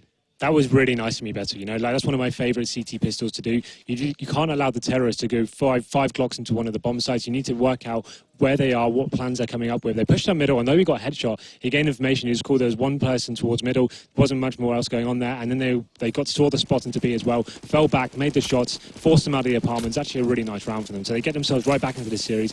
We don't see a forced buy from CLG, didn't get a bomb down, so it's kind of questionable. But that pick is a very good start for them, although they took a lot of damage in that mid area there. Yeah, to be fair to Pete, he did land a good couple of shots there before he went down, softened them up a little bit. And these SMGs, what do we have with Grubby and Hyper? Of course, a Mag 7 for Furlan, and the FAMAS for Rallan should be able to close out this round and be a tough one to swallow for eBettel if they were to somehow end up losing out on this round. Can't see it myself at this point, but when they've only got one flashbang to work with and the HP is so low, you can see them rallying towards the A bomb site, but what can you do here? You just kind of all go out together and you'll just get shut down. They have the UMPs there, but as long as they play the sides properly, it shouldn't be a problem whatsoever for eBettel. And a nade could kill 3 of them off at this point, so not exactly in the ideal scenario. Hayes did manage to get through there into the window room, but as he starts to push, good little flash there up towards the Palace entrance, and these SMGs making light work of what is left of CLG. Cutler and FNS, last 2 men alive from this one. They've only got 30 seconds as well, so time pressing on a little bit. There's the Mag 7 from Furlan around the back from Jungle to finish off, and eBettel converting nicely there, losing the 1 man with the scout though, who really softened up a couple of targets for them at the start. So no bomb down as well, so they need to make the decision now. Will they be investing in the Tech 9s and armor? It probably, I'd imagine they may do this one just to try and get one of the executes on the site. So they saw the UMPs were out there as well, and you can see that actually they'll just be doing Tech 9s, and it's pretty much a safe. They were doing an execute onto the site. They're all 5 players going towards A. That is literally an attempt to get the bomb down here. So they were just throwing the smokes over, a few flashbangs, and if any kills they get are a bonus, but it's literally just an attempt to get the bomb down and make sure they have a very strong economy going into the next. Well, let's see. Stacking up there, waiting a little bit here on 8. There come the smokes over the top. Let's see what CLG can do with this one. And here's the first couple of kills coming in. Nade from Rallan, and, well, it's easy peasy at this point for them. Yeah. JDM in middle, all left alone, up against 5, basically 5 full HP as well. So, no chance. I'm going out on a limb with that one. Yeah, so like I said, the only chance they had really was getting a bomb down and just boosting economy for the next round, potentially get the AWP out, but it was pretty simple for eBet when they get themselves a pretty decent economy now because they didn't drop a single player there. Be interesting to see how they approach the next round, right? Because they saved those UMPs and the FAMAS, for example, but the idea is a lot of times you can save those guns and do something audacious into the next round and see what you can do. And maybe you can. We saw Fnatic do it against Navi, for example, pushing down Banana, taking down the AKs, and trying to just surprise them and utilizing the weapons you currently have. Or you take the option and you upgrade them. It seems like they will keep one UMP, but drop the other. So that is interesting to see what Grubby can do with that. Let's see what he decides to go for. The mass still in there as well for Rallan. 4 AKs and the AWP of JDM. For the start of this. Hayes is going to open things up onto Grubby on that A side, and a big push there, but Pete's done some good damage with Rylan there. That FAMAS working out so far. Finally they do pick off Rylan, but Hyper is going to set the bomb site alight, and there will get the kill as well onto Hayes. So a 3-on-2 advantage actually for eBettle, but JDM in a crucial position in Palace here with that AWP. Tariq on the site itself will spray down one. Could headshot the man or get headshot himself. It's Pete that takes that one. The smoke will force JDM to now make a decision. When is he going to peek? He's going to peek now, and Pete will take him down. The defuse already in there, and eBettle coming in, retaking the bomb site and bring it back to a 10-9 game. Absolutely, that smoke really did just win in the round. JDM stuck in a very difficult position there. They had the bomb down. When you have an AWP pushing through smoke, you're always going to lose that battle. So a huge round for eBettle, but getting the bomb down again, CLG can use the lost round bonus to their favour and get 5 AKs out again this round, but it's going to look at the economy for the CTs. They're doing very well right now. They've got a lot of cash in the bank, and they can keep going. They're rolling very nicely. That's 4 in a row for them. So what's the reply from CLG here? How they get back into this? Looks like they're going to go with a similar approach, get the mid control and try and get picks on the CTs and force them back to the bomb sites. I think Cadian made a good point. A team like CLG, gaming house, professional players have to win games like this. eBettle, no pressure, you know, semi-professionals, I guess we can call them at this point, having, you know, jobs at the side as well. And to be honest as well now, America's last hope at ESL 1. So we'll figure this one out. Is Hyper going to peek around, and Cutler had no idea that that push was coming in there. So we are down to a 4 versus 4. And it's a fairly deep defense though from eBettle. Not going to be easy here, I think, for CLG to push through. Only got a couple of flashes, smoke, and 1 molly to work with at this point. Yes, they literally, you can see Hayes in that connector area. He's just trying to gain intel. It's going to be such a strong position. Hyper's going to be aware of this now. He's just seen some terrorists towards middle, but this next frag's going to be huge. They haven't really got anyone watching, but Grubby now can feel something is coming, and this is going to be huge. This is where it all comes together for them. All 4 players going through that connector area. Grubby is actually backed away from there. He's going to loop through to CT spawn.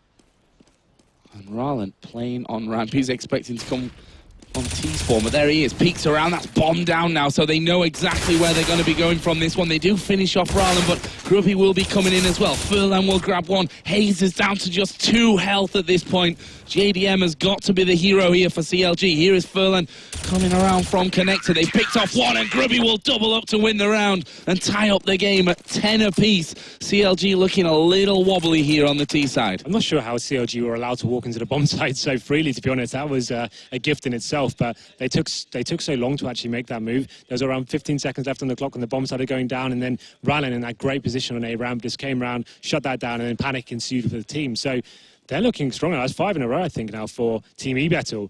And we didn't expect this going into this series. We thought CLG would lock this down, and now they're onto an eco as well. eBettle are going to be taking the lead this round.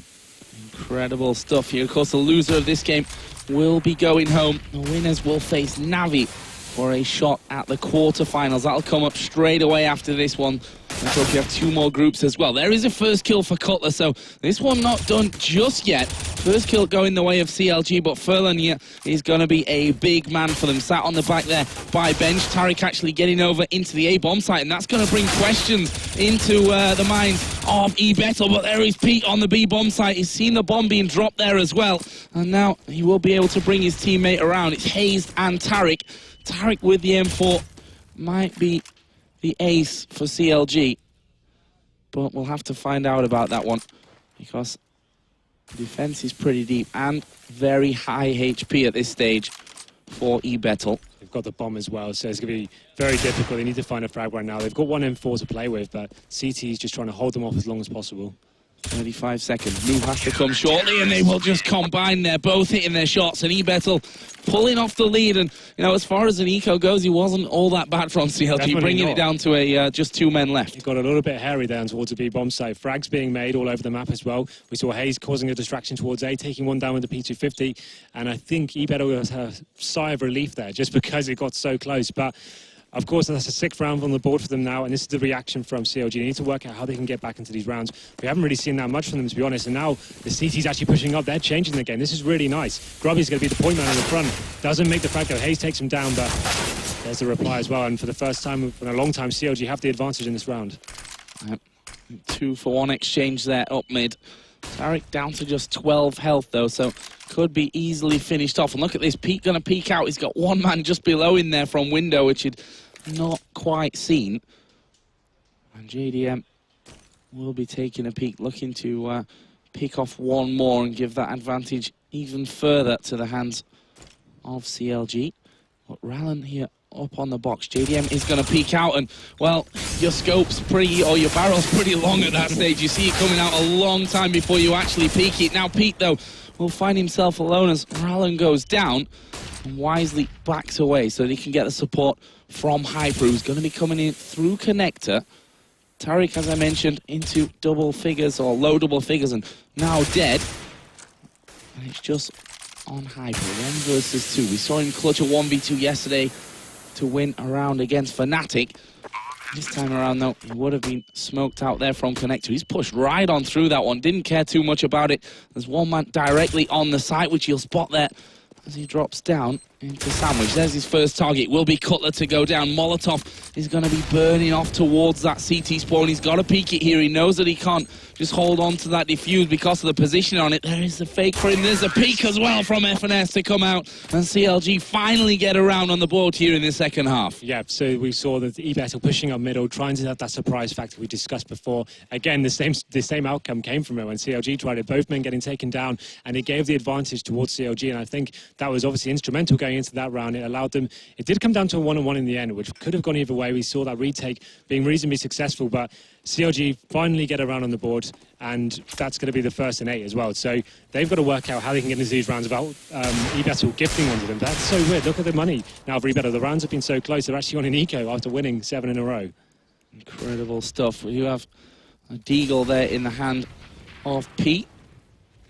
All the 5-7s mixed in there as well. So not zero firepower here, but certainly not really a match for those AKs and the AWP that CLG have. They have brought this one back, though, to a 4 versus 4, and Furlan's going to come from underground and see if he can maybe get his hands on a weapon. That AK, a juicy possibility for him there. He's actually managed to get in and maybe get out of this one. He manages to take out Cutler, and CLG here on the anti-eco, struggling a little bit with things.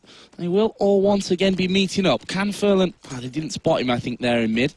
And if they did, they may just be able to cut him off. It was Hyper that just went underground. There is Hayes making light work of Grubby, but here is Hyper coming through. JDM will pick off him, and it's all of a sudden down to just Furlan, spraying down towards that B site and towards Tarek, who does finish him off with just a couple of health left. But CLG regain the lead at 12 rounds to 11. It looked a little bit scary there when the frags were being exchanged in middle. It seems like CLG were being a little bit sloppy, not having the people there to reply back to the frags, but Hayes picking up a big frag onto the B side, that really did secure it, and they got themselves the second round in a row on the board. So that, like I said, that was interesting. After winning 7 in a row, eBet will go onto an eco here, but they have a very strong buy now. So maybe they're looking into the long game, getting the AWP back on their back.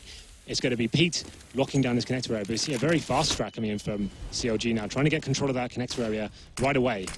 And they need to be careful, though, because Pete is up close and personal. Will take Hayes, will take Cutler as well. A brilliant little double there from Pete to start off the round. The bounce back round, really, for eBettle. His opposite number there, JDM, though, also bringing a frag for CLG. So a 4-on-3 as we're about to hit 1 minute remaining of the round. Looks like Bomb will be headed more towards that B bomb site at this stage. A couple of men pushing up there through apartments. But Furlan will spot them coming early on here. It's going to be a difficult entrance for CLG. You can see they've only got a couple of Molotovs to play with. They can't smoke on any key choke points. They're going to be definitely looking for a frag. We can see Furlon actually just spotting for info now. Now he's got that info. Just hold them off as long as possible. They're going to have to force in now, and this next frag's obviously huge. I thought that was a good flash. They must have turned it at the last second there as FNS will get one. Pete missing the shot there onto the man dropping down. And they've managed to get the bomb plant in. We're in a 3-on-3 scenario. JDM up in the apps will have to play things defensively here. Have the cover of that bomb when it really comes down to it. Tarek playing from bench. What can he do? He gets the first kill there onto Rallen. May even pick up the second one here. He's taken Grubby incredibly low. It is FNS that comes around the side to get that one. And I think Pete has said, well, I'm not going to get this now. I'm going to keep this AWP. But CLG there holding on after it looked a a little bit daunting for them, losing the 2 men early. Yep, that was a great reaction from FNS as well. Good synergy of the teamwork. They knew where the city was, isolated them on the site, guaranteed themselves around. We have saved an AWP here from Pete. He got those 2 huge frags and connected. You thought that round was tied up, but obviously the reaction came back in. JDM got a frag of his own and he went towards B, and we talked about that big frag towards the van area. He wasn't able to do anything, like a decent flash going off, but perhaps in that situation he was getting information, but as soon as he spotted them, I'd have liked him to fall back to the bomb site. Instead of waiting to die in that isolated area, you need to go back, give yourself a position where you can at least challenge and then have a place to fall back to. So that was the big frag that counted, and you can see now they have an AWP, but they're in touching distance of losing this game, and they have 1 gun and 4 pistols. So Pete pushing on the short area, seeing what he can find here, but the terrorist team is going straight towards B, and this will be doing a very fast play here. In the box. Oh, actually good damage coming in there. Pete will finish off Tarek there. There's 1 man in apps and 1 man by the van. GDM did have a little bit of a peek out, and now flash and nade down towards Pete to try and keep him away. Rallen also gonna come up. He's got a man behind him there. I was gonna say Cutler was looking his direction. He'll say, all right, I'll mop up the ones coming around the back here. It will be Hyper next on the menu there for Cutler.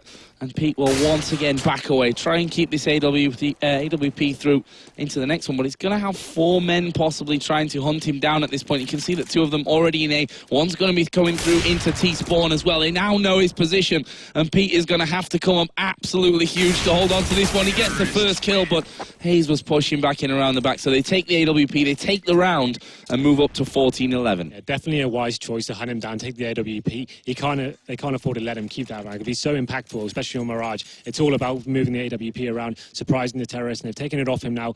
And the economy should be okay for them. They didn't force buy that round. It's pretty disciplined from them as well, especially when you save the AWP. Your natural instinct is to try and force buying, force the issue. But here we go then, 14-11. Full buy to the CTs, and you see terrorist team is going back to the mid standard and seeing what they can do with them now. Bethel really need a couple of rounds in a row here. Well, they're pushing CLG. I mean, up to 11 rounds to the 14 on the American side. Certainly a decent performance so far, but they need that spark. They need someone to really step up and go big for them a couple of rounds in a row to get right back into this one. That man may just be Hyper here on short. They've heard the footsteps. Yeah.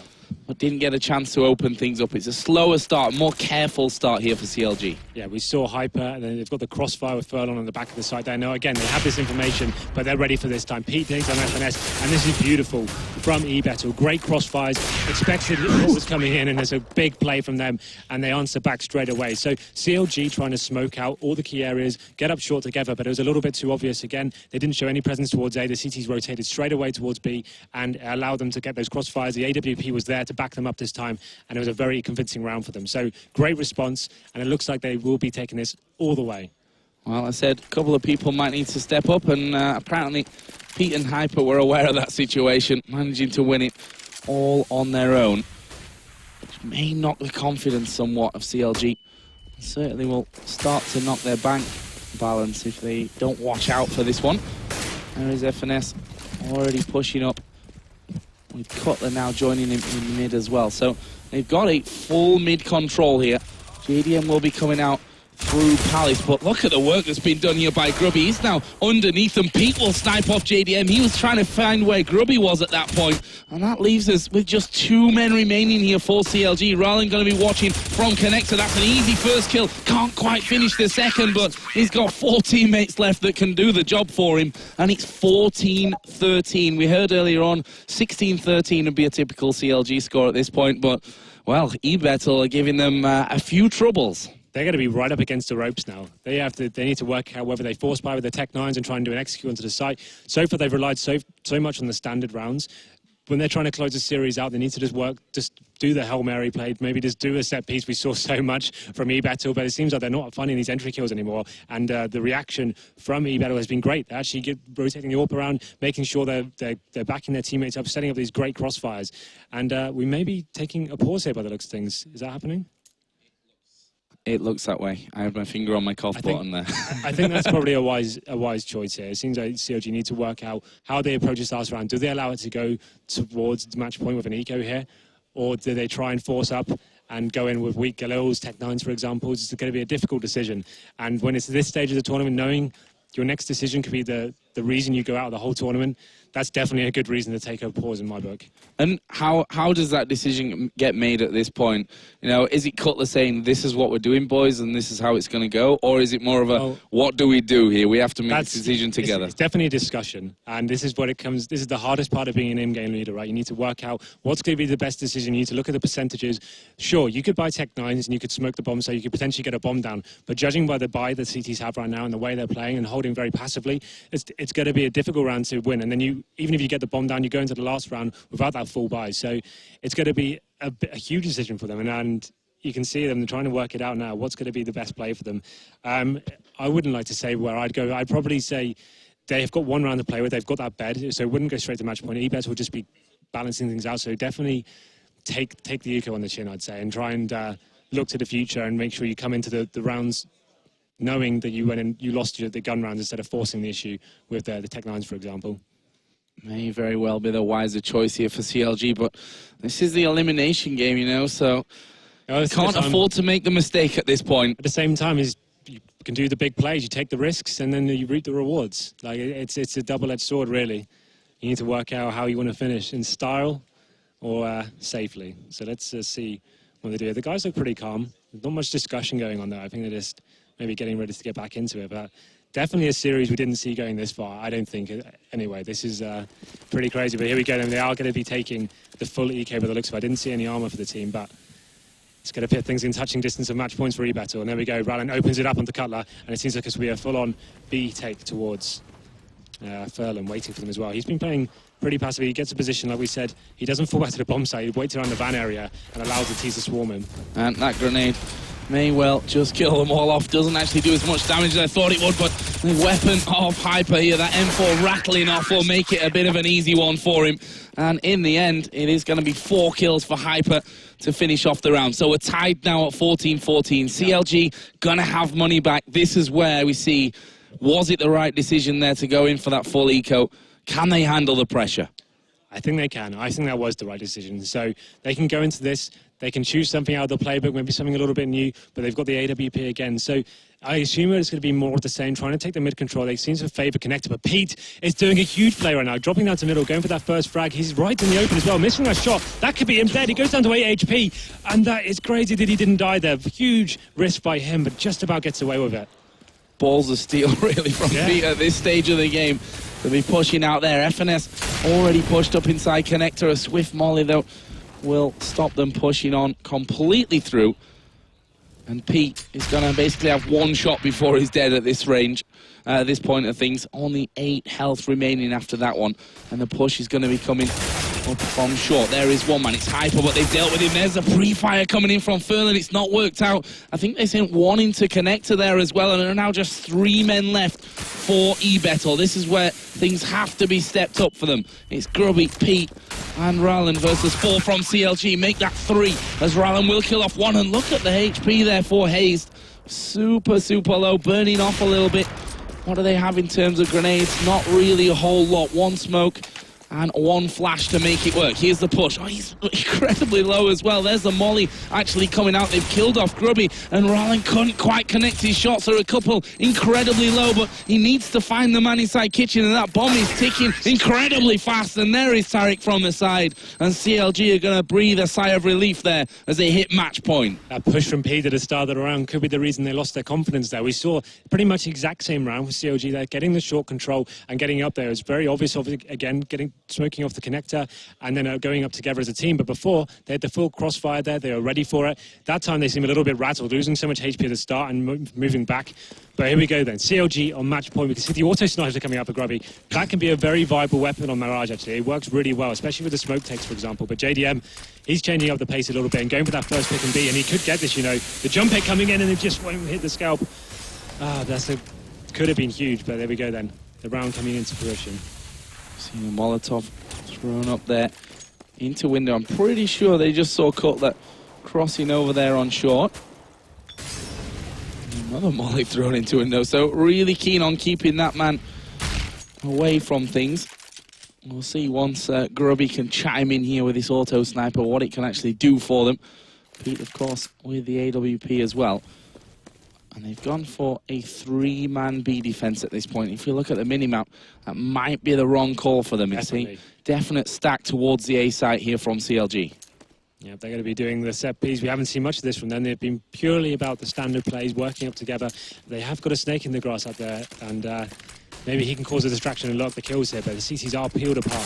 Here we go then. Smoke's going to start to bloom. One on the stairs, one at jungle. They spotted him there, and it's going to be a 1-for-1 trade. It's Cutler taking down Hyper, and that will feed a gun into his hands, but Roland will come up big from that one. There are now just 3 men left for CLG, but only 2 men left here for eBettle as that bomb goes down. We've got Furlan pushing around the back. What can they do here? Grubby with the auto sniper gets one, but they're just going to back away and say, right, you have to push us. You're the ones that have to defuse this bomb. Come and get us. What goes down first? FNS here will peek from balcony. Does get the one onto Grubby, and it's going to make it incredibly hard. JDM comes in from ramp, and CLG getting a little bit of a scare here against eBettle, but will finally manage to tie it up 16-14, but their hard task really just starts now. They've got Navi waiting for them in the next round. Got to tighten things up, boys, if you're going to take down Navi. That wasn't a convincing performance from them whatsoever. eBettle showing they can compete with the best, and a good result from them. Unfortunately, they do go home now, but CLG go through to the next round. But what a game that was, so back and forth, and when we thought eBettle were out of it, they answer straight back and take it right down to the wire as well. So fantastic stuff from them.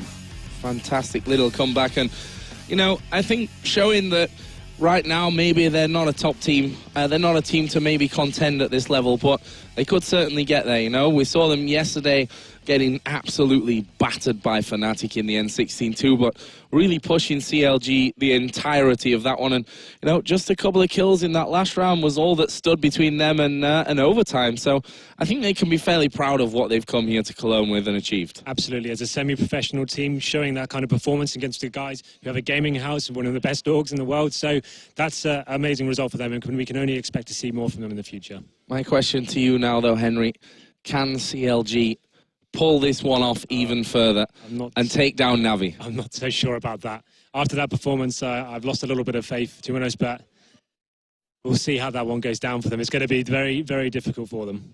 Well, fantastic win there in the end. 16-14, CLG will go through to play Navi next, but before that comes along, we are going to be taking a quick break, but we'll be back right after this with ESL One Cologne.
And welcome back, everyone, to ESL One Cologne, where Moses can be happy again because North America still lives on. Moving on to that dance. Group E. Yeah, there we go. I don't know if we all wanted to see that one, but it's going to stay online forever. But congratulations to you and your team, CLG, of course.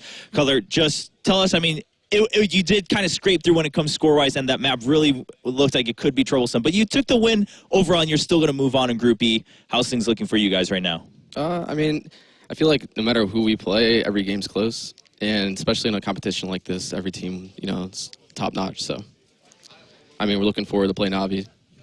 Right on. We can make it close, too. Yeah. Are you going to go for Mirage? Yeah, even though that one was sort of a struggle. It's still Well, one of that's our like more you guys' comfortable maps. favorite map, yeah. Yeah, so. Navi's too. But yeah. It was Fanatics as well, and they took it right to him. That's true. True. Yeah, I mean, if we look at it, the All Anders, right. Moses on his high. All right? he's got Let's you bring covered. it down with the small gap we had before, with not getting 10 rounds. I feel like, just as Cutler stated, every game at the tournament like this, it can be close. Like, every team has their tricks. Every team can do hard damage with the individual players they have on their teams, but CLG fight it out. They win in the end.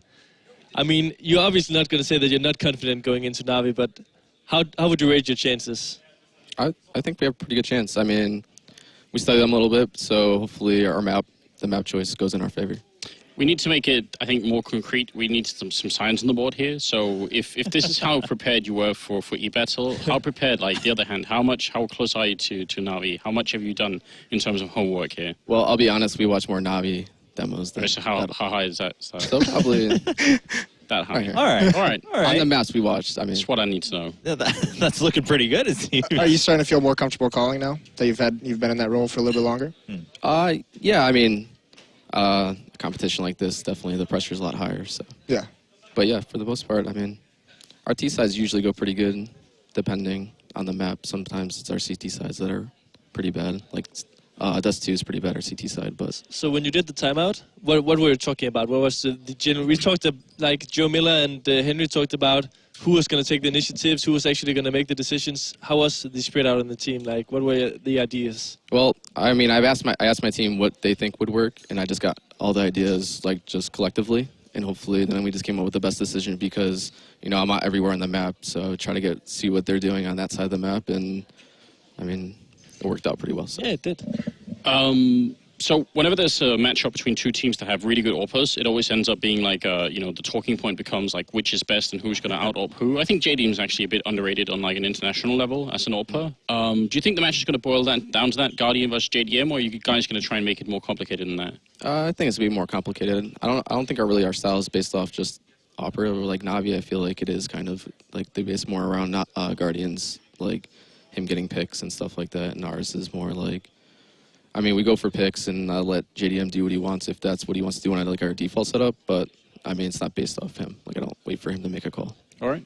All right. Well, yeah, I mean, overall, so we were kind of joking around about it before, but it's true, right? I mean, you guys finally kind of breaking that 16-13 curse, so just getting so close, but this time you guys are the one who is able to like close it out and say, all right, you know what, it's time to finally take that win. Overall, is that something, I mean, we spoke with Hayes briefly at the Intel Extreme Masters, of course, a couple of weeks ago, but now coming into the majors, are you guys feeling like, all right, we've gotten that close, we feel confident enough to take these wins, or are you still like, oh man, maybe we just need that extra 1-2%? I feel like I said, every map, no matter what team we play, even if people think they're below us or above us, it's always close. I don't know if it's just we play better when, you know, we feel like the team's better, like top 5 or something. We play up to their level, and sometimes we might play down to their level. Maybe it's just overconfidence or whatever. But I feel like, you know, if we play more like a team, we'll definitely close it out better. All right. Oh, Andres? You guys have played TSM on LAN and lost, I think, 16-13. Envy on LAN, yeah, 16-14-13 against Envy as well. NIP yesterday. Yep. If you get a similar scoreline this time and lose to Navi 16-13, how bad would that be? It'd be like the worst loss. We were talking about it, and we were like debating on what's better, just getting rolled over or getting these close games. Right. Because then at least, you know, but in a way I feel like it's better. At least we feel like we can, you know, compete at this level. Do you feel like it's going to be like a sequence of close games until you finally make the breakthrough, or a series of close games until the team just, like, you know, hate each other? Just twisting the knife. Yeah. Over and over. I feel like all our games will be close, but yeah. All right. Well, with Andrew just speculating away about those close scorelines. Well, first of all, of course, congratulations, still in order. We don't want to take it away from that. Of course, you guys just came off of that win. But like we mentioned, you do have another tough matchup coming up against Navi, so we won't keep you here too long. We'll let you go ahead and set up for that matchup. Again, it is going to be the decider match of Group E. Time to find out, again, another team who moves on to the playoffs. One team, another team will be sent home. It's time for all the North American fans to rally around Moses and not let your dreams be dreams. Get ready during rally this break. CLG. Oh, well, rally around CLG, yeah, for sure. But get ready after this break. And during that break, don't forget, if you haven't yet, buy those player signatures, buy those team stickers to support the teams, the players, and of course ESL here at ESL One Cologne. We'll be back with that next matchup right after this.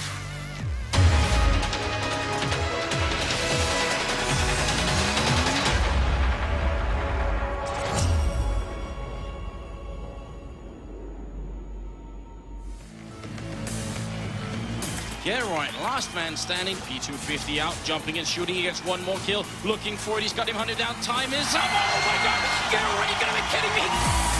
The last kill in 1 second left.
Hey, I'd like to wish happy birthday to CSGO. Happy birthday, Counter-Strike. Counter-Strike for me is... CSGO is life. The community loves it, the players love it. Valve, you did a really good job. Thank you for all the amazing opportunities you've given us to travel the world and compete against the best players. It's not just a game in that sense. And it's very fun. More of you need to start doing it. So the game is more competitive than ever. Setup is always the same, but every single moment has that special thing in it that just makes it exciting all the way through. CSGO is love. Happy 3rd birthday to Counter-Strike Global Offensive. Happy birthday to you. Happy birthday to you. Yeah, happy birthday. Happy birthday, CSGO. CSGO, happy birthday. Woo. Happy birthday, Counter-Strike. Happy birthday, Counter-Strike. Happy birthday, Counter-Strike Global Offensive. And remember, kids, Counter-Strike is life, Counter-Strike is love. 3, 2, 1, go. Happy 3, 2, 1. Happy birthday, CSGO.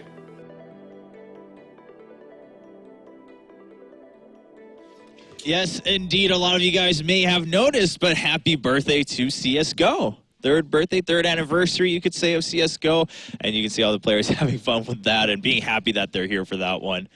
Okay, two things. First of all, we know why Immunity lost. Uncoordinated. 1, 2, 3, and then, you know. Looked a little rough, yeah.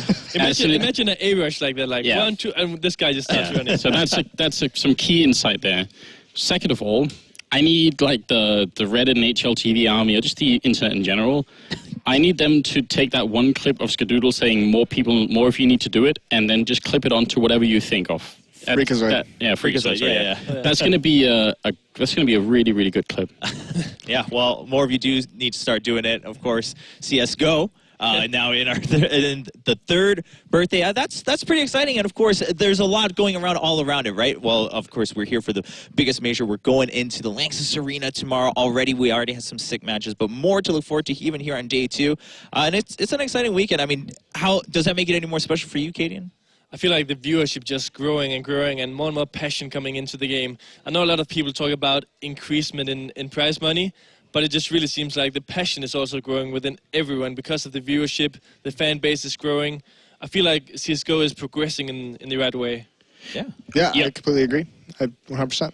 I mean, I don't know how you guys feel. You know, this is the birthday thing. You don't want to bring it down at all. You know, I've been very cheery on this panel so far. So yeah, you went cold-blooded today. I don't want to be there. But Thorin isn't here, and someone has to take over. Actually, an honest question. I'll put it this way instead. What did you guys think about Global Offensive when you saw it the first time? The beta that was released. There was only Dust, I think, the only map. I remember being very critical of the game at that point in time, and it took a huge turn in the right direction. I'm actually quite impressed. Like, if you compare Counter-Strike now to the beta release, admittedly, there's a reason why there's betas, but still, I feel like we've come a long way. All I can say is I fell in love when I found out that they replaced the knife rounds with taser rounds. And then they removed it, and then I got kind of not so excited. I mean, that was a good feature. Taser rounds would be awesome. Yeah, right? They would be. Having those implemented in tournament play, is that what you want, Moses? Well, then it's like what happens when you miss your one shot. You're just done. You just got to wait around. No, you just make the taser infinite in the tournament. Or like a 10-second reload time. Like, yeah. Oh, yeah, 10 seconds. 10 second reload. We're getting creative here. Yeah. Well, those are some ideas here as we celebrate the 3rd birthday. But of course, some of the players, I mean, they looked happy during that video, but some of them need to set up now. Of course, first up, it is going to be Na'Vi. Now, if they've been waiting for this match, the decider match of Group E. In some way, a celebration for all of us around the world who are watching these games, but for these guys, a lot on the line. Na'Vi looking to secure this match, and most people would say, I mean, they were sitting pretty comfortably here in Group E. Yeah, for me, the big question is how much can you actually take from that Inferno game versus Fnatic, because that is really the big question. They lost in a way that I wouldn't expect Na'Vi to lose. Not only that, I just feel like Na'Vi is such a strong team, especially in best of 3, so I'm pretty sure that they will do a lot of damage if they actually manage to go to the quarterfinals. I mean, we brought up this point when they were playing that the problem with playing Fnatic on Inferno is that they have Crimson Olofmeister in one bomb site, and it's the B bomb site. So already you really don't want to go to B because of the huge choke and all the smokes.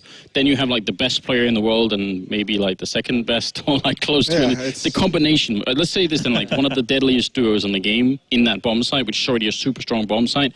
So if you're limited to just going to A, it's very tough. I think all top teams can agree that sometimes you can get locked out of Inferno on T side. Oh yeah, it's one of the harder terror sides we have in the rotation right now, but I mean, this Na'Vi, I don't think you can take too much from that Fnatic loss, to be completely honest with you. I don't think you look at their larger body of work, and they're still one of the top 3 teams in the world. Very good in terms of individual skill and tactics, just an all-around extremely strong team. So that Fnatic loss, while surprising in the fashion that it happened, it's not something that I'm going to put a lot of stock into going forward. That's exactly my point. Like, a lot of people at home would be like, oh, Na'Vi lost their touch and everything, but I certainly don't think that that's the case. Yep. Yeah, no, me neither. I would love to have you guys predict the scoreline here. Just give it to me. You always specifically in this matchup with CLG, of course, being on the other side for Na'Vi. I don't know what you're hinting at, Will, but yeah, give it to me. I'm just gonna say Moses 100% is gonna predict CLG to win. No, God, no. Okay, you're gonna say CLG. Okay. You're gonna say CLG is gonna get above 10 rounds. No. Oh, okay. No. Oh, okay. Oh, patriotism is totally lost here. I'm Calm gonna say down, 16 Moses. to 8. I gave them their one match win as a prediction. Me and CLG, we got to take baby steps to really get this relationship on the right track. But no, this is going to be on Na'Vi. Yeah. Just 100%, you think it will be a No much... scoreline? Yeah, you're trying to shy away from this, but I staying mean, away from the scoreline. Kaden already put his on the line. I mean, you got to back him up here. What did Kaden just say? 16-8. And you know, Anders said, just be specific. And I don't mind what map it is anymore. I'm just going all Anders. It's like 16 to 8. There we go. I think 68 is not a bad scoreline to guess. All right, better than shying away. Just jumping off of the back of Kaden. We'll give you that. Just going to hide behind you when it goes wrong. No, it's okay. I like this. Well, Anders, what about you? I mean, I know you posed the question, but you're not the host. You're still part of the experts. So let's hear your opinion on this one. I say 16-13. Win for Na'Vi. And who wins pistols? You want to be specific. Oh, okay. Well, you now want to we're be just specific. Anders doesn't care as long as it's on Kabul. They're going to trade pistols, but one of the halves, CLG is going to lose the second round, even winning the pistols. Okay. It'll be upsetting. Anders just giving looks right now to Moses. He's trying to avoid eye contact. But all of that, I mean, half joking, half hinting aside. Also, then you guys talked about Na'Vi and their game against Fnatic, maybe not counting that one too much. What about their games before that? Whether it's, of course, their one game before that here at the Major against Titan, that one was also a pretty darn close one. And Titan really rallying back. Na'Vi looked to close that super convincingly, and then Titan just said no and drove them to the very end. What about that one? Yeah, that was just, there were a lot of really strong individual performance from Titan in that, shocks for the clutch. I think RPK had a really good clutch. But we're going to get to the map vetoes now. Oh, yeah, it looks like we are getting ready to actually going quick and... Inferno out from CLG. And Cash by Na'Vi, right? Yep. CLG doesn't like Inferno either. So, in this context, that's really good. Dust 2 banned by Na'Vi, even though they can actually play it. Yeah, the approach from Na'Vi here is interesting because they're actually fairly Cobblestone. Good, and it's going to be couple. we had to celebrate that moment. It's fine. Anyways, to just address the thinking of Na'Vi, they have a very wide map pool, and what they want to do is they want to eliminate the strongest maps of CLG instead of thinking about their weakest. So what they do is they remove Cash and Dust 2. I would say Na'Vi is maybe not the strongest team on Cash, but they are certainly very talented on Dust 2. So by this approach, they're forcing CLG who played in the IEM tournament less than a week ago, who didn't play Overpass, Couple, and apparently also Inferno, to let it be some of those maps. So therefore, I feel like Na'Vi should again have the advantage in the map pool, playing more maps. In general, just being the stronger team, they should take this one. Yeah, I mean, Na'Vi has a really, really deep map pool outside of Cash, which is basically an auto ban for them. But yeah, playing towards the weakness of CLG, who doesn't have the greatest map pool in the world. And this is going to be a very, very interesting matchup to see how, especially on Kabul, how the North American style, the European styles kind of clash. So I was taking pokes at Cutler and the fact that they've lost a number of matches really close to top European teams, but I actually see this as like a huge bonus. That's why I was joking a little bit with it as well. At some point they won't be close; they'll beat them, and there's no telling whether or not that'll be right now. It could be like if you play TSM, if you play Envy on LAN, NiP as well. If you get within like 3 rounds of winning, that means at some point you're going to make that win happen. So for sure, yeah, it could be now. I actually think CLG have been super impressive. I mean, first you say you were just poking. It was definitely an aggressive poke if it was a poke at all at Cutler. But giving a little hint that whenever it happens, it's going to be monumental. It could be this one. But at the same time, what you guys just mentioned, I think dead on. Na'Vi playing to the weakness of CLG, and it is going to be Kabul, one that they've specifically mentioned. Like, well, we just don't really look at it. Do you think it's going to do you think anything will have changed? Because the possibility was there, right? They have to know, given the system here, that that's a high possibility. For sure. That's the difference with this kind of system. I mean, the IM one was even more random with the fans voting, of course. But, I mean, going into a major like this, you know that you will have the 2 bands, and then it's going to be random generators. So you need to be good on 5 different maps, at least, to make it out of the groups. Right. And whether or not they are that, they should be prepared. That 1 week, you can manage to get 1.5, 2 maps to be insanely good. So I don't know how they spent the time in Europe and if they've been boot camping or anything, but they had the possibility of at least expanding the map pool slightly. But once again, I think this game is going to come down to the individuals of CLG if they want to really stand a chance. I feel like JDM has been surprising me in a very good fashion with playing with them. I must say, I was kind of doubting him when he started joining them because they removed him before. I was like, okay, what does it help to get him back? Peter, seemingly for me at times, was pretty strong. But I must say, JDM has impressed me. And Tarek, when he's on point, great. That's the thing, though. It's like when it's on point. And JDM has been impressive with that op, and you said he was underrated on the international scene. But the biggest issue with JDM as an opper is that that's where all of his kills come from. Like 87%, 88% of his kills are from the AWP. And if they're ever in a tough economic situation and he's forced onto an AK or an M4, it's, shaky. Yeah, and we talked about really shaky. We talked about Na'Vi losing to Fnatic. And the interesting thing about the Fnatic team is, for example, JW as a rifler, it's a big contrast to JDM, right? He picks it up when he feels like it, and he's still insanely strong with the rifle. This gives a versatility that's insanely, underestimated for a CT half, that you don't have to pick up the AWP every time because it's effective in CSGO to a certain extent, I feel. Right. All right. Well, you guys giving us a lot of thoughts. I know, Anders, you were probably more thinking about the map itself here with Cobblestone coming up. So we'll let you be happy and celebrate as we watch this match. I'm not bothered. I know for a fact you won't be. We'll all be happily watching this one, Anders. Again, it will be Na'Vi versus CLG. It will be the decider match of Group B. Let's find out right after this.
Welcome back, ladies and gentlemen, to ESL 1 Cologne. We are in the group stages, and it is the final stage for this one. It is Na'Vi versus Counterlogic Gaming. James is coming into it involved. I'm Lee D-Man Smith, and I'm joined by Henry G once again here. So, straight away, it's on Cobblestone. Anders is delighted, looking towards his Guardian drops. But let's get actually to the game itself, because this is a big one. Obviously, winner will go through to face Envy in the quarterfinals in, obviously, Lanxess tomorrow. Now, Na'Vi themselves on the back end of a whooping from Fnatic. So themselves, they've had a bit of a night to think about their worries, and they would have just seen CLG playing. This is the whole thing. Like the analyst said, you can't really take too much away from that game. The form Fnatic are in right now, I think anyone would have taken that result, especially on Inferno as well. They look so strong, and I think it's almost a throwaway game in that sort of situation. We go into Couple now, it's night and day comparing these two games, because we know CLG, they don't favour Couple whatsoever. We haven't really seen that much from them, to be honest. And this is a map where Na'Vi, although they don't play it too much, it's not like one of their their headline maps, they're definitely very strong in it, and I think they've got the advantage here. They go on the CT side as well, and we will be kicking things off here. So the pistol will come underway. We can see the terrorist side. They've got 3 sets of armor, 2 utility players there, but they have got 1 raid boss, and that's going to be Tarek, obviously going towards the drop-down area now. This is normally quite a favoured area. He's going fast as well. He's going to get straight around the back. Got a glimpse of Edward. Didn't manage to land the shot, but they know drop room is very much in the control. Finesse does manage to start things off. Hayes through quickly as well. Guardian at the back could cause himself a problem, but not able to land those shots, and quickly sees and Zeus back around the side, making it a 2v2. Guardian trying to carry things through on his own, but it's not going to work out. Cutler, the in-game leader, taking things into his own hands. And it is the first round for CLG, and that's a biggie because their T sides have been questionable over the last few games. And that round as well, opting to send 4 players into drop-down room. Like, and Navi were expecting that. A lot of teams will do the B rush over in the upper platform straight to drop-down. They actually decided to play almost a retake on that, let them have it, and the idea was to keep it long range and get the frags back that way. Didn't happen that for them. CLG picking up some huge entries onto the site, and it all fell apart for Navi from that point. But interesting enough, though, they haven't force bought at all. We normally see Navi force buy back in with 5-7s, potentially scouts, but it didn't get enough kills to justify it, I don't think. So they will be getting HEs and some decent pistols as well, but CLG obviously opting towards the B side now. A 4-man stack ready and waiting for them to come. Seized is the only man over on A site. JDM was over there with that scout. You can see Hayes getting ready to peek around. It's going to be Guardian. The first one he finds, that grenade lined up should be on point. It does a lot of damage as well. You can see takes Hayes down. Now Flamey check in, doesn't manage to get himself a kill though, and Edward's just going to back away. Then he's got CZ75, so he can do damage if he gets close, but looks like it's cause for concern for CLG already. Yeah, that was the perfect counter normally. Like VP were doing that to Cloud9 yesterday. The HG response is a great way to open the frag. You see he's done a lot of damage there as well. So the T trying to work out what they can do to get back into this thing. Oh, Guardian got a little glimpse and a tag down there straight away. If he can manage to pop on towards Cutler as they get a peek around the corner. He's sticking around a little too long though, and he will go down. But Zeus gets a good tag. Finesse and Cutler down very, very low. Now look at this. Coming round behind them is going to be seized. He could cause them a lot of problems, but no, they're going to spot him. They catch him out. Edward gets himself a quick double there with the 2 tagged up heavily.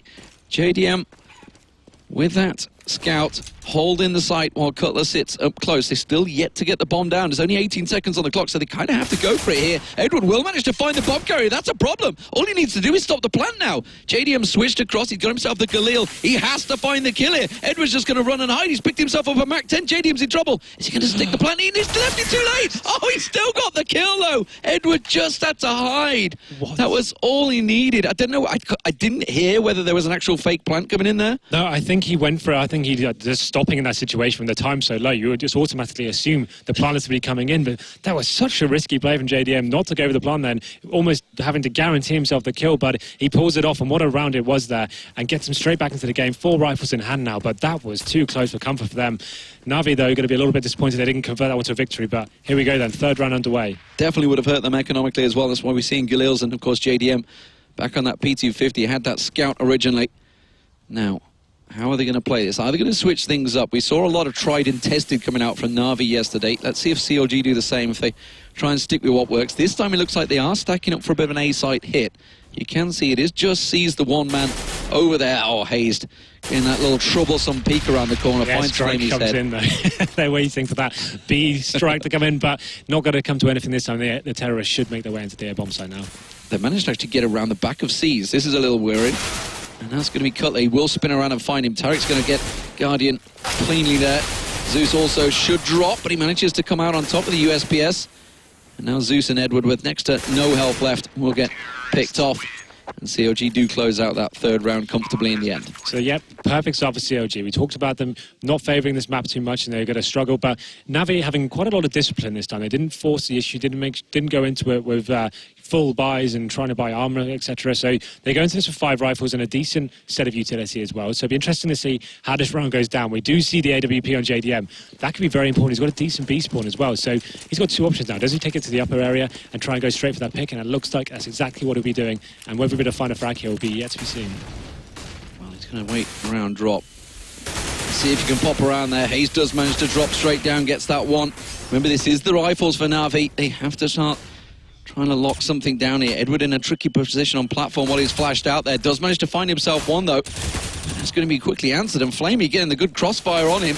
Gives him a great position. Hayes going down. JDM all alone. This AWP investment that he's finally gone towards is not going to pay off here. Nades coming flooding thick and fast once again, flashing him out. They know exactly where he is. Now he has to be worried about the flank trying to hold that gun. Yeah, so that's all he can do now, try and save the other AWP. It seems like CLG got a bit excited that round, and they had the prospect of getting in there and getting the first pick, but it didn't seem to happen for them. So they got into the drop-down area, and then all of a sudden they were peeking one by one, running into the bomb site, making sure that the fragments weren't going in their favour whatsoever. Navi clean up and get their first round on the board. Yeah, JDM's just trying to hang on to this rifle. He's got a long time, though, to keep it. But for Navi themselves, their economy is not exactly fantastic, so be surprised if they hunt this down too aggressively. They're just going to sit and wait it out.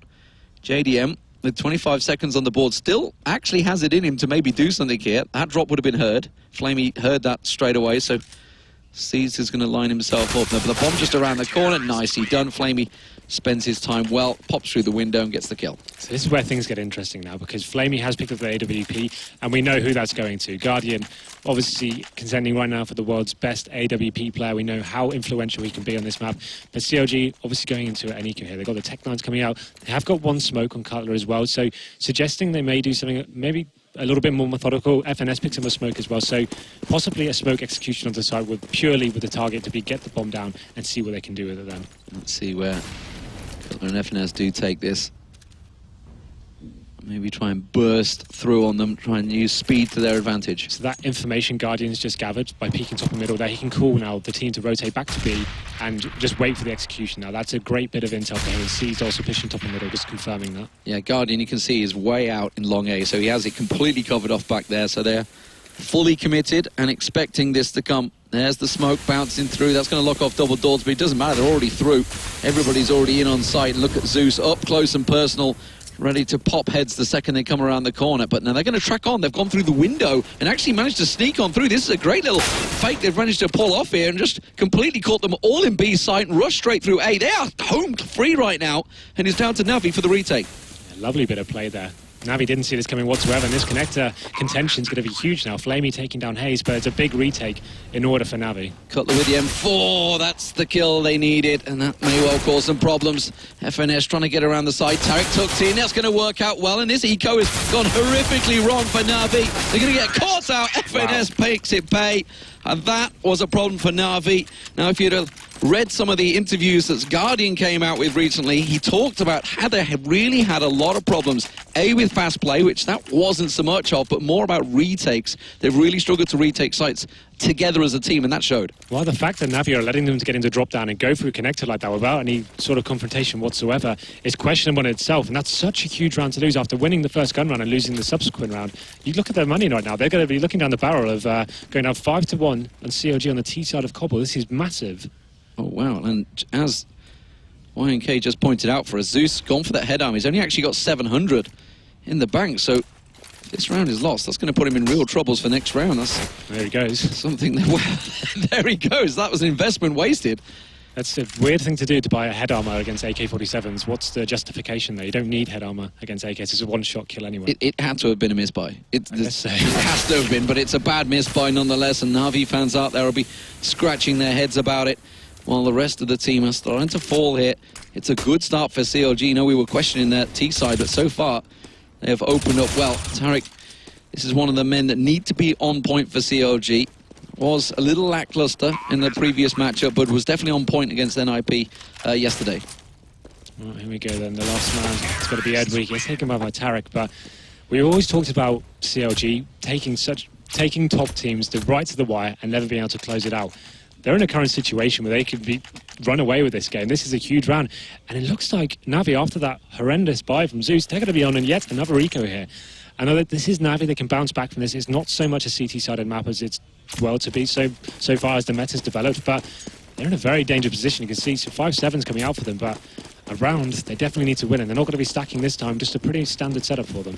Looks like the Mitro go a little aggressive over on A side. They're also going to stack him. Looks like they're going to boost him in towards Fountain there. So smokes and flashes coming through. Hayes pushes on. Does get himself double naded up, which takes him down to 7. You can see Flamey will finish that off. Good start for them, but you'd expect that when they set up with so many grenades. Now the problem is they have nothing left in their arsenal, just pistols to hold them at bay, and that nade was right on Edward. Tarek will finish off. getting himself the double. Now Zeus trying to go the wraparound. I can see it is Guardian that's coming all the way through the back. He's the only man standing now, so they're going to be expecting this one. He's been missing for so long, almost certainly would come from behind. One of the most deadly Deagle players, as we've seen in previous tournaments, and that's exactly why the one bullet headshot onto FNS. And he has to make the decision. They have got decent bank accounts, so he can opt to try and make this round competitive at least. Oh, that nade didn't quite bounce the direction he wanted it. JDM lines up his shot and does manage to make that AWP useful. Finally starting to get some use out of him. JDM a little rattled in the previous matchup. Wasn't too happy with his performance overall, so I think this sort of start will be comfortable for him. Oh, definitely. As a caller, Cutler is loving this so far. And we can see now they have been favouring the B bomb site quite a lot here. So it wouldn't surprise me if they got the AWP to back a B, perhaps, just to lock down that initial frag that CLG have been going for. But it's going to be Guardian looking for intel in middle once again. It's just so good, and there's the opening pick. Now the team can just fall back and just relieve the pressure a little bit. It won't be such a crazy round as it's been in the past. Oh, they're going to actually try and push on through the smoke. Hayes is going to burst through there. Will get spotted quickly by Flamey, though. And that was a double execution from him and Edward. They were very much on point, ready and waiting for the counter. Tarek just lurking around the side with Cutler with that bomb. It's all on JDM to get the rotate. That's what they're waiting for at the moment.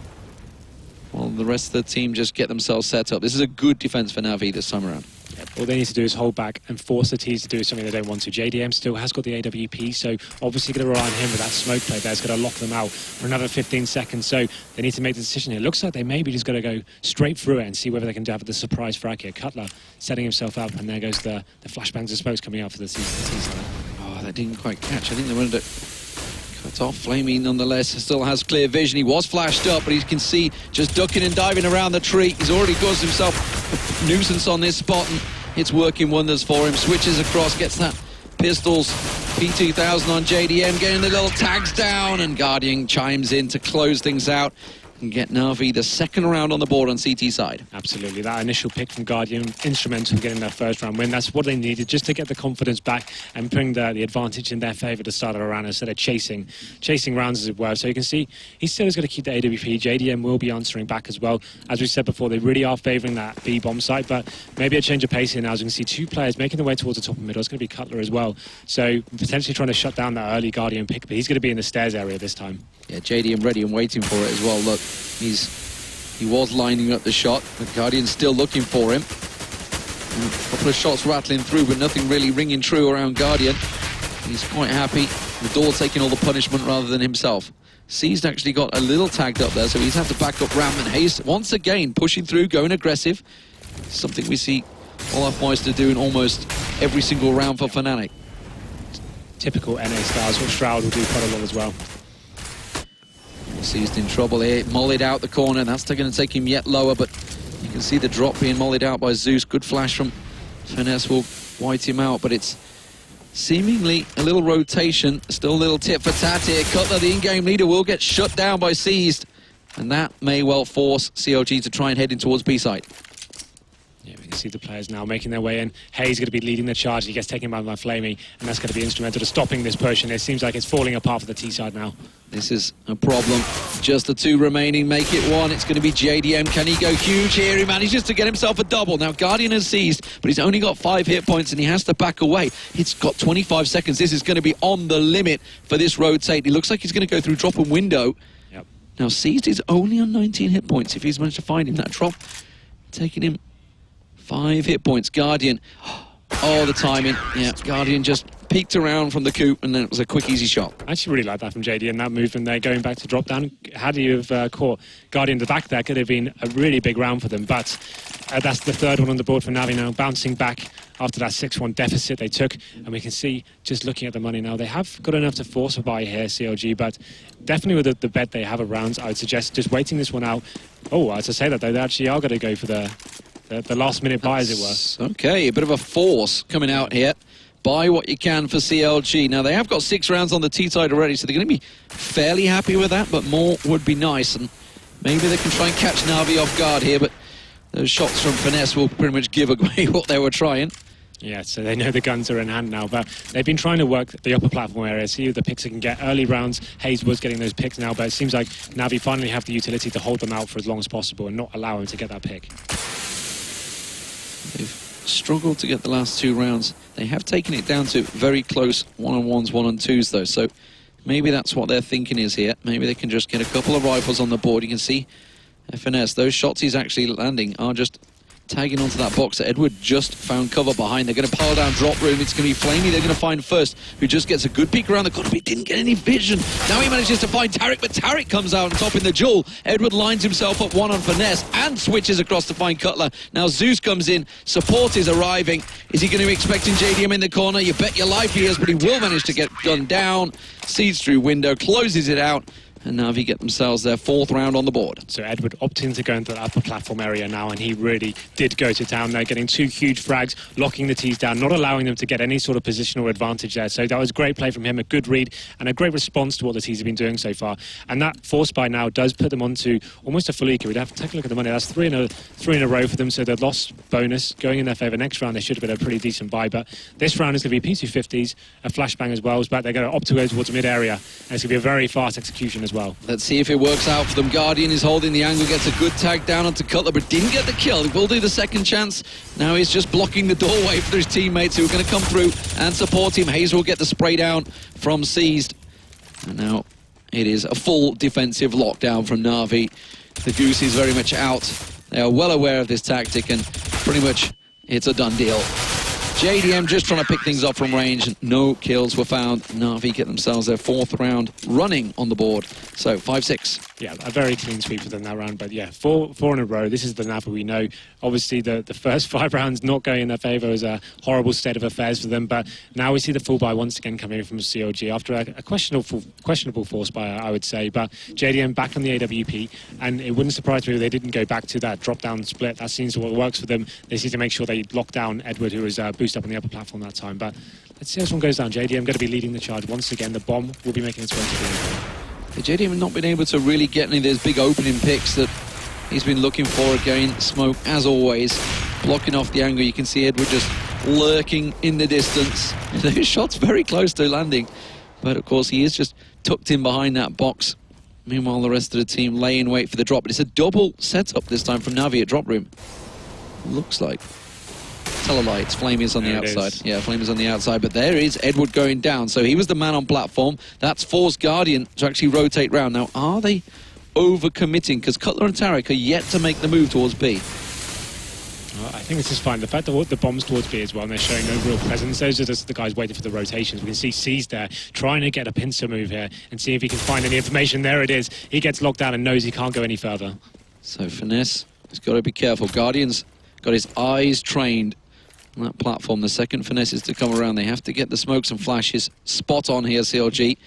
Or Finesse, the opener, will go straight down. Here they go. They're pushing straight through. Drop room. There is Finesse going straight down. It's Guardian and Zeus that chime in. Flamey's going to get himself another. Cutler will manage to respond, as well as JDM. Now it's a 2-on-1 in favour of CLG. Sees the man that was all the way over on A side, has to respond. That's a very good molly. Gets a glimpse on towards Cutler and a little tag.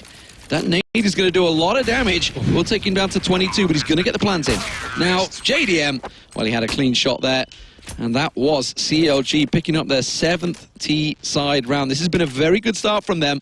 Now, normally, CLG have a pretty solid CT side. Not too sure how it is on Cobble, but overall, across all maps, is usually how it stands. That was actually really nice and disciplined from CLG, right? They got that initial pick, but instead of like just forcing the issue and getting into the bomb site and trying to take advantage then, they waited for rotations. And an interesting reaction from Na'Vi as well. Edward's going to be picking up the auto sniper. They're just going to battle through that smoke on the upper platform. So this could be really interesting, but it seems like they're going to be opting towards one area there. And Guardian gets to get taken down after taking a frag to Cutler. Goes aggressive, yeah, that was a shot on Cutler, but it was quickly answered and actually puts them both in a 4v4. But as you mentioned, with that auto sniper setup, Edward actually sitting pretty deep with it. He's not going to go up on the platform, so he's going to sit and make sure he holds a fairly passive angle. Meanwhile, JDM is just holding true with Tarek over on A side. So this time CLG slowing things down. Yeah, so a definite change of pace for them here. They haven't shown much presence towards a long A area, but Guardian facing it, took one down. This works in their favour. A 4-on-4 situation, especially on Cobble. The CT's going to be peeled out a little bit, and they'll be trying to work A. You can see them opting to go towards B. They're so convinced this is going to be another B-side push, but the bomb is towards A. This could be great for CLG. This is the first time I believe they've gone for that long A push. and maybe successfully take it. Look at C's position. He's backed all the way down through connector. He's completely deep away from this one. A-site is wide open. Nobody in there. Finesse is selling a great fake right now to Na'Vi, and why not? They've hit this site every single round. He's throwing just about everything out there. He's got one little flash to go. And this is going to have to be a retake for Na'Vi. There we go. Seized is going to get himself around the corner. Zeus will get one of Finesse, but Seized did go down on A-site, so that's given A-site across towards CLG. Bomb plant will come in. JDM's laying that down. It's given Flamey time to get in position. Hayes, did he just catch a glimpse around the side? It doesn't matter. Zeus is backing up his rear end in full sight of Hayes, and he manages to take the shot. Edward will go down. And again, Na'Vi's retake, somewhat questionable. CLG had that one set up and really sold a great dummy. Cutler's doing some amazing mid-round calling here. This is really fantastic stuff from him, reading the game perfectly, getting opening frags, and then just holding his team there. You saw Na'Vi completely fell for it. FNS got himself in a fantastic position. He got into drop-down room, and it could have been a huge lurk. He got taken down, but it was enough just to keep the CTs there long enough while they got onto the bomb side. And we can see a pause coming in now, and obviously this is something Na'Vi needs going into this. It was Tarek that actually called. Oh, really? Pause. I'd assumed it would be a tactical pause. That's what I was thinking. It's actually working in their favour, but it's Tarek sure, that's called it, so obviously something. I mean, that's an issue. They're 8-5 up. I haven't heard whether it's technical or whether it's. It would be very strange for CLG to call a pause, because it's giving Na'Vi, like you say, they are renowned for calling pauses, and this would be a great time for them. Yeah, well, interesting enough now, we're looking down the barrel, 8-5 in favour of CLG on T side of Cobble, and Na'Vi actually are on an eco this round. Just having a look at their cash, they've got about 2k average across the board. This is a dire straits to them. They need to work out what they're going to do this round. Do they do the Hail Mary play, pull some scouts out, try and force it and try and get as many rounds as possible? I'd say probably looking down to just taking the last round. It's going to be a frustrating decision for them. They go for some P250s here, but this is looking great for CLG. Like you said, we don't normally see them doing so well on the T side, but all signs point to yes right now for them.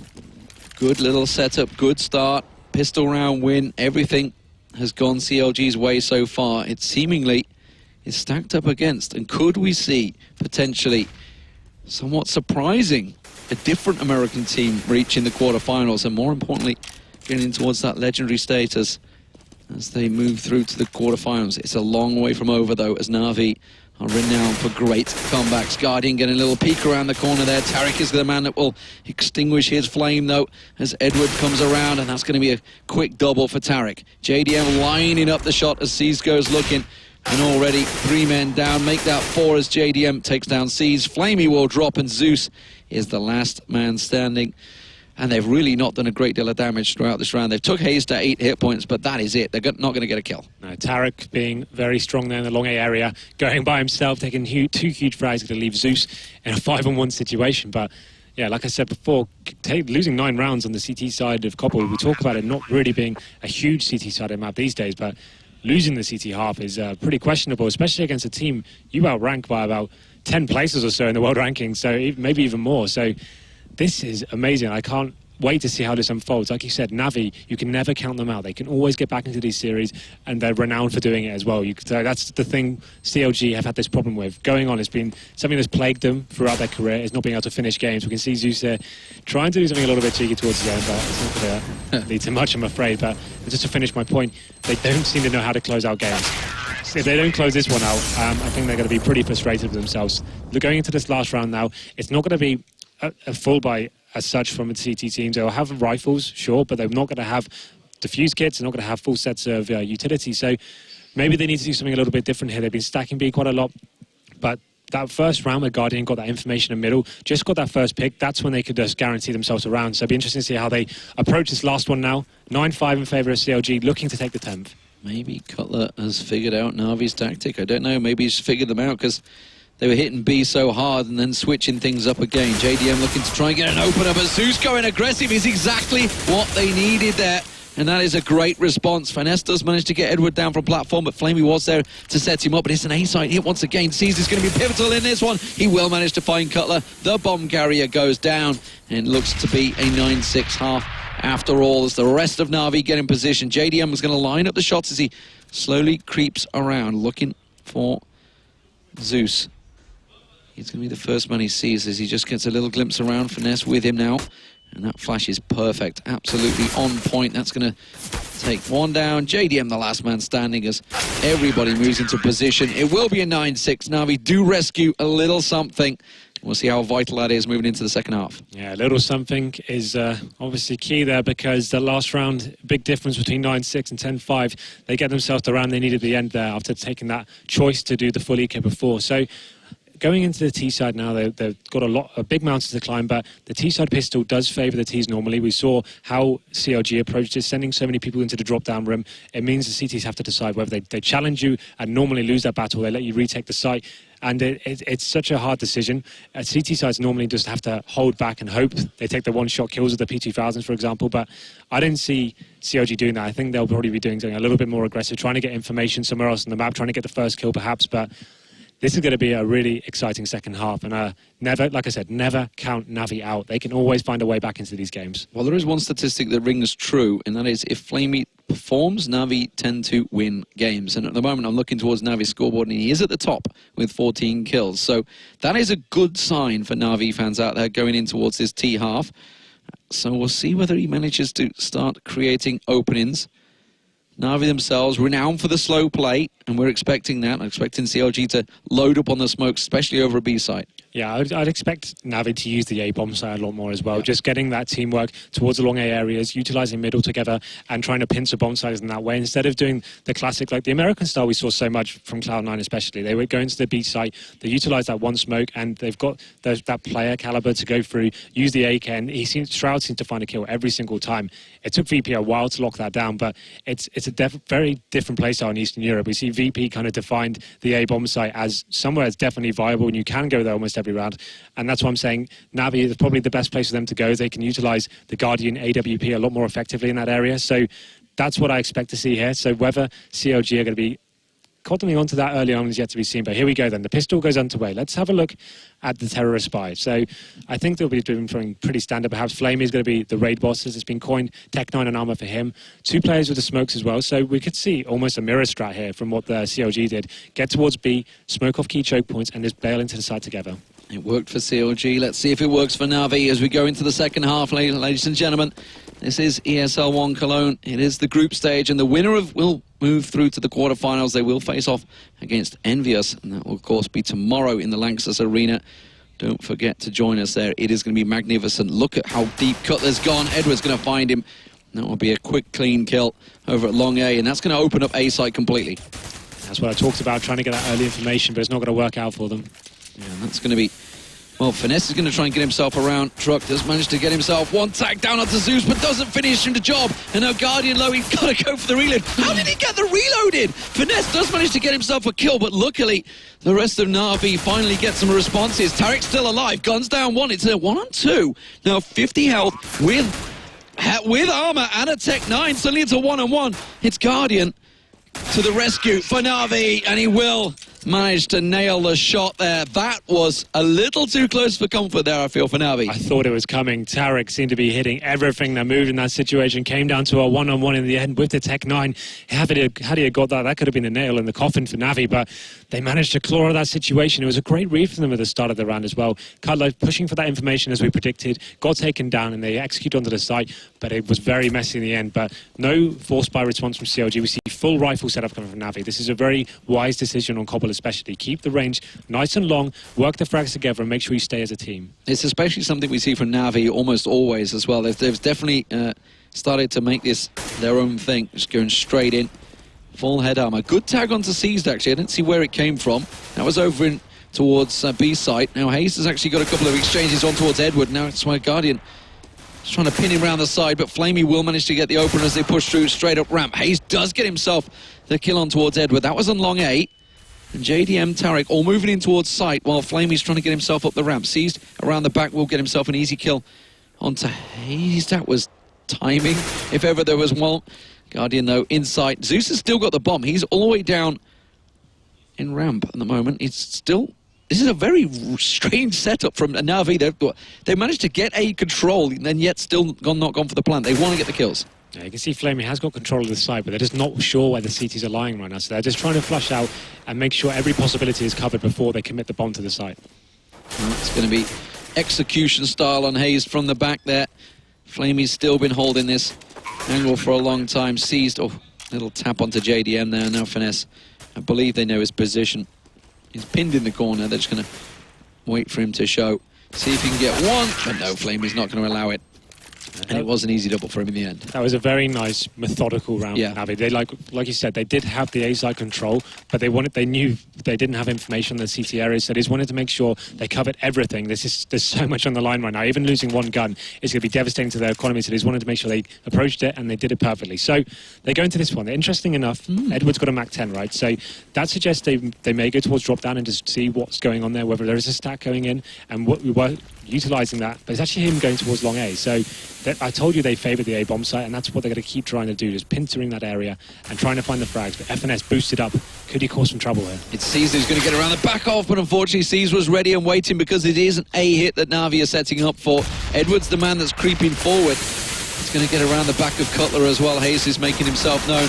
Oh, Edward goes down though to Cutler in that exchange, and that gives them a Mach 10 to play with. Can Cutler make use of it as Hayes tries to keep them at bay? Tarek's caught the lurk around the back there. Seas goes down. This is a 4-on-3 in CLG's favour. Now remember, they picked up the eco last time around in the third round of the half.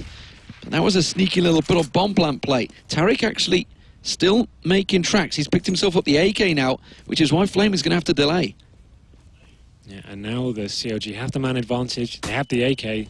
Very difficult round. They haven't got any advantage in the positions yet. Hayes get taken down, and now they can make their way onto A. They're pushing through. Tarek's making fast tracks, though. Look at Cutler. He's tucked away. He's waiting to burst around the side. He could get Zeus there, but Guardian will take him down. Tarek does manage to get himself one with his AK. Flamey around the corner. Will manage to catch out, but JDM gets the bomb planter, and now it's just him versus Flamey.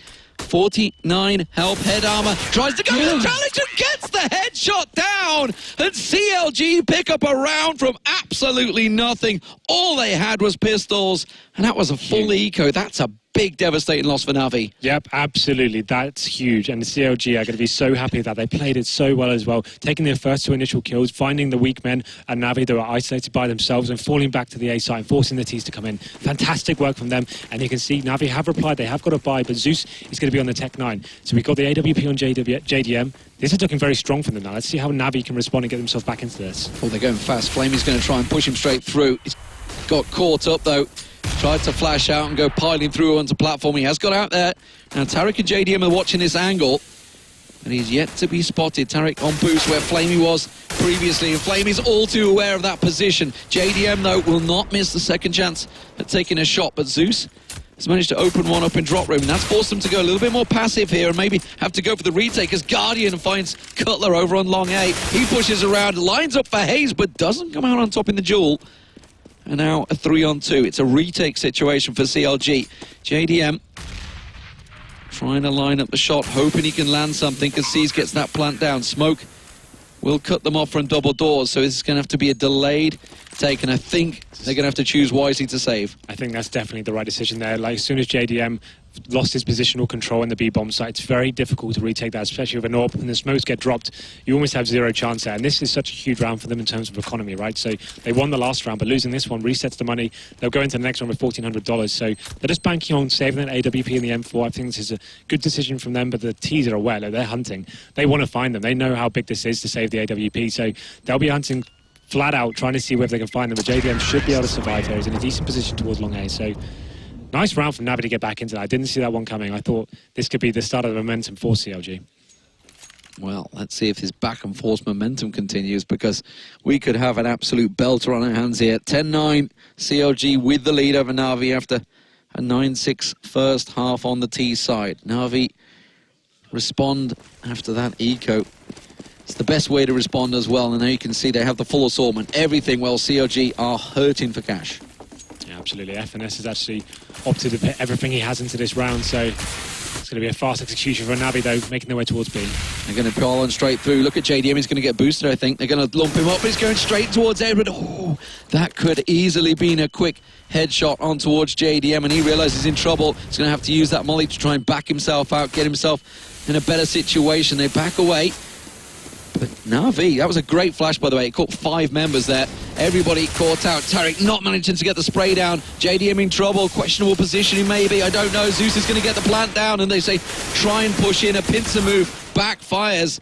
And Na'Vi will easily clear out sight and get the plant, and it's just unfortunately left down to Cutler and Hayes to try and save their weapons. Unfortunately for CLG, they invested quite a lot into this round as well. You've got two players, it's going to be Tarek and FNS with next to nothing going, and they have $1,900 each from the loss bonus, but this is where it gets difficult for them. It's going to be 10-10. Na'Vi definitely have the economic advantage here. This is where it starts slipping away from them, and some mistakes are starting to show. Oh, Cutler, is he going to find Seized? He is, but unfortunately Seized will find him first. You've got to look towards that round and think very cleverly for Na'Vi, more importantly, as they knew that JDM with that off that AWP. He's been over on B site every time, and they just chose to straight rush on through, and they called him out completely. The execution from them was perfect. Did you see how much he had a clear shot on the side, but the flashbangs were just non-stop. They just kept flying in. He couldn't find himself at a position where he could actually get a kill, and then as soon as they did that, they swarmed him on the bomb site, and he was completely locked down. So really nice, clever play from Na'Vi. CLG have saved one M4, but this round you have to almost guarantee in towards Na'Vi. Look how slow they're taking it again. As long as they don't make a mistake like they did before, they should be able to get the 11th round on the board. Yeah, let's not forget, they did get caught with that eco. But this time, we're not going to see a boost from FNS. Tarek's not going to be the man that lurks around the side. It is going to be very much tried and tested standard setup. And that will, of course, give a big advantage to Na'Vi as they try and edge closer towards B side. Edward lining up the smoke. So this is going to be potentially a bit of a fake, but Guardian gets the kill on Hayes nonetheless, and that will turn them. JDM going down. This is all, as you would expect, going Na'Vi's favour. Yeah, they're just feeding out the map now, seeing where the CTs are, locating the stack, and they've opened it up very nicely. Cutler's going to be the last man with the M4, and he will go down as well. But let's have a look at the money now for the CTs. They can get a reasonable buy-in now. They definitely will be buying this. It won't be a full one, but Na'Vi definitely know they're in the driving seat now. We talked about their comebacks and what a comeback has been so far. That's going to be one round so far for CLG, 5-1 on this half. So they're looking phenomenal right now. We have seen them favour towards the A side, but the B side execution seemed flawless as well from Na'Vi. So if they can keep this up, they've got a very strong chance of taking this map and getting back into it. Let's see how they set up for this one. Na'Vi reset the clock. They have the lead for the first time in this match. And they will take a little peek towards B once again. Just looking to see if they can get any tags, rattling the AK shots through the smoke, hoping that somebody is sitting on platforms. See if you see that little kill feed pop up that you managed to land your shots. Nothing being given. C's getting a little peek, a drop. Doesn't manage to catch a glimpse of FNS, who was lurking in wait. And they are going to slow it down. Edward and Guardian are on a fact-finding mission right now. They're pushing over on long A, so they're going to push around. That's going to give a little problem for Cutler and Hayes. They're going to try and see if they can force CLG to rotate, but they're holding steady. Yeah, it hasn't been too effective so far. Hasn't been enough pressure applied to sell that. So the CTs will stay strong at B. 3 of them remaining there. Of course, they have JDM at the back then. He's going to be the most important part of this. Can he hit those shots? Zeus creeps on through. Oh, JDM had to open that one up. He will get the second chance, but Seized has already got one down in drop. That was FNS, and now JDM's position is very much known. That's a great little grenade cover. You can see they're just edging around. He doesn't manage. He's burning down in the corner. He will go down, but it's a good little spray from Tarek and Cutler to respond. Now, 2 members remain for both teams. Edward gets himself a quick, easy kill there. Hayes comes around, and the headshot's found, and Na'Vi pick themselves up another. CLG starting to struggle on the CT side. Huge round there from Na'Vi. Great slow play. They're famous for it, just holding the map as long as possible. Felt out the side. He didn't get any sort of contention there, so decided to opt towards B. But now the pause has come in. This definitely will be a tactical pause at this stage. They can feel this one slipping away from them, and you can see the money again. They're in a difficult position. We know the American teams like the force buy, but at around 3K, I really wouldn't be recommending it at this stage. It's getting pretty dangerous for them, and it's looking like Na'Vi are back in the driver's seat, are going to take it all the way. Look at the expressions. Lost for words, it seems like, CLG right now. Well, they've already picked up 6 rounds on the T side, Na'Vi. Remember, it was a 9-6 first half for CLG. They're going to have to equal that or better to try and take their way back into this one. Hayes on your screen there, bottom of the scoreboard for CLG right now. I know certainly he was actually, I had a good chat with him just after the last matchup, and he felt he'd actually almost lost that match against eBettle. I think it was the 27th round, yeah. The tactic was for him and Tarek to push through Cat and then not get seen. but they got spotted. It meant they backed away, and then eBettle basically had a perfect setup and massacred them. That was when he went to 14-12. Sure. He himself was carrying that load, so maybe coming into this one still not quite there mentally. I don't know. Well, this seems like another game that's going to go into the history of CLG of almost, but not quite enough. Oh, yeah. They've got the 10 rounds on the board, but now they're going to be looking like they're going into an eco. You can see the CZ buy from FNS there, but they won't be forcing this one. They'll be looking to play the long game, but ultimately this pits Navi onto 13-10, and they're looking so strong right now. Their slow players is picking apart CLG so much. They just don't seem to have a response there. We saw JDM miss the first shot there, give away his position, got Molotoved out. He didn't even have a chance to get back into the round at that point. He just got burnt alive at the back of the chicken coop there, but Navi, the tactical prowess they've got right now, it's so strong, and they're one of my favourite teams to watch, just in terms of their way they can read the game and pick apart CTs. I would say, looking at CLG, they seem to have cool, calm comms now, which is something, obviously was talked about. I'm thinking like 6 months ago, everybody would talk about how chaotic American comms were. That's something they definitely had to learn from the European teams. Sure. I distinctly remember Devilwalk listening in on certain teams and thinking, how on earth do they play like that?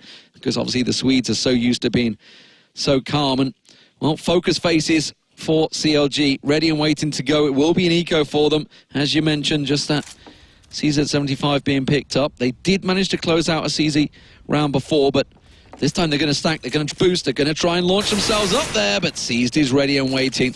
You can't trick them twice. See Guardian actually up in the sniper tower as well. We haven't seen that position in about 5 years, but he's making it work for himself. Gets the pick onto Cutler, and this is a great round from Navi. Textbook stuff, and the last two players will be in drop down. Seized, I was going to say, should make life work of them, but gets taken down by JDM, and it's a 4-on-2 now, but these guys don't have many options here. Yeah, they're going to try and boost. It looks like launch Tarek's through. No, he just had a little glimpse, but Zeus, it bought him time to come around and look. Flamey saw JDM's back there as he tried to escape through window. Just going to try and buy himself some time in the smoke. He's got his knife out, actually. He's ready to cut someone if they come through.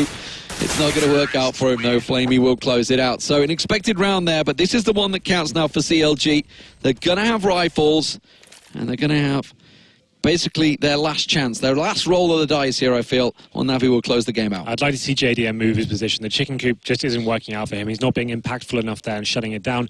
The Navi have got his number here. I'd like to see him see what Guardian does. Get down to middle perhaps, get some early information, and then they can base their plays off that. But it seems like he will be opting for a very similar setup. T side opting to go towards B again, but wouldn't be surprised if they keep things slow here. It's working out very well for them. Smoke will go down, as always. C's actually boosting Flamey up. Guardian also being boosted up. It's a double weird boost coming out from Na'Vi here. Guardian trying to get a little glimpse on towards that platform, but nobody's there. Luckily this time, JDM's going towards that position. He's about to go in towards that boost that Guardian was looking straight towards. Guardian lining up the shot. They're both going to get the little peek. Oh. It's JDM that will count. It's actually the lowest stack, and Guardian goes down. JDM with a quick double, and that may well have just turned this game on its head. Na'Vi, 2 men down, and suddenly wondering what the hell just hit him. I can't believe he got those 2 frags. Amazing stuff from him. Flamey's going to find some contention, but Tarek takes him down as well. And all of a sudden, it's a 5-on-2 situation with CLG. Maybe that pause has got them back into the game. JDM showing some aggression and utilising it well as he gets them right back into this. And it's going to be 13-11, and Navi need to decide now.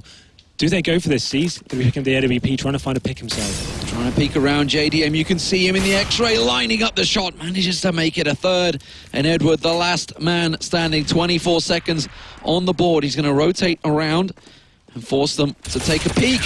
And that's all that Tarek needed. A clean round, more importantly, for CLG. Their economy was in tatters before that. That was literally last roll of the dice. And, well, when your AWPer lands 3 very important kills, that is exactly what you want. Stellar play from JDM. I was saying before, the chicken coop wasn't working for him. He's allowing Navi to have too much control of the upper platform area. As soon as he changed his position up, he got up there, and taking down 2 players as they're stacking like that, that's phenomenal from him. And it's going to be a great morale boost for CLG going into this next round. Of course, Navi can't afford to buy straight back up, and this time they're going to challenge out over towards A site. Guardian actually at long A. Hazed and Cutler, the only 2 that are over there. A lot of nades back and forward on B site, but it is just a full-on fake. Now, I feel that CLG are kind of expecting something here. You can see they've boosted Cutler into a good little spot. They haven't used this yet, but it is a relatively standard spot. Now Guardian gonna land the shot. Doesn't manage to make it count for Hayes there. And Cutler does manage to get one. Can he get a second? Zeus is going to be the man that peaks. He gets the pistol. Switches in, goes a little aggressive. He's going to get the support as well. And the molly. How the hell is Cutler still alive? Flamey's coming around the back of him. He will manage to cut him out. But that's just about all the information that CLG needed. Hayes threw him under the bus there as well. He didn't even come and contend for it when that guy's in a 3-on-1 situation. So he's going to be annoyed at that, I think, Cutler, to some extent. 4-on-4 now does favour Navi. So next frag is huge for them. Let's see how they go into this round. Zeus flashes himself in, rushes straight through into double doors, but Finesse heard that, and they're actually coming from the both angles. That was a beautiful shot, but he will get responded. And now it's going to be a 3-on-3. Navi making the move. They're going to be rushing through platform. Tarek is the man. JDM just about to get into position. Tarek holding the fountain, gets a shot on Guardian. He's the bomb planter. Flamey now lined up. Finesse gets him down. Flamey is dropped, and CLG are right back in it. Absolutely. That side alley contention there. When Cutler was up in that boosted area, absolute pandemonium kicked off, and he managed to make it work for him, getting one frag. I think they could have made that a lot more advantageous for them, but it doesn't matter at this stage. 13-12, they keep applying the pressure to Navi, and that's now 2 in a row. Great stuff from CLG. They're actually being able to respond to what they're bringing to the table, but of course Navi winning so many rounds in a row, their economy is not affected too badly. We can see there's not a lot of utility for Flamey and Seas though, so perhaps the slow rounds won't pay off for them so much here. They have to rely more on the frags, but importantly, Guardian still does have that AWP, so he's going to be opting to go towards the middle area now. CLG seemingly were expecting potentially like some sort of Tech 9 force rush through there.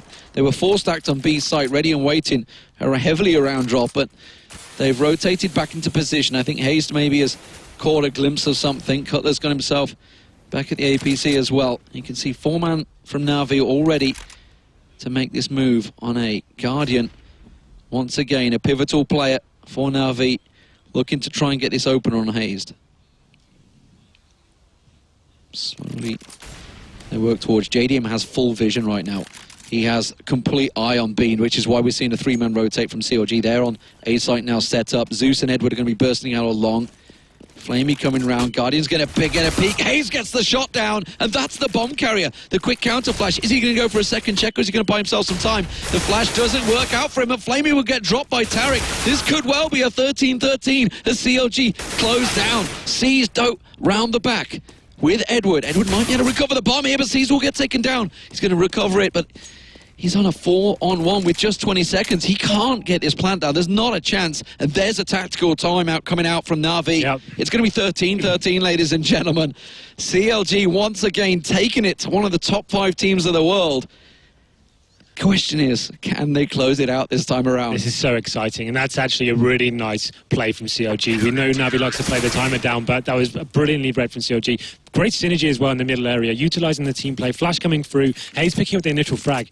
In most situations, I'd have advised him to fall back there, but he thought, I'm going for more, I'm guaranteeing us this round. Takes down 2 more, and that was a sensational play from them. Takes it to 13-13 now, and it's actually going to put Navi in a very difficult position now. They're actually the ones with the economic deficit. What do? They've got 1 AK here on Edward, but ultimately, he's actually force-bought that one, so was that a buy before they decided what to do? The rest of the guys are on about $2,500. Yeah, that's forcing the hand of Zeus, because now that if they don't win this round, they're on match point. And, economically, next round, they'd be in trouble if they do not win this round now. I think so. They've got the loss bonus in their favour, but them buying this round puts them in a very strange place next time. So this is all or nothing now. If CLG take this one, they could be in a very strong position going into the final few rounds, but can't take anything away from CLG. They really are reading the slow play now, reacting to it, and making sure they don't allow Navi to execute onto the site. They're locking it down before it happens. And that's what you need to do. You can't allow Navi to have full roam and get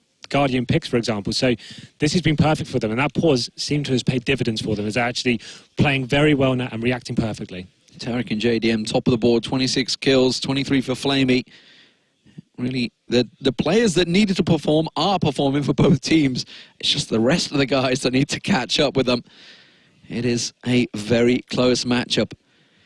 At 13-10, we were so expecting something, just something to get through. Of course, Edward didn't buy. Of course, he saved it from the previous round, yeah. So he saved it, so that's why he hasn't got any money going into this round. But the rest of the guys now, they are doing the force buy with it. So still, the same result comes in. They have got enough of the loss bonus to justify this. So PT50's in armor there, smokes and flashbangs coming in. So what are they going to bring to this run? Will it be a very fast drop down push? Looks like all 5 players now going to that side of the map. But CLG are ready for it. They've got 2 at drop ready and waiting. They're expecting something quick to come through. Tarek set himself up on platform, going to get himself in the corner. This is a normal spot that Flamey actually plays. I've seen him here a lot of times, not to great success, I've got to be honest. Cutler, you can see the second that smoke clears, he will have a shot lined up on Flamey just as he backs away as it dissipates. Audible tension from both teams here. As Tarek gets a little glimpse across there, gets tagged up heavily. Flash onto JDM, that's going to cause him problems, and Flamey will get the opener. Tarek also taken down, but JDM, once again in chicken coop, manages to respond while the rest of his team get in position. He's also got out of the corner, which is so important. The bomb being tossed up to Zeus. I think he's going to try the rotate. I think he's going to run its way. He is. He's off. He's running. The rest of the team, no, he's actually going back to B. He's starting to pass it back. No idea why he just wanted to pass it back, but JDM lands the shot on Guardian. Edward just 10 health. JDM switches to the 5-7. Haste has rotated back. He's so worried about this. And seized in drop room, in position. Haste is going to come through window, so he's got to be careful. They're set up, ready and waiting. They have to hit this perfectly. They've got no flashes, no smokes, everything. There's the one single smoke they had, which has gone out. That's going to cut off Haze. And now it's all on JDM and Cutler. There's JDM. He gets himself the 3rd of the round, making a 4th. Could he finish the ace? It doesn't matter. Cutler strikes. And that is CLG with the lead once again at 14-13. So Navi going into the bomb site, getting 2 entry kills there. We thought that was all tied up. I'm not sure why they just didn't swarm JDM at that stage. They allowed him to get 1 shot there, reset, and then find his position in again. And he answers back with 3 huge kills there. So amazing stuff from him. And of course, that takes him to 14-13. Look at the buy now from the T side. Galil's out. They have got a decent amount of equipment there, but this is getting so exciting. Every round so back and forth and bringing something new to the table. They're so low on utility. They have to either go fast and hope something works or just slow it right down. And now Cutler and FNS sitting at drop, expecting something like lions waiting for their prey to drop down towards them, and it's just a molly to get things a little toasty down there. Guardian actually so low play right now over on A side. Haste is going to be there, but it's JDM getting himself in a bit of an awkward position actually. He's got to back away from this one. The grenade will land, but is it going to be enough? Edwards quickly through on platform. Flamey comes around. That's going to be a flying Edward, but he doesn't come out on top. It's Tarek that will get the kill, but it's quickly answered by Flamey with a second. Now he's going to push on through. Doesn't manage to get the lineup on Finesse, and now they're in trouble, but C's will get a quick response. And it's a 2-on-2. Finesse inside. Hayes completely smoked out. Hayes will get the kill. Zeus, the only man with bomb, gets a clean shot on towards Finesse. A 1-on-1. Hayes having to push on through doors. Zeus is going to go for the plant here. It's going to buy Hayes time to get in towards drop room and line up the angle. M4 versus Galil, both around the same hit points. Zeus just got a glimpse of the Hayes back there. He knows his position. He's got nothing to play with. Hayes has still got 2 flashes. Yet to throw one out though. And Zeus is going to be just playing this one perfectly. The time is working in Zeus's favour as he goes for the foot race around the side and gets Hayes in the back. We're all square once again at 14-14. What a game this is turning out to be. Navi finding a round out of absolutely nowhere. And that one-on-one situation could have gone either way. Had they won that, there would have been a match point and Navi down to absolutely nothing in terms of money. But they get themselves to 14-14. And you can see CLG going to be very disappointed with that round. That was one they could have just ended it there and then. But no. Navi answer back, and they are again on the force buy here. Next to nothing again, the Galils will be out, but they have got an M4 in hand. But how is this one going to end? It could be going to overtime at this stage, but here we go. Another fast play towards the B area. Flamey's going to be pushing on through quick. Does get slowed down. That smoke and flash perfectly timed there.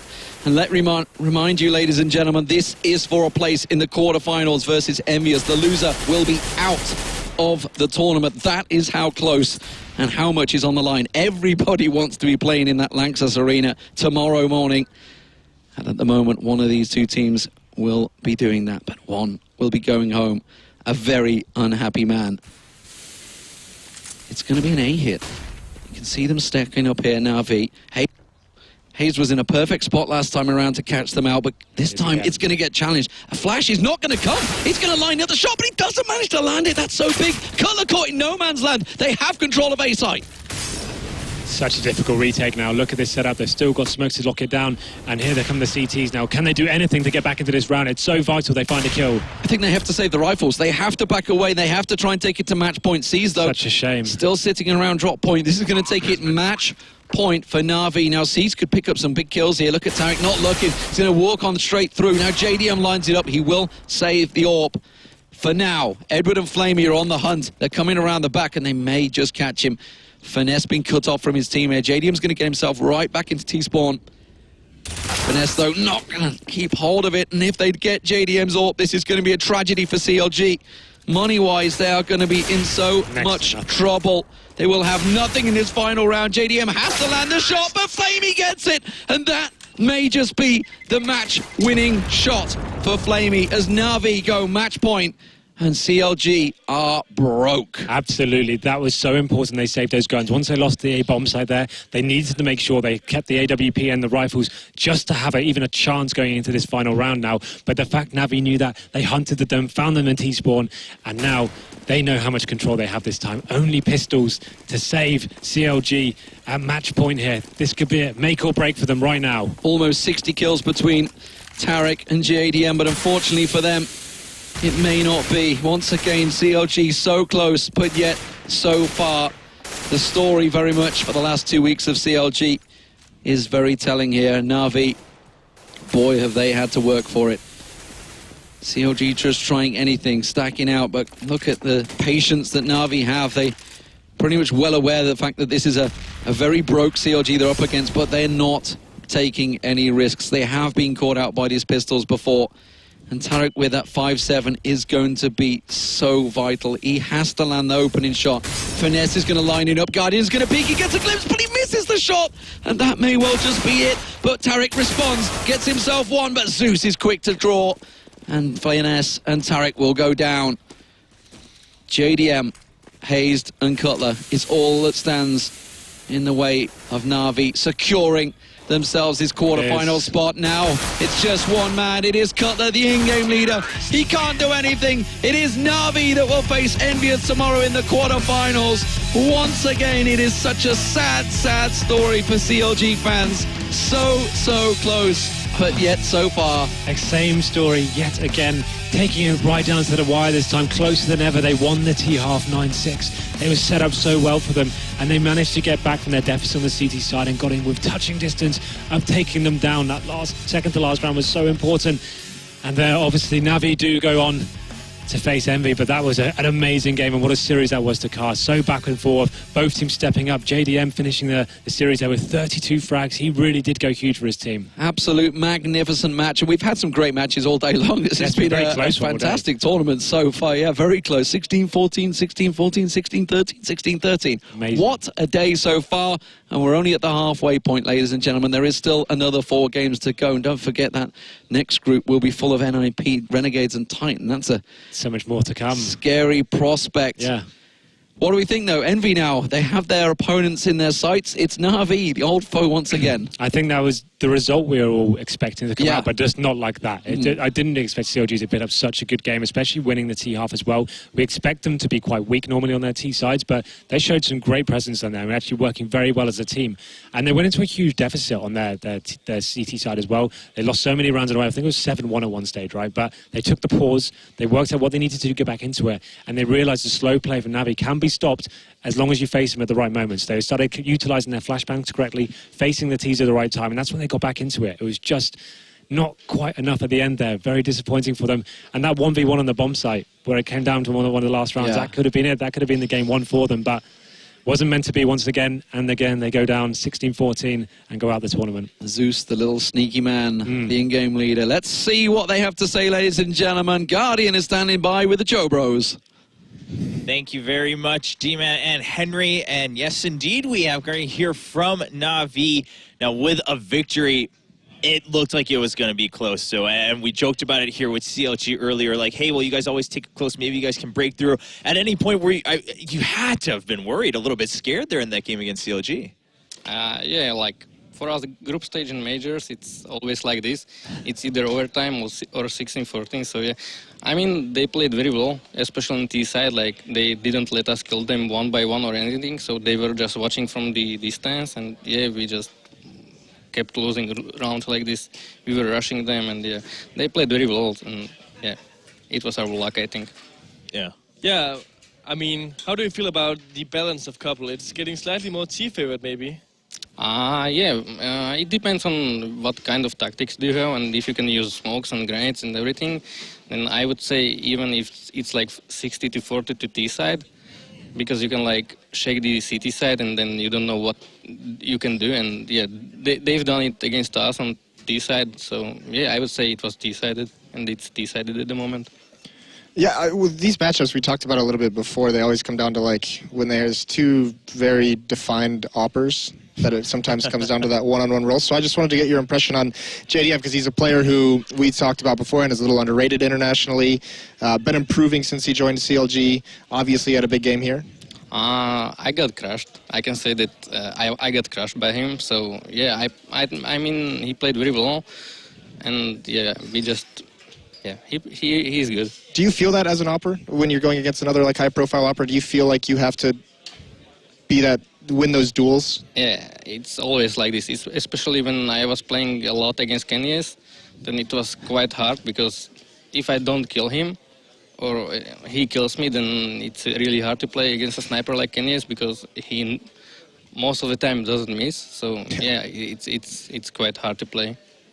So knowing that you've crushed Moses last hope for how does that feel? Just to point this out, that was the last American hope. It never felt good to crush somebody, but yeah, it happens. It's okay. All right, Olaf would have given a different answer, but I appreciate that, Guardian. Thanks.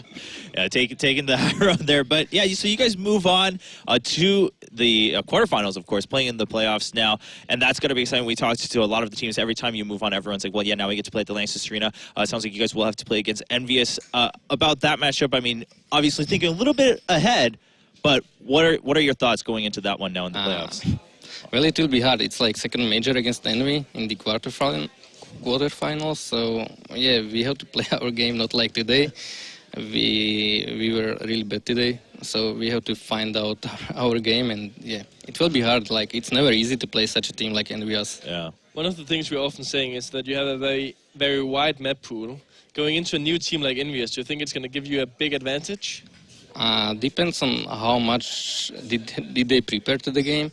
Like they had 1 month or something to prepare, so I would say maybe we have some advantage, but not that big. And I would say it will be more about skill and the situational rounds than about some tactics or something. Okay. All right, sounds like it'll be a match to look forward to. Well, once again, congratulations, Guardian, of course, to the rest of your team on Na'Vi to moving on to the quarterfinals here at the Major at ESL1 Cologne. For all of you guys, if you guys missed that match, there's plenty of updates on the Score Esports. Don't forget to download the app at the iOS App Store or Google Play. And in fact, they have a piece on some of the international challengers this time around, and one of them will be playing next. Our next group composes of another explosive match setup. It will start with the Renegades going up against Titan, and the winner has to face NIP after this break.